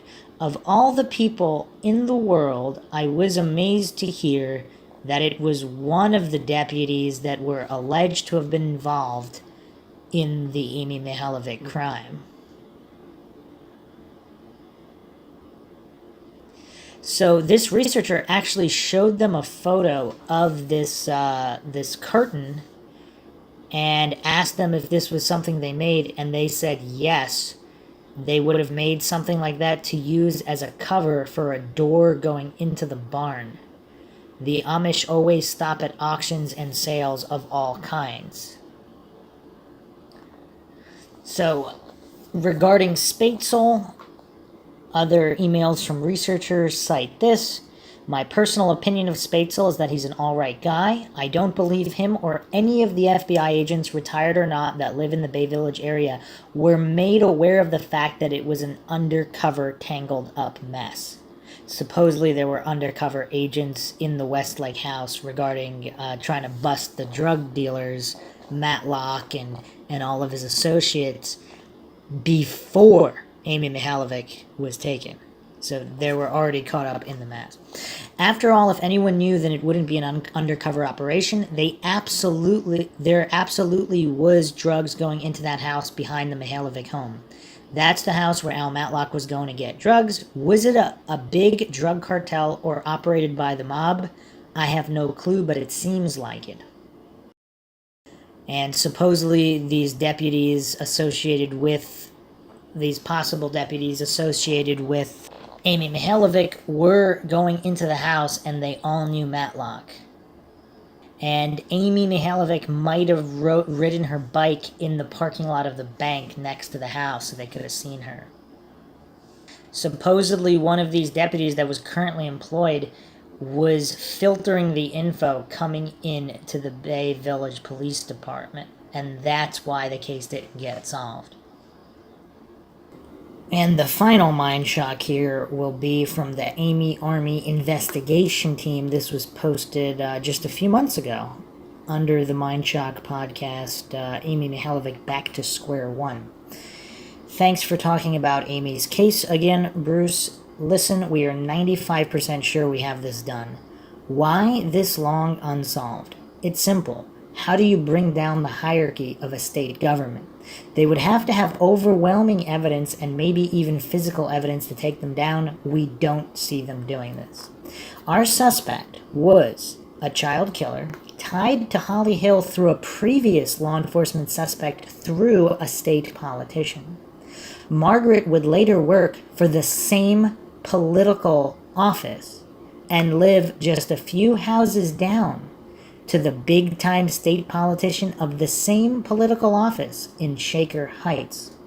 The wife of this politician shared a phone number with family of our suspect's young accomplice and had family close to the body discovery site on Township Road 126. She also had family at the former New London mayor's house where the young female bones were found. Drove a 1978 GM with beige interior matching fibers found on Amy. We have multiple witnesses stating they have seen this vehicle, complete with blood-stained backseat, the Buick binder, Amy's boots, the other half of the curtain, the earrings, and the possible murder weapon, scissors. Scissors match well with the anatomical findings of the autopsy in wound depth. She was stabbed in the neck multiple times, or the scissors could have been partially opened to create multiple stab wounds. The stab wounds occurred after the blunt force trauma to the head. She was also stabbed post-mortem in the chest. Her blood loss is very indicative of cult activity, and of course Amy would die the weekend before Halloween. Our suspect was known to regularly draw pictures of the parodies of Jesus. Used same phone ruse to lure his victim to a shopping center and kill that 14-year-old girl 2.5 hours away from Bay Village. Blunt force trauma to the head with the victim's cause of death. Same MO. Has young accomplice that he allegedly gave his vehicle to. This is the hatchback vehicle used to abduct Amy. We also have a witness stating that the very young accomplice told his friends he did something terrible. He would then go on to become a heroin addict and die from overdose. Some close to him state it was suicide. Our abduction suspect matches the composites 100%, complete with full brown hair in front but balding in the back. Both main composites, glasses off and on. He was a drug dealer, government snitch, and has multiple arson charges. Rumored porn tape with identifiable people of status allegedly on this tape. The Boland brothers, who were bail bondsmen in the Ashland area, spoke of this tape's existence. Allegedly was in a safe at a restaurant. It was never found. Our abduction suspect may also have a secondary means of connection to Amy, as we have a witness speaking about a friend of Kristen Bayless's stepfather, Riley Bonham, having an odd friend at a party at the Bayless's house. The witness description of behavior and his family match, as well as the city they were from, to our suspect perfectly. Amy was at that party. We have more, way more. When a government office is corrupt, there is no telling how far down the legal system the corruption goes. We estimate hundreds of people know exactly what happened to Amy. Allegedly, Ashland County Deputy Larry Goon, one of the first on scene on County Road 1181, was asked if he knew the truth. His response was allegedly, "I still have family here." Ashland was the place they could go to get away with this crime. There is no telling how many were involved in the assault of Amy once they got her to Ashland. Could be multiple perps. We believe we also have a likely location where Amy was kept and maybe murdered. That house was an arson job. It was on 224 in Nova. When we can figure out how to proceed without making hell out of our own lives, we will. Until then, we wouldn't expect law enforcement to solve this. Both our main suspect and his young accomplice are deceased. This was posted by Blaze Amy Army. Wow. A lot of crazy information there. But it's curious because if both of them are dead, who is to be protected? The other individuals involved? So, the New London's mayor's house had some bones discovered. I don't know if there's an update on any of this information here. There's another, actually, before we get to that, Amy's Army also had this other post here. The mob is only one angle we have investigated. We have had members investigate all facets and possibilities. We believe we have the answers. Our main suspect, child killer, matching physical description perfectly connected to Ohio government dignitaries, and a prior law enforcement suspect and brother from Holly Hill. Our suspect drove a 78 GM with a nutmeg gold interior. We have an informant also stating they have physically seen our suspect's vehicle, complete with bloodstained back seat, Amy's belongings including her earrings, Buick binder, the other half of the curtain, and possible murder weapon. Our suspect killed his young female victim with blunt force trauma to her head and used a telephone ruse to lure the victim to a shopping center. They're not really naming with this other case, was I would think it'd be pretty infamous if this is only 2.5 hours from Bay Village. It doesn't state the year here. There is way more. Interesting to note as well is the brass was ordered to stand down on our murder suspect in that murder case. We have it all connected by facts, public records, court documents, informants, and more. We have heavily investigated the cult angle as well. Our thoughts and concerns on this latest development. 1, why would this person's ex-girlfriend wait this long to tip police? 2, the court documents could not be obtained by a team of our members who specifically were tasked with locating said documents. 3, why has Channel 5 obtained these why has only Channel 5 obtained these court documents? 4, if DNA was given, there is still no arrest. 5, this is the second time that an eyewitness has allegedly picked someone from a photo lineup, 2 different people. 6, the fibers on Amy's body do not line up with said Oldsmobile of latest POI. The fibers were analyzed and were said to be from a late 70s GM vehicle. We spoke to the big carpet mills. In the first years of the 80s, they switched carpet types.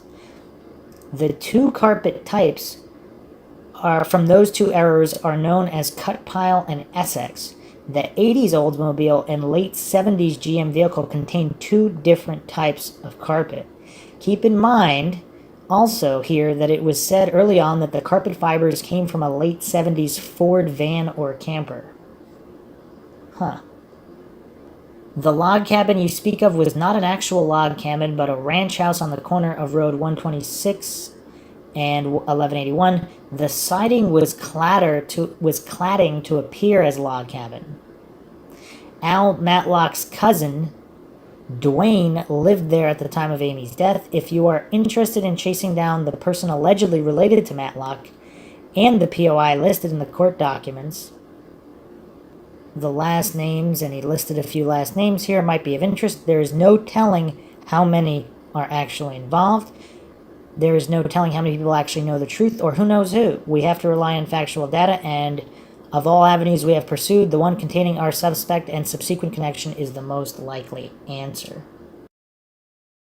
They also cite here that Amy's neighbors are POIs.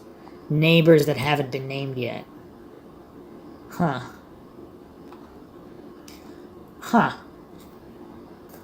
So here's a post on unresolved mysteries.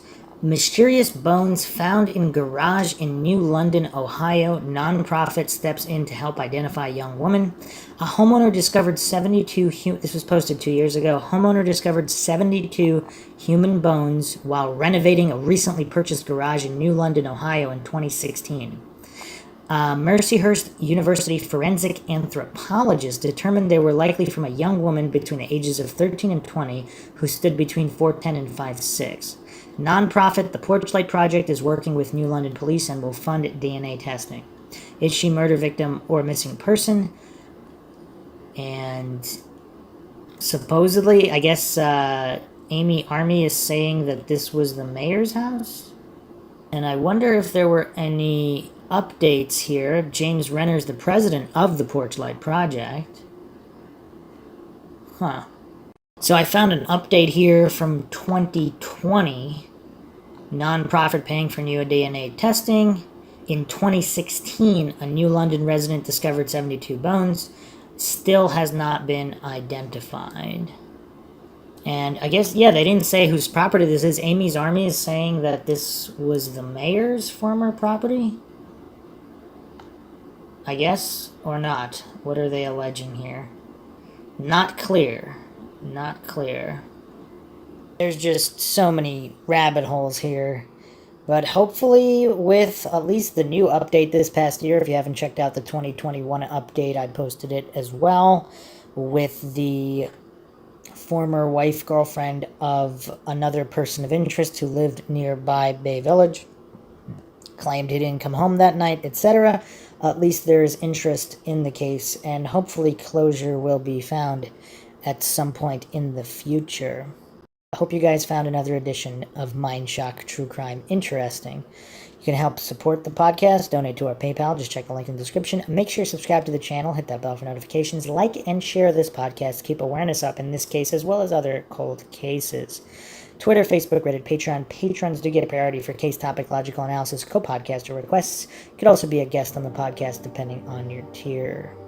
Questions, comments, theories, thoughts, suggestions, rebuttals, debunkings of any kind. Leave them in the comment section. This is Bruce McGuire signing off. Catch you guys next time.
If you like audiobooks or audio shows, check out a free trial of Audible. Just click the link in the description.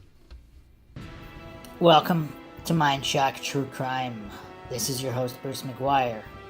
And today we're going over the haunting Dior Coons Jr. case.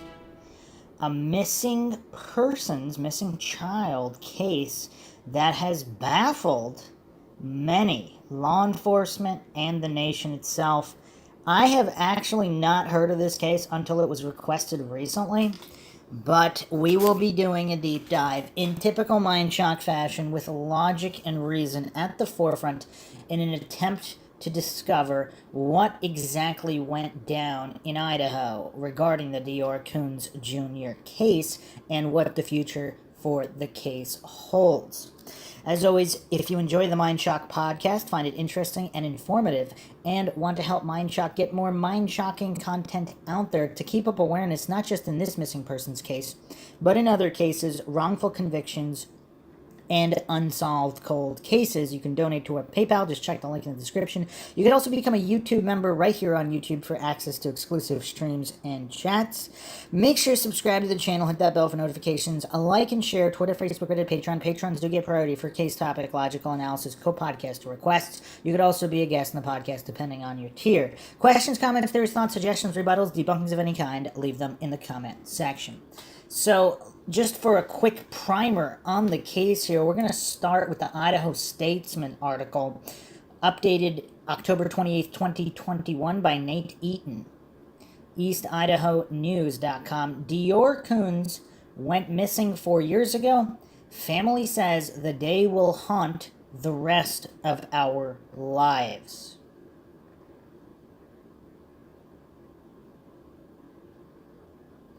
Dior Coons Jr. went missing July 10th while on a camping trip with his family in the Salmon Chalice National Forest.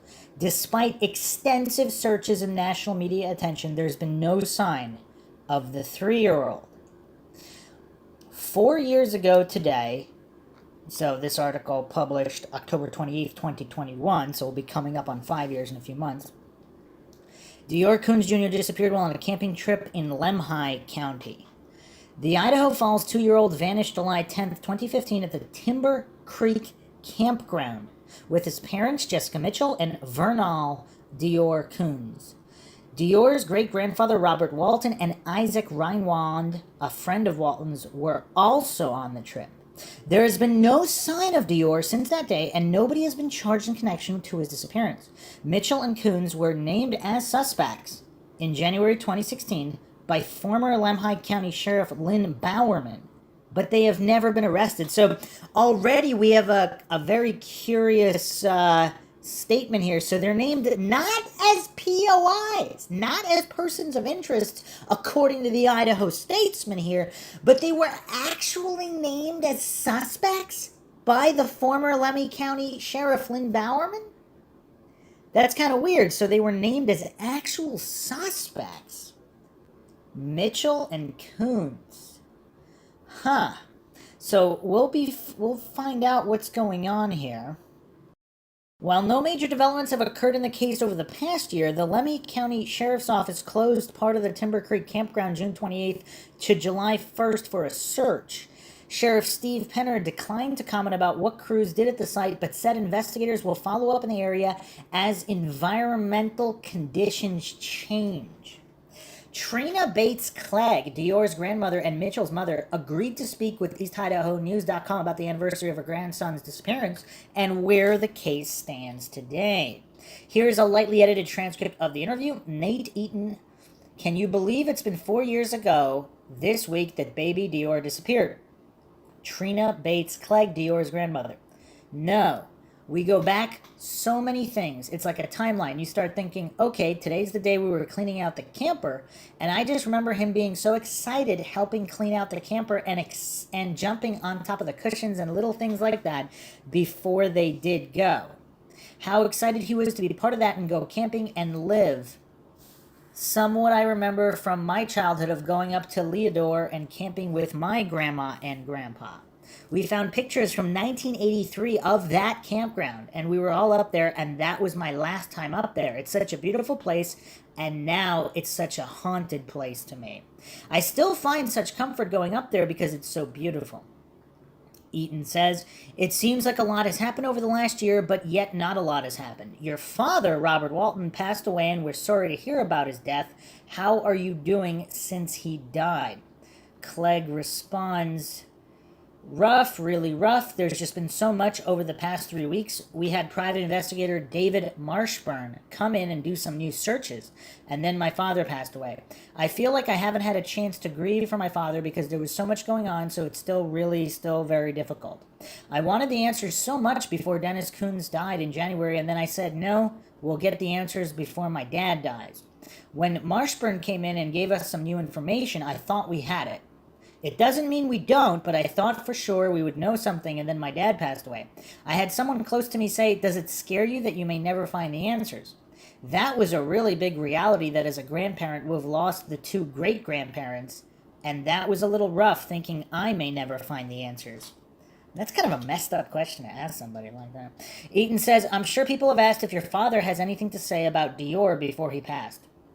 Clegg responds, no, he just kept telling Jessica that he was very, very sorry.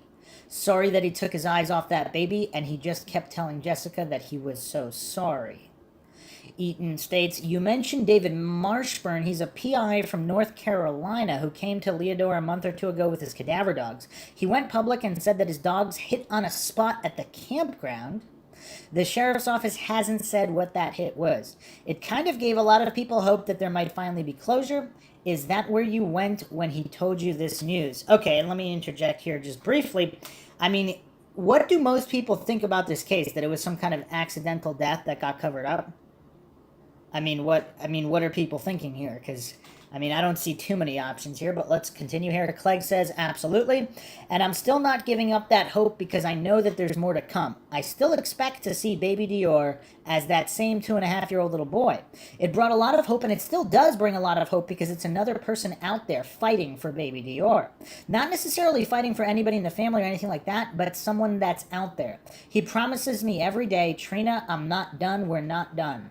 Just to have that again, and I know that Lemhi County and Bonneville County and missing and exploited children, they're all out there for the same thing. But when Get Someone comes in and they are so gung-ho and positive, and David's come here with a lot of his own money, he said he didn't expect me to give him a dime. I offered to help feed him and let him stay in my home, but as a PI and trying to stay neutral, he can't do that. He said, I don't expect you to do anything for me. You are the family member of a missing child, and I don't expect that. David and I have become very close. I talk to him on a regular basis, and I just feel like he brings a lot of hope to the case. Eaton states, a few weekends ago, the Lemhi County Sheriff's Office did work at the campground, and they have not announced anything significant that was found. So this is 4 years later, and they're still doing searches. You got to admire that. That's not to say that there wasn't anything. There might be processing time, but basically there's not a lot of new info. Have they told you anything? Are you still wondering like the rest of us? Clegg responds, yes. Absolutely, we're still wondering. We're still waiting for Lemhi County to do their job, and Penner and I talk quite a bit. He has just said, Trina, I need you to remember that I need you to be strong, and I need you to continue to be patient. I wait for the answers to come from him of what did you find? Is it anything? Is it related, etc.? That's where I have to remember to get my answers from is from him. He's the lead on it. I still lean on David. I still lean on Bonneville County. If I go away for the weekend, I tell them where I'm going to go so they will all know where I'm at. I want to make sure I can be there to support Jessica or Vernal or anyone when and if there is news that breaks. Eaton states, has your thought about what happened to Dior changed over the past year or 4 years? Clegg responds, honestly, I still have hope that he's still alive, but everyone keeps saying that at this point, he's probably not alive. I still want that 2.5-year-old boy brought back to us. I can't lose hope, but I'm losing hope he's still alive. Eaton states, every year when we've done interviews, you've said you just want to know what happened. If it was your daughter, it was her boyfriend, whoever, you just want to know. Clegg responds, I want closure. So, baby for baby Dior. If he isn't with us anymore, I would like him properly laid to rest. I would like to know not necessarily what happened, but I just want the closure of it. If we have him, we could get closure, but there's another chapter of this. I'm not ready for that chapter because this little boy didn't do anything to anybody. We loved his smile, and his laugh brought so much joy to us. There's nothing this little boy could have done to deserve anything that could have happened to him. If it does come out that somebody has to be prosecuted, the whole thought of having to sit in a courtroom and listen to what happened step by step is way more than I think we've been through in 4 years. Eaton states, we did a story with you at Eastern Idaho State Fair where your window was shattered. You had one on the back of your SUV, One Hope, One Dream, with a picture of Dior, and someone shattered it. Have the trolls, the haters, calmed down, or is it stirred up every time something new comes up? What? How messed up is that? And does that have to do with a guilty party, per se? If there is a guilty party that would have done that, I mean, that's really messed up. We see a lot of true crime cases where there are attacks on family members. I mean, very disturbing stuff. Clegg responds, it's always there. My husband gives me a heads up of what's starting and what's coming up. He can just see when things are starting to get bad. I still get nasty little Facebook messages. Eaton states, what do you want to say to those people? Because, you know, they're watching right now and they'll probably type a comment below. Clegg states, all I want to say is what I've said for so long. You can't judge. You can't do anything. And if you say something bad and you find out it has nothing to do with our family or my daughter or Vernal or me or even Isaac, you can't say anything. I've judged every one of them. I have pointed fingers at everyone. Everyone inside that circle and everyone outside that circle. I've pointed fingers at everyone in the Leodore area just thinking, do you have my grandson? But it doesn't make me a better person for having those feelings or pointing the fingers. I'd love to point the fingers, but it doesn't in the end make me a good person. I have to eat my words if I say it was you and it wasn't you. I have to eat my words at the end. I'm not ready to say anything. I just feel like I listen to Penner and I follow that. I just have to wait and be patient. Wow, this is a very interesting, impressive, and impartial statement from the grandmother here, because she's stating she's suspected everyone. She's pointed her finger at everyone at one point or another. How often do family members do that, or at least admit to doing that? I mean, that's quite interesting, is it not? Huh. Is she really just putting truth and justice above all, including relationships with family members? Eaton states how Jessica. Clegg responds, since David came into the case and David has approached her, Jessica has found a voice. She talks to David and she communicates well with him, and she has really, really been more open to listening to him and walking through many things. She's doing as good as can be expected. I know with the death of my dad and this anniversary and stuff, I know a lot of things are building up, but she's doing better right now than I think she's done in a while. Eaton asks, do you guys talk with Vernal anymore? Clegg states, I don't talk to him much myself. If I need to, I get a hold of his sister Tanisha. I do communicate with her, and I do communicate with her aunt. We still try to keep in communication.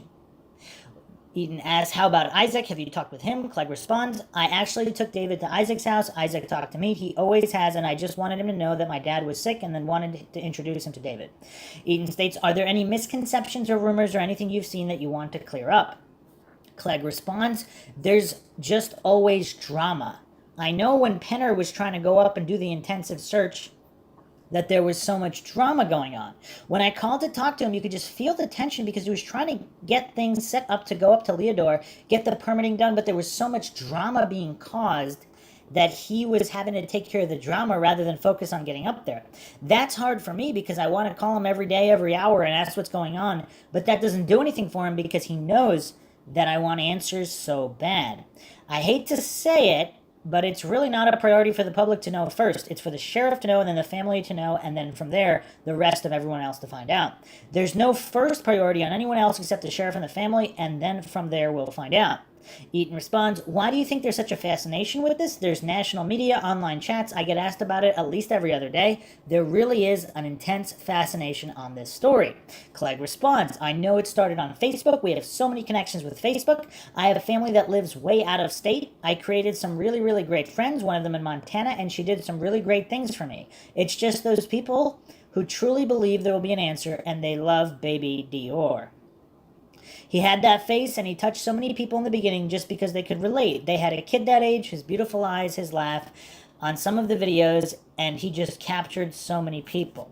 I've had a couple of people ask about whether we're going to do a memorial or anything, not after last year and all the social media drama and threats that came with it. All we did was walk the river and held signs for him. There were people that said the nastiest, filthiest things like we have no support anymore, and we're doing this memorial, and we should up in the campground. Well, I should be working and paying my bills. Do I want to be up in Leodore? Absolutely, but I can't today. So this is what I'm going to do in honor of my grandson. Because of those things, we're keeping it very private this year. We're not going to walk. We're not going to put ourselves out there to be beaten on and bashed anymore. I mean, are these people that are doing this, are they alleging that the entire family is responsible for covering up some kind of accident? I mean, is that what's warranting their response? They believe that and they think this is all a put on or a show or something? It's not like it's a celebration day, it's a mourning day. You wake up and you can just feel it crush your heart. Every minute of this week, you just start thinking about what we were doing today 4 years ago. It hurts you, and it's just like one of the worst days of your entire life. That phone call, the drive, there's no part of it you can sit and think of anything pleasant on that day. Everything has turned just 100% horrifying about that day. July 10th will just be a day that will haunt the rest of our lives. Okay, so that's the background there from the grandmother, some basic thoughts. So let's go into this write-up here on the Unresolved Mysteries subreddit, a great subreddit for true crime discussion. This was posted 2 years ago by Quirky Motor. Best of 2020 nominee post. Extensive summary regarding the disappearance of the Dior Coons missing person case. 5 years ago, 5 years ago in July 2015, a 2-year-old Idaho boy went missing while on a camping trip. Here is an extensive write-up in regards to disappearance. There is also a TLDR, a timeline, and a rundown of the characters for those who like to skim. I wanted to do this write-up for a few reasons. First, because I couldn't find a solid timeline for the case online, and second, because it seems like most evidence, in quotations, in this case is actually catchy headlines and snippets of information taken out of context. It drives me crazy that so many cases can be driven by how loved ones act when a family member goes missing, so I wanted to dive into the case more deeply and share my findings with the world. In reality, there's very little hard evidence in this case to point in any one direction. The characters: Dior Coons Jr., 2 years old, disappeared on or around July 9th or 10th. Somewhere in Idaho. Wow, that's interesting phrasing there, because we do have information that it was from that specific campground. So this poster here is, I guess they're opening the door to the possibility that if we don't take on blind faith the words of the family members, is it possible there could have been an accident elsewhere and it was staged as some kind of wandering off at a campground? I mean, that's bizarre, but let's continue here. Vernal Dior Coons Sr., Dior's biological father, Jessica Mitchell's fiance or boyfriend, claims he was camping with his son when his son disappeared, says he trusts Jessica 100%, believes Dior was abducted from the campsite, says he left him with Grandpa for 15 to 20 minutes. In that time, he disappeared. Law enforcement and P.I. Klein believe Vernal is not truthful. Jessica Mitchell, Dior's biological mother, claims she was camping with her son when her son disappeared, says she left him with Grandpa for 5 minutes. In that time, he disappears. Says she trusts Vernal and his story. Believes Dior wandered away and passed away in the mountains near the campsite. Law enforcement P.I. Klein and P.I. Vilt believe Jessica is not being truthful. Okay. Alright, we're definitely getting into Mindshock land here, because... Okay, so her story is slightly different, but she's insisting that she trusts Vernal and his story. She's also stating that she believes he passed away. Why would she believe that if the body has not been recovered? I mean, if he wandered away... I guess if he wandered away so far that he would have died. Is she stating that he just wandered so far outside of the search radius that he couldn't have survived on his own? And that if he did run into people, they would have definitely turned him into they would have notified law enforcement? Is that her belief? And I guess that's not that crazy, but I mean, the point here that she trusts Vernal, I mean, I have to bring up brain fingerprint scan technology. I just can't not do it. Because in cases like this, and all missing persons cases, I mean, people suspect the family, yeah, sure, whatever, but just to rule things out, every single person involved in the case needs to be brain fingerprint scanned. This technology is not like polygraphs.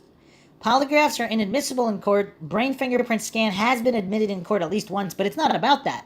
The brain fingerprint scan technology simply analyzes brain waves to see if there's recognition of information. So it's completely irrelevant whether the subject is intending to be truthful or to deceive. It bypasses the intentions of the subject.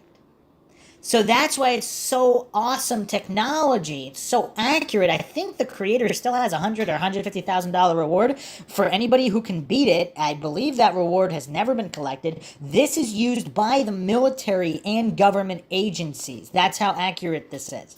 This is really the next level technology extended from the polygraph, but it's not like a polygraph at all. It doesn't matter if the person is nervous, not nervous, doesn't matter if they're intending to lie, deceive, or they intend to tell the truth. It simply analyzes the brain waves. So that's really, I mean, yes, we can continue this podcast. We can go through all the theories and upturn all the stones. But if you want to solve this case as quickly as possible, or at least rule out the family, they need to be brain fingerprint scanned. This is the scan that Stephen Avery subjected himself to in the Making a Murderer series. He had no knowledge, there was no recognition of the state's allegations against him regarding the murder of Teresa Hallback. So, I mean, I just had to say it because it just needs to be said. But let's continue here. Grandpa Bob Walton, Jessica Mitchell's grandfather. Bob Walton is old, 76, confused, and on oxygen. Jessica and Vernal claim the camping trip was his idea. Bob refuses to speculate on Dior's disappearance. In fact, usually laughs when asked about the case. He also claims he doesn't trust Isaac, and then in parentheses in this write-up here is, wait, why did you invite him then, Bob? Okay. He claims he was never asked to watch Dior that weekend. Bob also claims that Dior was alive on the trip. Bob died in 2019. Huh. Isaac Reinwand, slightly developmental disability, possibly not confirmed. Grandpa Bob's former neighbor and fishing buddy. He is the only camper that weekend who law enforcement says hasn't changed his story. Law enforcement has also asked him to not release any additional information to the press. Isaac believes that Dior wandered away and passed away someplace near the campsite. What does passed away mean? So it was an innocent accident. He tripped, fell, whatever, hit his head on a rock, something like that, and then it was covered up. So law enforcement is stating that Isaac Reinwand, Grandpa Bob Walton's buddy, who he says he doesn't trust, is the only one who has not changed his story. Make of that what you will. Statistically, that would lean to him being the only one who's telling the truth. But, again, that's just statistically, that doesn't mean that's what happened here. Private investigator Frank Vilt, hired PI, first PI hired by the family, retired U.S. Marshal, does not believe the family is telling the truth. Thinks it is possible the family gave away or sold Dior? Resigned from the investigation, citing his mistrust of the parents' stories?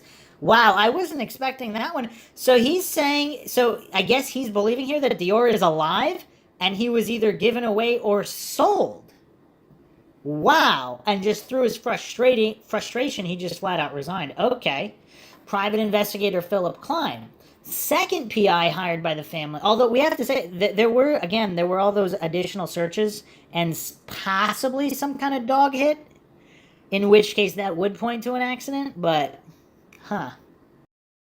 Private investigator Philip Klein, second PI hired by the family, later fired by the family, has hours worth of video interview with the family on YouTube, believes the family killed Dior intentionally or neglectfully, and is not telling them the truth. Why would they intentionally kill him? This is crazy. Klein also makes a variety of accusations against the family to the media, and some digging into his background reveals that he does not have the best reputation. Okay, this is really weird, though, because, again, if the family is truly guilty, would they be hiring, like, a former U.S. Marshal PI? Wouldn't they want to find, like, the dumbest PI who's just going to do whatever they say if they pay him? I mean, again, I'm just trying to logically examine the motivations, unless, again, some of the family members don't know the truth, and if other family members were responsible for something, they wouldn't necessarily be in charge of some of these decisions, because it just says hired by the family. It doesn't say specifically which members of the family. But this is absolutely insane. We have one PI who thinks that Dior was sold. We have another PI who thinks that he was killed, possibly intentionally, either intentionally or neglectfully. But this PI apparently does not have a good reputation. Okay. Description of Dior: white male, born December 30th, 2012, 3 feet tall, 28 pounds.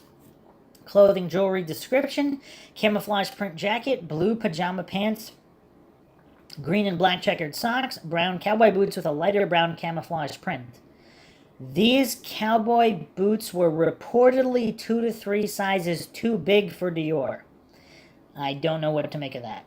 Distinguishing characteristic: Caucasian male, blonde hair, brown eyes. He has a birthmark on the back of his neck. Background: Dior Coons Jr. was born December 30th, 2012, to his mother, Jessica Mitchell, and his father, her boyfriend, Rener Dior Coons Sr. Rener also goes by Dior, but for clarity, I will be referring to him as Rener in this write-up. Neither Jessica nor Rener have criminal records. Jessica does, however, have 2 children from a previous marriage that are in the custody of her ex-husband. According to an interview with Jessica on East Idaho News in 2019, this arrangement was voluntary on Jessica's part, and she still saw and sees her older children regularly. So this is not mandated by the court. She clarifies she never gave up her paternal rights, nor did she at any time lose custody of the children. Her ex-husband was simply the children's primary guardian. According to Jessica's family in their interview with East Idaho News 2019, the custody agreement was made so that the older children could have a more financially stable life. In the media, Dior's family often refer to Dior as Little Dior or Little Man. Bob Walton usually calls him the kid or that kid. Idaho Falls and the trip. For the first 6 months of 2015, Jessica had been working as a caretaker for her elderly grandfather, Bob Walton. Bob Walton, age 76, was in poor health and on oxygen at this time.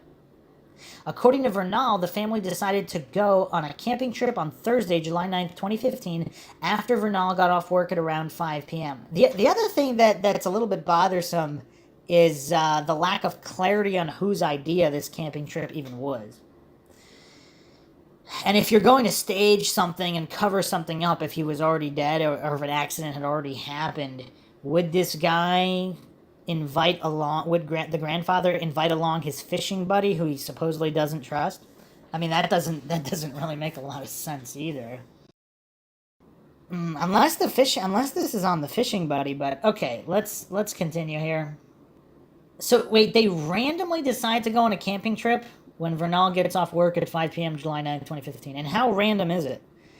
I mean, this is always a problem, because in cases, whenever something is out of the ordinary, that's usually a red flag. Because if they go camping every weekend or every other weekend or whatever, on holidays, regularly, then it's not that strange. But if they never go camping, and then all of a sudden they just randomly want to go camping. Now, again, that doesn't mean it has something to do with whatever happened, but you can't rule it out. I mean, that's clearly out of the ordinary for them, if that's the case.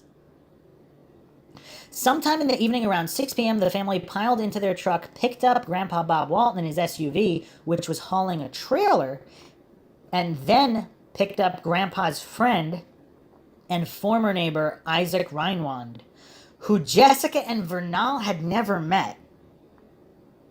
Jessica's interview with P.I. Philip Klein, December 2015, revealed this information.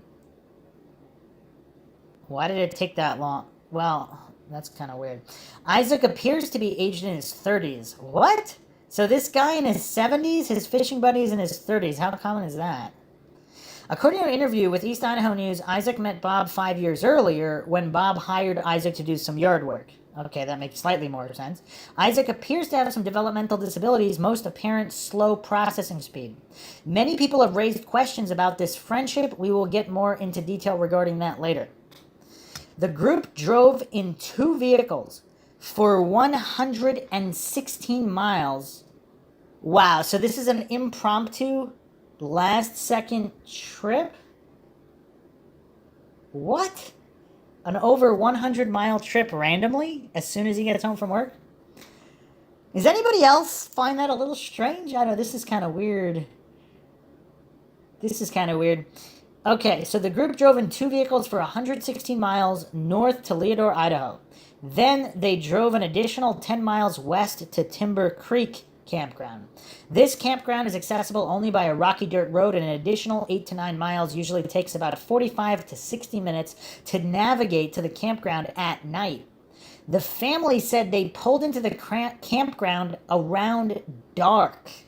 Well, that's not a good sign. Isaac's 2016 interview with East Idaho News revealed this information.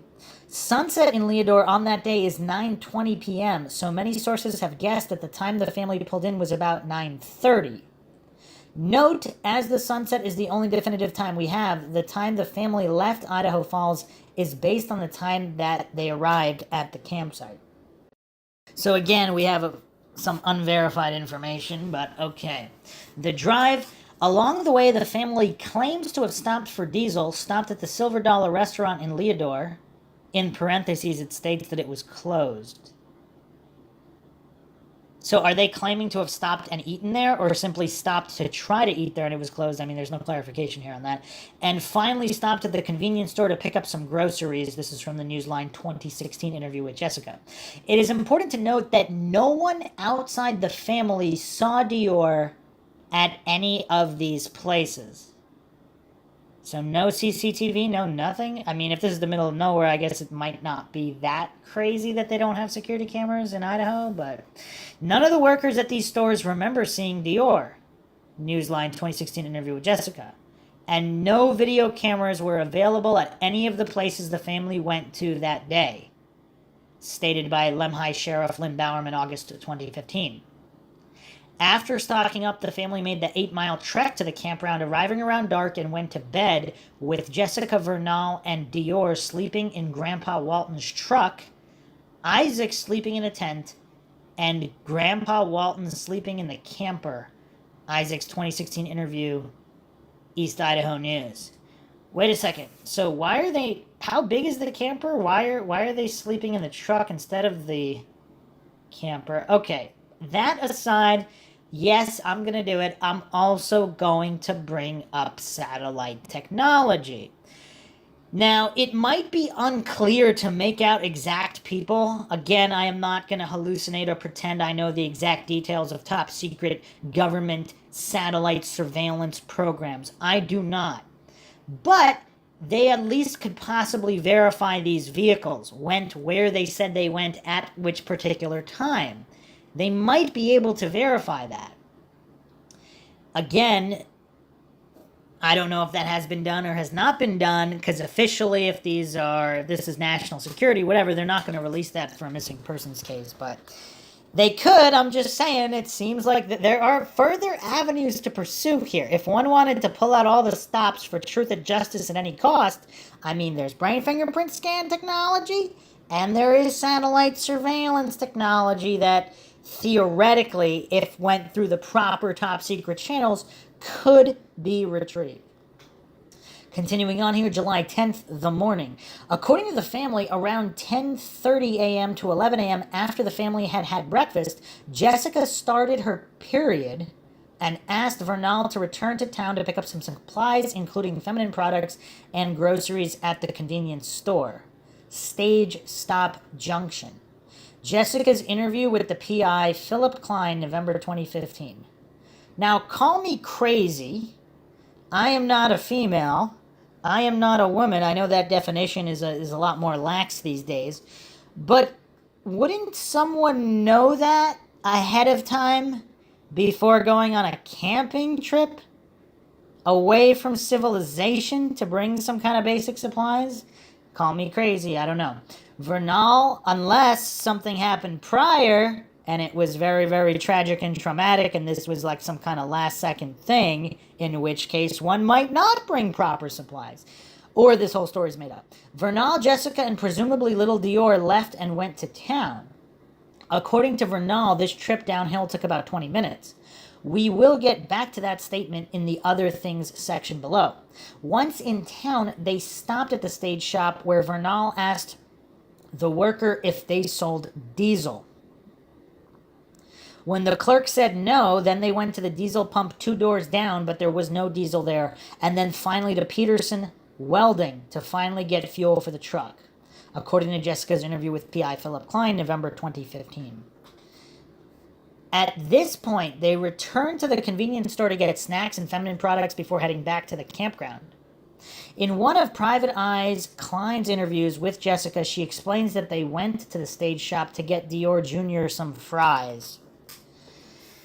French fries for the toddler? Okay, continuing on here. In the same interview, Jessica claims that this older man was sitting at the table in the store and was staring incessantly at her son. Wow. Okay, so let's say you are a parent that was responsible for the negligent death of your child. Would you make up stories about suspects that were seemingly interested in kidnapping your child? Just a question there. I'm not alleging anything is true or untrue. Or if that really is true, obviously you would expect her to report that. But is this the first time she is stating that? According to this here, there is a receipt that confirms that they were at the store and purchased things around this time. East Idaho News interview with Lemhi Sheriff Lynn Bowerman, August 2015. It is also important to note that no one on July 10th in Leodore can remember seeing Dior that day, despite the receipts that prove that Jessica and Vernal made purchases in town that day. East Idaho News interview with Lemhi Sheriff Lynn Bowerman, August 2015. So hold on a second. Did they see Jessica and Vernal? Because if they didn't, someone else could have made those purchases, right? But if they did, they just didn't see them with Dior. So I'm guessing could anybody verify about this older man sitting and staring incessantly at her son? Did the owner of the store, could they verify that there was an older guy there staring or not? So I'm guessing they never found the older guy, or did they? And he claimed that Dior was not with them. And would he claim that if he was the one who kidnapped their son? But again, just going through every single possible variable here. At 12:38 p.m., Jessica sends a text to her mom saying that they are leaving Leodore to return to the campground. Interview with Jessica's mother, Trina Clegg, 2015. If we assume, as Vernal claims, the trip only took 20 minutes in the daytime, the family was in the town of Leodore from about 11 a.m. at the earliest, or 11:40 a.m. at the latest, to 12:38 p.m. Later, Jessica worked with the sheriff's office to make a composite sketch of the man. More info of that in the other things section. Okay, hold on a second. So we have a lot of theories branching here, because the other thing is, I don't know these people. How many grandfathers would honestly take the side of their children over their grandchildren, particularly a toddler, if there was some kind of accident? Unless, of course, if it truly was an accident, he didn't want to have his kid prosecuted for the accidental death of the I guess maybe there'd be some grandparents who would be complicit in some kind of cover-up, theoretically. Unless this is all on the up and up until a certain point.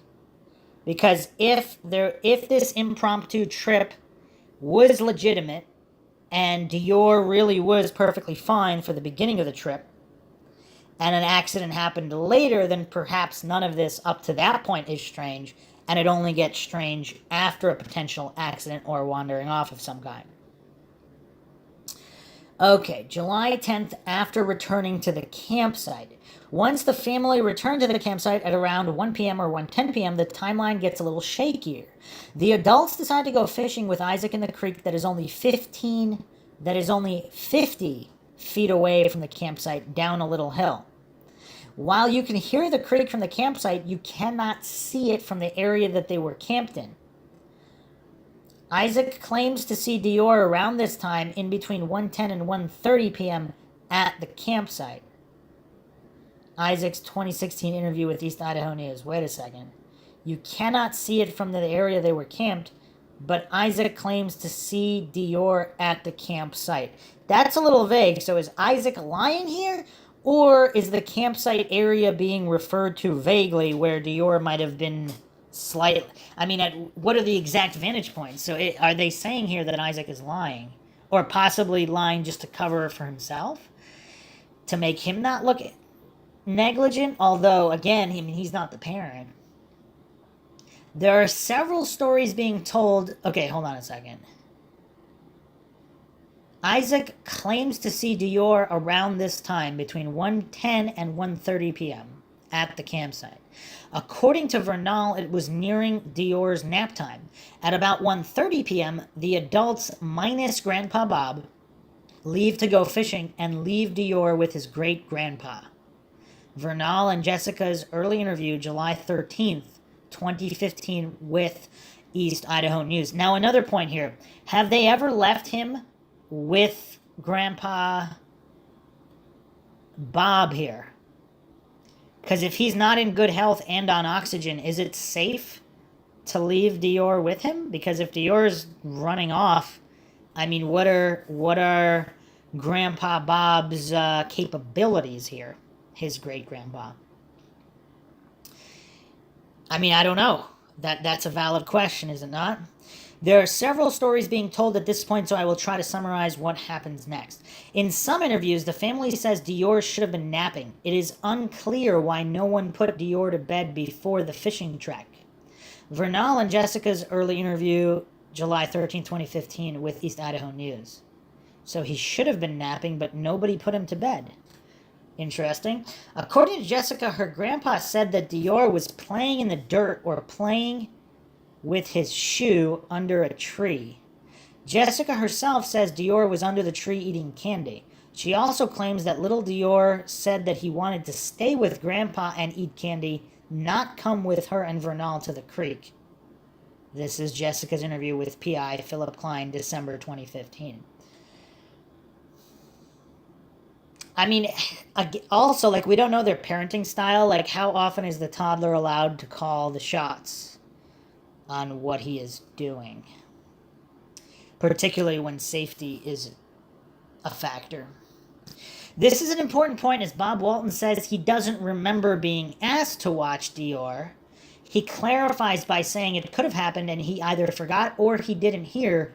Bob Walton interview, Philip Klein, December 2015. Those are all great points, because a guy of his age with his health problems, he might not be lying, because if he doesn't remember or he's hard of hearing, I mean, that's a problem, because we really can't make anything of that information. Even a brain fingerprint scan might not be that effective with Bob Walton here. With everybody else, it should be, but again, he's so old at this point. But Bob claims Dior was alive and playing in the campsite at this time when his parents were prepping to go fishing. This is Bob Walton's interview with PI Philip Klein, December 2015.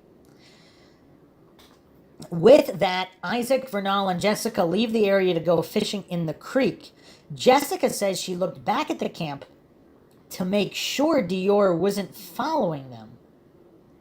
Is it just me, or is that weird phrasing? Newsline interview with private investigator Peter Vilt. Wouldn't the phrasing more naturally be to make sure he was staying near his grandpa? Because that was the plan, or nearing his great-grandpa. But once at the creek, Isaac and the couple spread out over an area of about 150 feet, with Isaac being upstream and the couple being further downstream. Sheriff Bowerman, during a radio interview July 2015.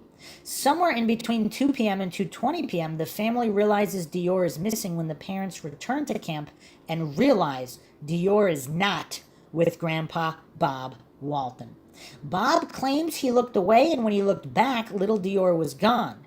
He assumed Dior had gone to the creek to find his parents, Bob Walton interview, Philip Klein, December 2015. Okay, this is the major first red flag for me, like super major. Is it common for, like, so what's he thinking? So he's not physically capable of going down to the creek to check?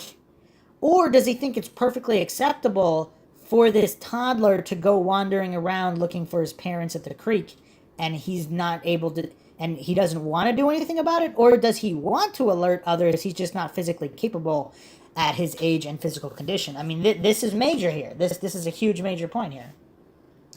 Jessica says they were fishing for only 5 minutes, while Vernal says it was 15 to 20 minutes later when they returned to the camp. Vernal and Jessica's early interview, July 13, 2015, with East Idaho News. Jessica and Vernal searched the campsite and creek for about 20 minutes before calling 911. At 2:26 p.m. or 2:28, according to some sources, Jessica called 911. I mean, can't that be verified? I mean, I know it's only 2 minutes, but still, I mean, if it's an official 911 call, and was on the phone with dispatch for about 4 minutes. Meanwhile, Vernal gets in his truck, drives a half-mile down the road to get cell service, and places his own call to 911 at 2:22 p.m. Okay, I would need an explanation on why they're calling 911 separately. Because if there's no service, how is she calling? Because if she has no service, so he's going to go get service. Unless the service is spotty and she can't get service that second, so he goes to make the call. That would be an innocent explanation for 2 calls. So his own call at 2:22 p.m. On the 911 call, Vernal says that Dior has been missing about an hour. This is from Vernal and Jessica's early interview, July 13, 2015, East Idaho News. So I'm guessing the police have not released information about any of these discrepancies. Around this time, Isaac returns to the campsite and Grandpa Bob Walton informs him that little Dior is missing. This is from Isaac's 2016 interview with East Idaho News.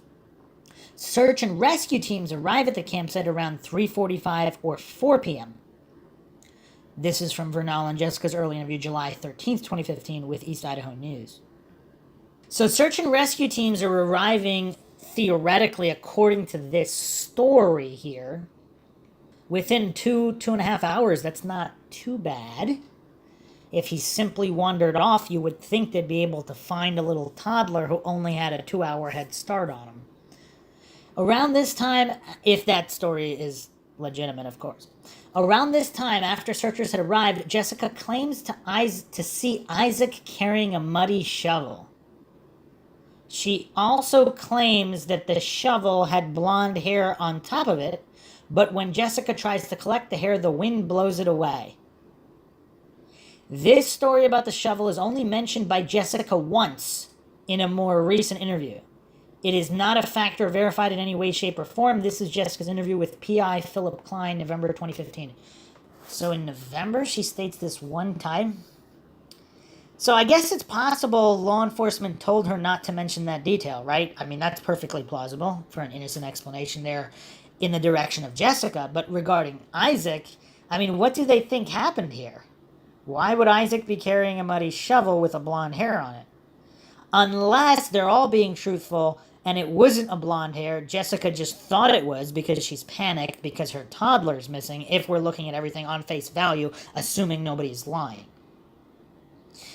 Soon, the small camp was crawling with volunteers who were looking for the boy, and law enforcement was already beginning to interview all 4 adults who were camping that weekend.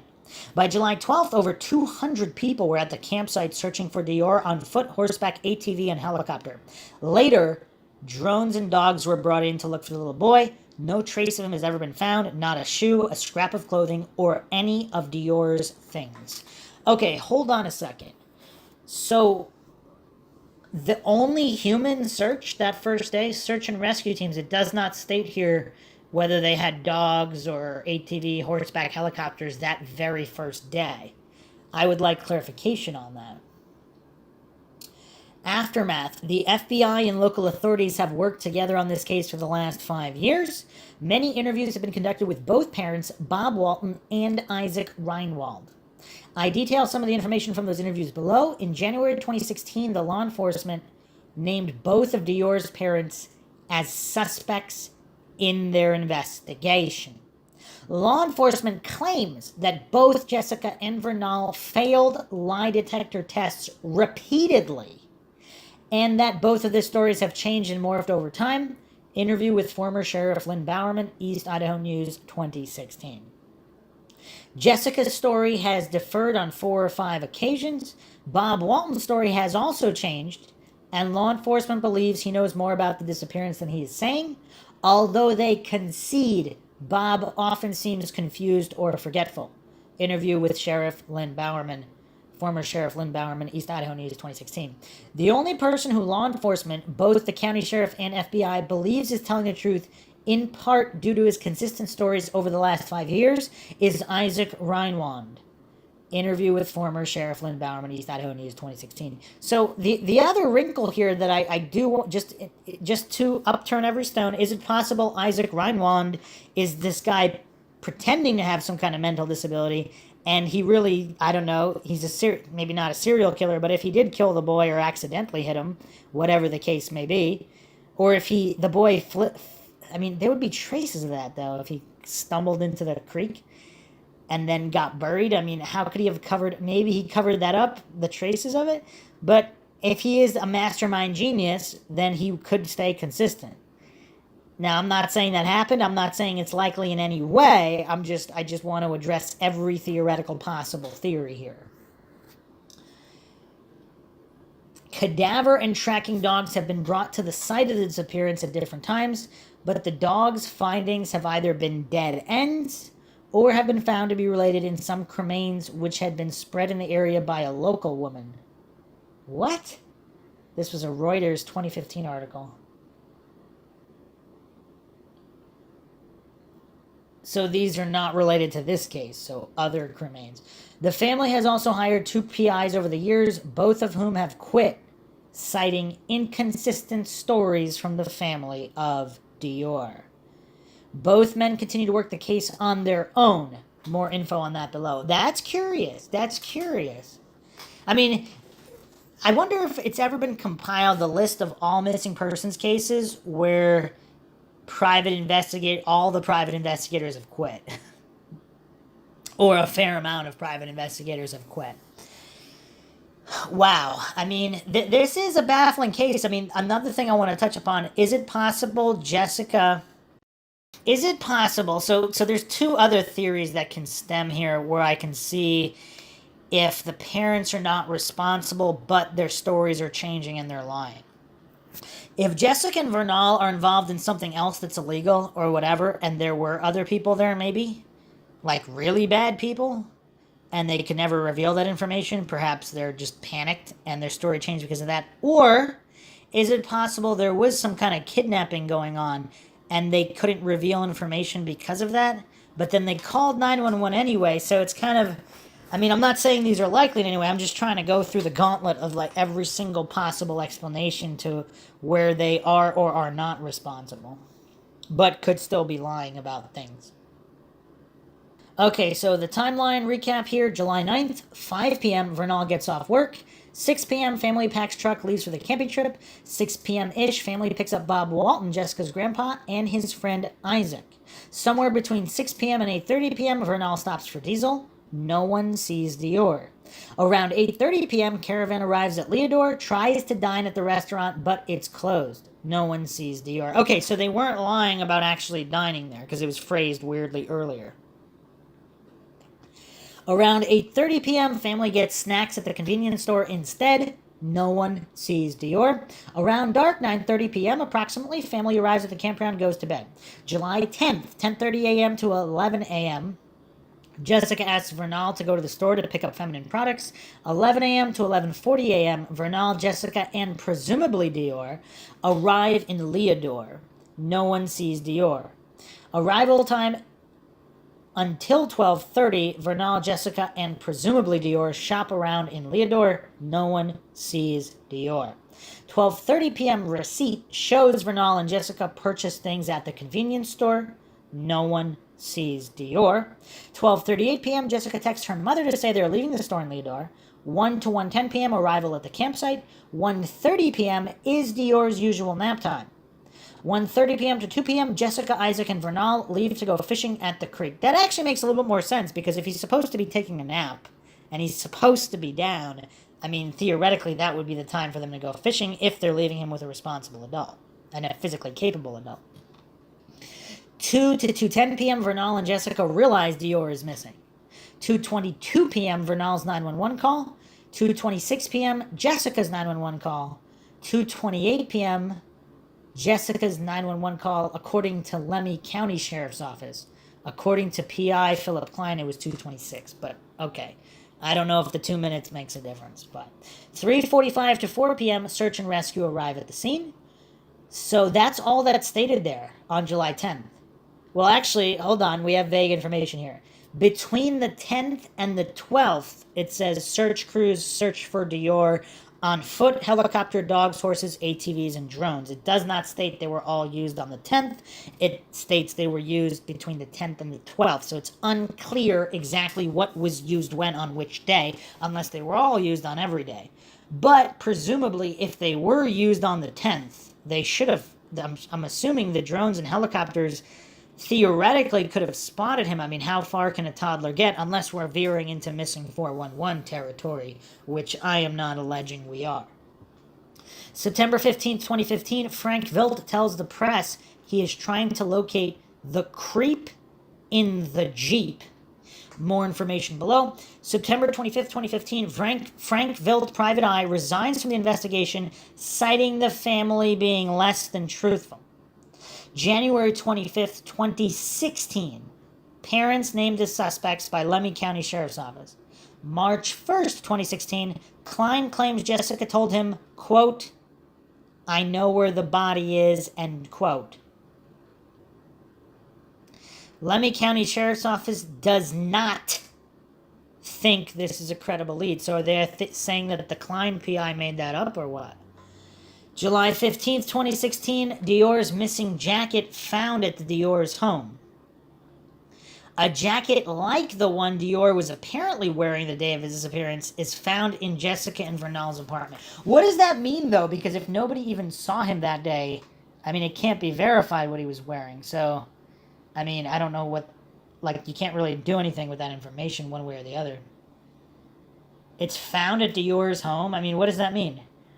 I mean, is anybody alleging they brought Dior back with them? That'd be kind of weird. So, and then they sold him later? Is that a possible theory? I don't know. November 13th, 2017, Philip Klein, PI, is fired by the Coons family from the investigation. And would they fire him would Jessica fire him if she revealed to him that she knows where the body is? Wouldn't they want to keep him on payroll to make sure he doesn't leak that? Or what? Again, it doesn't say who's doing the hiring or the firing, so maybe not, depending on who it was. Interviews weird statements and tidbits from various interviews.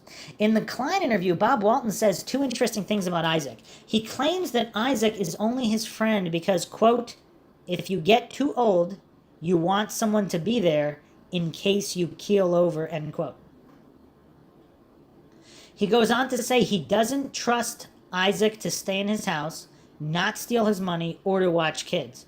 When asked at this point why he's friends with Isaac, Bob simply laughs. Bob laughs in response to many questions during his interviews and is a little odd. He also says things like, "That's what I hear," or "I guess so," in response to most questions. And how much of his mental state due to his physical condition is responsible for that? Vernal, in the same interview, mentions above that he trusts Jessica 100%, but also says that mother expletive killed my son, talking about Bob Walton. He seems to imply that Bob wasn't actually watching Dior like he should have been. So he's not stating that he actually murdered him, but I'm guessing that refers to negligence. In their first interview, Jessica and Vernal are together being interviewed by the press. Vernal repeatedly interrupts or cuts Jessica off in a really odd way, like he doesn't want her to talk. Vernal also spends most of the interview kissing up to investigators and searchers, praising them for all the hard work they do every day. He spends approximately 7 out of 14 minutes in the interview talking about this and the various search techniques he saw in the search helicopter. At the very end of the first interview, Jessica claims that a worker at the stage shop told her that on July 10th around 6 p.m., she saw an unkempt man at the store buying candy for a toddler he was with. The toddler, who was blonde, just like Dior, was apparently bawling and crying. The man was driving a black Jeep Rubicon, creating the story of the Jeep in the creep. Vernal and Jessica's early interview, July 13th, 2015, with East Idaho News. This story has never been verified. So she's not the one who saw the guy. She claims that a worker at the stage shop told her that at 6 p.m. she saw this man. September 2015, P.I. Vilt talks about trying to track down this creep in the Jeep and making a composite sketch, but nothing ever came of it. Also, how likely is it that a guy... Oh, so this was at 6 p.m. So there... Yeah, originally I'm thinking that this person was saying he was there before Dior's disappearance with another kid, in which case, what's the likelihood that he would try to abduct a second one? But it's actually after that. This is July 10th, 6 p.m. So the allegation here, if this is true, is that that was Dior himself.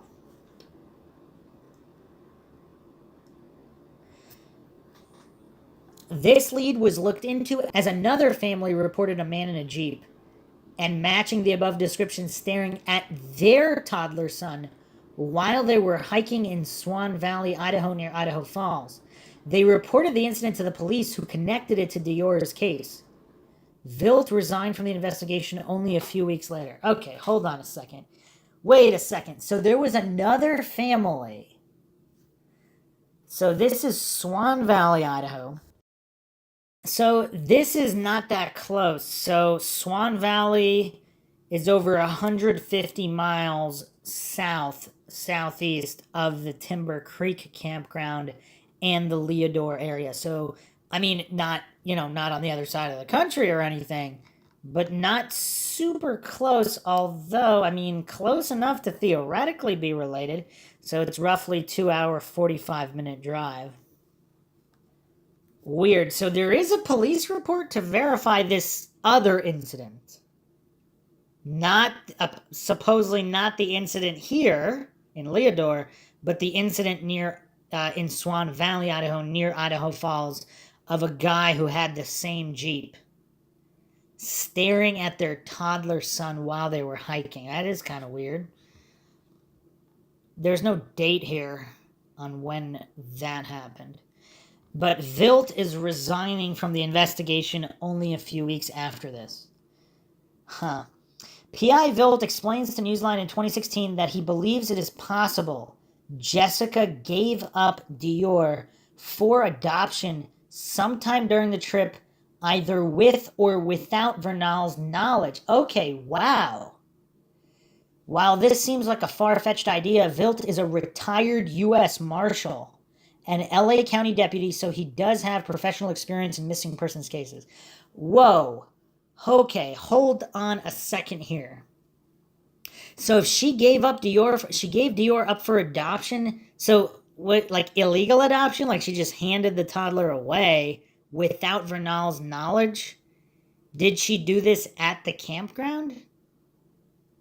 And that's why she doesn't want to blame Vernal, and she says she trusts him 100%? Also, again, I don't know any of these people, but if some of them might have mental issues, in which case their statements might not add up, even if there is no criminal investigation. This is baselining and controls that we have to keep in mind if we're being scientific and logical here. Because let's say a cupcake goes missing. Let's pick the most innocuous issue, or even not an innocuous issue. Let's say someone gets a gift at a particular time at a party. If certain people have mental issues, they might not give accurate depictions of timelines, like who came to the party, what time, what they were driving. There might be a whole bunch of changing stories. Again, if that's the baseline, when there is a highly stressful, traumatic situation, why would anybody expect anything to stay consistent there? So again, this is obviously very dependent on what kind of individuals these are. But that would be absolutely insane if Jessica gave Dior up for adoption in the middle of that camping trip. And is it possible Grandpa knew? Huh. And they staged that part of it, and maybe Isaac doesn't know anything about it. Huh. In Jessica's most recent interviews, she paints Isaac as a total creep who was rude to her and the family, making snarky comments about baby Dior, such as, "Why would you take a baby camping?" from the KTVB Special Report 2019. However, in her 2015-2016 she describes Isaac as a quiet guy who never spoke to her or Vernal on the trip. Huh. At some point, she also brings up the story of Isaac with the shovel and the hair. In one 2019 interview, she even claims that Isaac was drinking the whole time and not looking for Dior.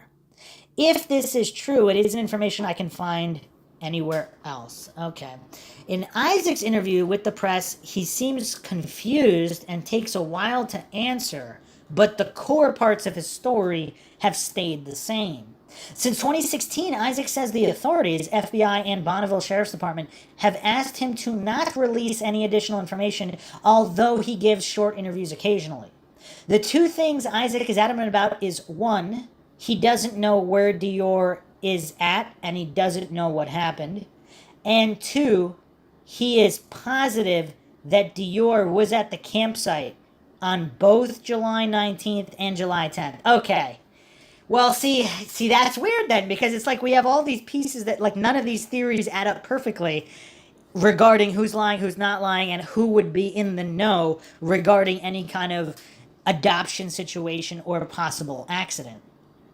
So Isaac is adamant that Dior is, see, if we didn't have that piece of information, that we'd have things to rule out theoretically, because we're going through, it's almost like multiple choice. Like, if A is true, then, 1A or 1B can't be true or could be true. But here we actually can't really rule anything in or out because of statements like that. So if he's complicit or not complicit, I mean, it's just, there's a lot of problems here. I could see why this case was requested to be covered on Mindshock. Now, this isn't any hard evidence, but if you watch early interview with all four adults, Isaac Reinwand comes across as the most believable of the group. This has been talked about extensively on Reddit. And it is odd to feel like the person telling the truth is the oddball friend of Grandpa and not Dior's three family members. The other thing, too, if... again, just spitballing here. If Jessica and Grandpa are in on something,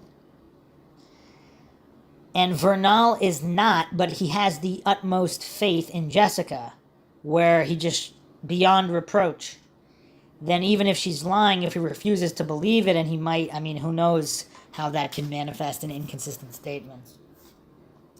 Isaac claims that Dior was alive on both the days of the camping trip, but when pressed, he fails to provide details on what Dior was doing. He claims on July 9th he saw Dior in the child's seat and later saw Dior throwing things into the fire. Besides this, no detail is given. Okay, that's a little strange then, because he can't describe what he was doing, but he just remembers seeing him. I mean, if he's that uninterested in the baby, as, a lot of men that age are, particularly if he has some kind of mental disabilities as well.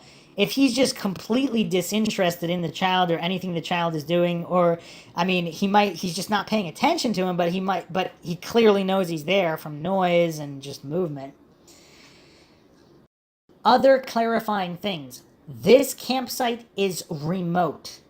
This is not a campsite with bathrooms, showers, trails, hookups, parking lots, park rangers, etc.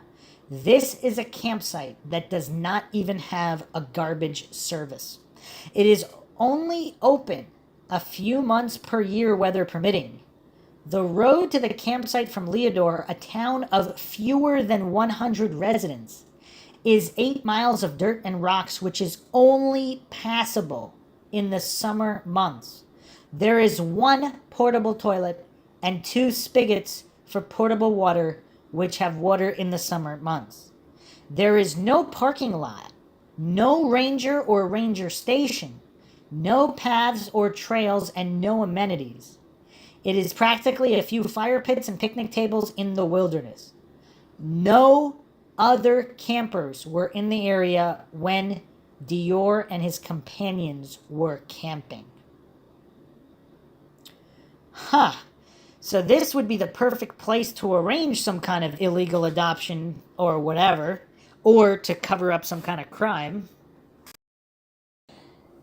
According to different websites, the drive time between Idaho Falls and Leodore takes in between 1 hour 45 minutes to 2 hours 30 minutes. Then remember there's an additional drive time to the campsite, about an hour. So total drive time is 2.5 hours to 3.5 hours. According to some local people on online forums like Web Sleuths, the drive from Leodore to Timber Creek Campground can take 20 minutes downhill if you have a good truck with high clearance in the summer months, but can also take as much as an hour when going uphill in the dark, especially if the weather is poor. Keep in mind, this area itself is also very remote. The nearest medical attention seems to be 47 miles away from Leodore, even farther from the campground in Salmon, Idaho. The entire Lemhi County has a population of under 8,000. According to Lemhi County Sheriff's Office, the man seen staring at Dior was later identified and cleared. Okay, wow. So that was not a made-up story.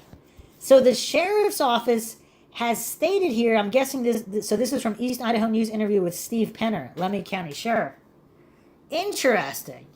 So I wonder how exactly he was cleared, because again, in a lot of cases, the true perpetrator was cleared by law enforcement early in the investigation.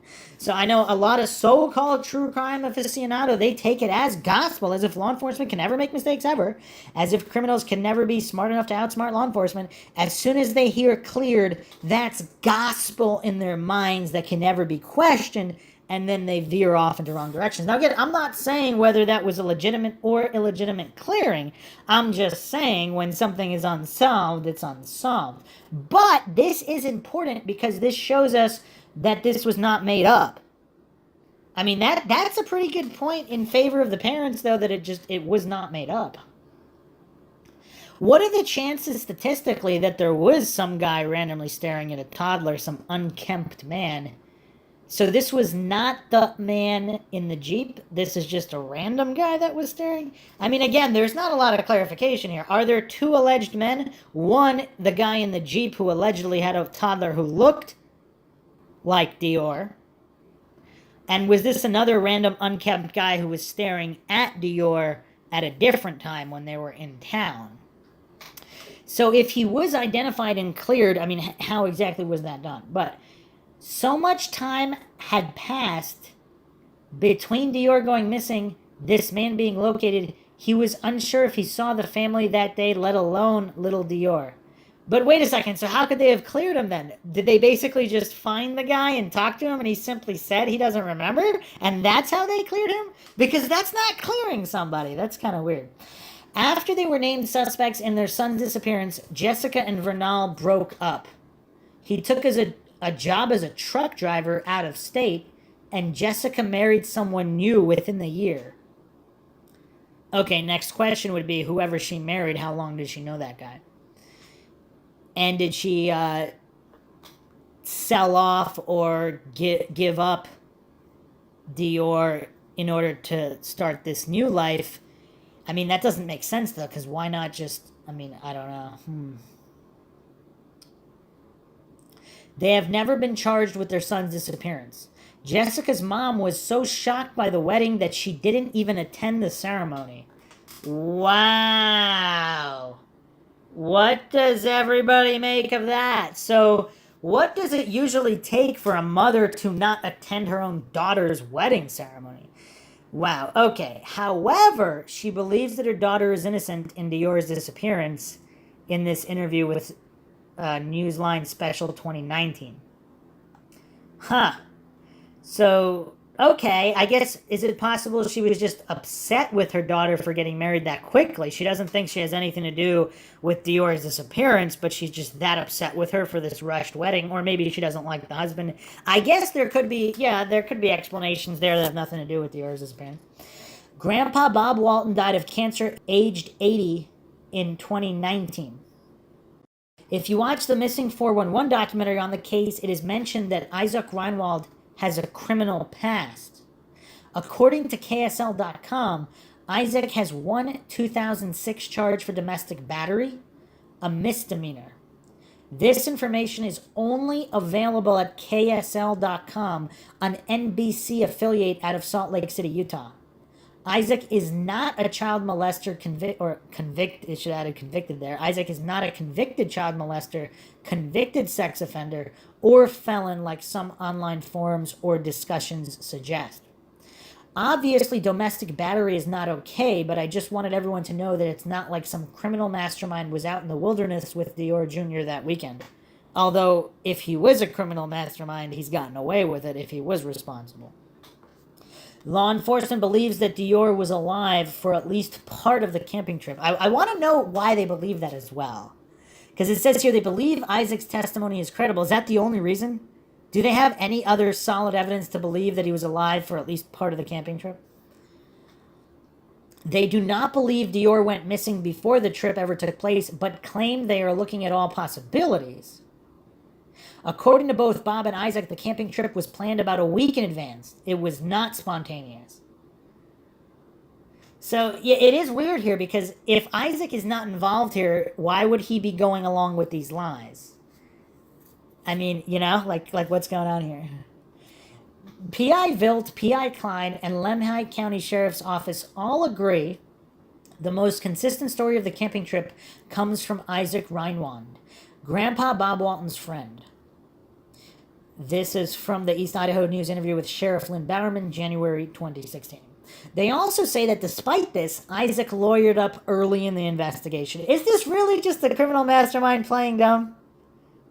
Sheriff Bowerman also says that all four adults have given numerous interviews and have taken several polygraphs each. No one has been overly uncooperative. East Idaho News interview with Sheriff Lynn Bowerman, January 2016. The lead investigator on Dior's case now, Sheriff Steve Penner, organizes searches for Dior every year. He tells Newsline in a 2016 interview that in remote areas of Idaho, he has done many searches for people which come up empty-handed, only for the bodies to be found several years later in a same small search area.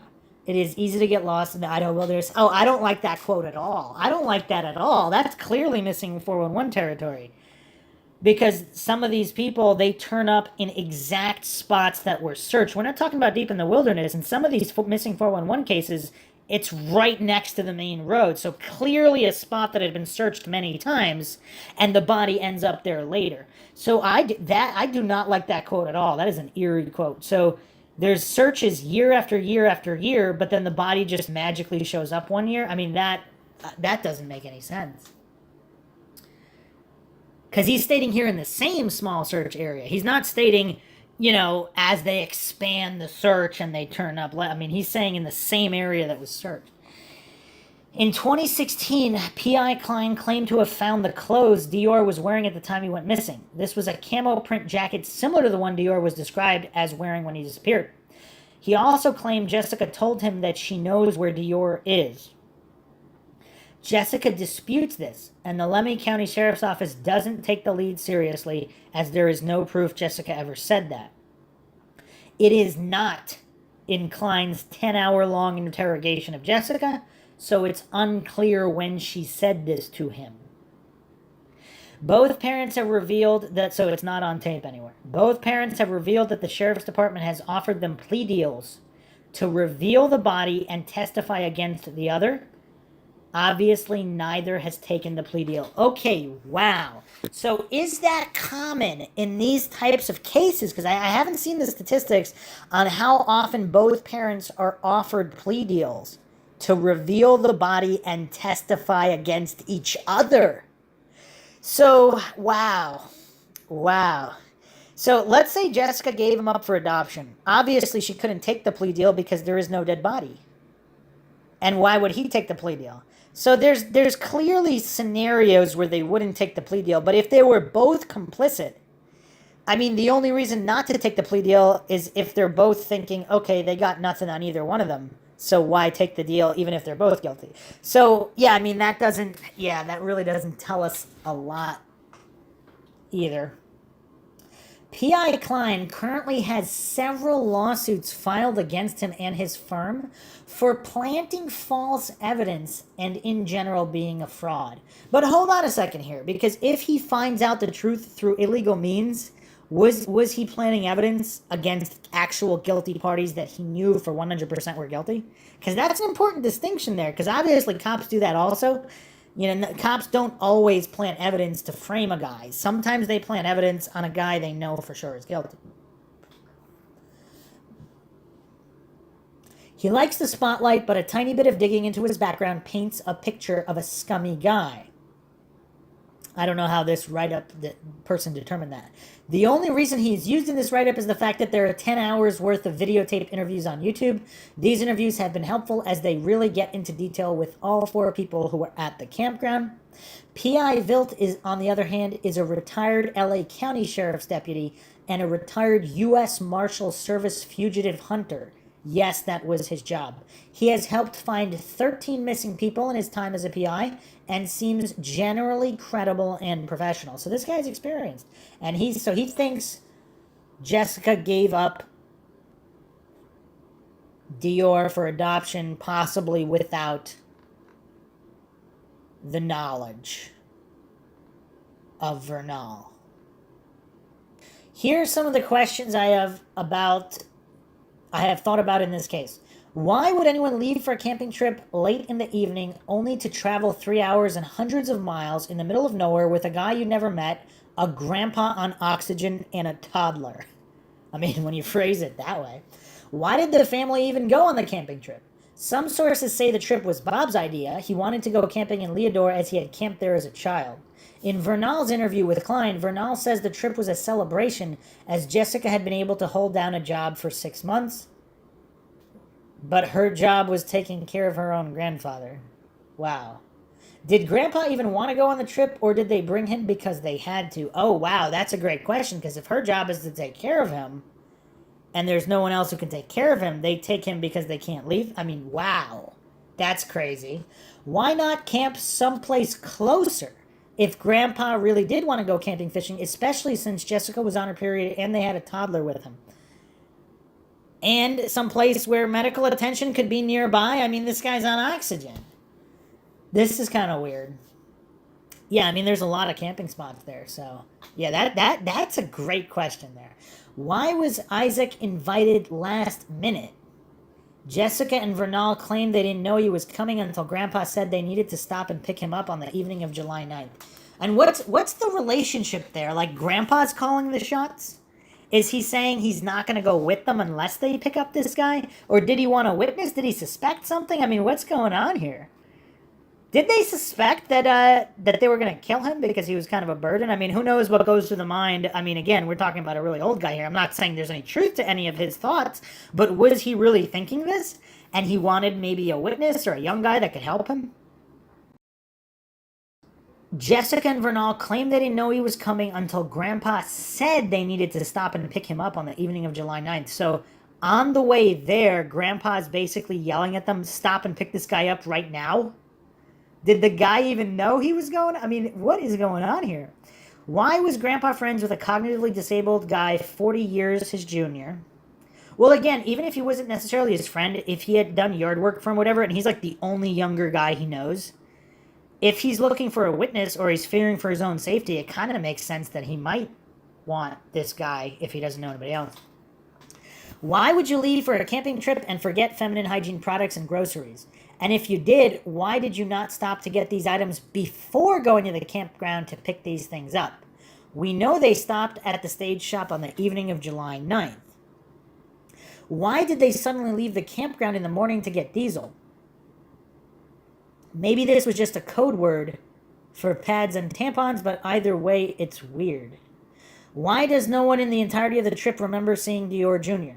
There are only 80 people in Leodore, so it's not like Dior would be one face among hundreds. That's a good point. Why, if it was Dior's nap time like Vernal claimed, would Jessica and Vernal leave the campground to go fishing? Did they take fishing poles to the creek both of them, or just one of them, that fact changes from interview to interview. If they thought Isaac was so weird, why did they ask him to show them the fishing holes so they could fish with him? Why did they fish for only 5 minutes before returning to camp? Did they expect something bad to happen? Okay, so here's just another thought here, too, though. Okay, with or without Vernal's knowledge, possibly with, if they're trying to get rid of Dior, was the whole plan to bring Grandpa and then blame Grandpa? When Dior... So they set this whole thing up at this remote campground for him to wander off when they actually had gotten rid of him earlier? Or did they just tell somebody to go pick him up, but would the Grandpa go along with that? Or is he so mentally out of it? I mean, they couldn't trust that he was that mentally out of it. So, I mean, I don't know. This is weird. Why did they fish for only 5 minutes before returning to camp? Did they expect something bad to happen? Well, that's a major question right there. Why were they fishing in a very small creek which reportedly has no fish? Interview with P.I. Klein and Sheriff Penner.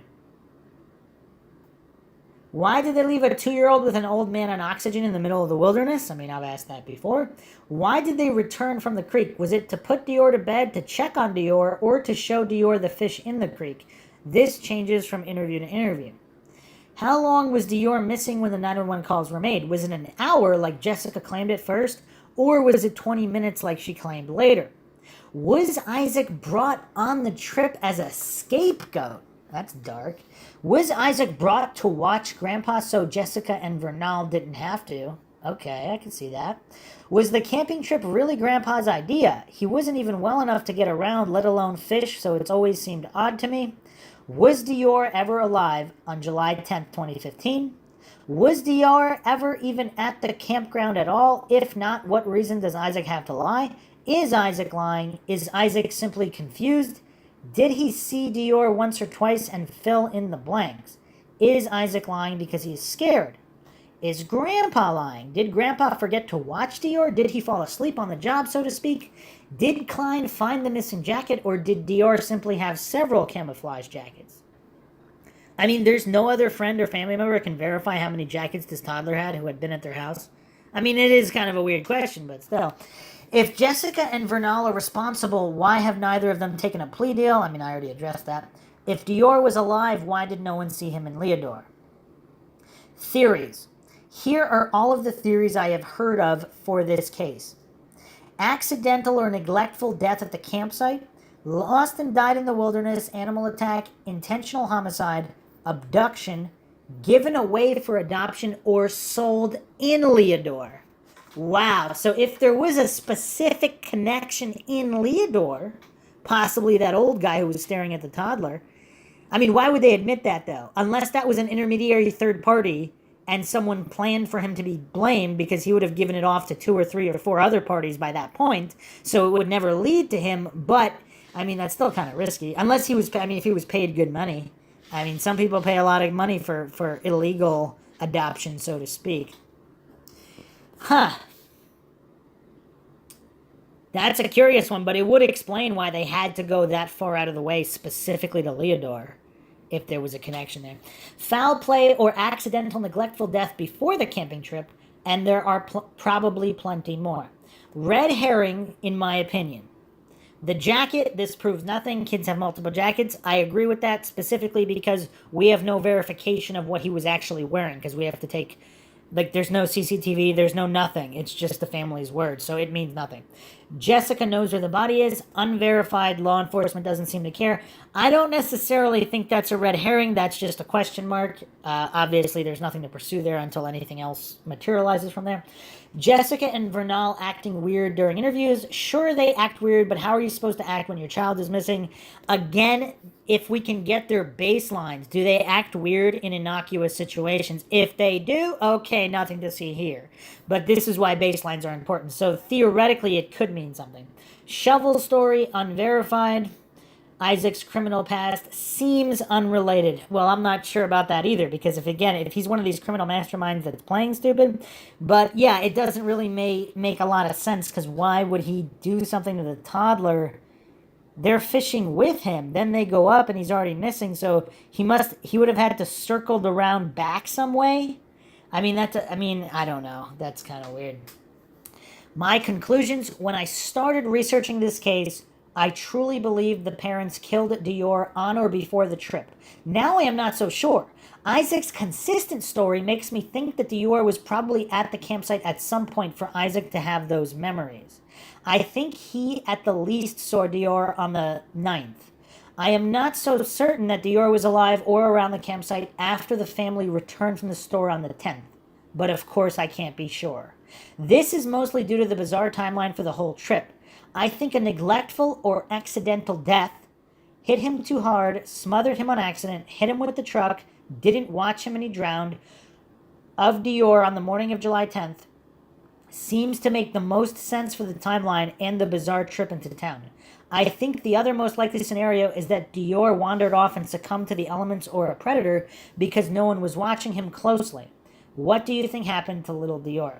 I mean, you would think even if he was attacked by an animal, wouldn't there be some kind of traces somewhere at some point? I mean, it's not like they didn't do extensive searches.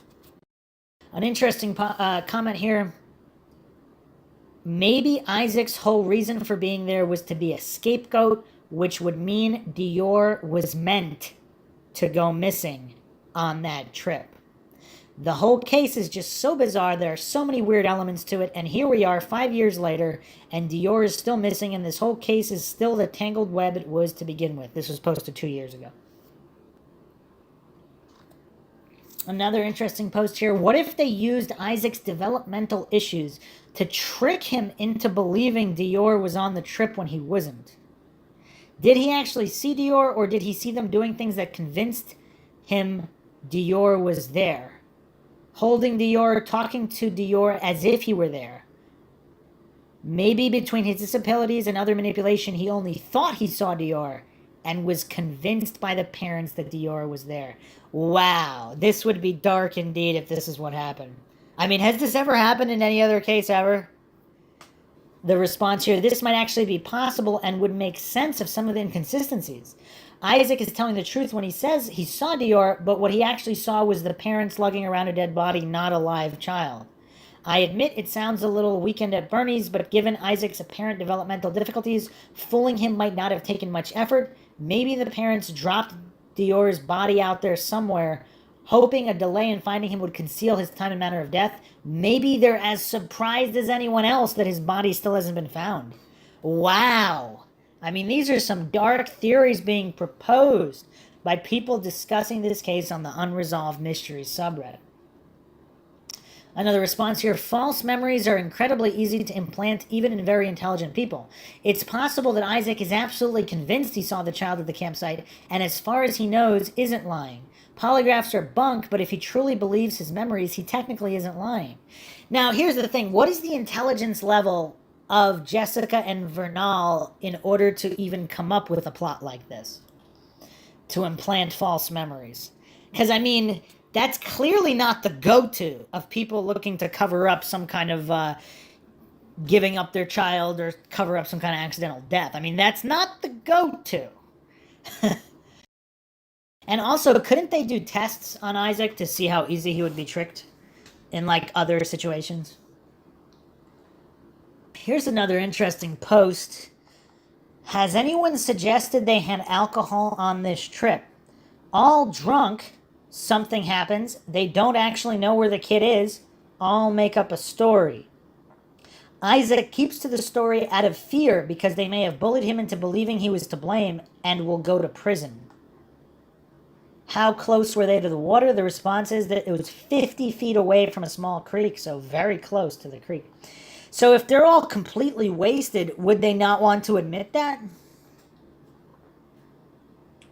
They're all wasted with an old grandpa on oxygen who may have fallen asleep.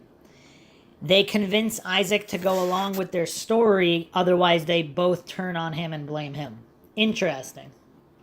So they really don't know what happened to the kid. Huh. So is that why they failed all those polygraphs? Because they are lying and being deceptive, but not exactly about what exactly would happen. Another post here. I don't know if you saw the People magazine show that covered it, and showed the video Isaac did with the private investigator. He was so nervous, had a bullet in his hand that he kept fidgeting with. I am totally convinced Vernal has threatened and scared this poor man to death that he is forced to lie. After watching all the lies of the parents going into town, saying all these people saw little Dior, and then when questioned they all said they never saw him, the parents, out of their own negligence, caused the death of this poor baby and are covering it up and threatening those with them to stay silent. But I also think after watching that show, the detectives said they are still working it even now and they will solve it. So that's kind of weird though, because did the parents really think there would be no investigation? Does this make sense to anybody?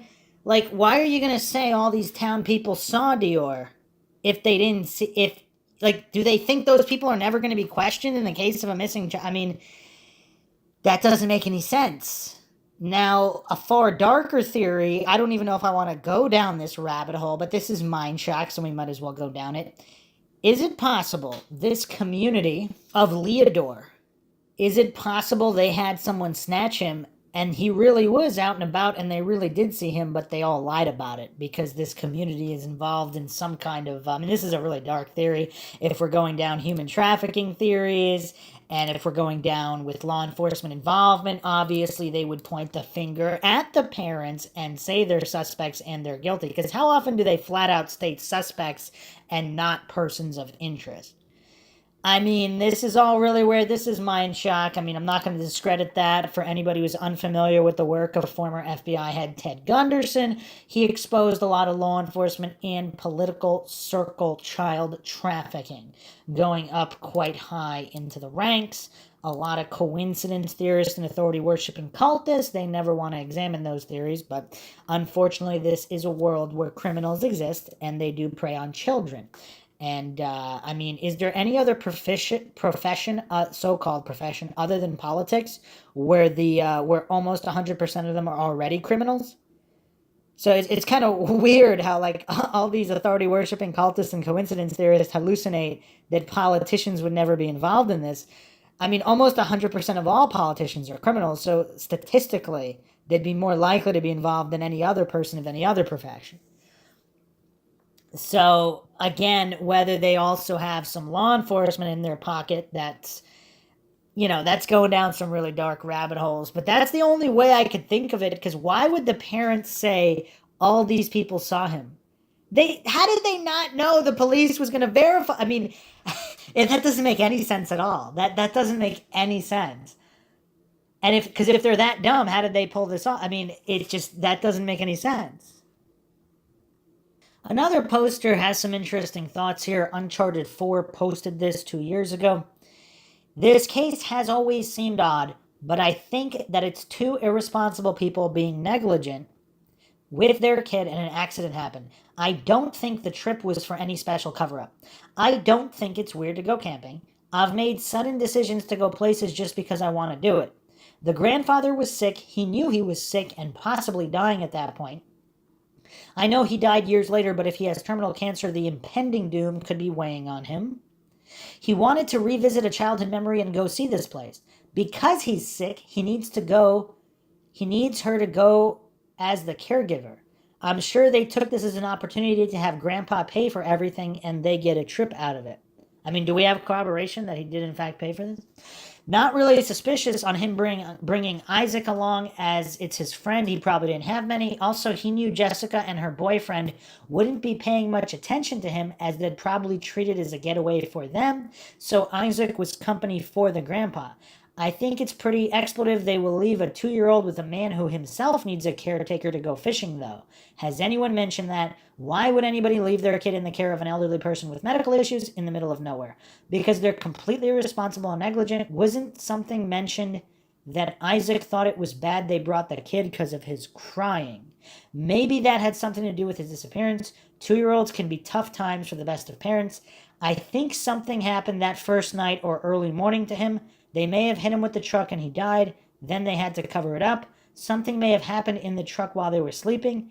I don't think it was intentional, but the behavior after the fact is suspicious, and they can't keep their story straight.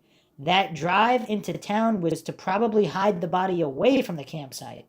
Whatever did happen, it's a tragedy for that little boy. Response here, I agree with your thoughts with one exception, being that I'm pretty sure that whatever happened to Dior was unintentional, but caused by the grandpa. His weird replies, is that so? And laughing are things I have come across in people with Alzheimer's who are hiding it. They can't remember what happened, so they give strange non-committal answers. I strongly feel Grandpa accidentally killed Dior during that first night or early morning. I think the parents didn't want Grandpa to be in trouble with his medical history and tried to protect him. And again, to me, this would suggest accidental death rather than purposeful. I don't think they'd cover for Grandpa if it was intentional. Law enforcement feel neither parent is truthful, but it could be that they are only involved in the hiding of his body rather than the actual death.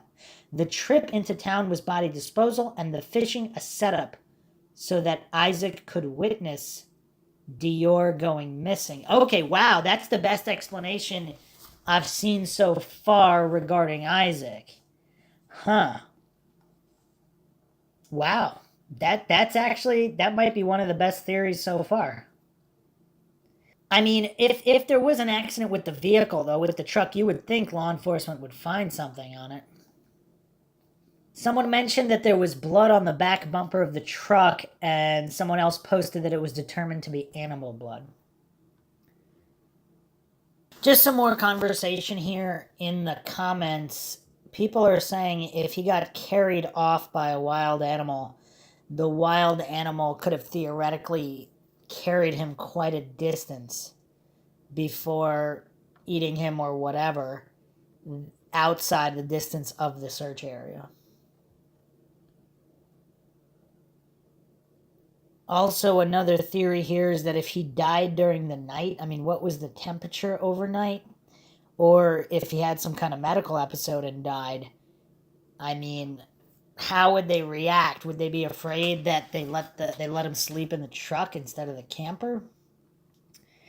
I mean, what's the situation there? And then they went into town to establish alibi, whatever. Other people are speculating because what's on Vernal's 911 call, because his call has never been released. And some people find that strange because Jessica's call was released. So is there something in Vernal's 911 call that for whatever reason can't be released? So that's all for now. I would like to get the opinion of all the Mindshock listeners out there. I don't know if I have enough here to form a McGuire theory. I mean, there's just a lot of missing information. And if the Mindshock listeners do want a follow-up episode on this, I can go over some of the body language and micro-expressions of all the interviews released. I mean, there's so many hours, but then again, this is Mindshock. I just, without looking at them, I don't know if there'd be enough there just from these other missing pieces. I mean, why release one 911 call and not the other? I mean, I would say that should be priority number one. And then just accounting. I mean, there's so much to account for and so many missing pieces. I mean, I think brain fingerprint scans would I mean, you'd have to do that on all these people that are still alive in order to get, I mean, that's probably the fastest way to solve this thing. Because you could at least rule things out. As of right now, it's kind of hard to rule anything out. Just because, I mean, all theories seem to have pieces missing, depending on who you believe is guilty. Either way. But hope everyone out there enjoyed another edition of Mindshock True Crime. If you want to help support the podcast, you can donate to our PayPal. Help us get more mind-shocking content out there and keep up awareness in unsolved cold cases, missing persons cases, wrongful convictions, and more. Just check the link in the description. You can also become a YouTube member right here on YouTube for access to exclusive streams and chats. Make sure you subscribe to the channel. Like and share Twitter, Facebook, Reddit, Patreon. Patrons do get priority for case topic, logical analysis, co-podcast requests. You could also be a guest in the podcast depending on your tier. Questions, comments, theories, thoughts, suggestions, rebuttals, debunkings of any kind, leave them in the comment section. This is Bruce McGuire signing off. Catch you guys next time.